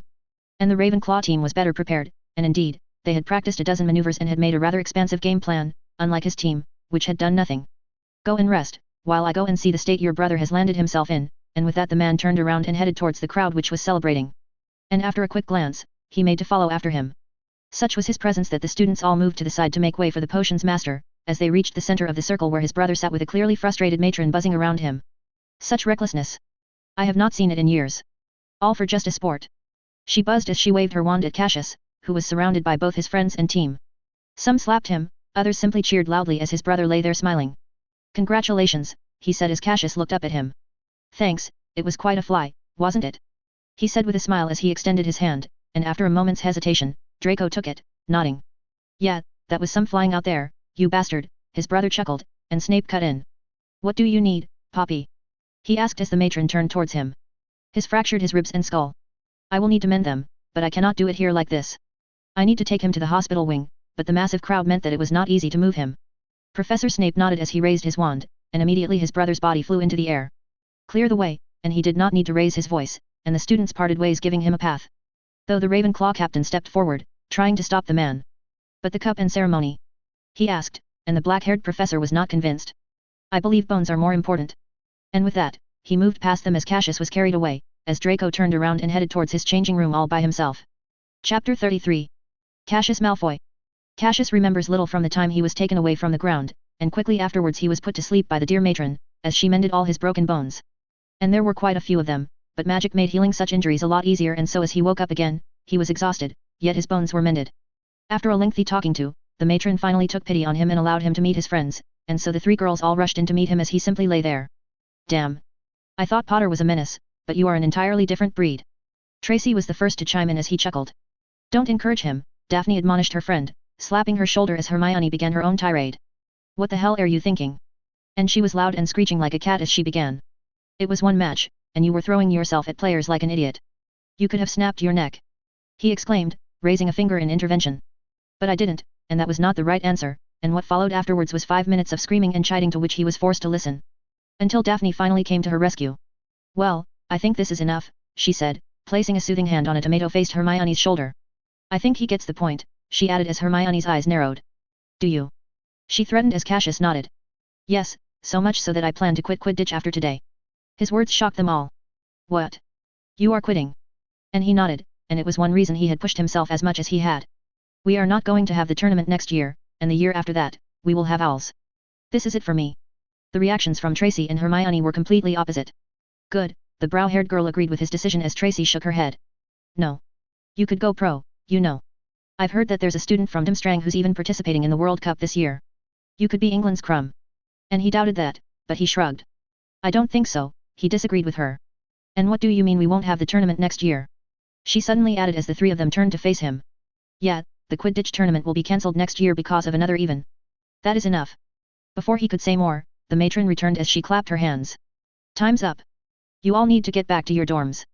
Mr. Malfoy here needs his rest, and they nodded as they turned to face him. You are not quitting. Tracy declared, as Hermione voiced the opposite. You are, and he chuckled as the both glared at one another, as Daphne rolled her eyes. Do you need anything? She asked, and just as he was about to shake his head, he stopped. The runes book, he replied as she raised a brow. I won't be able to sleep on this bed, so why not get some work done while I rest? He added as she nodded. I will have clear water bring it to you, and that would work, as the three of them said their goodbyes, as the matron came up and passed him a vial. Now take that and try to rest. You will need to be careful with your movements for a few days, but you will be fine afterward, and that would be fine. Could I get a slip to get me out of a few assignments? He asked her, and she stopped for a second and looked straight at his face, her words failing her for a moment before she shook her head. He resembled them both. She whispered as she nodded. 3 only, and that would work. Good, and so he chugged down the vial as she put out the lamps. I will come and check on you in the morning. 0000. Amelia Bones. The deal had been struck, and Amelia had gotten her hands on a rather incriminating and troubling piece of information. One that could help her mend her image and gather some momentum for herself heading into the decisive election. She had few allies in her campaign against Fudge, and there were few she trusted more than the person sitting in front of her. Kingsley Shacklebolt was one of the most decorated and capable aurors in the DMLE and was poised to one day replace her. He was young still and had the zeal and aspiration to make their society better. He was a pureblood who understood the intricacies of their politics and traditions and always provided her with sage advice and counsel. Is this legitimate? He asked, visibly shaken after hearing the troubling news. It comes from a trusted source. At least she thought so, and at her words, the auror captain leaned back as he began to rub his chin. This could change everything, and it could if it was proven to be true. I would never have thought that Barty would do such a thing, but according to her benefactor, he had. But he is an ally, and he was. Barty was a good wizard, one who had stood up against the Dark Lord in the darkest of times, yet that did not make his actions any less criminal. He is, but his son was a Death Eater, one of the worst followers of you-know-who. You and I both know what he was accused of, Kingsley said, and his lips thinned at the mention of Barty Crouch Jr.'s crimes. The Longbottoms, he added, and just like her own family, the Longbottoms had paid a steep price for standing against the Dar Lord. And while her family had been killed, Alice and Frank Longbottom had endured a fate worse than death. I do not plan on prosecuting Barty himself, but I will put his son back in Azkaban. Then, there was the added advantage of being able to question him again, where she could confirm the veracity of Peter Pettigrew's allegations against Lucius Malfoy. It would help her give a solid reason justifying the halting of the proceedings against the man, even though she did not wish to. But if this was to be the cost of change, she shall pay it. It will boost your standings, the dark-skinned man agreed, and indeed. The move could help her sway the Grey faction in her favor. It would make you seem impartial, one who is committed to the cause of reform rather than revenge. The latter part had harmed her chances, but this one case could help her turn the tides. Yes, and then there is the fact that this is the right thing to do, but that mattered little in politics. So, we are doing the raid, and she nodded. Yes, we are. You, me, and Tonks should be enough, for she did not wish to involve more people in the case, lest things do not turn out the way they wanted to. Using a small team is a good idea. But the man raised a brow as he made a small gesture, for there was still one major hiccup in her plan. The warrant, she spoke, as Kingsley nodded. You could try to take it to the minister. And she did not even let him finish, as she shook her head, took off her glasses, and rubbed her eyes. No. I am not going to let Fudge spin this. We cannot involve him, and that meant the only other person who could sign off on the warrant was the chief warlock, Dumbledore. Then there is but one person who can help you. She did not wish to deal with Albus, for after what had happened with her brother, she could never truly bring herself to trust the man. She groaned, yet in the end the choice was simple. She needed to take this to Albus. Dealing with him is such a hassle, she complained as Kingsley shrugged. If you say so, but that is the only viable option. And despite his looks and demeanor, Albus Dumbledore was a seasoned politician. If she were to take this to him, the man would definitely ask for something in return. But dealing with him was much better than letting Cornelius stay on as minister. I will get it signed. You make the preparations for the raid. Call on Tonks and prepare the wards and all other necessary items. We cannot mess this up, she said as she put on her glasses. I will be ready, he said. We do this tonight so we can make an announcement tomorrow. We have wasted enough time as it is, and so he stood up and, with a final nod, walked out of her office as she groaned and picked up a pen and began to scribble away. To Albus Dumbledore. 0000. Harry Potter. The Quidditch fever from yesterday had yet to come down despite the passing of the night. Even now as him and Ron groggily walked into the Great Hall, they could still hear people whispering about the match. And it was a good match. The best Harry had seen yet in his time at Hogwarts. He was no different to them either, and both he and Ron had spent hours debating over the tricks used by the Ravenclaw team. And the Ravenclaws played the game in an entirely different manner, which had aroused his interest. He had written to Sirius about the match as well, and Sirius had promised him a great surprise related to Quidditch this summer. As him and Ron plopped down, they turned towards the Slytherin table, which was clearly sulking at the loss they had experienced. Serves them right. Those pricks, Ron added as a tray of toast and pumpkin juice appeared in front of them as they began to pile their breakfast onto their plates. Did you see Hermione? Ron asked as Harry shook his head. No, they said she woke up and left early, Ron replied, nodding as Harry's eyes quickly scanned the Slytherin and Ravenclaw tables to search for the familiar faces of Hermione's new friends. And given their absence, it was easy to guess where she was. She is meeting up with them today. Ron's shoulders sagged with relief because studying under her scrutinizing gaze was not easy. That's a relief, he said, and Harry somewhat agreed with him, even though he would never mouth it in the open like that. I dreamt about the match all night. I still cannot believe we got to witness such a game, Ron added, and though he would not admit it, he had had a similar dream where he had been the one facing Draco. But alas! It was just a dream. A shame that he said he will be resigning from the team, and his head snapped towards Ron at those words. Who? He asked as he bit into his toast. Sirius had asked him to gain at least 10 pounds of weight before the start of the summer, and Harry was determined to keep his word with his godfather. Cassius, Ron answered, much to his dismay. Why? He asked, and he shrugged. I don't know. I just heard Hermione mention it yesterday. It's such a shame though, he could have been England's answer to Krum if he just stuck with it, and he knew of Victor Krum as well, and Ron's fascination with Bulgarian Seeker. But why would anyone give up Quidditch? And it did not make sense to him at all, as the owls began to fly in through the windows, carrying the daily paper. And the number of people getting it had skyrocketed this year for some reason, and the papers began to drop, as the owls swooped through the skies. I don't know. But that is what Hermione said, and suddenly the hall began to buzz, as he heard several gasps and shrieks, making him frown. His copy of the Daily Prophet fell in front of them as well. What's happened now? Ron groaned as he looked around him, as Harry slowly reached for the paper and untied it, and there was a massive headline on the front page, adorned with the familiar face of the head of the DMLE. DMLE raids Crouch residence. Recaptures Barty Croc Jr. By Rita Skeeter. Head of the DMLE promises accountability and fairness for all as she raids one of her own allies. By Barana Boscuff. What the hell has been going on this year? Chapter 34. Daphne Greengrass. The final match between House Slytherin and Ravenclaw had been one of the best Quidditch matches ever at Hogwarts. The loss had hit hard, though the pain had been blunted for her and Tracy given that it had been their friend who had won the tournament. Cassius was forced to spend a night at the hospital because of his injuries, missing out on the rather hippie celebratory party thrown by his house. House Ravenclaw was well known for its eccentric characters, and there was little in common in its members except for their rather liberal attitude towards certain psych-altering potions and drinks. Cassius had lamented over this for days, continuously complaining and japing with his house-manties over this betrayal. On the other hand, House Slytherin had become even more divided since the match, not that they had much time to ponder over it all. The exams began 2 weeks after the final, and with the added subjects, all of them were rather tired by the end of the term. In the end, they had little time to focus on anything else except their studies for the 2 weeks. And though they may not have had the time, the world around them refused to stay still and was undergoing some rather rapid and concerning changes that were set to unravel the British magical society altogether. Tracy and Hermione had little interest in politics, both of her friends had different interests, but Daphne was the heiress to an ancient and noble house, and as a green grass it was all her bread and butter. It enveloped their entire lives. Hers and Cassius's. Now more than ever. Tomorrow was the last day of term. Most of the people were busy celebrating the end of the exams, making preparations for the summer. At the same time, she sat on the balcony of the astronomy tower, with Cassius standing right beside her. She is close, she began, and there was little need to mention who she was talking about given the stack of newspapers in her hand, filled with headlines and pictures of a singular woman. Amelia Bones had made a gradual shift in her campaign. While initially she was seen as a radical, working with a vendetta against one specific political faction, she had made a slow and important shift towards a more level-headed and neutral figure. The self-accountability and the arrests of the Crouch father and son added to her acceptability and fame, and she began to show her more appealing side. Fudge still had the numbers, but the vote was close, and by her own estimation, she might just overtake him. She is a smart witch, Cassius added, and of course she was. You don't seem concerned, she asked, as Cassius shrugged. Why should I be concerned? He asked, and she raised a brow. You know the answer to that, for though she had eased her tone, she was still investigating his father. And though he may not show it, the whole affair had taken a toll on him. Yet, as he refused to talk about the matter, she gave up on it with a sigh. Have you found a place to stay?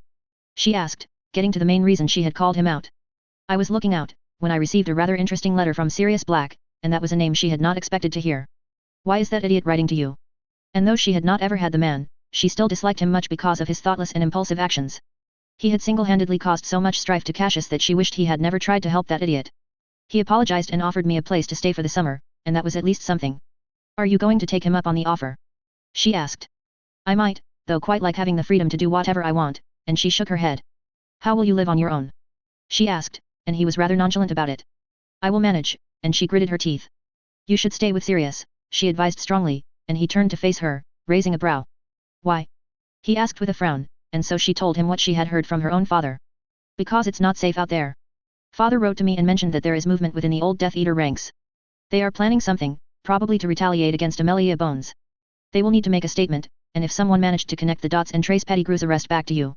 She did not need to say any more. That would indeed be troubling, he agreed to her words after some thought. I talked to my father about it, and though he was reluctant, he agreed to let you stay with us if you want, and his eyes widened at that, for he knew her father rather well. But it was the least she could do for him as a friend. If you do not want to stay with Sirius, you can come and stay with me, and he smiled.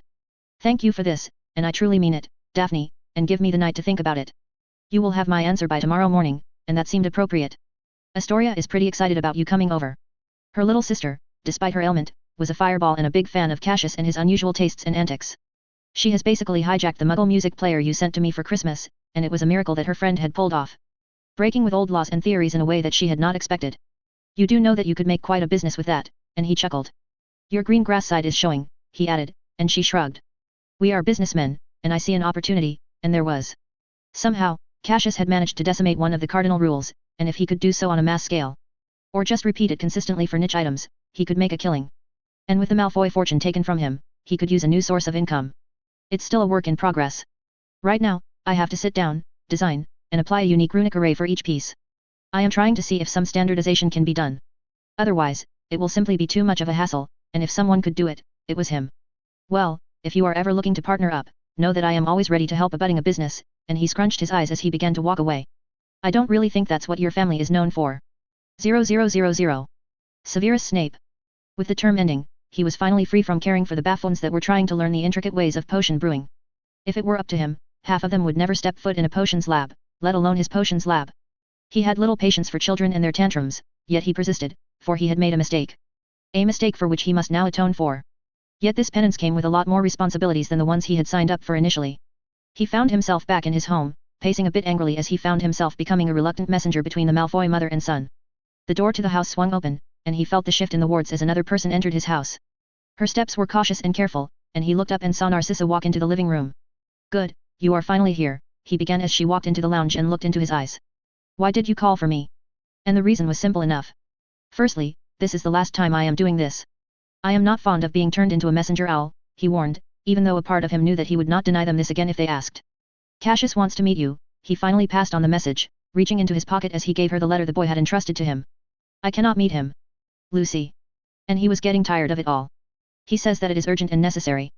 The details are in the letter, he cut in as Narcissa stopped and took the letter.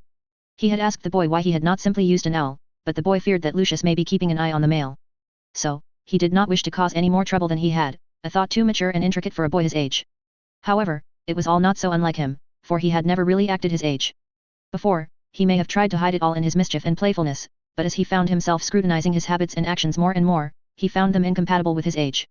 It was a bit strange but not as unusual as one may think. He saw Narcissa skim through the letter, her eyes continuously moved up and down as her mind raced. And he wondered just what was written on it to get such a reaction from her. What does it say? He asked. Not much. He just wants to meet with me once, and he says that it is about Lucius, and that was a surprise for him. He had thought the letter may have a plea, or an apology, asking his mother to turn back the clock on Lucius's idiotic decision. What about Lucius? He asked, and Narcissa's eyes once more went to the piece of parchment as she slowly replied. He says that he can help him get out of his troubles with the ministry. The words took a second to register, and he raised a brow. Interesting, he whispered as Narcissa stood there, conflicted about how to act. How? He asked. He does not say. He wants to discuss it face to face, she clarified, and he began to wonder if it was just a ploy by the boy to see his mother. Or was there some truth to this? And if so, how? Was it Dumbledore's doing? No. For all his words, Dumbledore was not the kind of man to put himself in such a position. The man preferred a more hands-off approach, a fatal flaw that had allowed the Dark Lord to gain hold in the first place. No. This was someone else. This was him, the boy. Will you meet him? He asked, curious about her answer, for if word of it reached Lucius, it could destroy what little of their relationship she had managed to salvage with the sacrifice of her own son.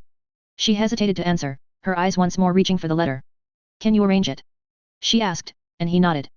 Loath as he was to do so, his house was secure enough to arrange such a thing. I can, he offered, going against every fiber of his being, as she gave him a slow nod. Then tell him that I will meet him next week, and by then, the vacation would have started. I will relay the message, he said, hoping that this would be the last time he was forced to do such a thing. Have you met him? She suddenly asked, and he nodded. Yes, though it was for a brief time when I escorted him to the hospital wing for his injuries. The way her lips thinned, she must have heard about them from Draco at least. Was he fine? She asked, and for all her faults, she was a mother, and for some odd reason, this whole affair reminded him of his own mother, Eileen, and the life he had lived. Yes, he seemed fine, and her shoulders sagged with relief as she gave him a smile. Good. Good. And where will he stay during the summers? How were his exams? Did he recover well from his injuries? And he wanted to tell her to ask him all this by herself, yet seeing the desperation in her eyes he halted his words as he gave her his answer. He was fine. His scores in the practicals were as exemplary as always, though he made quite an improvement in his theoretical scores as well this year, not to his surprise.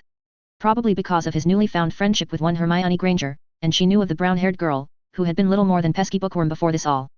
But this unlikely and strange friendship had been beneficial to them both, as the girl somehow managed to do what none of the teachers could and make Cassius Malfoy pay some attention to theoretical side of magic alongside the practical aspect, while she began to flourish more in the practical aspect, erasing the deficiencies left by her Muggle upbringing. She had finally realized that there was more to magic than just memorizing chants and recipes, that magic was something beyond reason. It was sentient, and though they were but baby steps they had made her a lot more tolerable for the past few months. He is within the top 5 in the year and remains unmatched in the practical aspects, as a wizard who could conjure a corporeal patroness in his 3rd year should. He had even seen him do chantless and wandless magic, a feat that witches and wizards 10 times his age could never dream of pulling off. This was what made Cassius Malfoy so intriguing, for the boy was in many ways the opposite of the Dark Lord. Brilliant, charismatic, and mature beyond his years, yet their ideologies and actions were the entire opposite of one another. Narcissa's smile at the mention of her son's achievements was so natural that it reminded him of his own mother and how she would look at him whenever he would make a perfect brew, and yet he could not live with those memories, so he turned away from her. As for his living situation, it is not yet resolved, but 2 people have already stepped up to house him during the summer, and she seemed surprised. 2. Yes, the first was serious. Albus told him about the consequences of his stupid actions, and so that bumbling idiot has offered to house him himself. A mistake, for that man can hardly care for himself, let alone a child, and that was why the second option was far better. And what of the other one? She added. It is your sister, Andromeda. She wants the boy to come and live with her. 0000. Read ahead and support me on Patreon.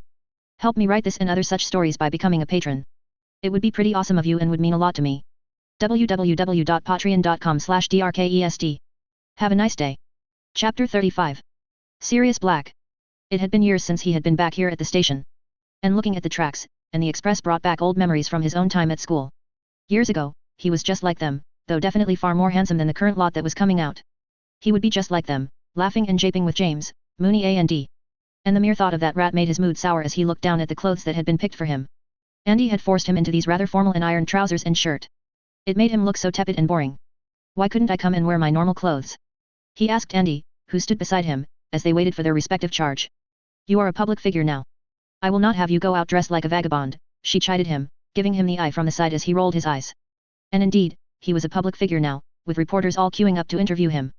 Others, he believed, were simply after his money, thinking him to be the next Lord Black. A younger him would have thrived in such attention, but his years in Azkaban had sobered him up somewhat, and Andy had been rather instrumental in drilling into him the importance of proper behavior so that he could set a good example for Harry. However, he planned to pass on quite a few of his teachings to his godson, who had just jumped out of the train with 2 students. "He is here," he whispered. Andy raised a brow and followed her gaze to look at Harry, who was looking around the platform, searching for him. "Here!" Sirius shouted as he waved his hand, making him look towards them. The smile that appeared on his face was infectious, and he began to trot towards them with his friends. Having read so much about them, it took him but a glance to recognize them. The redhead, he had seen before. A Weasley, and he planned to apologize to the boy for scaring him that night. As for the girl, Harry had told him about her, and from that, she reminded him much of Lily, with her being all serious and studious. "Serious?" Harry jumped into his arms and gave him a big hug. "You came?" And he scoffed. "Of course I did," and it was a shame that they could not spend the entire summers together, but he planned to have a rather constructive talk with his relative to make sure they understood that Harry was not as alone as they may think. He was also looking to rent a place near them so that he could keep an eye on them lest they try to make life hard for him. His actions had already caused Harry much trouble, but now that he was free, he planned to make sure that he did right by him. "Can't I come with you today?" he asked, and there was desperation in that tone. Hagrid and Albus had told him the gist of how those horrid muggles had treated him, and that was going to change. "I am afraid not. You will have to spend a month with those muggles, but not a day more. I will there to get you out on the first, and to make up for it I have arranged a very special gift for you," and Harry nodded as he eyed his friends. "Hi," he greeted them. "You may already know me, but I am Sirius Black, Harry's godfather," and the red-haired kind smiled stiffly. "Hi, I am Ron," and he shook the boy's hand. "You must be Molly's son. How is she?" he asked, much to the boy's surprise. "You know my mother, and in their families, most of them were acquainted with one another." "Of course I do, we are cousins of sorts," and then he turned towards the sole girl in the group. "And you must be Hermione Granger," and the girl smiled and shook his hand. "It is good to meet you," she added, as he nodded. "Do tell your parents that I will be coming to meet them as well. I have arranged a rather special gift for you all. Ron, you and your entire family as well," he reminded the boy, and it was just the tickets to the most premium box for Quidditch tournament finals.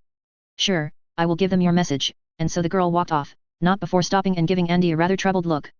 And she was not the only one, both Harry and Ron seemed to be eyeing her strangely, as Andy raised a brow at him. "Oh," he gasped as he made to introduce. "Harry, Ron. This is Andromeda Tonks, my cousin," and Ron frowned. "Cousin? But why does she look like Draco's mum?"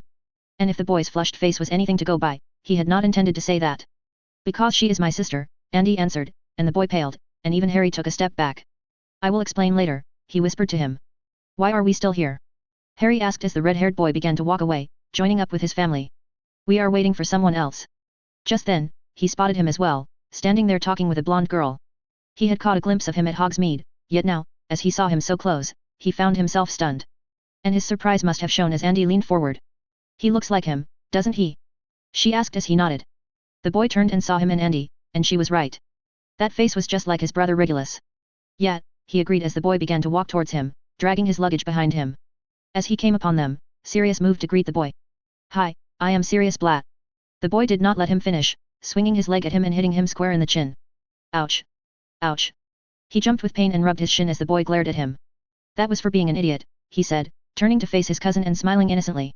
"Hi, Aunt Andy." 0000. Narcissa Malfoy. It had torn her to stand there on the platform and watch her second son walk by her, as she remained helpless to call for him, care for him. Their eyes had met briefly, and she had felt that he was waiting for her to say something, do something, yet the fear of Lucius's rage lingered in her mind to this day as she halted her hands, and simply turned away even if doing so broke her heart. He did nothing, said nothing, and simply walked past her, leaving her there alone with Draco, who watched it all with pursed lips. She could not stand it anymore, and so she moved and she saw her standing there, her face so similar to her own yet few would ever mistake her for her sister. It was Andy. And the years had absolutely changed her sister, who cast a glance at her. Her gaze filled with the same disapproval from years ago, and as she saw her standing there waiting for her son, she felt her head fall in shame as she began to rethink her choices. "Mother," Draco called for her, surprised much like her at the similarities between herself and her sister, and looking at her eldest, she was reminded of the reason for her sacrifice, as she ruffled his hair and moved him along. "Come, let us flew home," she said, and Draco followed after her. As they headed towards the floor booths, Draco turned around and asked her. "Who was that woman? She looked so much like you and And he did not need to say the second name. For a second, she thought about lying, yet she stopped as she picked up a handful of fluo powder and chose to divulge the truth. "She was my sister, Andy." 0000. Cassius Malfoy. "You need to tell her," began Ted Tonks, and his lawyer cum guardian spoke to him separately, as he found himself hauled a bit forcefully to Andromeda Tonk's house. It was a modest yet homely place, and the woman had gone to the extent of even remodeling her daughter's old room, just to accommodate, and so he found it a bit hard to deny her. But it had been clear to him from the start that he could not keep his second identity a secret from her. Not when her own husband was his lawyer. I will, he agreed with the tall blonde man, who nodded.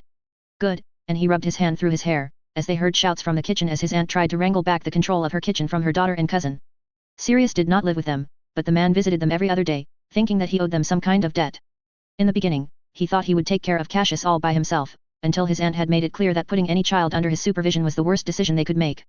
But only about me being the Black family lord, as for our discussion regarding the matter with my father and mother, that in our other dealings will remain a secret, and the man seemed a bit reluctant but nodded nonetheless. As you wish, and so Cassius reached into his pocket and took out a ring, showing it to the man whose eyes widened. This is. He recognized it an instant, as Cassius nodded. The Black family ring, he clarified as he put it on his finger, and it was a simple ring, made out of goblin steel with a dark obsidian stone placed in its center, with the Black family sigil inscribed into it in gold, with the words Drkest engraved around it. I had it withdrawn from the vault a few days ago, and I planned to disclose it today, and he nodded. You and Aunt Andy have done a lot for me, even though you barely knew me in many ways, and he had met her only twice or thrice before this, and the only form of communication between them had been through his friendship with his cousin, Nymphadora. Nonsense, the man cut in as he placed his hand on his shoulder. Distant or not, you are family, and it is all that matters. You are a bright boy, blessed with maturity beyond your years, yet you are still a child. What your father and your mother did to you was not right, but you have us to rely on.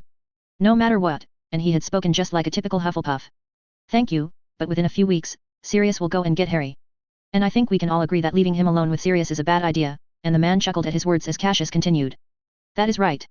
So, in that regard I had a proposition, and the man frowned, caught by surprise. What?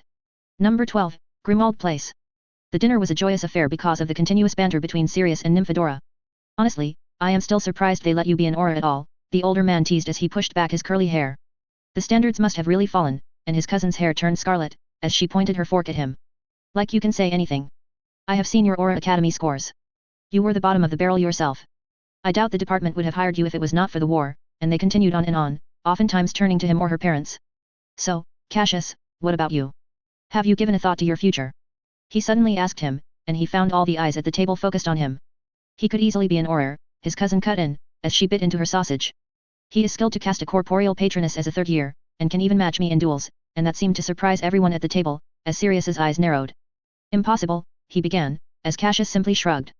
You are free to test me, he said, as Tonks. 5 galleons on Cassius, Nymphadora was quick to add, as her mother cut in disapprovingly. Nymphadora, she threatened, but the girl avoided looking at her and continued to stare at Sirius, who was eyeing him. You are betting against me, a former Auror. You are on Tonks, he agreed to the bet. Of course, I am.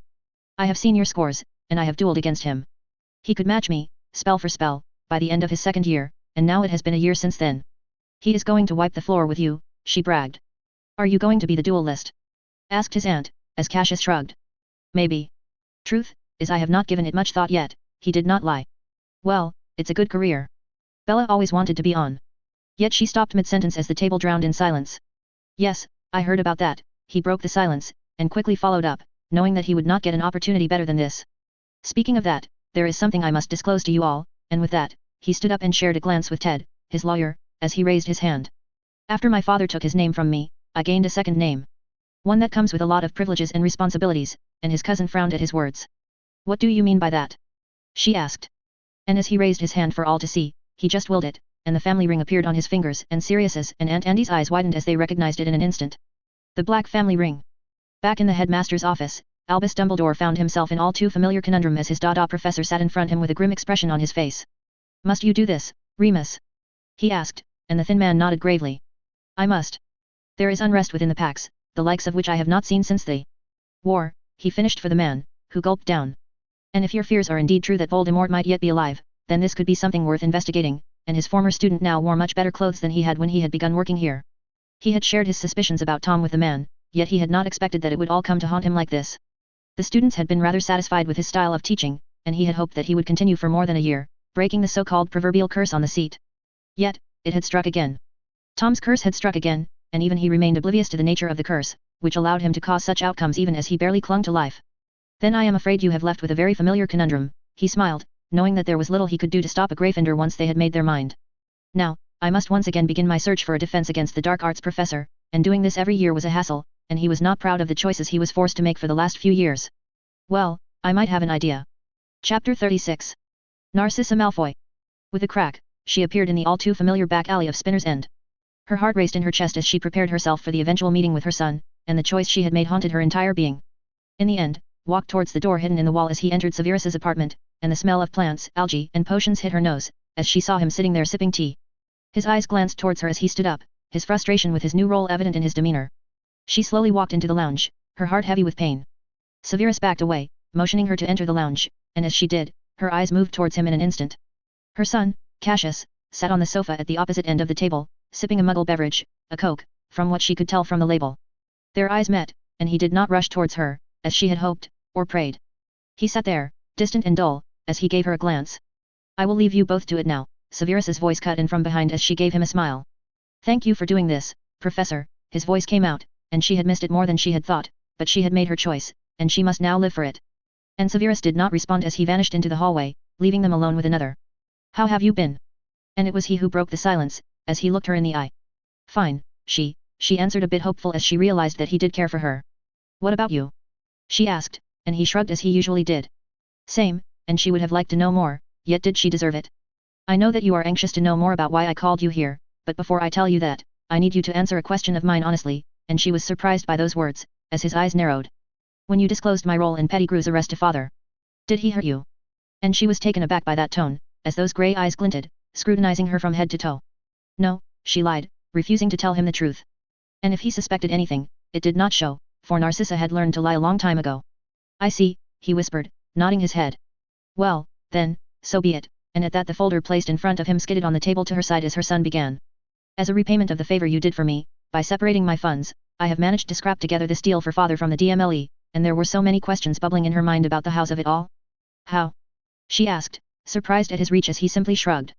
It doesn't matter, and he pointed towards the file. Read it, I can assure you he will get no better deal, and she opened the folder, took out the papers inside, and began to skim over them. Lucius and his associates had tried to reach out to Fudge, and even to Amelia Bones, yet they had been rebuffed by both of them, for neither party wanted to diminish their image by being associated with a suspected Death Eater just before the elections. Fudge had initially met his associates a few times, until that damned Rita Skeeter had caught them during one of their meeting and had published a scathing article about it in the Prophet, forcing Fudge to distance himself from Lucius. So, they had been unable to secure a deal for Lucius, yet somehow Cassius had done just that. As she read the details, she found herself stunned at the leniency of the terms. They would never have been able to get such a deal even if they had offered Amelia half the fortune in the Malfoy vaults. How? She gasped in surprise. Read the next page before you say anything, and as she turned the page, she realized that it was not all as rosy as she had thought, for this deal would only happen if Lucius agreed to divulge the name of 5 Death Eaters, along with the recent plans of the group that he was involved in. He will never agree to this, for it would mean putting a massive target on his back. You will have to make him. This is the best deal he will ever get. No trial. No jail. Nothing, and all he has to give up are his recent plans and 5 Death Eaters that still roam free, and if word got out that Lucius had ratted them out, they would all strike at him. How did you even do something like this? She asked, and he did not respond. It does not matter. This is my payment for the debt I owed to you, what you do with this is up to you. But do tell him this, that the ministry is not as oblivious to his plans as he may think. That if he goes through with the attack, and her heart stopped as she heard those words. Attack. How did he know about that? He will be caught. And then he will be thrown into Azkaban for life, and at that, Cassius stood up. If you genuinely love him, make him see some sense. Otherwise, I have done my part, and with that, he walked away, leaving a stunned Narcissa behind, and as he walked past her, she finally broke out of her stupor as she jumped to her feet and spoke up. I am sorry, she began as her eyes watered and her words quivered. I am sorry that I chose him, and he glanced back at her, and looked her in the eye. I don't need your apology. All I needed from you was the truth, and yet you could not even trust me with that. And with those words, she realized that her lie from earlier had been caught. That perhaps she was not really as good a liar as she thought herself to be. Days later, as an opportunity rose, Narcissa found herself visiting Lucius once more, as she presented him with the deal Cassius had entrusted to her, a last thread of goodwill on his part as he tried to do right by her. What is this? Lucius questioned sharply as she slowly pushed the folder in front of him. An offer from the ministry for your exoneration, and his eyes narrowed at that. How did you get this? My men have been trying to reach out to both camps, one way or another, yet have failed to do so for months, and that may be true, but she also knew that if she mentioned Cassius's name, he would not even look at the deal. I reached out to a few friends from school who were close with Amelia, and they were able to scrap this together, she lied, hoping and praying that this time, her lies held better than they had against her own son. Lucius did not say anything as he opened the folder and began to skim over the details. His eyes narrowed as he scoured every line, and just as he turned the page, his expression hardened. What were you thinking, bringing me something like this? He lashed out, closing and throwing the file at her, yet she held her tongue. This was the best. You and I both know that the moment I sign this, I would be forfeiting my life, and indeed, the Dark Lord was known for many things, and generosity and mercy was not one of them. If it were uncovered that Lucius had broken faith and had complied with the DMLE, his fellow Death Eaters would hunt him down. We could leave Britain, she suggested with a heavy heart, yet it was an idea worth considering. Transfer Draco to Drumstrang as you desired years ago. They will never be able to find you. You seem to forget just who is the headmaster of Drumstrang. And he was wrong, she remembered. Igor Karkaroff, broke faith as well. He might understand your circumstance. And he clicked his tongue. One would have to be a fool to expect understanding and mercy from people like Igor Karkaroff, and himself as well. Lucius was no different than them, much to her surprise. Yet the only thing that had allowed him to maintain that veil of civility and culture was his money, and with that gone, she was beginning to see the real him, the Death Eater Lucius Malfoy. Take it back. The Winston has done us a great service in postponing the vote to after the Quidditch tournament, and he rose up from his chair as he began to walk out the door. They seem to have forgotten that the war is not as over as they may think. That the Dark Lord may be gone, but his followers still live and will carry out his will, and it seemed to her that he remained dead set in his ways despite all her pleas and efforts. Seeing him like this, so drunk on his rage and anger, she wondered again if she had made the right choice. She opened her mouth, thinking that she should warn him off that the ministry was aware of their attacks, that he should alter the plan. Yet the more she looked at him, the more her words failed her, and her mistake became more and more apparent. Lucius, she called out, and he turned to face her. It was something in his face that made her heart twist as she looked him in the eye. What? He asked, and the words died in her mouth as she stood up and, gathering back the file with a flick of her wand, she shook her head. Nothing, she whispered, making him frown. I will be on my way then, and just as she had taken a few steps, he called after her. What about Draco? When will you bring him to meet me? And contrary to her expectations, her eldest had not been so enthusiastic to meet him as she had expected. He has grown a bit ill. I will see to it once he has recovered, he said, and if he saw through her lie, he did not call her out on it as he nodded. Take him to the best healer from St. Mungo's, he said, and she nodded, agreeing to him as she made to walk out of this abhorrent place. I will. 0000. Harry Potter. For the first time in his life, Harry realized what a normal life was. He had always dreaded his stays at the Dursleys because of their strict and hateful attitude, yet this year his stay was unlike anything he had experienced before. He now had a room to himself, decorated with a shelf where his course books lay. And while previously he was forced to complete his summer work at night, in secret, now he could do whatever he wanted in broad daylight. He could watch TV, go out and play, and eat whatever and whenever he wanted. And he wondered if this was what having a family, what having parents, felt like. Sirius had used a mixture of bribes and fear to control the Dursleys, and initially they had tried to fool and lie to Sirius, yet his godfather had made it a habit to visit him at least twice a week, and unlike Mrs. Fig and the rest, he saw through their lies on first glance. Yet despite the improved condition of his stay, Harry was still counting out the days, waiting for the 30 days to run out so he could go and live with Sirius. He still did not fully understand why he had to spend a month with the Dursleys, but if it was like this he could spend years with them. But now he won't have to because he now has a family. He looked at the clock, and saw it hit 12 as his stuff lay ready there, all packed up for the time ahead. Ding. Dong. It's for me, he announced as he ran out of the room, ignoring the glare from his aunt and cousin as he rushed towards the door, and as he opened it, Sirius stood there, dressed in his usual loose shirt and trousers, as he gave him a witty smirk. You ready, Harry? And Harry could not nod quickly enough, as he smiled. Yes, let me go and get my stuff, and he stopped him, as he whipped out his wand, a 12-inch dogwood and dragon heartstring wand that he had gotten with him from Ollivanders. And in an instant, his stuff flew out of his home and right in front of them. Are we going to apparate? Harry asked, and Sirius shook his head, much to his relief. Nah, I have brought something far more exciting, and as he moved to the side, he saw a car standing there, an old Muggle car, one he had seen in those old films liked by his aunt. What is that? He asked, slowly walking towards the glistening car. That is our ride, and Sirius hauled his tuff into the back, as he jumped into the driver's seat. I had Arthur whip this up for me, and a generous donation to the ministry meant that I could get it registered as a personal item, and he knew that the ministry was being rather lenient with him given how they had caused him so much strife. He had won a massive settlement from the ministry, partly because he had somehow fooled Fudge and his cronies into thinking that he would give them a portion of it as a donation. But in the end, he had simply kept it all for himself as he came out in full support of Fudge's opposition. What about the minister's elections? He asked. They were delayed, Sirius added much to his surprise. Why? You will know soon enough, and with that he closed the doors, and Harry was impressed by the fine interior of the car as he turned towards Sirius and asked another question. Where are we going? Because from what he could tell, Sirius had yet to buy a home. Home, and so they rode forth, and the ride somehow reminded him of a mixture of a race car and the night bus. And they rode, until they stood in front of a rather ancient and ominous-looking house. We are here, Sirius began, sliding out of the car as Harry followed suit, still taken aback by the size of the building.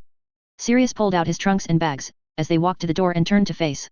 This is number 12 Grimmauld Place, our home, and just as they walked in Harry found himself surprised as he saw a somewhat familiar face standing there. Hermione. Harry. Chapter 37. Daphne Greengrass. It was rare for Daphne Greengrass to be pissed, and elated at the same time. But that rare time was today as she found herself traversing a mansion she had only ever heard rumors about. The Black Family Manse was a place of mystery and intrigue. They rarely held any galas or guests, which meant that very few people were ever granted the privilege of visiting the vaunted number 12 Grimmauld Place. Yet now she sat in these very halls, elated at the opportunity to explore these ancient halls, while being extremely pissed at the said owner of these halls. You are Lord Black, she reiterated in equal parts surprise and rage, as they sat in the Lord's solar, and the place was a mess and in need of extreme cleaning, but suitable enough for her to tear into the boy in front of her.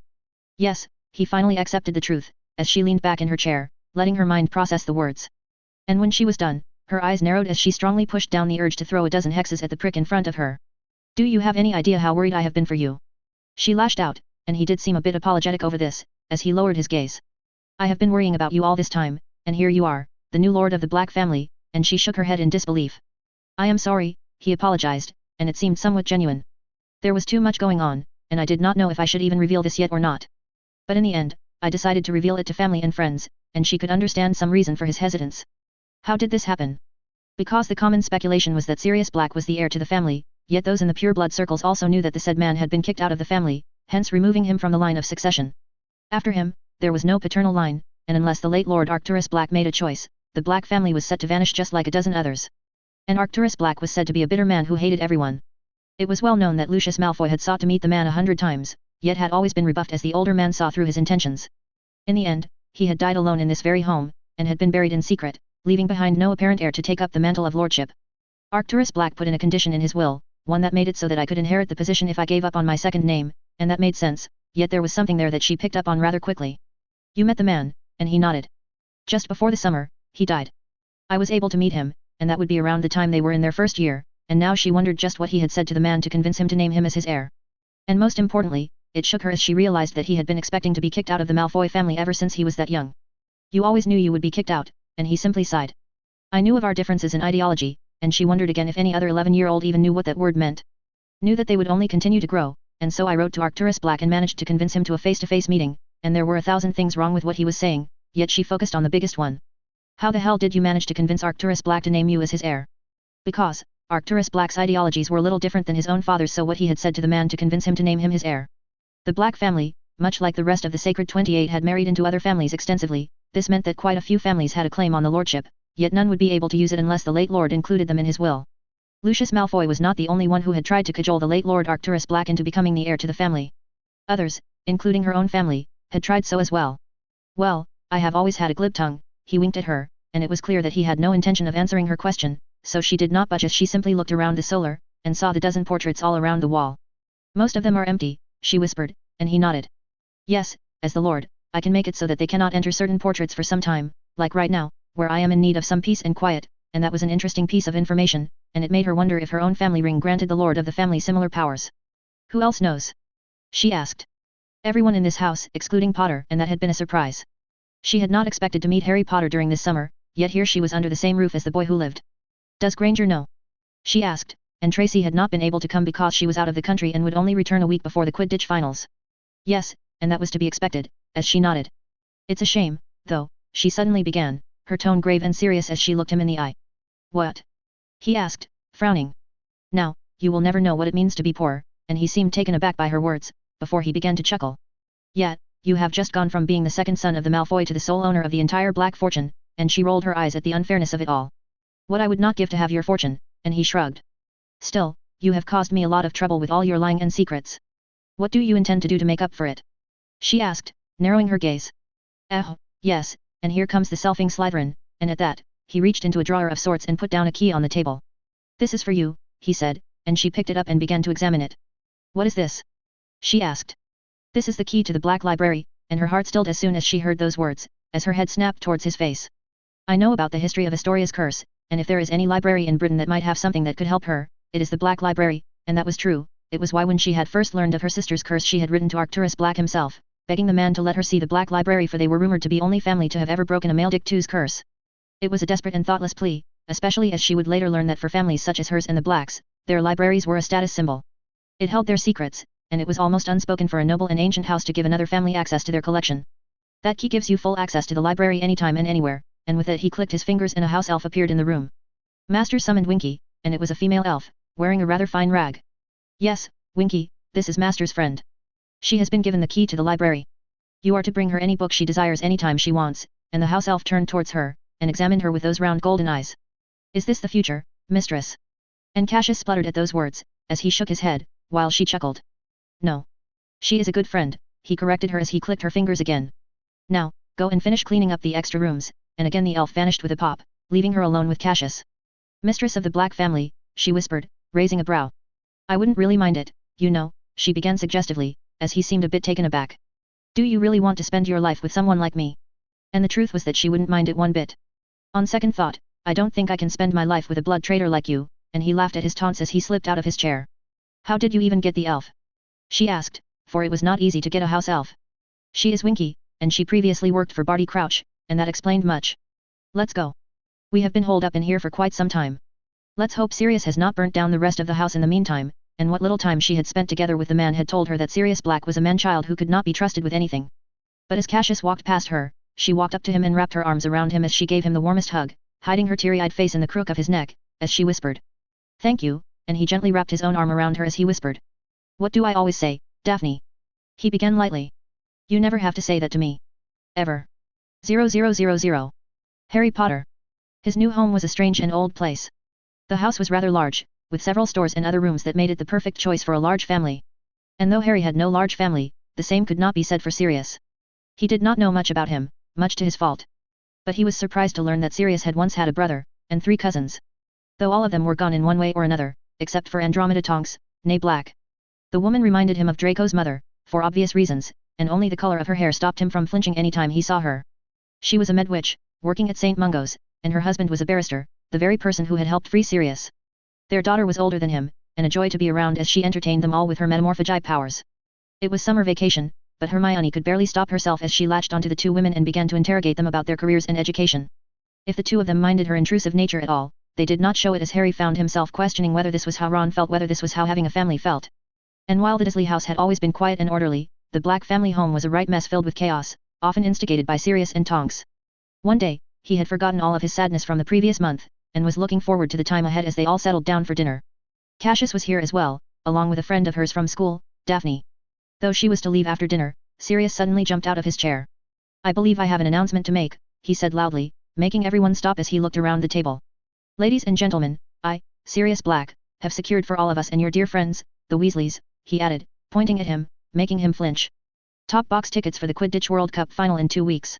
And Harry could hardly believe his ears, and just as the words registered, he sprang to his feet. You are lying, he gasped, as Sirius gave him a wink. No, I am not, he said, then turning towards Hermione, who was sitting between Daphne and Cassius. Your parents are invited as well, and Hermione seemed taken aback by those words. Are muggles even allowed? Sirius shrugged. Don't know, don't care. But Tonks here worked his magic and got us special permission so that you can bring them with us, and the lawyer in question. Well, since your parents already know about the magical world, the rules can be manipulated a bit, given these circumstances, and if anyone should know anything about law, it would be a lawyer. Harry. And his snapped towards Sirius who had just called for him. Write to your friend Ron, I will go and visit Arthur and Molly tomorrow so that we can make a plan, and he nodded excitedly, as the prospect of spending his summers with Ron and Quidditch lit up his excitement.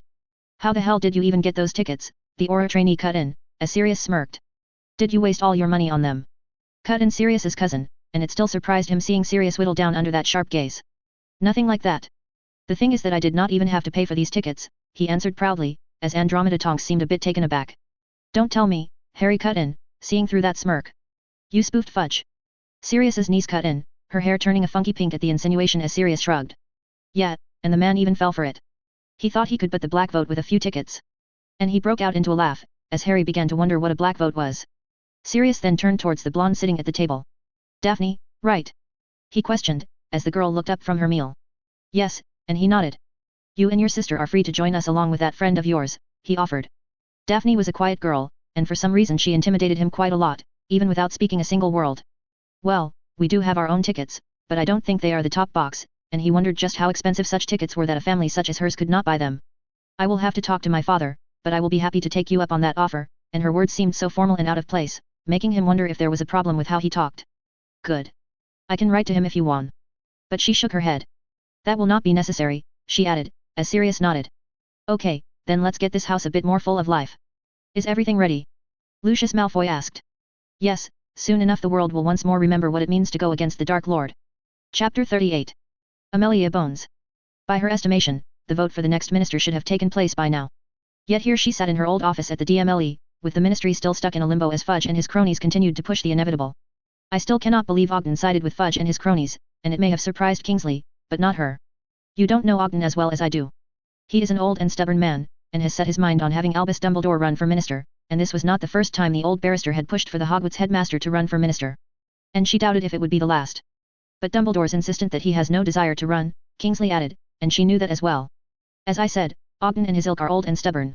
They will push and push as much as they can, for their generation put Albus Dumbledore on a pedestal, and think that the old man can do no harm, but she knew better. Knew that as powerful and well-meaning as he may be, Albus Dumbledore was as flawed a man as any. He is a great wizard, Kingsley defended him, and she was not denying that. Of course he is. But that does not mean that he will make a fine minister, and the man himself recognizes it. However, Ogden and his bloc refuse to see any of his faults. So now we must wait until the end of the Quidditch World Cup finals for the final vote, she said, hoping to gather some international support through this event. Because, if her information was accurate, many of the Death Eaters had begun fleeing to other nations, while many more were planning to do that, just to escape her eventual fury. It gave her satisfaction to know that these monsters were running away in fear.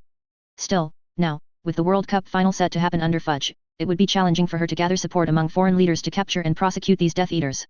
Well, in the end, it gives us more time to shore up our numbers, and much to her dismay, the vote was going to be close. I am getting rather tired of kissing peoples.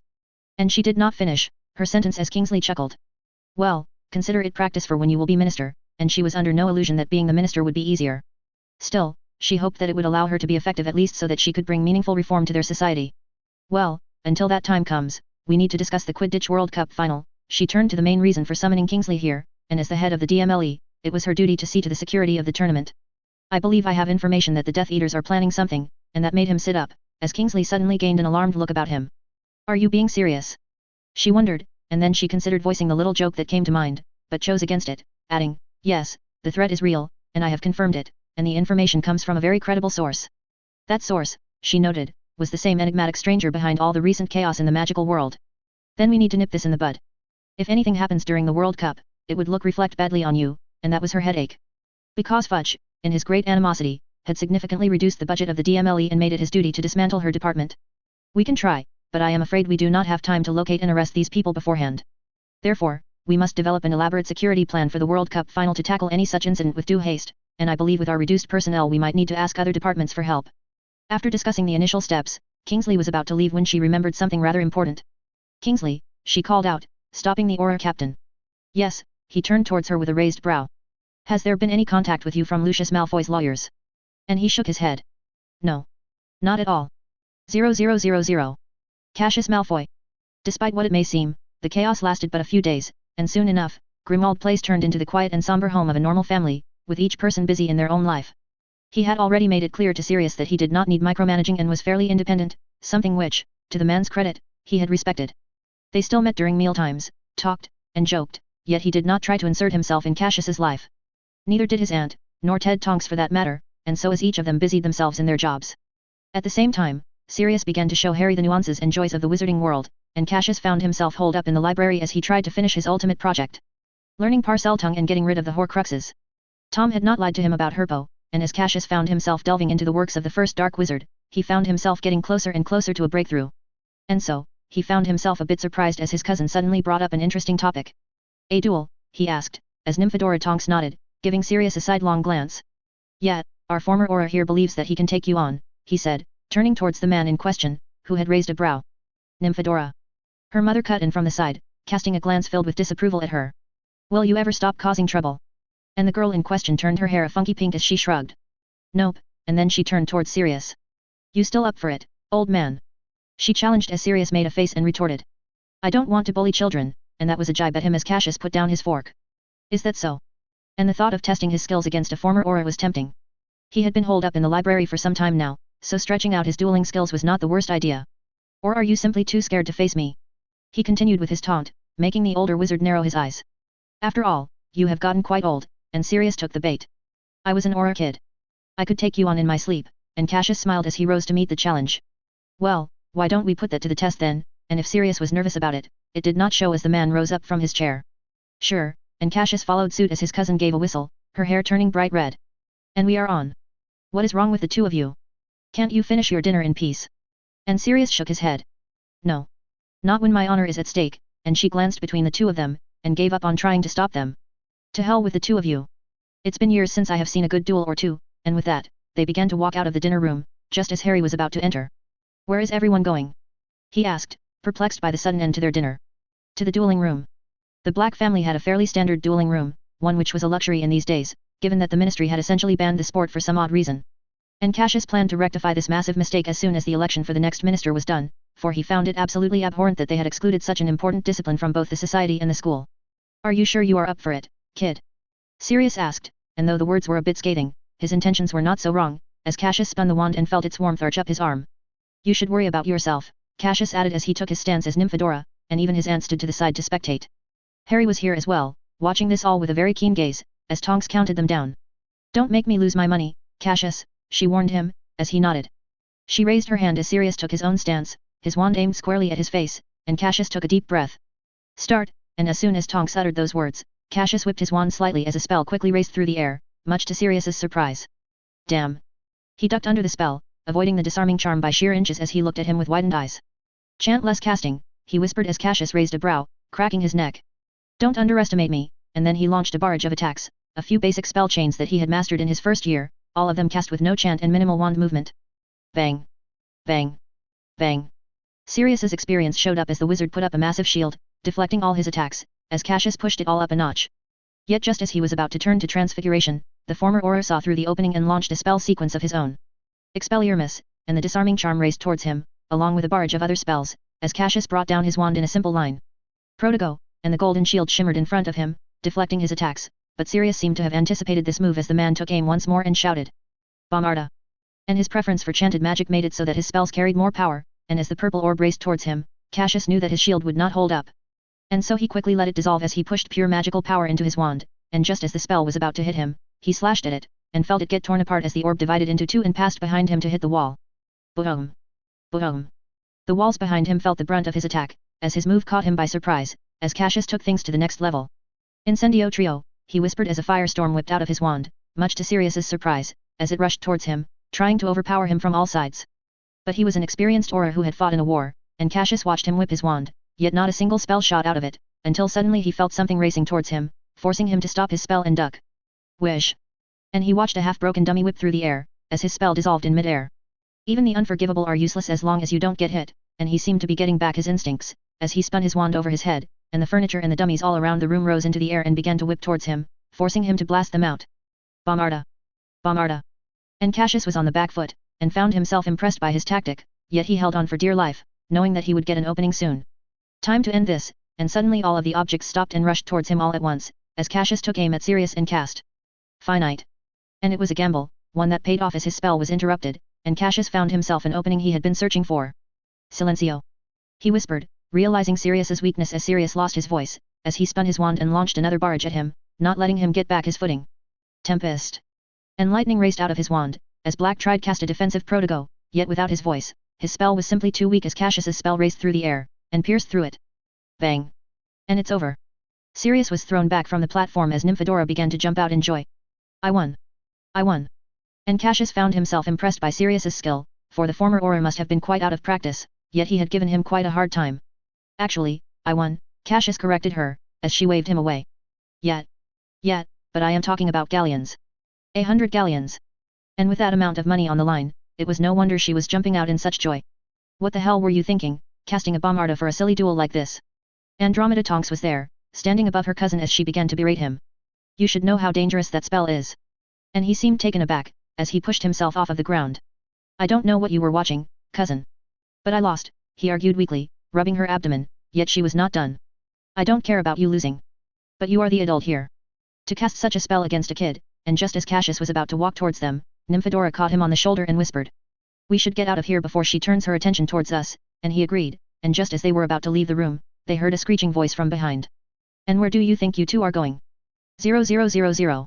A few days later, on the day of the Quidditch World Cup final, Sirius and Cassius found themselves outside a well-kept house in a posh Muggle neighborhood. "You ready, kid?" he asked with a teasing smile as Cassius rolled his eyes. "It's not as big a deal as you are making it out to be. We're just here to prick them up," he clarified, as the man refused to believe his words and wiggled his eyebrows. "Say what you will, but you and I both know it is not that simple," and with that, they heard the locks turn, and the door was opened as an older woman opened the door. "Hi, I am Mrs. Granger," she introduced herself warmly as Sirius smiled. "Hi, I am Sirius.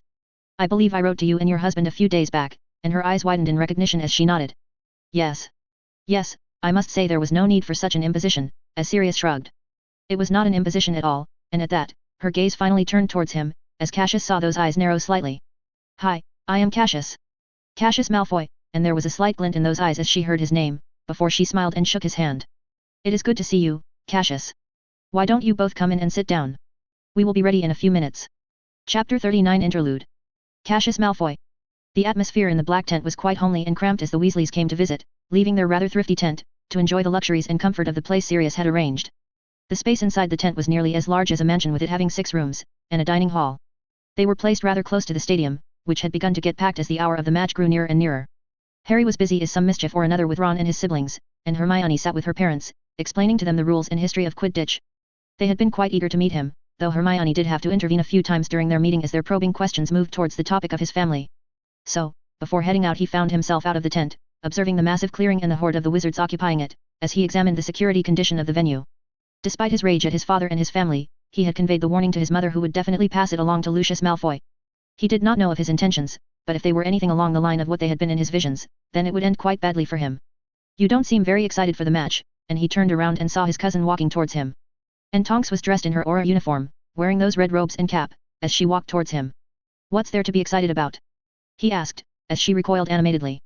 "Aren't you boys supposed to be Quidditch fanatics, especially one as skilled as you?" she asked, and he shrugged. "I enjoy the game, but I would never call myself a fanatic," and she gasped. "A real shame. And here I had hoped that with you, England just might have had a chance in the future," and that made him raise a brow, for he could not remember her witnessing him in a match. "How can you say that?" he asked, raking his memory.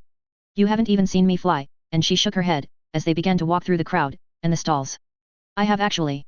I saw some memories of you flying against Slytherin in the House Cup finals, and that was a surprise for him. WH. And before he could ask his question, they were interrupted by a loud and boisterous laugh. "Tonks, just the person I was looking for," and they both turned around to see a plump blonde man standing behind them. His rosy skin and protruding belly spoke of a person who let go of themselves, and his nose had been broken so many times that it had gone crooked. "Mr. Bagman," Tonks greeted him, as Cassius recognized the man. "Tonks. I was looking for you. I have heard that you are in the know about the location of our dear celebrity Mr. Potter," he asked, and it still surprised him how wizards and witches twice or thrice their ages fawned over Harry. "You know that I cannot do DHA. What's a little favor between colleagues, eh? I won't forget this little favor when the vote comes up in 2 weeks. Just a little meeting. I have always wanted to see Hi." But he stopped once his eyes landed on him, as he saw those eyes narrow in recognition. "You are that Malfoy boy, right? The younger one?" he asked as Cassius nodded. "Yes, Cassius. Cassius Malfoy," he offered his hand, and yet against his expectations, the man's eyes lit up at his name. "Ah. I saw how you flew in that final against your brother. It was quite impressive, reminded me of my own time," and by now he was shaking his hand quite aggressively. "Of course, I was a beater myself. But still, it caused us all quite a headache," and he was completely oblivious to what the man was saying. "What do you mean by that?" Cassius asked, and the man finally realized that he was not in the know about this whole situation. You wouldn't know, of course. But Christensen, the English seeker, got injured during the qualifications, and so we needed to name a replacement for him for the national team. Your name came up as well, as a member of my team somehow obtained memories of your match against Slytherin, and that was a surprise. I wanted to name you as his replacement, despite your age. But the others, including our minister, vehemently opposed me, and we ended up going with Tob, and indeed Tob had been the seeker for the English team.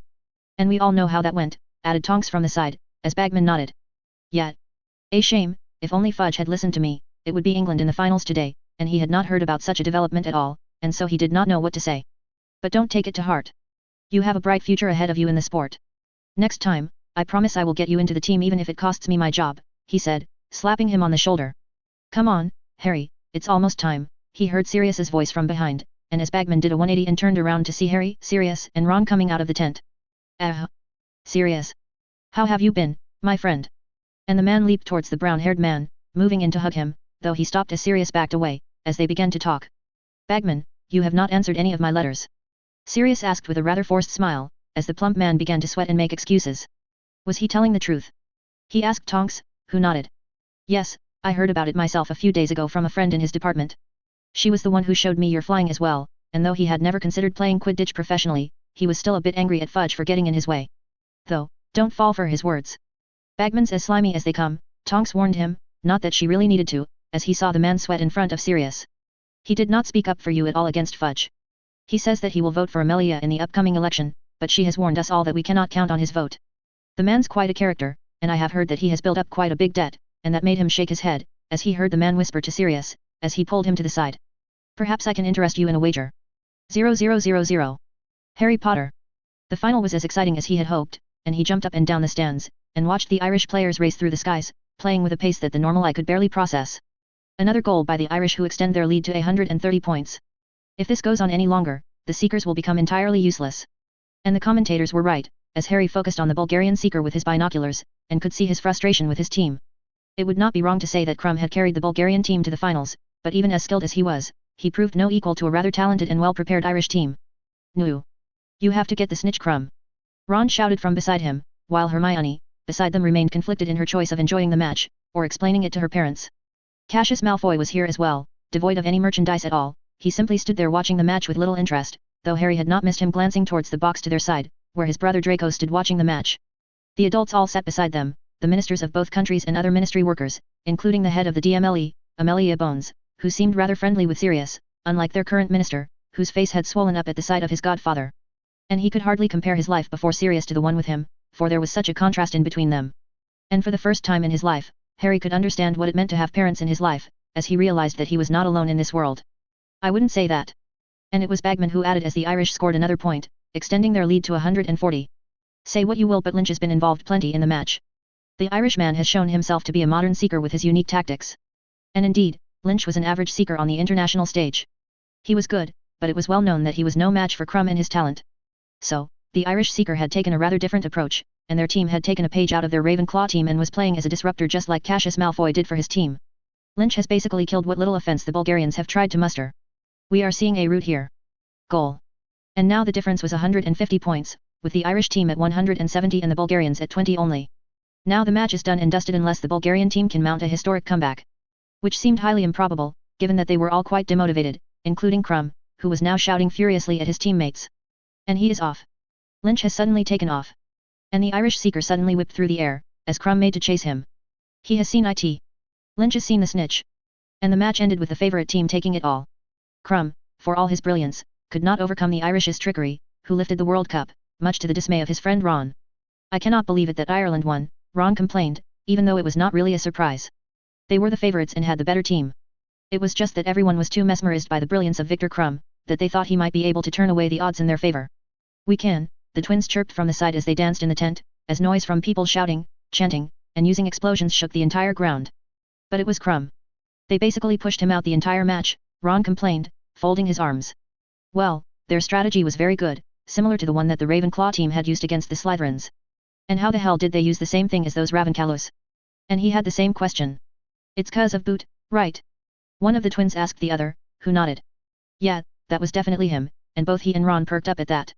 What do you mean by that? He asked. Terry Boot. His father's the assistant coach for the Irish team. He may have passed along the idea to his father, and he did not know that. You are telling me that Nerd's father is a Quidditch coach, Ron gasped, as they nodded. Yeah, we found out because he got Angelina an offer for a Harpy tryout, and Harry had no idea that teams even recruited out of the school. Angelina is going to play for the Harpies, and this day seemed to be full of surprises, and just before Ron could realize that shock. Ron, it's time to go, Arthur Weasley said, coming to get him. Why?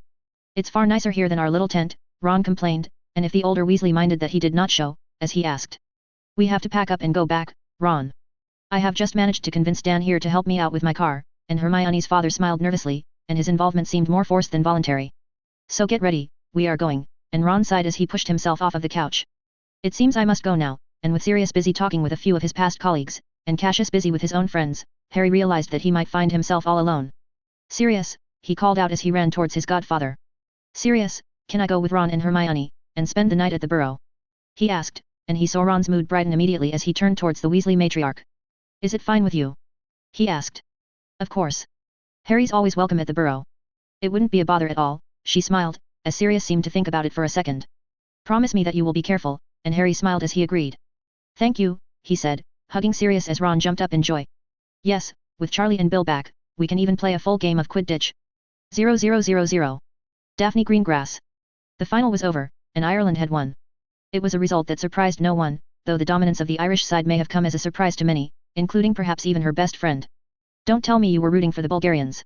She asked Cassius, who was sulking in his room, too lost in his own mind to pay her any attention. What? He asked, bouncing out of his trance. If you are not interested in talking, then I can leave, and it had been quite a headache making her father agree to let her stay at Grimmauld Place once more, but in the end, the black name and heritage were too good a prize for him to defy her. I am sorry, he apologized, yet it was clear that he was distracted. Something is bothering you, she repeated, not letting him off this time. Tell me what it is? No secrets this time, for she was done with him and his secrets. He was not even a damned Slytherin and he had more secrets than all of them combined. It's nothing, really. I am just feeling rather odd for some reason, and that was strange. Odd in what way? She asked.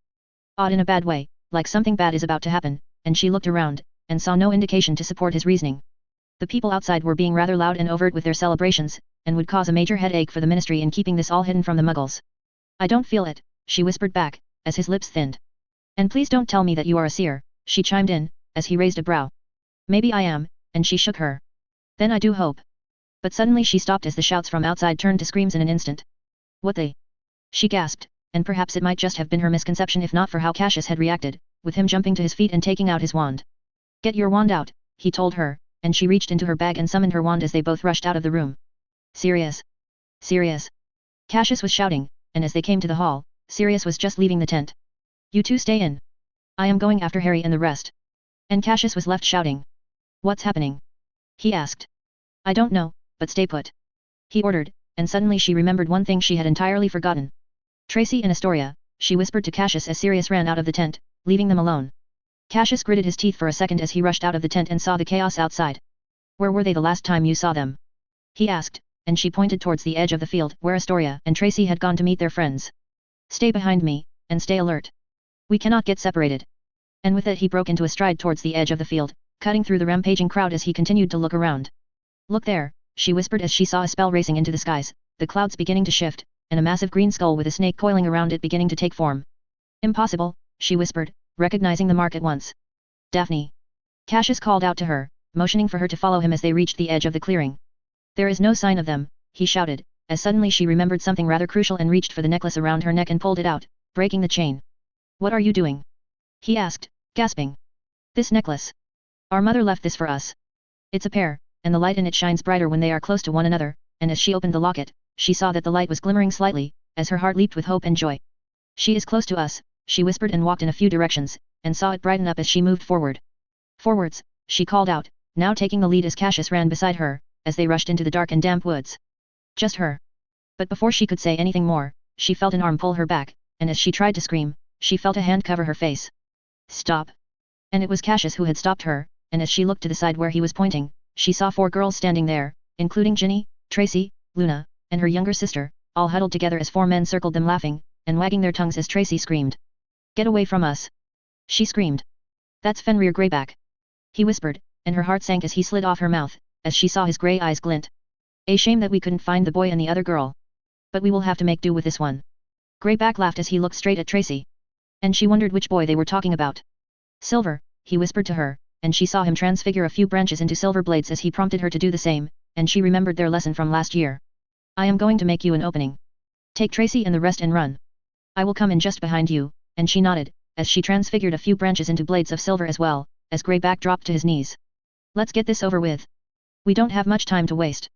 And Cassius and her moved together, coming out as they aimed all the blades they had transfigured towards the 4 werewolves and screamed. Expulso! Expulso! The blades rushed towards the 4 werewolves, and she saw 2 of them tear into the necks of 2 of these men, while Fenrir was quick to jump, yet the blade still tore away at his neck. Tracy! Astoria! Run! She screamed, and they all looked towards her and broke into a stride, as Cassius began to cast a slew of spells behind them, as he ran behind them. And to think we wasted all that time looking for you. And now you are here, she heard Greyback scream, as he ran after them, his eyes a menacing yellow. I will have quite fun tearing into you. You blood traitor! She glanced back and saw the man transform into a werewolf right behind her. He closed the distance in a few jumps. Incendio. And a blast of fire hit the wolf as it tried to jump at them, throwing it back into the woods, as she saw Cassius come to a halt. Her feet slowed down, yet he glanced back and ordered. Go. Get help. Don't stop. And despite her better judgment, listen to what he says. She ordered, and the werewolf tried to jump towards them once again. Ignoring Cassius' head, she saw him conjure up a chain, as he pulled him back to the ground, before she saw him spin his wand around him, as she heard but a whisper of his spell. Prodigo Diabolica.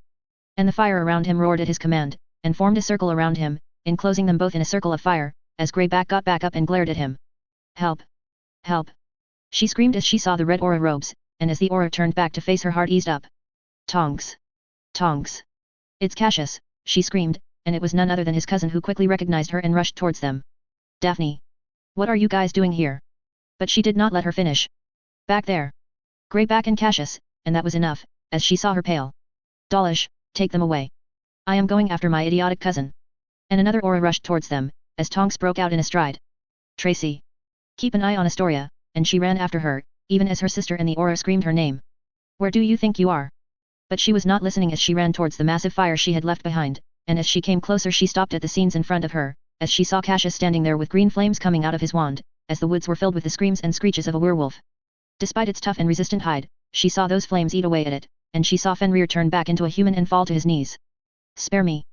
I beg you. Spare me. He whispered, but Cassius was unrelenting, and she saw those eyes narrow as he refused to loosen his grip on his wand. Cassius! Cassius, stop! Tonks shouted and tried to move in, but the ring of fire around him refused to let her enter, and even her water charm proved itself to be useless as the woods were filled with screams of Fenrir Greyback as Cassius simply stood there, and refused to lower his wand. Ah! And then the screams died down, and she watched as Fenrir Greyback was turned to nothing but a charred husk in front of her. And as the screams stopped, so did the spell, as Cassius finally looked up towards them, as he raised his head. What have you done? He was beaten. Tonks screamed at her cousin as Cassius reacted. Do you know who he is? What has he done? He asked. Of course I know, but you went too far. But before she could finish, the entire clearing stilled as one scream tore through the grounds. Hurry! Chapter 40. Lucius Malfoy scanned through the frightened crowd, running around like headless chickens, and reveled in the power and the fear that he had so missed. It had been decades since he had seen people cower like this in front of him, and he had sorely missed this sensation, as the men around him wreaked havoc everywhere. They had especially waited until after the match, for he had reasoned that, cautioned as they may be, few auras would be able to stave off the temptation to celebrate, and he had been right. Half an hour into the celebration, most of the auras were already partially drunk, and the rest were so wholly incompetent that they and their men made quick work of them, as they began their display. Crucio! He whispered, indiscriminately attacking the rampaging crowd as more and more of his former associates joined in. Few he saw cheering them on from the sides, as they reminded the world of the power they had long forgotten. Crucio! Crucio! He laughed, enjoying the screams, until his eyes landed on a running bunch with that all-too-familiar red hair. Weasleys, he whispered, recognizing those red locks in an instant, though they were not alone. No. He saw them as well, the two little thorns in his side. Harry Potter, and that girl. The one who had taken his son from him, that Moodblood girl. And his steps carried him towards them, as he raised his wand and aimed it at the group, as he lashed out with all his power. Bombarda! And a dark purple orb brushed out of his wand, just as Arthur looked towards him. Look out, the fat man whispered as he put himself between his attack and the group as he tried to bring up a shield. Prodigo! But he was too late, as the shield went up only partially before his spell collided with it. Boom! Ah! They screamed, in pain as they were all thrown across from the force of his spell, as others joined him. Take care of the rest. I will handle this one, he said, pointing towards the girl and the two strangers beside her. He was impressed seeing her pushing herself back up as she pushed herself towards those strangers. Mother! Father! He heard her whisper, as his eyes widened in surprise. I did not know the Weasleys had fallen so low as to fraternize with the Muggles. He taunted, looking down at the girl. You think yourself so, spry and snaring away my son from me, he whispered, and saw her glance towards him. Their eyes met as she whispered his name. Malfoy. And he was surprised that she had caught on quickly. Yes, consider it your misfortune that you caught my son's eye. And with that, his wand lit up with a greenish hue, as he moved it with years of practiced ease. Avadara Kedavra. Nu. He heard a scream, yet before he had finished his chant, someone else jumped in between him and the girl, as his eyes widened. Harry. The girl screamed, as his spell hit the boy instead of the girl, and the green light hit the boy, and an instant later, a sharp pain tore through his wand arm, as he felt the dark mark burn, as a massive wave of magic erupted from the boy, wreaking absolute havoc across the clearing. Ah! Boom! Pandemonium at the final Death Eaters wreak havoc. Michael Che. Blame for the Ministry's failure. Who should resign? Fudge or Bones, the inside scoop of the invisible power struggle at the Ministry. Rita Skeeter. Boy who lived twice? Can Harry Potter repeat beat the killing curse again? Jon Stewart. Greyback dead. Malfoy arrested, the tale of two Malfoys. The untold story of the divide in the richest family in Britain. Colin Jost. These were all the headlines on the Prophet following the tragedy that had occurred during the World Cup. The wizarding world was still reeling from the shock of it all, for the sight of the Dark Lord's mark had reignited old painful memories in wizards and witches all over Britain who had never been more discontent with the ministry. Fudge had tried to spin it all in his favor, but Bones was out for blood as she held a press conference and issued a white paper against Fudge and his cronies and their recent gutting of the DMLE. What little trust people still had in Fudge was shredded as the papers turned the focus towards his past associations with the likes of Lucius Malfoy, and other members of the pure blood gentry that had been a part of the attack which had shaken the entire society. His bid to keep his seat took a big blow, and with the election set to happen in a few hours, it was almost a given that Amelia Bones was going to replace Cornelius Fudge as the Minister of Magic. The attack itself had bolstered her stance against the Death Eaters and their association as she sought retrials for all the people who had used the imperious plea. As for Lucius Malfoy, and his ilk, most of the attackers had been arrested, all of them incapacitated by that wave of archaic and ominous magic that had spread through the clearing. It had given the Aurors the break and the momentum they had needed to apprehend the masked attackers, all of whom now rested in DMLE custody awaiting their trials. Cassius himself had been called in for questioning once about his battle against Fenrir Greyback, and while initially the populace had been against him, because of his association with the Malfoy name, their demeanor took a quick turn when the papers published the news about his expulsion from the family, over ideological differences. Ted had also let a rumor drop about his new family name, and so it had helped him much in keeping the public opinion on him mostly uncertain. The DMLE had questioned him for a few hours, but in the end, Fenrir Greyback was a heinous monster, and even if his actions may have been a bit excessive, no one was willing to make a case for it, and he was let go. Bones had even gone so far as to offer him an Order of the Merlin Third Class, in a press conference, and Ted had told him about the various bounties that he could also cash in for getting rid of Greyback. Yet all of this was truly happening in the background, for just as the wizards and witches of Britain were looking towards the ministry for a change, they were also looking at St. Mungo's and praying for another miracle, a repeat of the miracle from 15 years ago. During the attack, Lucius Malfoy had aimed the killing curse at a simple muggle-born witch, but before the attack could hit the girl, Harry Potter had pushed himself between the girl and the spell. And once more, the killing curse failed again as the boy survived, casting a wave of magic so strong that it immobilized all of the Death Eaters, and was felt all over the country. And though the spell had failed to kill him, the boy who lived had yet to wake, even days after the attack. And as the whole of the wizarding world prayed for the boy who lived, Cassius found himself in a dilemma of his own as he sat staring at the lifeless diary in front of him. The days he had spent trying to write into it, yet unlike before, the ink had stayed put rather than being absorbed. The diadem that lay beside him had changed as well, the Ravenclaw's diadem had changed slightly, the ominous magic emanating out of it, along with Slytherin's locket, was now all gone. What is happening? He whispered, trying to make sense of it, yet he could not. Though with what little he had managed to piece together, he had but one idea. Somehow, and some way, all the Horcruxes had been destroyed. He had done quite a bit of research on the magic over the years, and that was the only explanation that came to mind as he observed the lifeless diary and the shining diadem. He was tempted to wear that diadem, yet held himself back, for he did not wish to cause any more trouble than he already had. In the end, he had to leave his solar as is, with a conflicted mind and incomplete theories, as he walked through the empty halls and rooms of the rather lively Grimmauld place. And the attack had sucked the life out of the place, as each of member of the house found themselves occupied one way or another. His aunt had been called up by St. Mungo's and was on the team taking care of Harry, and Sirius had refused to leave the side of his godson, who was being guarded by a whole unit of Bones' most trusted Aurors. He glanced at the clock and saw it was nearly time. He walked towards the recently set flow network and grabbed a handful of powder. He stepped into the booth and, with a clear and crisp tone, announced the name of his destination. Ministry of Magic. Access to the ministry building was heavily restricted because of the vote, and at every corner he could see people whispering to one another as he stood in front of the giant statue in the middle of the atrium, symbolizing the unity amongst the magical beings. Though this unity was present only in this statue, for wizards and witches hardly considered other magical creatures as equals. Damn. They even discriminated amongst themselves on the basis so blood purity, so the vision presented in the statue was nothing more than an abject vision for the future. He heard footsteps from behind, and raised a brow as his cousin came and stood beside him. Her aura robe now had a star above her left breast pocket, indicating the promotion she had recently received. I thought that you were at the hospital, he whispered, and she nodded. I was, but that place is dull and sad. I can only bear so much of it, and their society as a whole was rather dull and sad at the current time. So, I asked Bones for a change, and she brought me back. It's not like there is a lack of Aurors who wish to protect the boy who lived, and that was true. How is he? He asked, and he had been so busy with his own life that he had hardly asked about him. Same as the day he was brought in. According to Mother, there is nothing wrong with him except for the fact that he refuses to wake up at all, and that was troubling. Very troubling. Are you sure you want to do this, Cassius? You will be painting a huge target on your back with this, she cautioned him once more, but his mind was made up. You could use your power of attorney and have someone else go in your stead. You need not make such a display of this, and he shook his head. It's better this way, he said, as he turned back and began to walk through the atrium, as she followed after him. What about the Potter vote? He asked, and she shook her head. Sirius still had not had him sign over his power of attorney to him, and with him incapacitated like this, it will not stand. The Potters will be marked absentia, and that was one vote for Bones that had been taken away. But don't worry. Bones is certain that we have the votes. We will win, especially with you coming over to cast your vote, and he nodded as they reached the Wisengamot chambers, and they slid in through the doors, and people were just beginning to settle down. He saw the headmaster standing there, having a conversation with a few ministry employees, including what seemed to be an unspeakable. Who is Dumbledore talking to? He asked, as they sat down on the balcony above the chamber, as Tonks followed his finger. That's the head of the unspeakables. He has never attended a vote before. What is he doing here? And the votes were split as follows, such that the ancient 28 each had one vote each, while there was an equal number of votes from elected, and ministry heads. The total votes were 56, and the chief warlock could act as a tiebreaker in case of a tie if he so desired.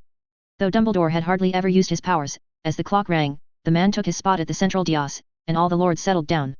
His eyes scanned through the seats, and he saw many familiar faces, like Neville's grandmother, Bones, Fudge, Bagman, Screamgore, and his own mother, who sat in the Malfoy seat alongside a few other members of the Dark faction. Their seats are empty, he whispered to Tonks, who nodded, and they were. Many of the lords and ladies of the Dark faction had not even bothered to show up, in many ways making this vote meaningless. Most of them have fled the country in anticipation of Fudge's loss. The public sentiment's really against them at the moment, and with Bones in the office, they knew nothing would be able to protect them, and so the proceedings began, as Dumbledore banged his gavel, and counted a quorum. Now, before the final vote, I must call out the members in absentia, and so it began, as he called out one family name after another. Some of them had gone extinct, others had simply fled Britain in fear. And he spoke all names, until one remained. And now for the last house on the list, I call for the most ancient and most noble house of Black. The herald standing beside him scanned the crowd, as he had for others yet before he could voice out the, Cassius raised his hand and cut through the silence. I. And in an instant all eyes in the room turned towards him, as he stood up. Albus frowned as he stared at the page. Do you speak for the most ancient and most noble house of Black? He nodded, raising his hand. With a simple thought, the ring around his little finger was there for all to see as whispers and voices spread all over the chambers. I am Cassius Black, Lord of the most ancient and most noble house of Black, and he glanced towards his mother, whose face had a complicated expression as he finished his sentence. And I would like to be sworn in. 0000. The vote was cast, and the result was exactly as previously predicted by the papers. Amelia Bones had won a landslide victory against Cornelius Fudge, and would be sworn in as the next Minister of Magic. And despite his reservations about her rigid and unforgiving nature, perhaps that was exactly what their society needed at this time, or at least desired so. Many had asked him to intervene and become a candidate for the job himself, but he had no aspirations to add to his burdens, which had only increased ever since the World Cup. And if the sight in front of him was anything to go by, they were only set to increase further, as he stood alongside the head of the Department of Mysteries, an obscure and reclusive bunch who usually chose to stay away from the happenings and politics of the ministry. When did this happen? He asked, his tone as serious as it had ever been. We cannot be certain, but the time probably coincides with the attack on the World Cup, which was troubling. Very troubling, as he stared at the shattered remains of a prophecy orb, one which had been spoken to him by Sybil. My own men have tried and found no answer. So, I reached out to you in the end, the head of the Unspeakables began as he looked towards him, as he slowly touched the broken shards. Do you have an answer for me, Albus? I am afraid I am as clueless as you and your men, he added. But I can say one thing, that we are at the precipice of great uncertainty. And as he was leaving the building, a glimmering cat came upon him. Minerva, he guessed easily as it came to a halt on his shoulder and whispered. He is awake, Albus. Harry's awake. Chapter 41. Daphne Greengrass. The wizarding world of Britain was a lot different today than it had been a few days ago. The decadence and the status quo that had managed to survive 2 wars were finally breathing their last, as anger and frustration with the established order grew beyond reason. Fear of the likes of which people had not experienced since the death of the Dark Lord more than a decade ago, was prevalent once more as families, Muggleborn and Half-Blood, fled the country by doves. Yet in these times of despair, there was some hope. Cornelius Fudge, the symbol of this decadence and rot, was out of the office, replaced by a relatively younger and more steadfast Amelia Bones, and though the world around her may now yet know the catalyst for this change sat in front of her. The prophet's fawning over you quite a bit, she said, passing on the paper to Cassius, who was busy eating his breakfast, and the circles around his eyes spoke of another sleepless night for him. Something which was becoming quite a norm for him. Cassius Black, she whispered his new name, one that had completely unraveled the British pureblood society, for the Blacks were one of the oldest pure-blooded families, one thought by many to have gone extinct or become irrelevant because of being passed on to someone like Sirius Black. You have just become Britain's most eligible bachelor, right alongside Potter, and speaking of the bespectacled boy, he had done the impossible once more. Repeating the feat which had won him his fame in the first place. Don't speak of that. The sheer number of letters that I have received since yesterday could fill up this entire room, and she was sure that he was not exaggerating. After Amelia's election, the pure-blood families were in a bind and looking to strengthen themselves, and what better way to do that than aligning themselves with a person who was the head of the oldest family? Well, that was to be expected, she added, smiling as she remembered the upheaval from her own home, how her own father had found himself taken aback by his elevated status. His tone with her and Astoria had shifted greatly, where once he had discouraged any associations with him, now he promoted them, even going so far as to hint his openness to a possible match for the future. Now you finally know what your twin has to deal with, and at the mention of Draco, his mood soured in an instant, and she regretted her words instantly, as they sat in the Black family dining room. Despite the few renovations, the place still screamed ancient and gaudy, with all those silver decorations and ostentatious paintings, the hall screamed old money. I am sorry, she whispered after a few seconds as Cassius resumed eating his breakfast. It's okay, he whispered, taking the last few bites of the toast. I should have told Draco about my position, but I did not, and now he is angry, and that was not the only reason he was angry for. With his vote, Cassius had essentially removed any chance that his father had of getting out of Azkaban. If Fudge had managed to win, or at least stall the vote, there was a chance that the status quo from a decade ago would survive, and all of the Death Eaters caught would be able to get out one way or another, something that was a near impossibility. But with the Black seat turning against Fudge and the status quo, Lucius Malfoy's fate was sealed, and Draco's affection for his father was known to all, especially Cassius. When is the trial? She asked, remembering that a date had been set already. Next Saturday, and that was a day before they were set to leave for Hogwarts. Do you plan to attend? For he could abstain or even send someone else in his stead, though she was learning that Cassius was not the type to skirt around such things. I have to, he said, looking into his eyes, and there was a bit of rage in those eyes. And of course he had to. After all, Lucius Malfoy's spell may have hit Harry Potter, but it was not really aimed at the boy who lived. No, it was aimed at another. A girl whose name had deserved not even a small mention in the Prophet or any other paper, but one who was quite dear to both her and Tracy and was even dearer to the boy sitting in front of her. Have you met her? And Granger and her family had to be taken to St. Mungo's for their injuries, much like the rest of them. Cassius himself had sustained quite a few burns, though none that would leave a scar, thankfully, but before he could get discharged from the hospital, Hermione would vanish into the air along with her family. Daphne, Tracy, and Cassius, all three of them, had sent her letters, seeking a response, but no answer had come. None until now. No, but I got a letter from her yesterday night, and that caught her by surprise. What did it say? A year ago, she never could have imagined that she would be friends with that bookworm, but there was more in common between Daphne and her than the rest of those haughty pure-blood idiots, like Pansy. She was smart, quirky, and strong-willed. It was why she had been quite disappointed when she had refused to reply to any of her letters. She is leaving Hogwarts, Cassius answered, leaving her surprised. What? She asked, baffled by his words, as he nodded. Her parents are very angry with her. They refused to let her be a part of the society like ours, and that was expected, given that the Death Eaters had deliberately targeted Muggles during the attack, giving the Ministry quite a headache. So, what is she going to do? Is she giving up magic? She asked, and Cassius shook his head, sighing, and she knew that the news must have been exceptionally painful for him. She did not say. She just said that her parents want her to cut all contact with us. And how he said those words was a bit strange. Us? She asked. Pure bloods, and it was ironic in a way to see that the prejudice could run both ways, but she did not blame them. How could she, when their daughter had nearly been killed in front of their eyes? She asked me not to write to her again, he finished. I thought that you had received a letter as well, but she shook her head. I did not check the mail before coming here, and he should have. I might have received one, she would have to check later. I am sorry, she whispered to him as she held his hand. It's for the better, really, he said, giving her a small, reassuring smile. I have a rather ominous feeling about the future of our society. It will be best for her if she can move out of here before things go bad. And she hoped for once he was wrong in his premonitions, but if the incident at the World Cup had proven anything, Cassius had an eerie ability to sniff out trouble before it appeared.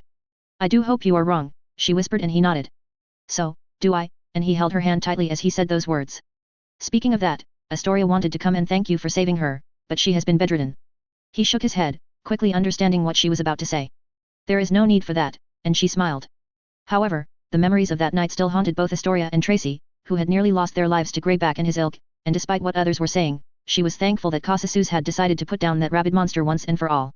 Her own father had put up considerable pressure on the Ministry to dismiss the whole thing, and there was little public support, so Bones had made quick work of the investigation, even offering Cassius an Order of Merlin for his actions, to garner some positive publicity. The Ministry is actually rather serious about giving you an Order of Merlin, and he seemed surprised. I thought it was just a rumor, and she shook her head. Nope. Fenrir was wanted in more than 10 countries and had a hefty bounty on his head. Killing him has made you quite a hero, especially for the people who support Bones. She is going to give you that medal, and you might not be the only one. 0000. Albus Dumbledore. Albus had not been so busy in years, but with the world going through so many rapid changes, and he was an old man trying to keep up. Holding multiple titles as he was, it was quite difficult for him to devote appropriate time to each one, but with a steadier hand at the helm of the Ministry, it was his hope that he would not need to intervene as frequently as he was forced to in Cornelius's time. Even with 1,000 thoughts buzzing through his head, Albus sat in the alley of the Ministry in front of 100 reporters as cameras flashed and quills scrapped, as the ceremony for awarding the Order of Merlin to its youngest recipients was being held. He sat beside their new minister as the two young recipients sat on the opposite side with Kingsley, giving a brief introduction and highlighting their respective achievements. Is it really wise to award this medal to wizards so young? He questioned Amelia, who sat beside him in prim proper robes. I don't see any harm in it, she whispered as his eyes scanned through the crowd, spotting Sirius, cheering loudly while obviously trying to curry favor with a reporter. The Weasleys and Ted sat beside him, here to support Harry and Cassius respectively. What they did was courageous, standing up to protect their friends. It's something most of the adult wizards and witches failed to do during the last time, and there was merit to her words. None could deny the courage of the two boys set to receive the award. Cassius Ma Black, and though he was not fond of the fact that a boy of 15 had used lethal force to kill a criminal, even for someone like him, Greyback was far too evil and irredeemable. He did not condone killing or murder, but in the case of Greyback, he had seen the harm he had done firsthand, and while troubled, he could not condemn his killing as well. No matter in which circumstances it was done. As for Harry, he had always been a symbol of courage and bravery, so him putting himself in between the killing curse and his friend was entirely natural, though the outcome of it still surprised him. His eyes glanced towards the boy in question, and he found himself frowning as he tried to search for the timid boy who was a symbol of Gryffindor courage and bravery. But the boy who sat there was not that timid boy. The attack had robbed him of parts of his memory, and though the healers were sure that he would make a full recovery, yet even then the few times that he met the boy all put him on edge. His glasses were gone, and his unruly hair had been tamed somehow, and unlike the Harry of before, he sat there in front of 100 reporters without any jitters or anxiety. Was he simply overthinking, or was there more to it? Was it just the effect of having someone like Sirius as a guardian, and his thoughts kept going towards the scene he had witnessed in the Department of Mysteries? The broken prophecy. What did it mean? His eyes moved to the boy who sat beside him, and much like Harry, he had little to no anxiety or any hints of nervousness, but Cassius Black had always been fairly independent. Was it his influence that had transformed Harry? Or was there something more to it? And now to present the award, I would like to call our own Supreme Mugwump, the Chief Warlock and the Headmaster of Hogwarts, and at Kingsley's beckoning, he stood up and walked towards the stage as he was handed the medal. Albus Percival Wulfric Brian Dumbledore, and it was strange hearing that full name, and as the first recipient stepped forward, Dumbledore smiled, shook hand and put the medal around the neck of the black-haired Black family head, and even now he found himself surprised that Arcturus had left the family in a boy's hands. Though as he looked into those dull grey eyes, he could see what Arcturus must have seen. That iron will, though a bit shaken, still made him a fiercely independent thinker, a trait much lacking in wizards of the new generations. Congratulations, my boy, he said, smiling, and the boy nodded. Thank you, and the cheer tore through the alley, as the other boy stepped forward and Harry waved to the reporters as he walked up to him, and as they shook hands he was surprised as he looked straight into his eyes, and he frowned as he felt those eyes probing into his mind for a brief second. Congratulations, Harry, he said, thinking it all a trick or a mistake, as the boy smiled innocently. Yes, indeed, Professor, and that tone was different as well, more slick and sure, leaving him troubled as the boy sat back down, giving the reporters a small cheer as Kingsley invited him to say a few words. And as the ceremony wrapped up, Albus made to leave as the reporters rushed the stage, trying to get a word out of the two young recipients. Ted and Sirius, though, were quick to moving towards their respective charges, and Ted was quick to shoo away the reporters as he saw him lead the young Black family head towards one of the flow networks. Harry, though, seemed to have stopped Sirius and stood amidst the throng of reporters with 100 lights flashing all around him as they all voiced out questions. What do you wish to say about your attacker Lucius Malfoy, who goes on trial tomorrow? Will you attend the trial? Where were you during the first 13 years of your life? Is it true that you were abused by muggles? And Harry, rather than walking away, stood there seemingly stupefied, yet Albus found his curiosity piqued as he stood at the corner observing it all, and a chill ran through his spine as he saw Harry smile, which made him gasp. No, impossible. He whispered as Harry began as eloquently as Albus had ever heard him speak. First of all, I would like to say a few words about the person who attacked me. Could it truly be? Chapter 42. Cassius Black. He had scoured through nearly every book, every tome in the Black family library, yet he had yet to come up with an explanation for the way the Horcruxes had reacted. The Black family library was one of the most extensive libraries in the wizarding world, and for it to lack any material on this meant that any search otherwise would also be useless. He was in uncharted territory. Damn it all, he cursed as he closed the book he had been reading and threw it at the table in front of him, his frustration soaring as he found himself all alone and tired. The attack during the World Cup had brought about a good and much needed change in the wizarding world, yet it had caused much damage as well. He had tried to push his father away from the attack, trying to preserve what little semblance of family he had. But he had failed, and now the Malfoy name was mud. His father, a captive prisoner and the past allies of the Malfoys, had all turned against them as they sought revenge against their family, putting his mother's and Draco's lives at risk. And then there was the entire matter with Hermione, and the less he thought of the better, as he shook his head and glanced towards the copy of the Prophet splattered across the table, a recent issue having a moving photo of him and Harry splattered on the front page along with a slew of headlines. Though of the entire issue, his eyes remained fixed on three things, the picture of Harry and the two headlines underneath it. The merciful boy who lived. Harry Potter wants Malfoy shown mercy. Desires a meeting with the very man who tried to kill him. By Rita Skeeter. The tragic life of boy who lived. Who is to blame? By John Stewart. The Harry in these photographs was far different than the Harry he knew. The one everyone knew, and truly, he would not have cared at all, yet the timing of this change made it all rather suspicious. But this week had made one thing clear. Cassius was going to need some help in this matter. The stakes were simply too high. And as he sat there contemplating his next move, suddenly he felt the door open. His head snapped to the side as he saw that it was the very boy occupying his thoughts in flesh, coming to the library. Harry, Cassius greeted, raising a brow, for both of them had kept each other at some distance, and so it was a bit strange for him to come to the library. A place he had not visited once during his stay. What brings you here?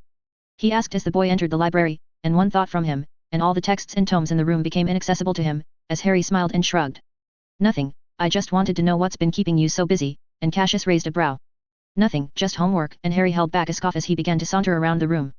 It truly is quite vast, he marveled, and each second he spent in his presence, Cassius's doubts continued to grow and fester that the boy in front of him was not really Harry Potter.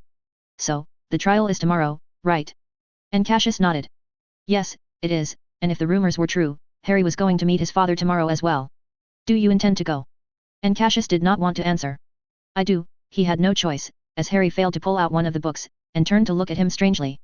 The books can only be read by a member of the Black family, Cassius lied, and if he knew that Cassius was lying, it did not show, as he simply smiled and pulled back his hand. I see, and then he stared him squarely in the face, before he began to walk towards the door. His next whisper sent a chill down his spine. Well, you know you resemble him quite a lot, and Cassius called back. Who? He asked, just as Harry was about to leave. Who do I resemble? He asked again, as Harry turned his neck to look at him.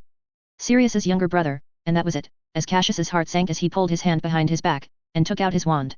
And how could you know that? Harry frowned, acting oblivious. I saw a picture of him, and he was lying. Cassius was sure that he was lying. How else would I know about him? And given that he had been asked so many questions, Cassius asked one of his own.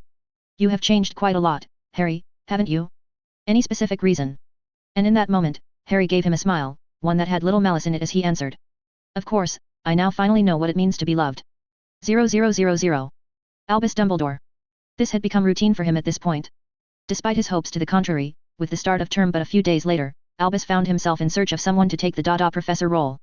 He had spent much of the time, preoccupied with his other jobs, and was not proud of the fact that this important and cardinal duty had been pushed back so much. But now his proposed candidate was here, sitting in front of him as he had many times when he had been a student at this school himself. Me. A teacher. And Sirius seemed appalled, much like Minerva had been when he had first proposed the idea. But unlike them both, he was quite optimistic about his choice. Yes, he repeated with a smile, as Sirius took a second to shake of the surprise. You have practical experience of being an aura and, as far as I am aware, are without a job currently, though that was more by choice. I believe you would make an excellent teacher, and he really did believe that. I don't know, headmaster, I just cannot imagine myself in that place, and few ever did. Well, if you say yes you will have quite a few days to do that, and he was really hoping that he would agree, because the truth was, as a consequence of him pushing this decision so far, he was honestly out of options. But I know nothing about teaching.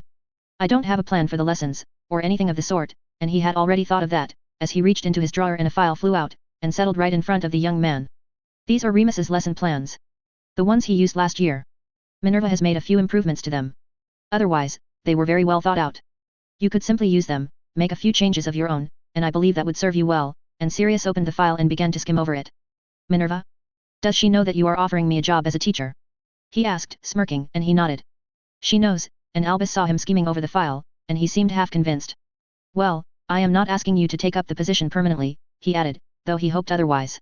But for this year only. Come and teach, I am certain that you, being a former aura and all, would be able to do a better job than most of our previous professors here. Sirius put down the file and rubbed his chin. Sure, I will give it a try. It's not as if I have anything better to do, and Albus smiled, relieved that this heavy burden was off of him once again as he stood up and shook his head. Good. The term starts in a few days, Minerva, and I will be here to help in case you need it all, and Sirius smiled.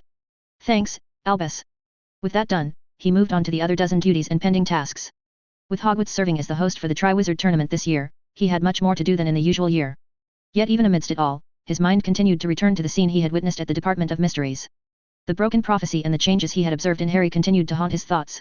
He knew that Lily's magic protected Harry against Voldemort, but he had not been attacked by Voldemort. He had been attacked by Lucius, and yet he had survived. And nothing survived the killing curse. Not until it could not be killed. So, he wondered if the person who had woken up was truly Harry. Or was it something else? Something far more sinister. He had always had a suspicion about how Voldemort had obtained his immortality. A suspicion which had been confirmed just a few years ago, during Harry's second year when the Chamber of Secrets had been opened once more. Dumbledore knew of only one wizard who could pull off such a thing, yet the problem was that the issue had resolved itself on its own, requiring no intervention from him. But it had now dampened his search, and the answer he had come to had not alleviated his worries at all. Horcruxes, and just taking that name, made his magic shiver, for this was no ordinary magic. Even amidst the art of dark magic, this one was absolutely reviled. A magic so abhorred that its mention was a taboo amongst the wizards and witches. Yet, it was the only explanation he had for all this. Yet he had no way of confirming his suspicion. Feeling the inner turmoil eating away at him, Fox began to sing, soothing himself in his mind as Albus smiled at the majestic creature. "Thank you," he whispered as a wave of calm and serenity passed over him, and the magic of the phoenix continued to fascinate him to this day. "Do you think I am overthinking it all?" he whispered, and he was prone to this. Yet he wondered if it was all just overthinking, or if his mind was trying to caution him against making a great mistake. Or is it all really as I fear it to be? And just as he sat there, letting his mind wander, an owl flew in through the window, and flew a circle around his head before vanishing out the same window it had flown in through, as Albus raised a brow.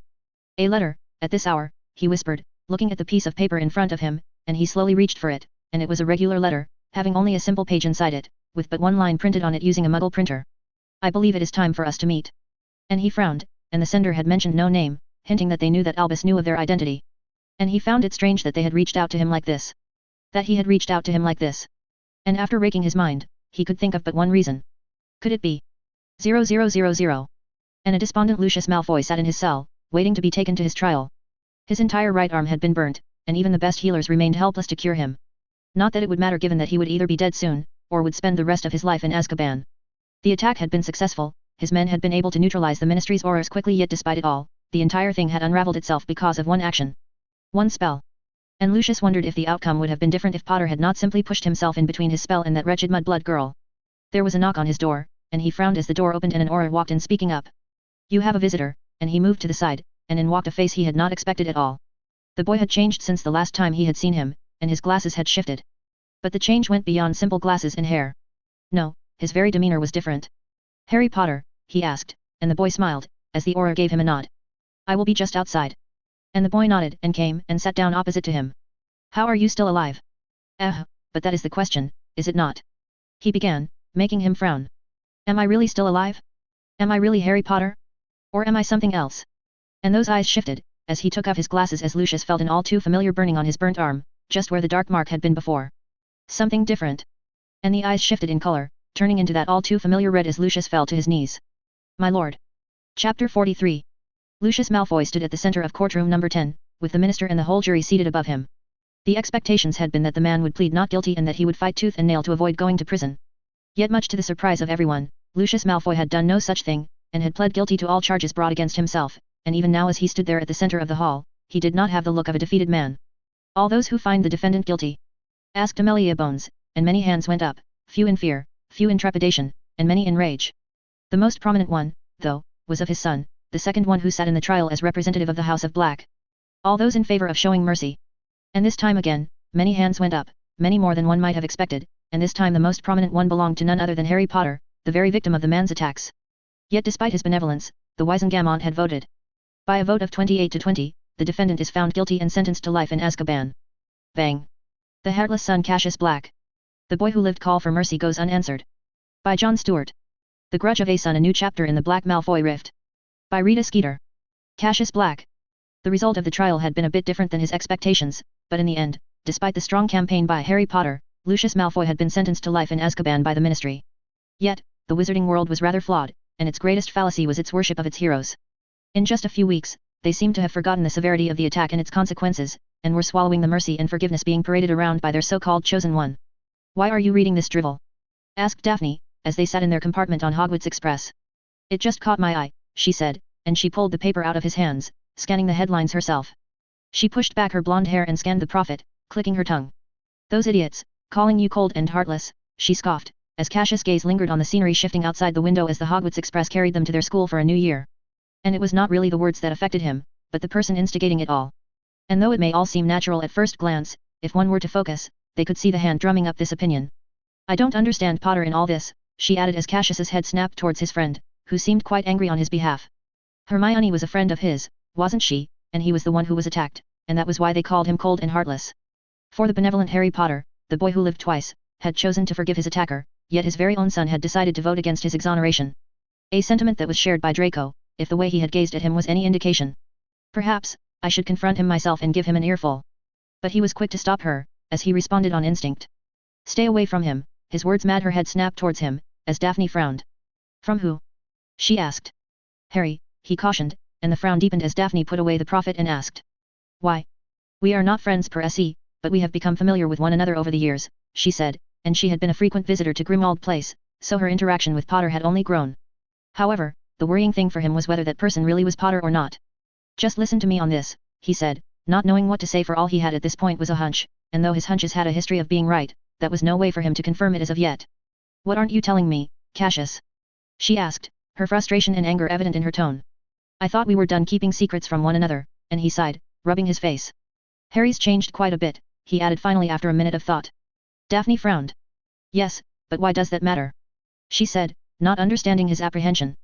But how could she, when she did not know of the evil that had housed itself in his scar for years, how Harry was so intimately connected with the most evil wizard this world had ever seen? Do you not think it unnatural? And she was smart enough to understand his insinuations as she picked up the paper once more, as her eyes lingered on the picture of Harry. Well, he has ditched those glasses, and now either he wears none or uses a more modern, squarish design. He has also grown quite confident, evident in the few interviews he had given to the prophet, as if he had finally realized the power of his fame and had begun to apply it rather effectively. But is it not just Sirius's influence? She questioned, and perhaps she was right that it was just Sirius's influence, even though he did not believe the argument himself.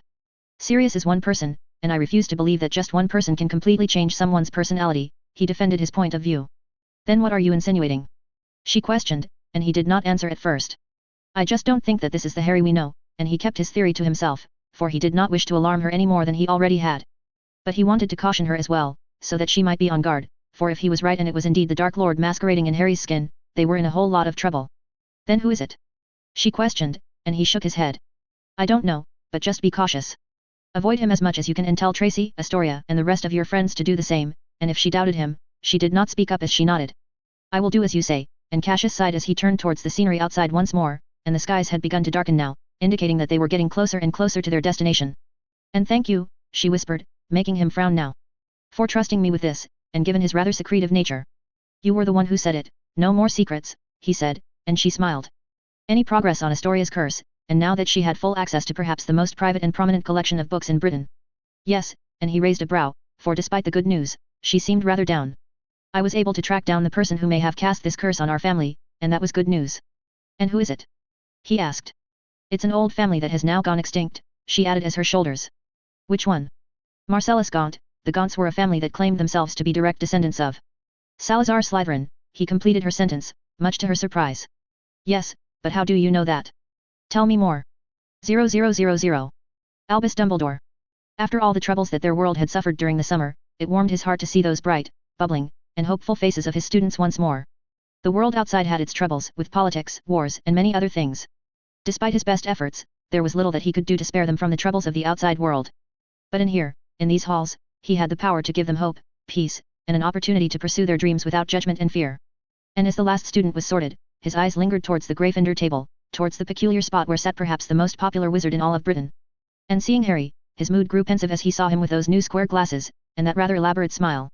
He sat with his usual group, which had somehow grown a bit larger though it was missing one of its cornerstones, in Miss Hermione Granger, who had, much to his dismay, pulled out of the school. And despite his many pleadings and assurances, the Grangers had been wholly unconvinced, and now Hogwarts had lost a talent often seen only once in decades. Albus, Minerva's voice broke him out of his trance as he rose from his chair, and hundreds of eyes turned towards him, the murmuring growing to whispers and then dying out. Welcome to all new students and welcome back to all the older students, he began, his voice, and even now years past his prime, still the students in the hall looked up to him as a hero, as an inspiration. Now before we all dive into a rather sumptuous meal, I must bore you with a few important announcements, and he pointed towards the side of the table. Firstly, I would like to introduce you all to our new defense against the dark arts professor, and Sirius rose from his chair as he received a small cheer and applause from the Gryffindor table. He is one of our own alumni and has served as an auror in the past. I introduce to you all, Sirius Black, and this time the applause was genuine and loud, except from the Slytherin table, which, much like during the rest of the evening, was rather subdued. Now, as for the second announcement, sadly, this year the Quidditch House Cup will be cancelled, and the applause turned into groans and moans as he raised his hand so that he could continue. For this year, Hogwarts will be hosting the Triwizard Tournament. The students' dejection at the cancellation of the Quidditch tournament soon turned into excitement for the Triwizard Tournament, even though not all of them would be allowed to participate in it. Still, there was a time when the Triwizard Tournament had come into jeopardy, but their new minister was rather committed to the cause and wanted to use this to build bridges. Well, that all would come later, for he heard the Gorgile guarding his office move as he leaned forward, and soon enough the door to his office opened as the charms professor walked in. Young Phileas seemed a bit troubled that a student of his had been summoned by him. I have brought him as you asked, Headmaster, he said, and behind the former dueling champion was his most prized student, one who he had wanted to talk to ever since the day Peter Pettigrew had been caught alive in these very halls. Thank you, Phileas, but the charms professor did not move as he asked in his squeaky voice. I must intervene here, is he in any trouble? He asked, and Albus shook his head. No, not at all. I just wish to inquire about his new name and a few other minor things, and there was some truth to that, though his words seemed to do the trick as the charms professor nodded. Yes. I had forgotten about that. Then I will be on my way, he said, looking towards his student, who nodded. Thank you, Professor, and with that, Phileas left his office, noticing those grey eyes glance around and probe his surroundings. And as Phileas left, those eyes shifted and met his own as Albus indicated towards the chair opposite to him. Please sit, I believe we have quite a bit to talk about, don't we, Mr. Black? And the young boy nodded as he sat down. That we do. 0000. Miles and miles away, in another country, in another school, another student was called into the office of the school's headmaster. The young witch stood in front of a giant of a woman, as she asked nervously. You called for me, headmistress? Yes, the woman began, her tone had a particular accent to it even as she spoke English. I was told that you were a student at Hogwarts, Miss Granger. Yes, I was. Chapter 44. Cassius Black. Until now, Cassius had never been to the headmaster's office. And the place was as magical and intriguing as he had hoped it to be. It was small, but the walls were littered with magical artifacts and other little knickknacks. He could not recognize most of them, except for one. A small, lighter-shaped object. The Deluminator. As his gaze lingered on the object a little longer, the headmaster smiled, cutting in. It seems like one of the inventions has caught your eye, he whispered, breaking him out of his trance. Sorry, and he was quick to stop him. One never needs to apologize for their curiosity. Not in this school, and with that, he raised his hand and the little lighter-shaped object whipped into his hand, and there was a childish smile in his eyes as he held it out to him. One of my most prized inventions. Even though most of my colleagues think it to be useless, he said, pushing it towards him. As soon as he held it, his focus turned to the intricate runic arrays and enchantments woven into it. Cassius would be the first to admit that he was a deft hand at runes and enchantments, but this intricacy was something else. It surpassed anything he had ever attempted. And without any instructions from the man, he pointed it towards one of the lights and pressed the button, and in an instant, the light vanished and was sunken into the little device. You seem familiar with its use, and Cassius shrugged. I have seen it before, and he saw those golden eyes narrowed as he clicked it again, and a blob of light rushed out of the device and illuminated the room once more. While I would be very interested in knowing when you witnessed such a thing, I believe we have more pressing matters to discuss. And Cassius nodded, and put it back on the table. Given that you made quite an effort to keep your identity a secret when you ousted the real identity of Mr. Ronald Weasley's pet rat, I believe something quite serious must have happened to force you to reveal yourself like this, and indeed, for he had hoped to steer the fate of this world into a more secure and safe direction, yet he had an inkling that his plans may have backfired. I left you clues, Cassius answered, and the old headmaster chuckled. And once again, you somehow knew that I possessed a pensieve, and he looked him in the eye, and Cassius could feel just a slight touch on his occlumency defenses. I do wonder how you know so much about me. And though he was smiling, the power and authority emanating out of him was not that of the grandfatherly headmaster, but that of the warlock and the supreme mugwump of the IWC. Because I have seen you use it, he answered truthfully, and there was silence for some time as he nodded. Seen it? Are you a seer? And Cassius nodded. Maybe, he answered. I do not give prophecies, but as I was growing up, visions plagued my sleep, visions which only began to make sense some years later, for those visions were not simple dreams. No, they were showing me a future, and he was quiet at his explanation. Future. He guessed. Yes, he said, and he leaned back in his chair, his bright blue eyes fixed on him as he rubbed his white, lengthy beard. And what exactly did you see in this vision? He asked. I saw him. I saw Voldemort being revived, he answered, and in an instant, his eyes widened, and the headmaster stilled. You cannot mean, and he nodded. Yes, he is alive, or at least he was. All my actions, everything that I have done, have been to stop that very fate, but he had made a mistake, for he had underestimated the threads of fate, and now he was forced to rely on the man in front of him. It makes sense now, and he had given the man the bare minimum of information, yet Albus Dumbledore had made sense of it all. Tell me, Mr. Black, were you present in those dreams of yours? He asked, making Cassius still, and his surprise must have been answer enough. I see, he whispered. No, he answered, and the man sighed. I had thought as much.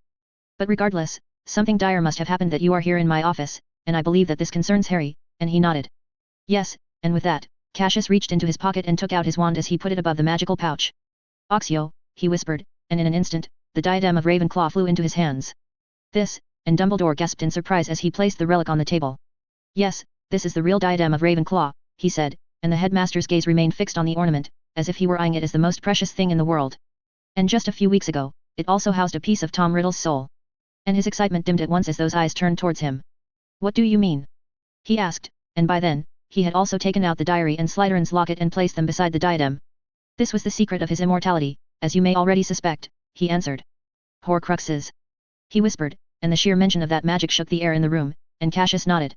Yes, he made 6 of them willingly, but there was a 7th. One that broke the rules of magic itself, a 7th Horcrux created on the day he killed Lily and James Potter, and the headmaster closed his eyes as he understood.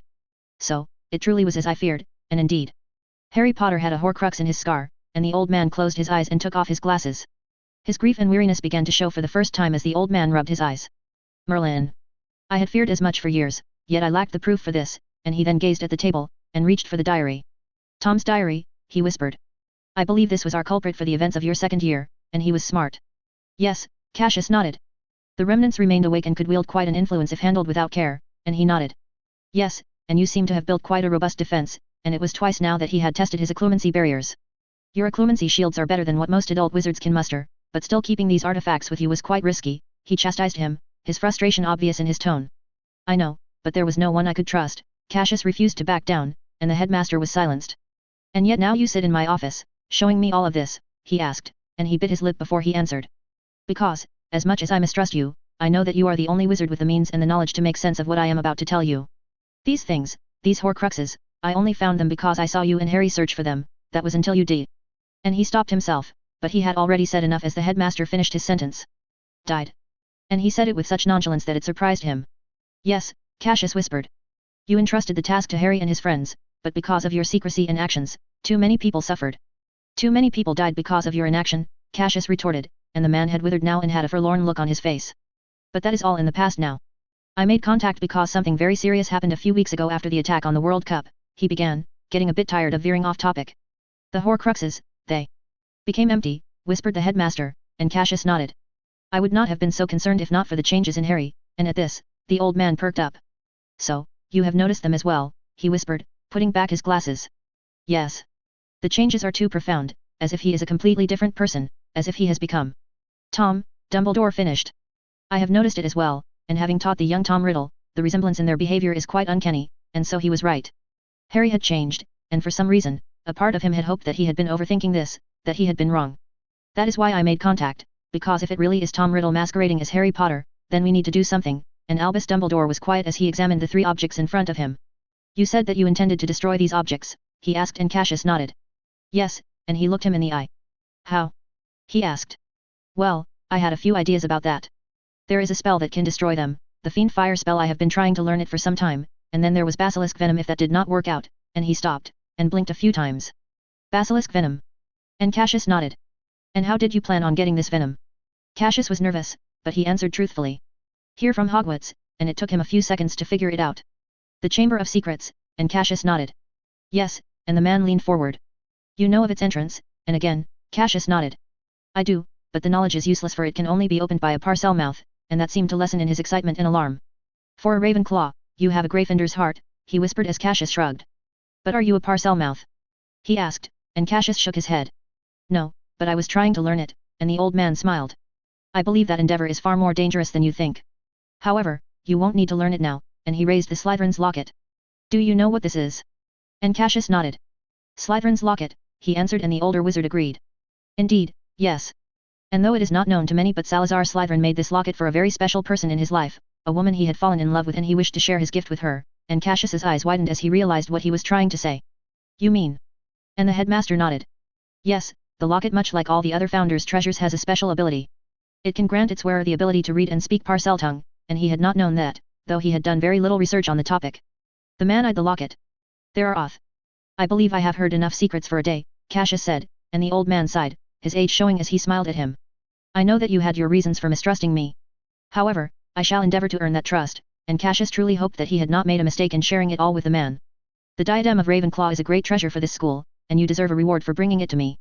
The locket and the diary, I shall return to you as soon as I finish examining them for any malicious magic, and that seemed fair. There is hardly an apt reward for bringing back this treasure. However, I believe this shall suffice for now, and he had pushed forward his deluminator. Perhaps you will find the enchantments on it useful, and they could help you in the modification of the next generation Walkman, and his head snapped towards the man. How do you know about that? He asked. I have our caretaker to thank for that.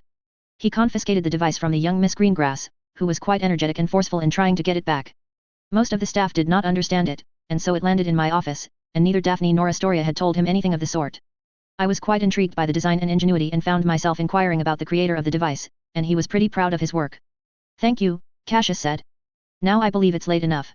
Let us leave the rest of your secrets to be uncovered on a later day, and Cassius rose from his chair, pocketing the deluminator. He was about to walk out of his office when the old wizard called out for him once more. Mr. Black, and Cassius stopped and turned to face him again. I apologize for forcing you to carry this burden all by yourself. No child, no matter how blessed, should feel as if they are carrying the fate of the world on their shoulders, and Cassius nodded. I might have failed you in your visions, but I shall not fail you now. I promise, and Cassius nodded. I hope so as well.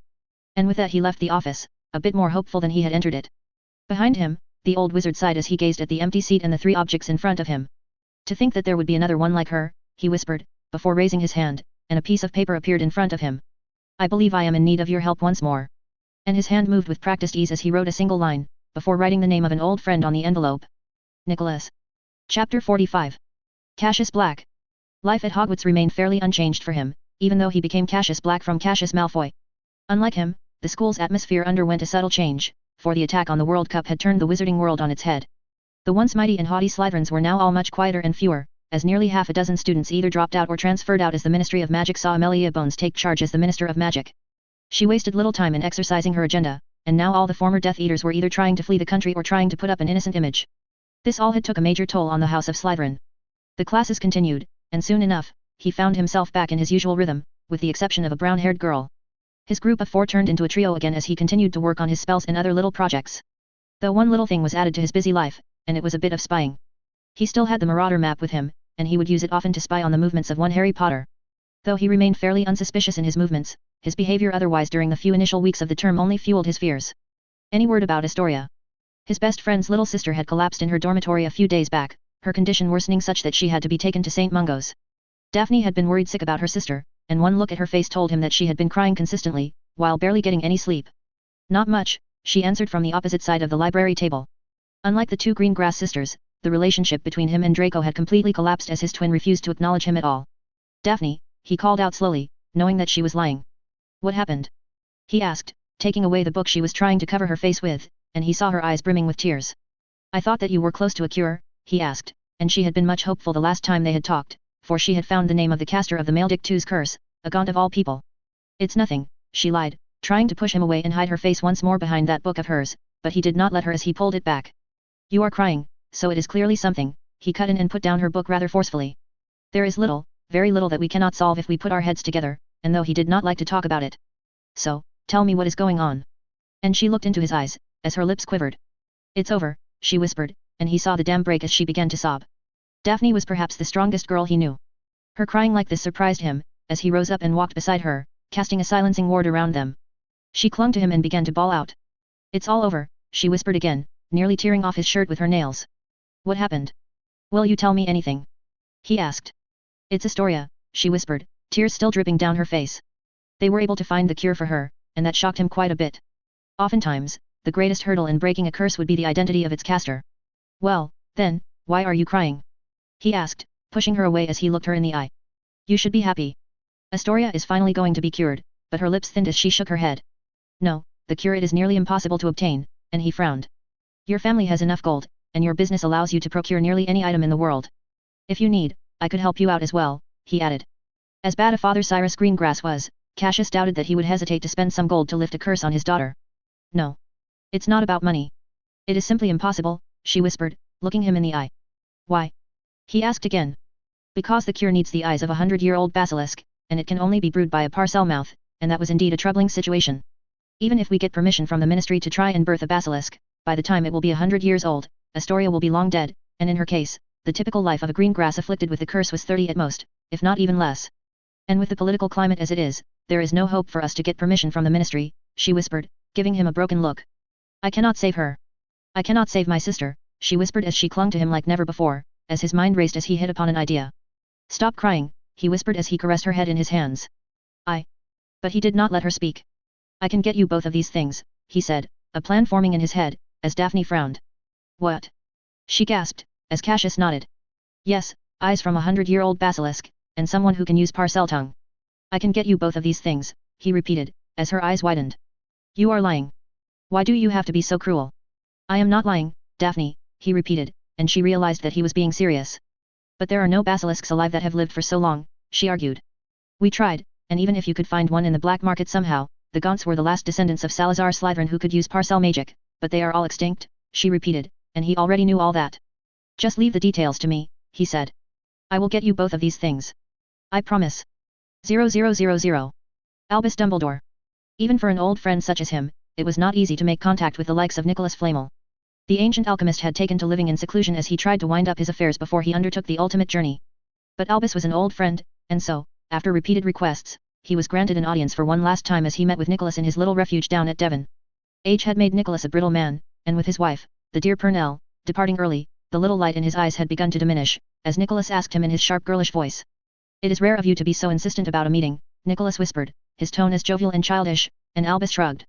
I am afraid it was a matter that demanded such urgency, and that made the genius alchemist raise a brow. And what matter would alarm the great and patient Albus Dumbledore that he would need to come to little old me once more, and Albus looked at his tea.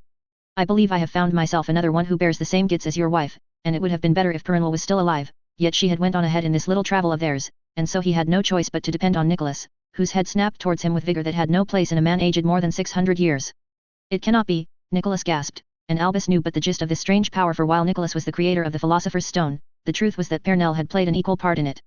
The creation of the stone was kept a well-guarded secret not only because of jealousy but also because it was not a miracle but a crime, a tragedy that should never be repeated. I am afraid it is true. I have met him, and the boy says that he has seen the future. A future, he emphasized, as Nicholas shook his head. He could be a seer. He tried, but his argument. I can very well tell the difference between a seer and a dreamer.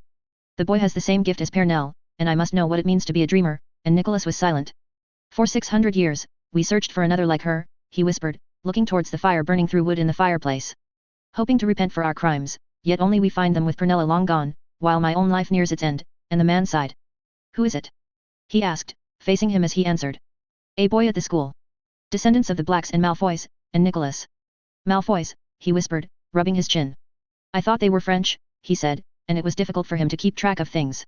The family has French roots indeed, but they emigrated to Britain nearly 200 years ago, and Nicholas hummed. He speaks of a future where he saw the return of Voldemort, and the light in the room dimmed at the mention of the Dark Lord, much like Nicholas's mood. He saw that man return, he whispered, both in fear and rage, as Albus nodded. He tried to prevent it. But he failed, and Albus frowned yet nodded nonetheless. Yes, I believe he did. But how did you know that? He asked, and Nicholas was silent, hesitant and nervous until he finally began. Well, there is no use in hiding it anymore, and he gave a great sigh as he turned to face him. You are one of the most brilliant wizards I have ever seen, Albus. So you must have an idea about what is needed to make the Philosopher's Stone. And Albus nodded. I do, and it was something of the kind of magic that was considered taboo. It is soul, he voiced out, as Nicholas nodded. Indeed, and that was why no wizard before or after the Flamels had been able to make the fabled stone despite various attempts. The Flamels were brilliant, savants, and yet they were not singular in their talent, drive, or resources. In the 600 years since they had succeeded, there had been at least a dozen wizards whose talents in the art of alchemy would put them at the level of the Flamels, and yet none had succeeded apart from them. It was an enigma, one which he had pondered over many times, until he came upon the answer. Perhaps the Flamels had only succeeded in this endeavor because the circumstances had allowed them to prevail. So Albus had dived into history and had found possibly their greatest shame. The Sorcerer's Stone was our greatest pride and our greatest shame, and the ancient wizard withered in front of his gaze, before he pushed himself out of the chair. I had hoped to take this secret to the grave with me, but now that it has come to this, we must entrust you with our darkest secret, he began, as he invited him to join him. But I cannot speak of it alone. For the world may credit me as the creator of the stone, the truth is that I never would have succeeded without the aid of my dear wife, and Albus rose from his chair, and followed after the old and timid wizard who led him through a series of rooms and halls, until they came upon a small, one which had nothing but a simple portrait hanging on the wall, with an old woman looking down from it. Nicholas, Albus, she greeted him, as she often did whenever he came to visit. Lady Pernell, he responded respectfully, though as she glanced at her husband of 600 years she frowned. I thought we were supposed to cut off our contact with the outside world, and Nicholas nodded. Yes, but Albus insisted that it was a matter of great importance, and so I decided to meet him once again, he clarified, making the portrait frown. And what matter was it that he had need of you? She asked, and Nicholas was silent for some time until he answered again. He has found a child like you, and the portrait stilled. The shock was evident even in the black and white and grey, as Albus looked on while those orbs landed on him. I see, she whispered, before he turned. Tell me their name. She asked. Cassius Black. 0000. Days later, in a carriage high in the skies, a brown-haired girl found herself surrounded by a slew of boys and girls, all much older than her, as they bombarded her with questions. Tell us about the school. I have heard that the castle there is ancient. Could you introduce us to a good-looking senior there? The girl seemed a bit flustered until a singular voice cut through the air. Her English had hints of an accent, much like the rest, though even amongst this well-groomed group, the girl in question was in a class of her own. Leave the girl alone, she whispered, coming to the defense of the young, brown-haired girl. We will soon see the castle. Chapter 46. Cassius Black. Cassius had been surprised at Daphne's outburst. For as long as he had known her, Daphne had been his rock, a person he could trust and rely on, and to see her crumble like that in front of him had been a revelation. The trouble at the World Cup had pushed her body to the limit, and now it was showing its effects. Thankfully, he had a solution to her problem, and he would stop at nothing to get it. So, for the past few weeks, he had been pestering the vice-headmistress for a chance to meet the headmaster, who was conspicuously absent from the school ever since their little conversation. In the end, the man arrived a day before the guests from Bosbatons and Dimstrang were set to arrive, and so he found himself in that office again as he made his demand. I need the locket, he stated without wasting a second, as the old wizard raised a brow. And may I ask why? I am going to kill Slytherin's monster, and the man's eyes widened. And you know what that monster is? He had already told him about the entrance, so he nodded. It's a basilisk, and his words seemed to age the man, who shook his head.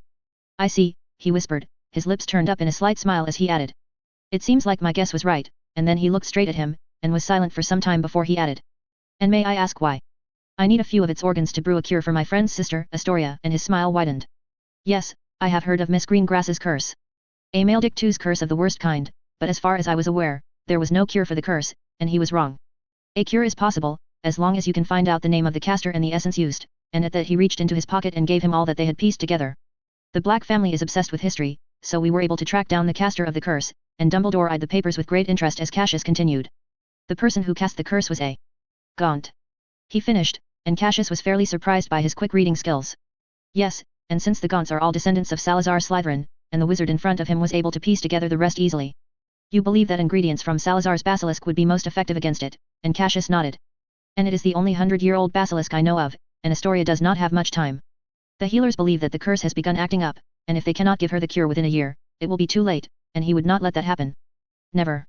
The locket may have belonged to the Gaunts, but after Voldemort turned it into a Horcrux, my uncle Regulus Black gave his life to recover it, hoping that one day someone would finish the work he had started and bring an end to Voldemort's reign, and he had not told him this. Regulus, he began, and he nodded. Yes, Regulus Black, and Dumbledore was silent, as he continued to gaze at him. You told me there were other Horcruxes apart from the ones you gave me, and he nodded. Yes, and I will tell you all about them as long as you give me back the Slytherin locket, and the headmaster raised a brow. And that was his gamble, which seemed to catch the headmaster by surprise. You would go so far for your friends, and put the entire world at risk? He asked, and Cassius nodded, looking him in the eye. I don't want to, but I would.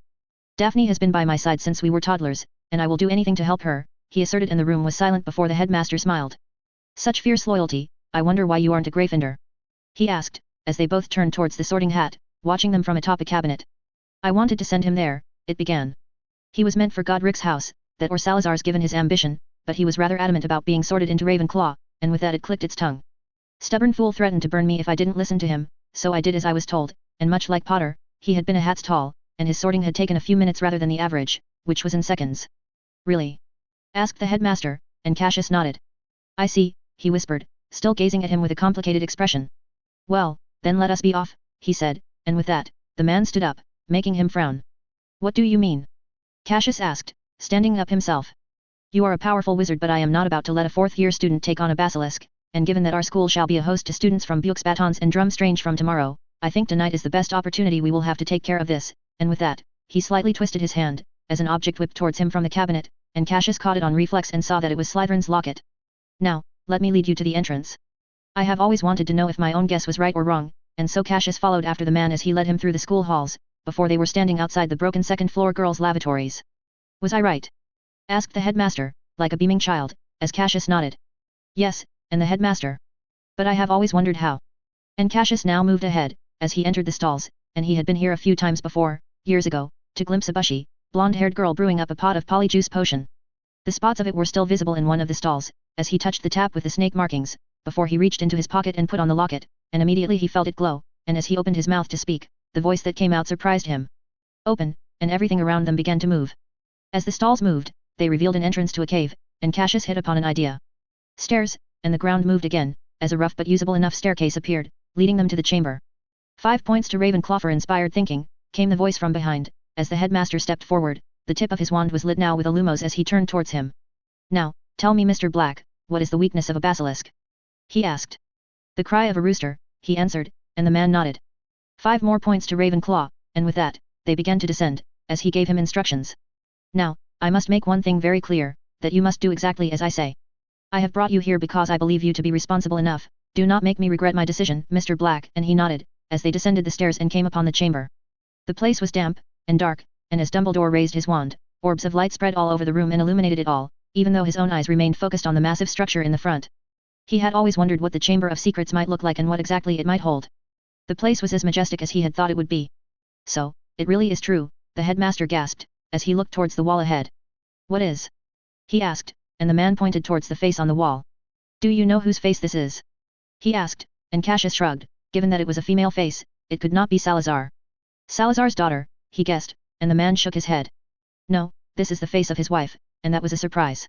While people believe that Salazar was biased against Muggle-born wizards and witches, the truth is quite the opposite. Salazar Slytherin fell in love with a Muggle woman, and this was the first time he was hearing about this. What? And the headmaster nodded. Yes, the other founders were against this because they thought that it put the entire school at risk. And so, he created this little chamber for themselves, so that they could stay together forever, and that was a surprise.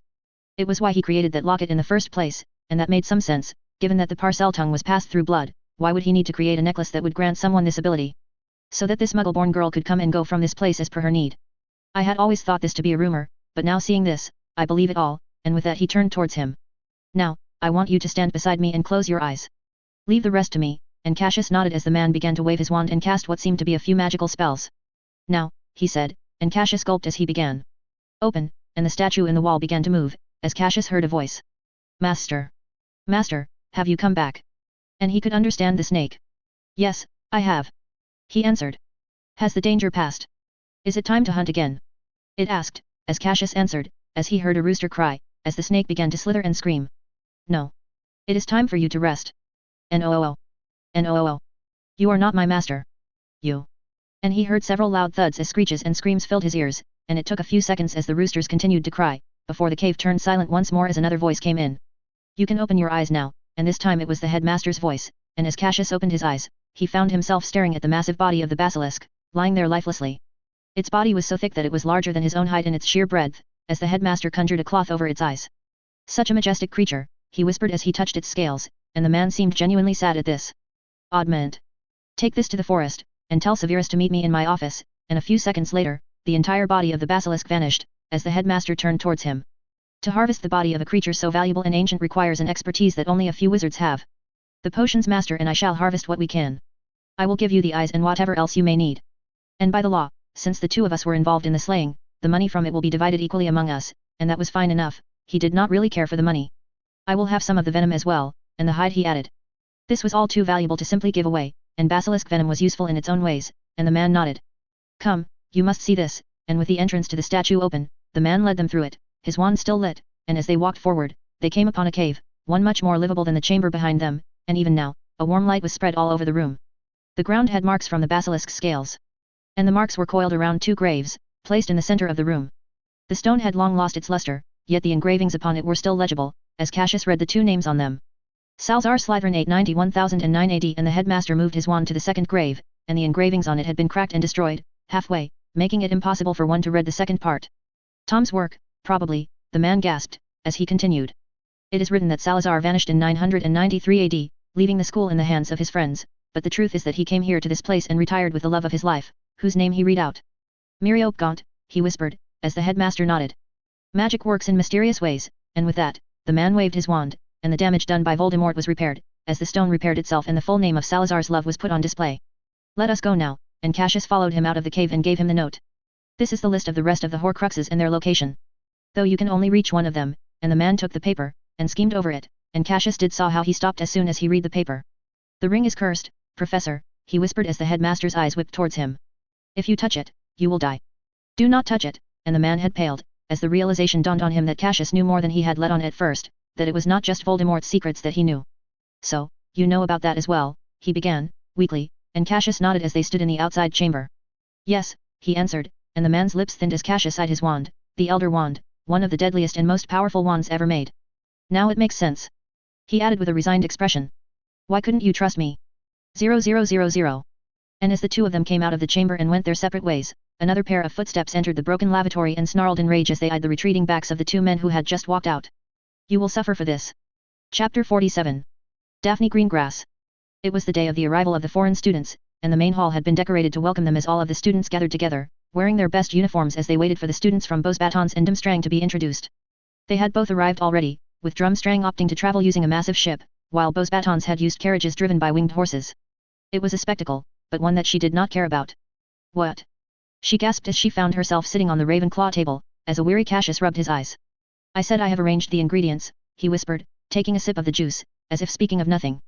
Now just get me the brewing instructions and I will handle the rest as well, and for a few seconds, Daphne's mind spun, as she tried to convince herself that this was a dream. But as the pain from the pinch on her thigh registered, she realized that no. This was not a dream. This was real. How? She gasped, and it had been just a week or so since she had mentioned Astoria's condition to him, and he had promised her a solution, though she had taken his words as but simple assurances from a well-meaning friend. How in the hell was he able to source the eyes of a 100-year-old basilisk within a week? You don't need to worry about that, he added with a yawn, and she retorted angrily, her voice making others around him look at them. How can I not worry? He exclaimed, and he finally turned towards her. Her surprise and apprehension must have shown, as he realized her condition. I promised you, didn't I, that I would get you the required ingredients and a wizard capable of doing the brewing, and I have done just that, and he seemed oblivious to absurdity of his claims, and Daphne calmed herself to not create a scene as she continued in a whisper. But I told you the required ingredients, right? And he nodded. Yes, and I have them. Currently both of them are with Professor Snape, who will help me with the brewing process, and she frowned. How? Do you have any idea how expensive they would be even if you were able to find them? Even my father was worried that acquiring them would drain the entire Greengrass vaults just for Astoria, but the little solace was that he was willing to do that, for despite all his faults and politicking, the man had made a promise to their mother, one which he intended to keep. You don't need to worry about the money, just get me the recipe and let me handle it all, and her eyes shook, as she realized that he was not lying, that somehow he had managed to do the impossible again. And she wrapped her arms around him, not caring about the 1,000 eyes that were trained on her as she whispered in sheer desperation in his ears. Thank you. Thank you, and he nodded. You are ruining your image as the Ice Queen, he whispered as she backed away, wiping away the tear in her eyes. I don't care about it, for she had been prepared to do much worse if she could just save her sister. Yet, he had spared her everything, all the pain and the suffering, all of it, just because she was his friend. Friend. And for a very long time, she had used this word to describe their relationship as she acted all aloof, cold, constantly reminding herself of the burden resting on her shoulders. But it was gone now. But how did you get it all? She asked, and before he could answer, the sound of metal hitting glass spread through the hall, as the headmaster took to the podium. Cling. Cling. Cling. Now I know that you must all be quite hungry, and so without wasting any time let us welcome our guests from abroad, and with that the doors to the main hall opened up, as a giant of man walked into the room, limping on a massive cane as a whole slew of students followed after him, each of them draped in cold furs, and dark uniforms common in Drmstrang. Mt. Igor Karkaroff, and the students from Drmstrang, and they put on quite a performance. However, she could hardly focus on their display of fire magic and agility, as her mind continuously whirled towards Cassius and all that he had done for her. So the little seed she had buried deep down began to blossom, as she steadied herself to take a gamble. Initially, she had held back because she knew of his attraction to Hermione, and would never dare to hurt him, but Hermione was gone now, and she knew that though he may not show it, Cassius was deeply hurt by the lack of a reply from her. He had written to her for days straight after the incident, and until a few weeks ago, he was still trying to reach out to her, yet the girl refused to answer any of his messages, or hers, or even Tracy's, for that matter. It was as if she had vanished into thin air. And the performance finished, as another boy entered the hall, and whispers became rampant, for he was not a regular boy.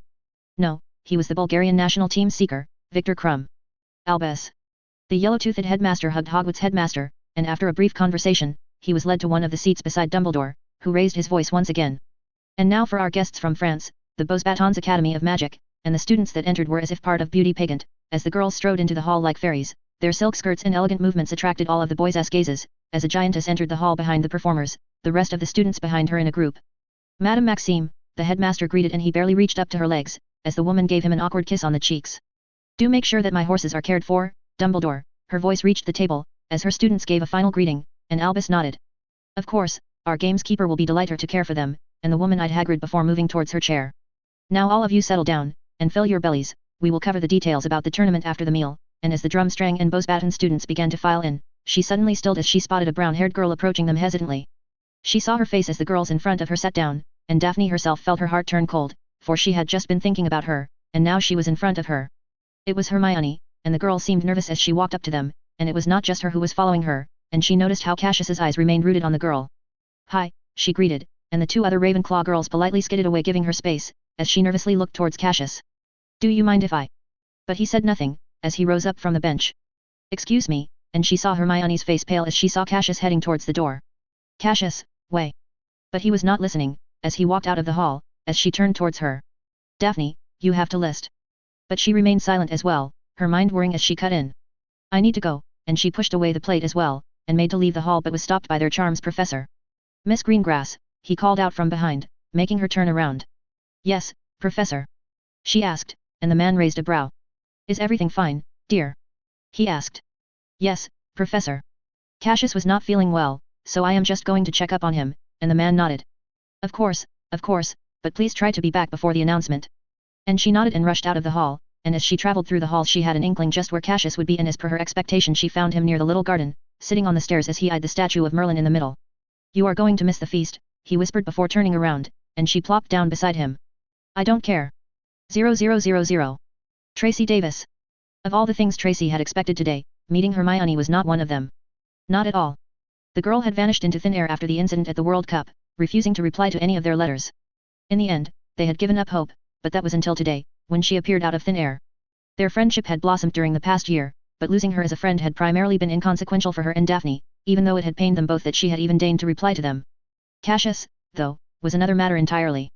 It was obvious to everyone that him and Hermione were more than just friends, and yet she had ghosted him completely, and so she was not surprised when he walked out of the hall, not caring about the consequences, as she came to greet them. Daphne followed soon after, and a part of her wanted to do the same, yet the watery eyes of the bushy-haired girl stopped her, as Tracy allowed her to sit down and explain herself. And it was as she had suspected. You have to give her a chance to explain herself, she pleaded to Daphne as they prepared for bed, but her blonde best friend was not convinced. No. I don't have to do anything, she rebuffed, and she knew that Daphne cared about Cassius and hated seeing him suffer, but Hermione was their friend, and Cassius had liked her. It was her parents, Daphne. They made her swear to never contact any of us again, especially Cassius, she pleaded, but then an opportunity had presented itself, and she had come here as a sort of a guide for her seniors of Beau's batons. One letter, Daphne argued angrily. One letter, that is all she needed to send. Daphne shouted as Tracy's lips thinned. She knows that she has messed up, but she just wants a chance to explain herself, and Daphne sighed. There is nothing to say, and with that, she plopped down beside her. But Cassius likes her, do you not wish to see him happy? She pleaded, because if there was anyone in this school who could make Cassius do anything, it was Daphne. I do, Daphne agreed as she looked into her eyes, though there was something else in those eyes, some envy and rage. But for the first time ever, I do not wish for him to be happy with her. And as the implication of those words hit her, Tracy's eyes widened. You cannot mean. She gasped, and a part of her had always suspected that Daphne was fond of him, but when it came to emotions and feelings, Daphne's moniker held true as her friend had plans of leveraging her own hand and love for a cure for Astoria. But, she began, as she saw a tear drip down her friend's eye. He found it for me, Tracy, and she stilled as she heard those words, as she found herself put in the worst spot possible for a friend. He found the cure for Astoria. 0000. Back on the Drumstrang ship, Igor Karkaroff slept soundly in his chambers until suddenly he began to writhe in his bed, as pain pushed him beyond his mind, and he began to scream as he grabbed his arm. Ah! And the lights in the room dimmed, as he fell to the floor writhing and screaming until the lamp broke, and when the pain stopped, he looked up and gasped as a shadowy figure loomed over him, looking down at him with red glinting eyes. Who are? But he stilled as the stranger cut in. Have you forgotten your master, Karkaroff? Chapter 48. Cassius Black. A week had passed since the arrival of the foreign students, and the goblet had been lit up in the Great Hall. The Ministry had appointed Rufus Screamgore as the head of the International Magical Cooperation and Ludo Bagman headed the Department for Magical Sports and Games. The two had come and given the speech introducing the rules for the tournament and so forth, which were no different than he had expected. The goblet was lit, and today was the day candidates would be selected for the tournament, not that he had much time to care for it, as he found his evenings and nights spent with the unusually cheery potions master, who was aiding him in brewing the cure for Astoria's curse. An irritation Professor Snape may have had because of the extra workload doled out to him was erased because of the access to materials as rare and precious as basilisk venom, fangs, and so forth. No announcement had been made yet about the killing of the basilisk. Still, Cassius had found many of the preservable parts deposited into his vaults along with a massive sum of gold, as he was given his share of the proceeds as agreed. The brew needed little special attention apart from a few chants in Parseltongue, which he could now use because of Salazar's locket, and a part of him wanted to revisit the cave and see it for himself once more, but he lacked the time for it. Though that was not the only thing he lacked the time for. You cannot keep ignoring her, Tracy added as the three of them walked towards the dinner hall for the selection ceremony, and he had been avoiding the place for the past week. Still, there were strict instructions from their head of house that all students had to be in the hall for the selection day. Funny because she did just that, Cassius answered, retorting, and he had no qualms with Tracy or even Daphne, for that matter, continuing their friendship with Hermione. Still, he could not forgive her, not after she had abandoned him like that. He would not have cared if she had been angry or if she had broken up with him. Those things, while painful, were natural. But the problem was that she had ignored him for months, refusing to reply to his letters, leaving him in a limbo as he tried to find her. Cassius, Tracy begged, knowing that he was right. It was not her fault, her parents made her swear on their own lives, and he glanced at Tracy who continued. She loves her parents, and they were nearly killed during the attack. They knew nothing about the war and the dangers of this world, and when they found out about it, they researched everything. When they found out about your family's history, they forbade Hermione from contacting any of us ever again, and perhaps he was being a bit childish, but he did not care. Do you think my family was thrilled with me asking her out? He retorted, and she had no reply to that. You know what I risked, what I put on the line, yet I did it because I cared for her, for us. He argued, and yet she had not even cared enough to reply to one damned letter. It was your own father who tried to kill her, Cassius, Tracy argued, and he ground his teeth as he was reminded of the harshest truth. I am not my father. He was angry that Tracy had mentioned him. She knew that. You know that, Tracy nodded, and gazed towards Daphne, who was being quiet, and she had not spoken about the issue herself. She is right, but even she was coming out in her defense. I cannot believe it, he whispered, but she stopped him. I am not saying that you have to forgive her, she added quickly as they reached the gates of the hall. Just talk to her, give her a chance to explain herself, Daphne pleaded, as he gave out a sigh and raised his hands. Okay, he said as they entered the hall and took their respective seats. He saw Hermione glance towards him from the Gryffindor table, yet she did not come towards them thankfully, as the students began to rush in. The goblet was in the center of the room, and soon enough, the students gathered and the teachers came along with the two members of the ministry including Screamgore and Ludo Bagman. The meal began, and once again it was quite a feast as Cassius dived into the food to satiate his hunger, as the table dissolved into whispers and murmurs around him. And he was growing rather impatient with the whole affair, as Dumbledore took to the stage. I believe it is time for the goblet to choose the champions, and the hall turned silent and with a wave of his hand, the lights dimmed as the fire of the goblet turned blue. For our first champion, we have. And a paper burst out of the fire and into his hands, as Dumbledore announced the name, and Cassius mimed it to Luna, who sat beside him. Victor Krum. And the whole hall broke out in applause as the Bulgarian seeker rose from his chair and headed to the stage. He shook hands with the people there and made his way to the side room. Now, for the next champion, from Beau's Batons, the champion will be. And as expected, it was her name. Fleur Delacour. And this time the applause was more divided, as the boys all clapped rather enthusiastically, even though many of them stopped midway as their prospective friends and girlfriends glared at them. Do you think her charm affected the goblet? Luna questioned, and that was quite an interesting question. I don't know, he whispered as they all waited for the Hogwarts champion, though by now he was not even listening, as he turned towards Luna. Well, Veela magic is based on her blood and the goblet is an ancient magic that is supposed to choose someone worthy, so that would mean it must have access to the participant's magic to make that choice, and if so, then had Veela magic had an effect on the goblet, and if so could it be replicated in other artifacts? They did use Veela hair in potions, but never blood, though dragon blood and blood of all other magical animals was used for various purposes, then was Veela blood simply not used because of ethical reasons, or was he simply not aware of any potion that used it? And as he sat there contemplating this complex puzzle, the hall had grown silent, and the headmaster had come behind him, as he would find out when he called him. Mr. Black. And Cassius broke out of his trance as he glanced back and saw the headmaster standing behind him. Yes, he asked, noticing the silence throughout the hall for the first time, as the headmaster showed him a piece of parchment with his name written on it. I believe you need to come with us. 0000. Albus Dumbledore. This is preposterous. The giantess headmistress complained, as the headmaster and the governing committee reached the side room where all the champions of the Triwizard Tournament stood, and more. How can Hogwarts be allowed to have 4 champions? Added Karkaroff, and he wondered the same. Please, gentlemen, madam, let me handle this, and he walked towards the boy in question, who stood a bit away from the rest of the ground, rubbing his chin, perhaps wondering over the same questions that puzzled his mind. Mr. Black, did you put your name in the goblet? He asked, though he could find no reason for him to do such a thing. The boy in question, though, was in a far better condition than the 2 headmasters behind him, as he raised a brow. Of course not, he answered as if disgusted by the notion. You should know that I do not have the time for such a thing, and it was Beau's Batons champion who cut in. He lies, and this time his irritation won over as he replied a bit snidely. Do you know who I am? He asked, with a frown. I am 14 years old, and I am the head of the Black family that gives me more wealth than I could ever need, and I already have an Order of Merlin to my name. I would be stupid to enter this tournament, and indeed he had no need of gold, fame, or influence, for he already had these things. His answer, though, seemed to silence the room, as the headmistress of Beau's Baton turned towards the Screamgore as she complained. You must do something. Hogwarts cannot be allowed to have 2 champions. You must reignite the goblet, and let us all enter names until we have a second champion as well, but it was not the stoic man who answered as Ludo Bagman came in. I am afraid that is not how it works, or does it, Screamgore? He asked, taking it all as a joke. I am afraid my colleague here is right, and it was as if Screamgore did not wish to utter those words at all, as he turned towards Madame Maxime. The goblet of fire cannot be lit again until it is time for the next tournament, and the Beauxbaton headmistress whispered in French, before she turned towards the other headmaster who had been awfully quiet as he simply stood to the side. You must say something as well, Karkaroff. Hogwarts has become a cheat, we must stand united, and her words seemed to push him out of a trance, as Karkaroff nodded slowly. Yes, indeed, and at that, he looked at him. I was not expecting this of you, Albus, and yet even now his protests seemed rather weak and complacent. But what can we do now? The goblet's made its choice and now we must abide by it, and his answer caught even the giantess by surprise, and it was Mr. Diggory who cut. But Professor, how can he participate in the tournament? He is still too young, and perhaps it was because he knew the truth that he was not so worried about him. His main worry was about who? Or more precisely, why had someone put his name in the goblet? Well, he has been chosen now, so he must participate in the tournament, Albus whispered. And then 2 more people descended the stairs as his potions master brought in their new defense against the dark arts professor.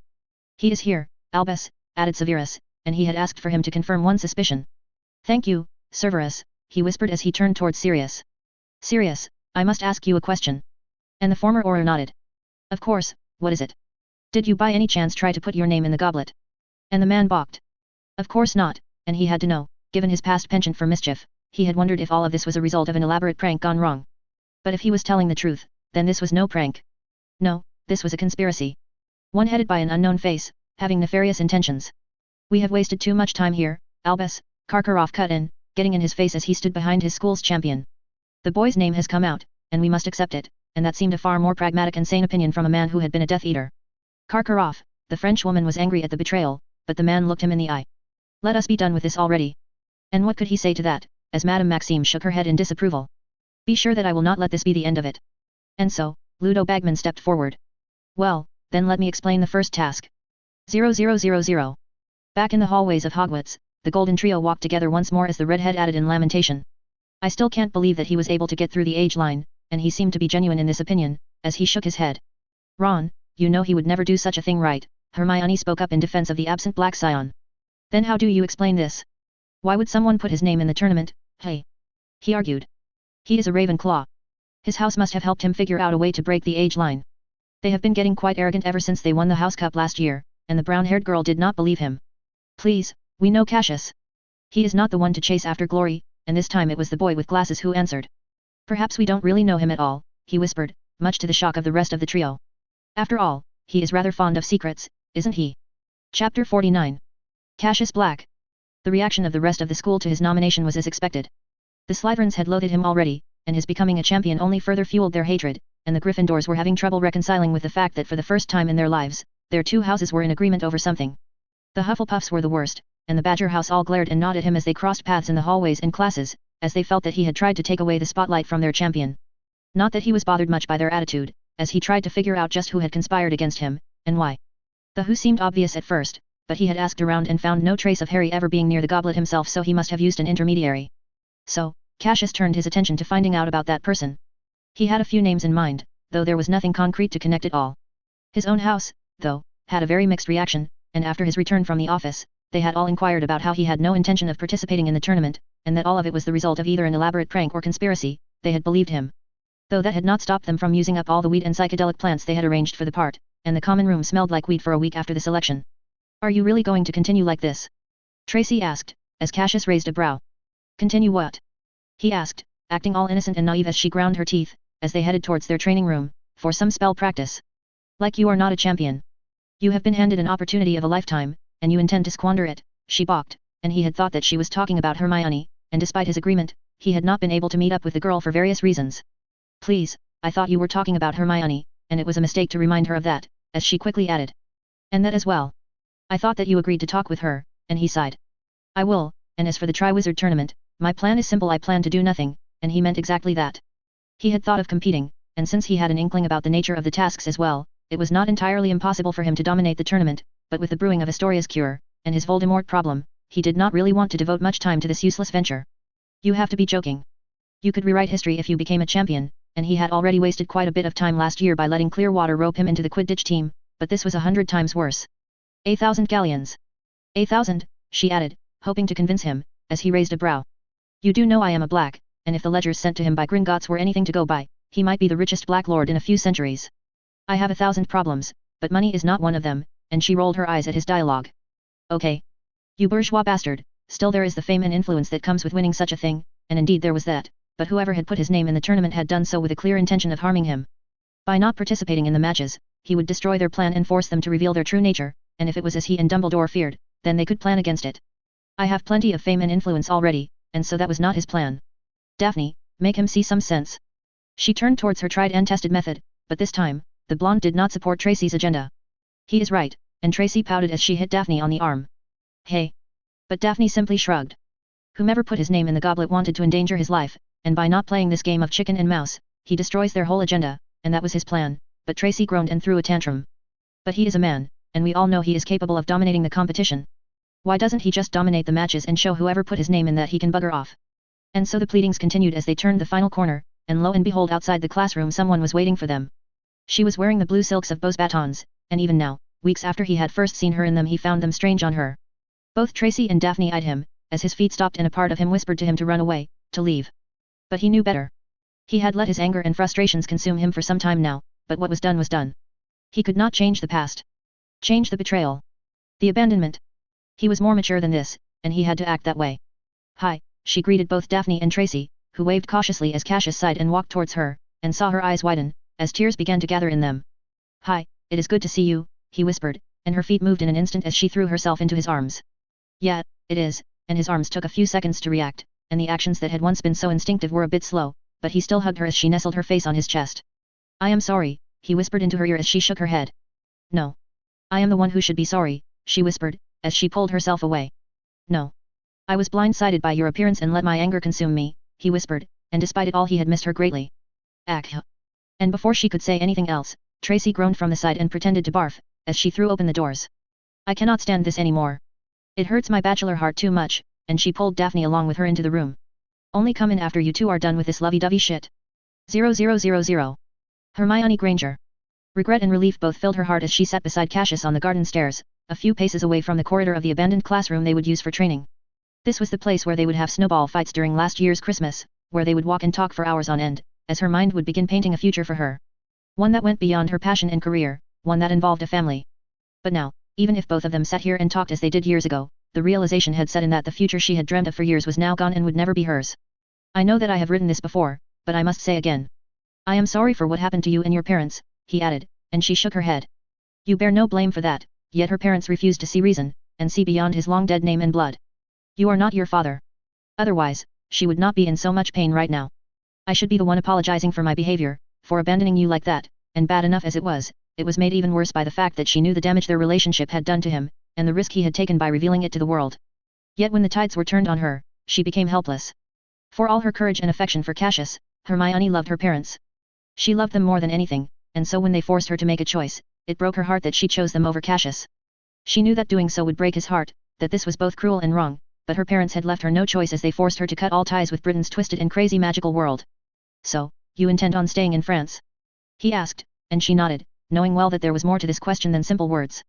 Yes, she answered, as she remembered the promise that she had made to her parents, for the only other option was to completely cut herself off from the wizarding world or her family. Going to France, and making a life there was the only compromise that allowed her to have both magic and family in her life, yet it robbed her of a friendship, of a relationship that she had treasured. Well, I do hope you have a good life there, he said with a smile, as Hermione nodded. I know it is too much to ask you, but I want to part as friends. She hoped that in the future they could remain friends, pen pals, maybe, meet up when possible, and so forth. He chuckled at her words. You do always ask for the most difficult things, he whispered, before he nodded as her heart melted. Sure, but I think we should go. Tracy and Daphne have waited for enough time, and so they stood up, and walked towards the classroom, and the two of them had started without them and had already broken a sweat. Damn, this room has seen better days, Cassius whispered as he glanced at all the destroyed training dummies as Tracy and Daphne sat together. So, what's the plan for today? He asked, when suddenly Daphne rose up. I think I have practiced enough for today, and she seemed different, as she spoke up, lacking the usual cool, nonchalant vibe that she usually carried. What? But we haven't gotten started yet, Cassius argued, but the blonde simply shook his head. I am just not feeling that well, so you should continue this without me, and with that, she walked past them, as Hermione's eyes narrowed, for she had an inkling that this was not so simple. Tracy, who had stayed behind, followed out soon after. I have to go with her, you two should enjoy yourself, and with that, she was gone as well, as Cassius rubbed his head. Well, there goes the plan, he whispered, looking towards her. Well, with them gone there is not much to do. So, why don't we take a day off? And she was fine with that, but before they were out of the hall, someone stepped in their way. So, that is the boy who gave you all that trouble. And she wore a uniform similar to her own, but even Hermione would be lying if she was not intimidated by her presence. Her blonde hair shone like silk, and those blue eyes held the very ocean in them, as she stood there eyeing Cassius, who, much to his credit, maintained his composure and did not begin to blabber like idiots. Fleur, why are you here? She asked, and the girl raised a brow. Because I believe I am in need of a guide if I am to move through this ancient relic, and her English still had that accent, even though it had lessened greatly. Help me find the library, will you? And she nodded, offering Cassius an apology. I am afraid I have to go as well, and he nodded. Sure, go on ahead, and so she joined her senior from Beaux Batons, who eyed Cassius as they turned away from him and headed towards the library. Was he bothering you? Fleur asked, and the senior had been quite protective of her ever since she had joined the school in France, mentioning how she reminded her of her little sister, even though no one would ever mistake her for a sister of someone like her. Fleur Delacour was everything Hermione had ever hoped to become, confident, powerful, and blessed with a charm that could make boys mad. No, he is an old friend, she answered, shaking her head vigorously, knowing full well what she was capable of. Friend? Or boyfriend? She teased, and the cultural differences between the French and the English societies were many, including their brashness when it came to discussing sensitive topics. We were dating before, but now we have decided to just become friends, and the blonde glanced back as she whispered. Not a bad choice. He is much better than your other friend, making her frown, for she had only introduced her to Ron and Harry until now. I apologize for Ron's rudeness, and that was about the dozenth time she had spoken those words, but as she remembered the scene of him awkwardly asking her to marry him, she shuddered with disgust and embarrassment. The redhead. No, he was harmless, Fleur answered with a chuckle, making her frown. Then who? She asked. I am talking about the one wearing glasses, and it took a few seconds to register. Harry. She gaped, and the girl nodded, but she remembered him being perfectly polite to her. Yes, stay away from that one. He gives me a bad feeling. Chapter 50. Cassius Black. Despite the days passing by, Cassius could not help but think about Daphne and Tracy's behavior from the weekend. Even afterward, the two's behavior had been somewhat odd, yet he could not find the reason for it. He had too much on his plate already, and with the first challenge fast approaching, the whole school had begun to get excited for the match. Not that he cared much, because his plan was already set for the first match. He was simply going to throw it. Whomever had put his name in the tournament may have forced him to participate, but it was up to Cassius to compete, and he was in no mood to play these games, and so throwing the match was in his best interest, and it would also force the relevant character to reveal their true identity.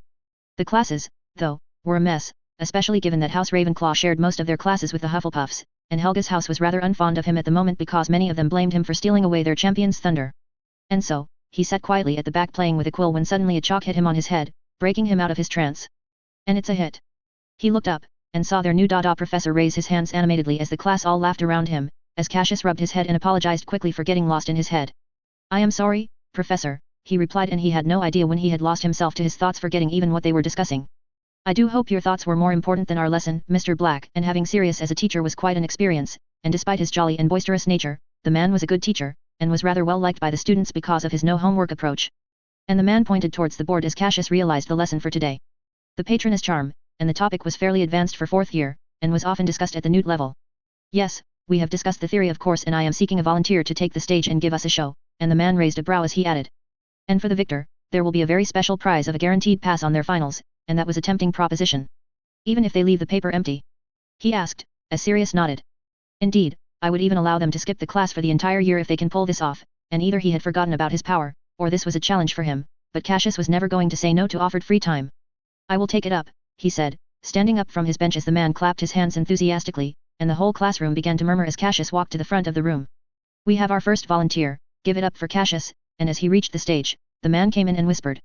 Don't be so disheartened if you can't pull this off. Even well-trained aurors often have difficulty with this spell, and Cassius raised a brow. Have you forgotten the incident from last year? The man frowned before the realization hit him as he understood that he had just made quite a blunder. No classes and a free pass, all for a patroness. I will take that any day, and so he took out his wand, and took a deep breath as he prepared himself for the spell, and Sirius did not even need to tell him the chant or the wand movement as Cassius moved his wand and whispered the chant.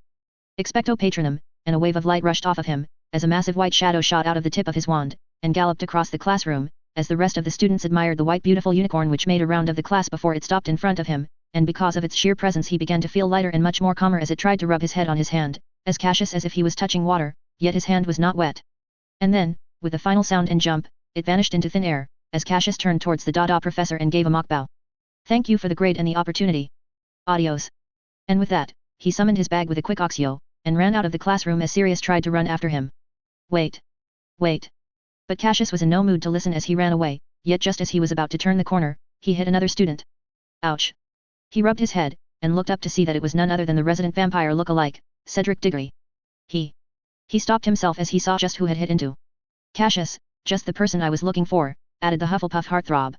We need you in the Great Hall for the weighing of the wands, and he had received a letter about it a few days back, and so unlike for Harry it was not a complete surprise. Sure, lead the way.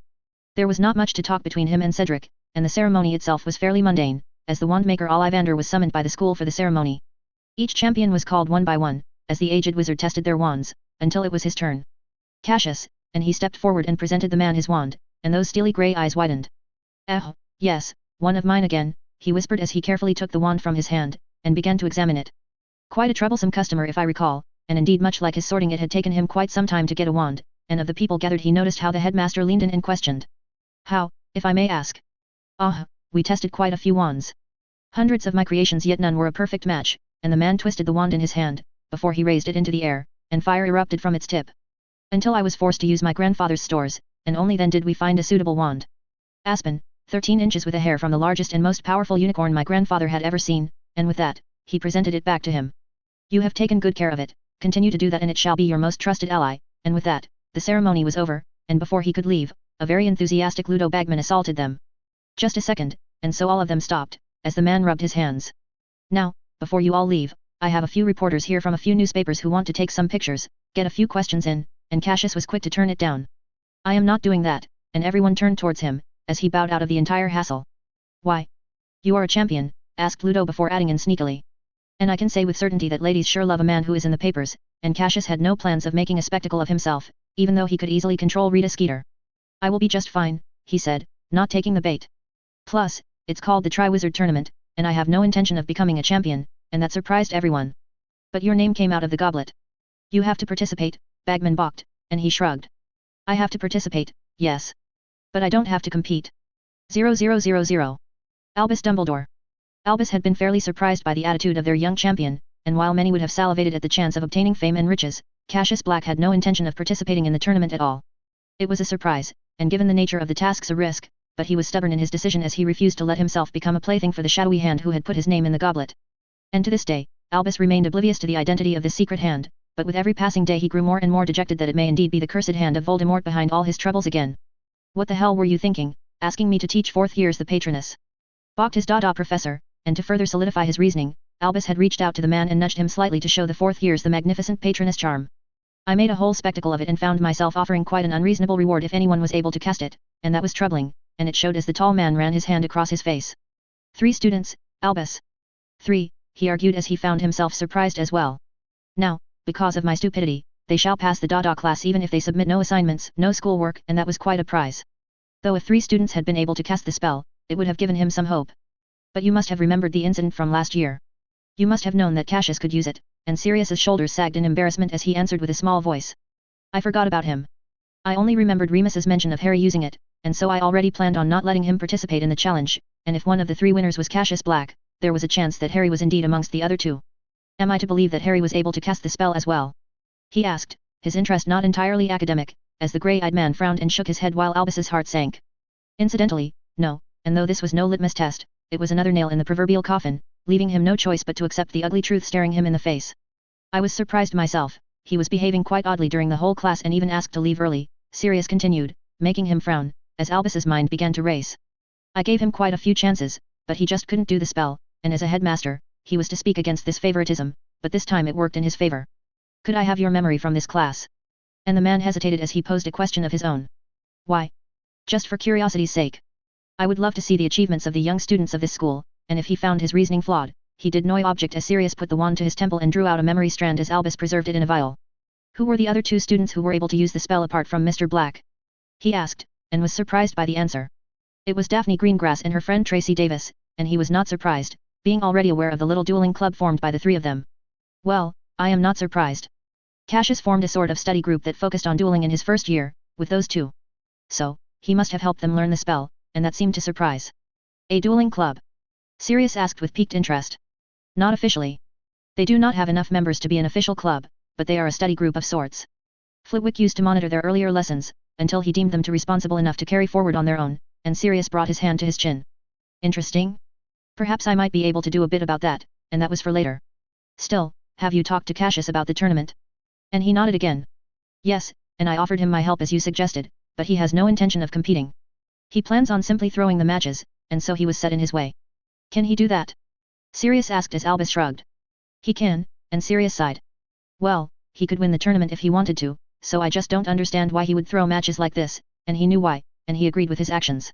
Well, speaking of the matches, there is something I want you to do for me, Albus began as he turned towards the main reason he had called the Dada professor into his office. Yes. I need you to come with me to a place, and his words caught the man by surprise. Where? To the home of an old student. And hours later, he stood in front of the Gaunt shack, as both of them strode through old police tape. Why are we here, Albus? To retrieve a lost treasure. And yet as great as a wizard as he was, that night Albus Dumbledore proved that he was a man still a flawed man. 0000. Read ahead and support me on Patreon. Help me write this and other such stories by becoming a patron. It would be pretty awesome of you and would mean a lot to me. www.patreon.com/drkest. Have a nice day.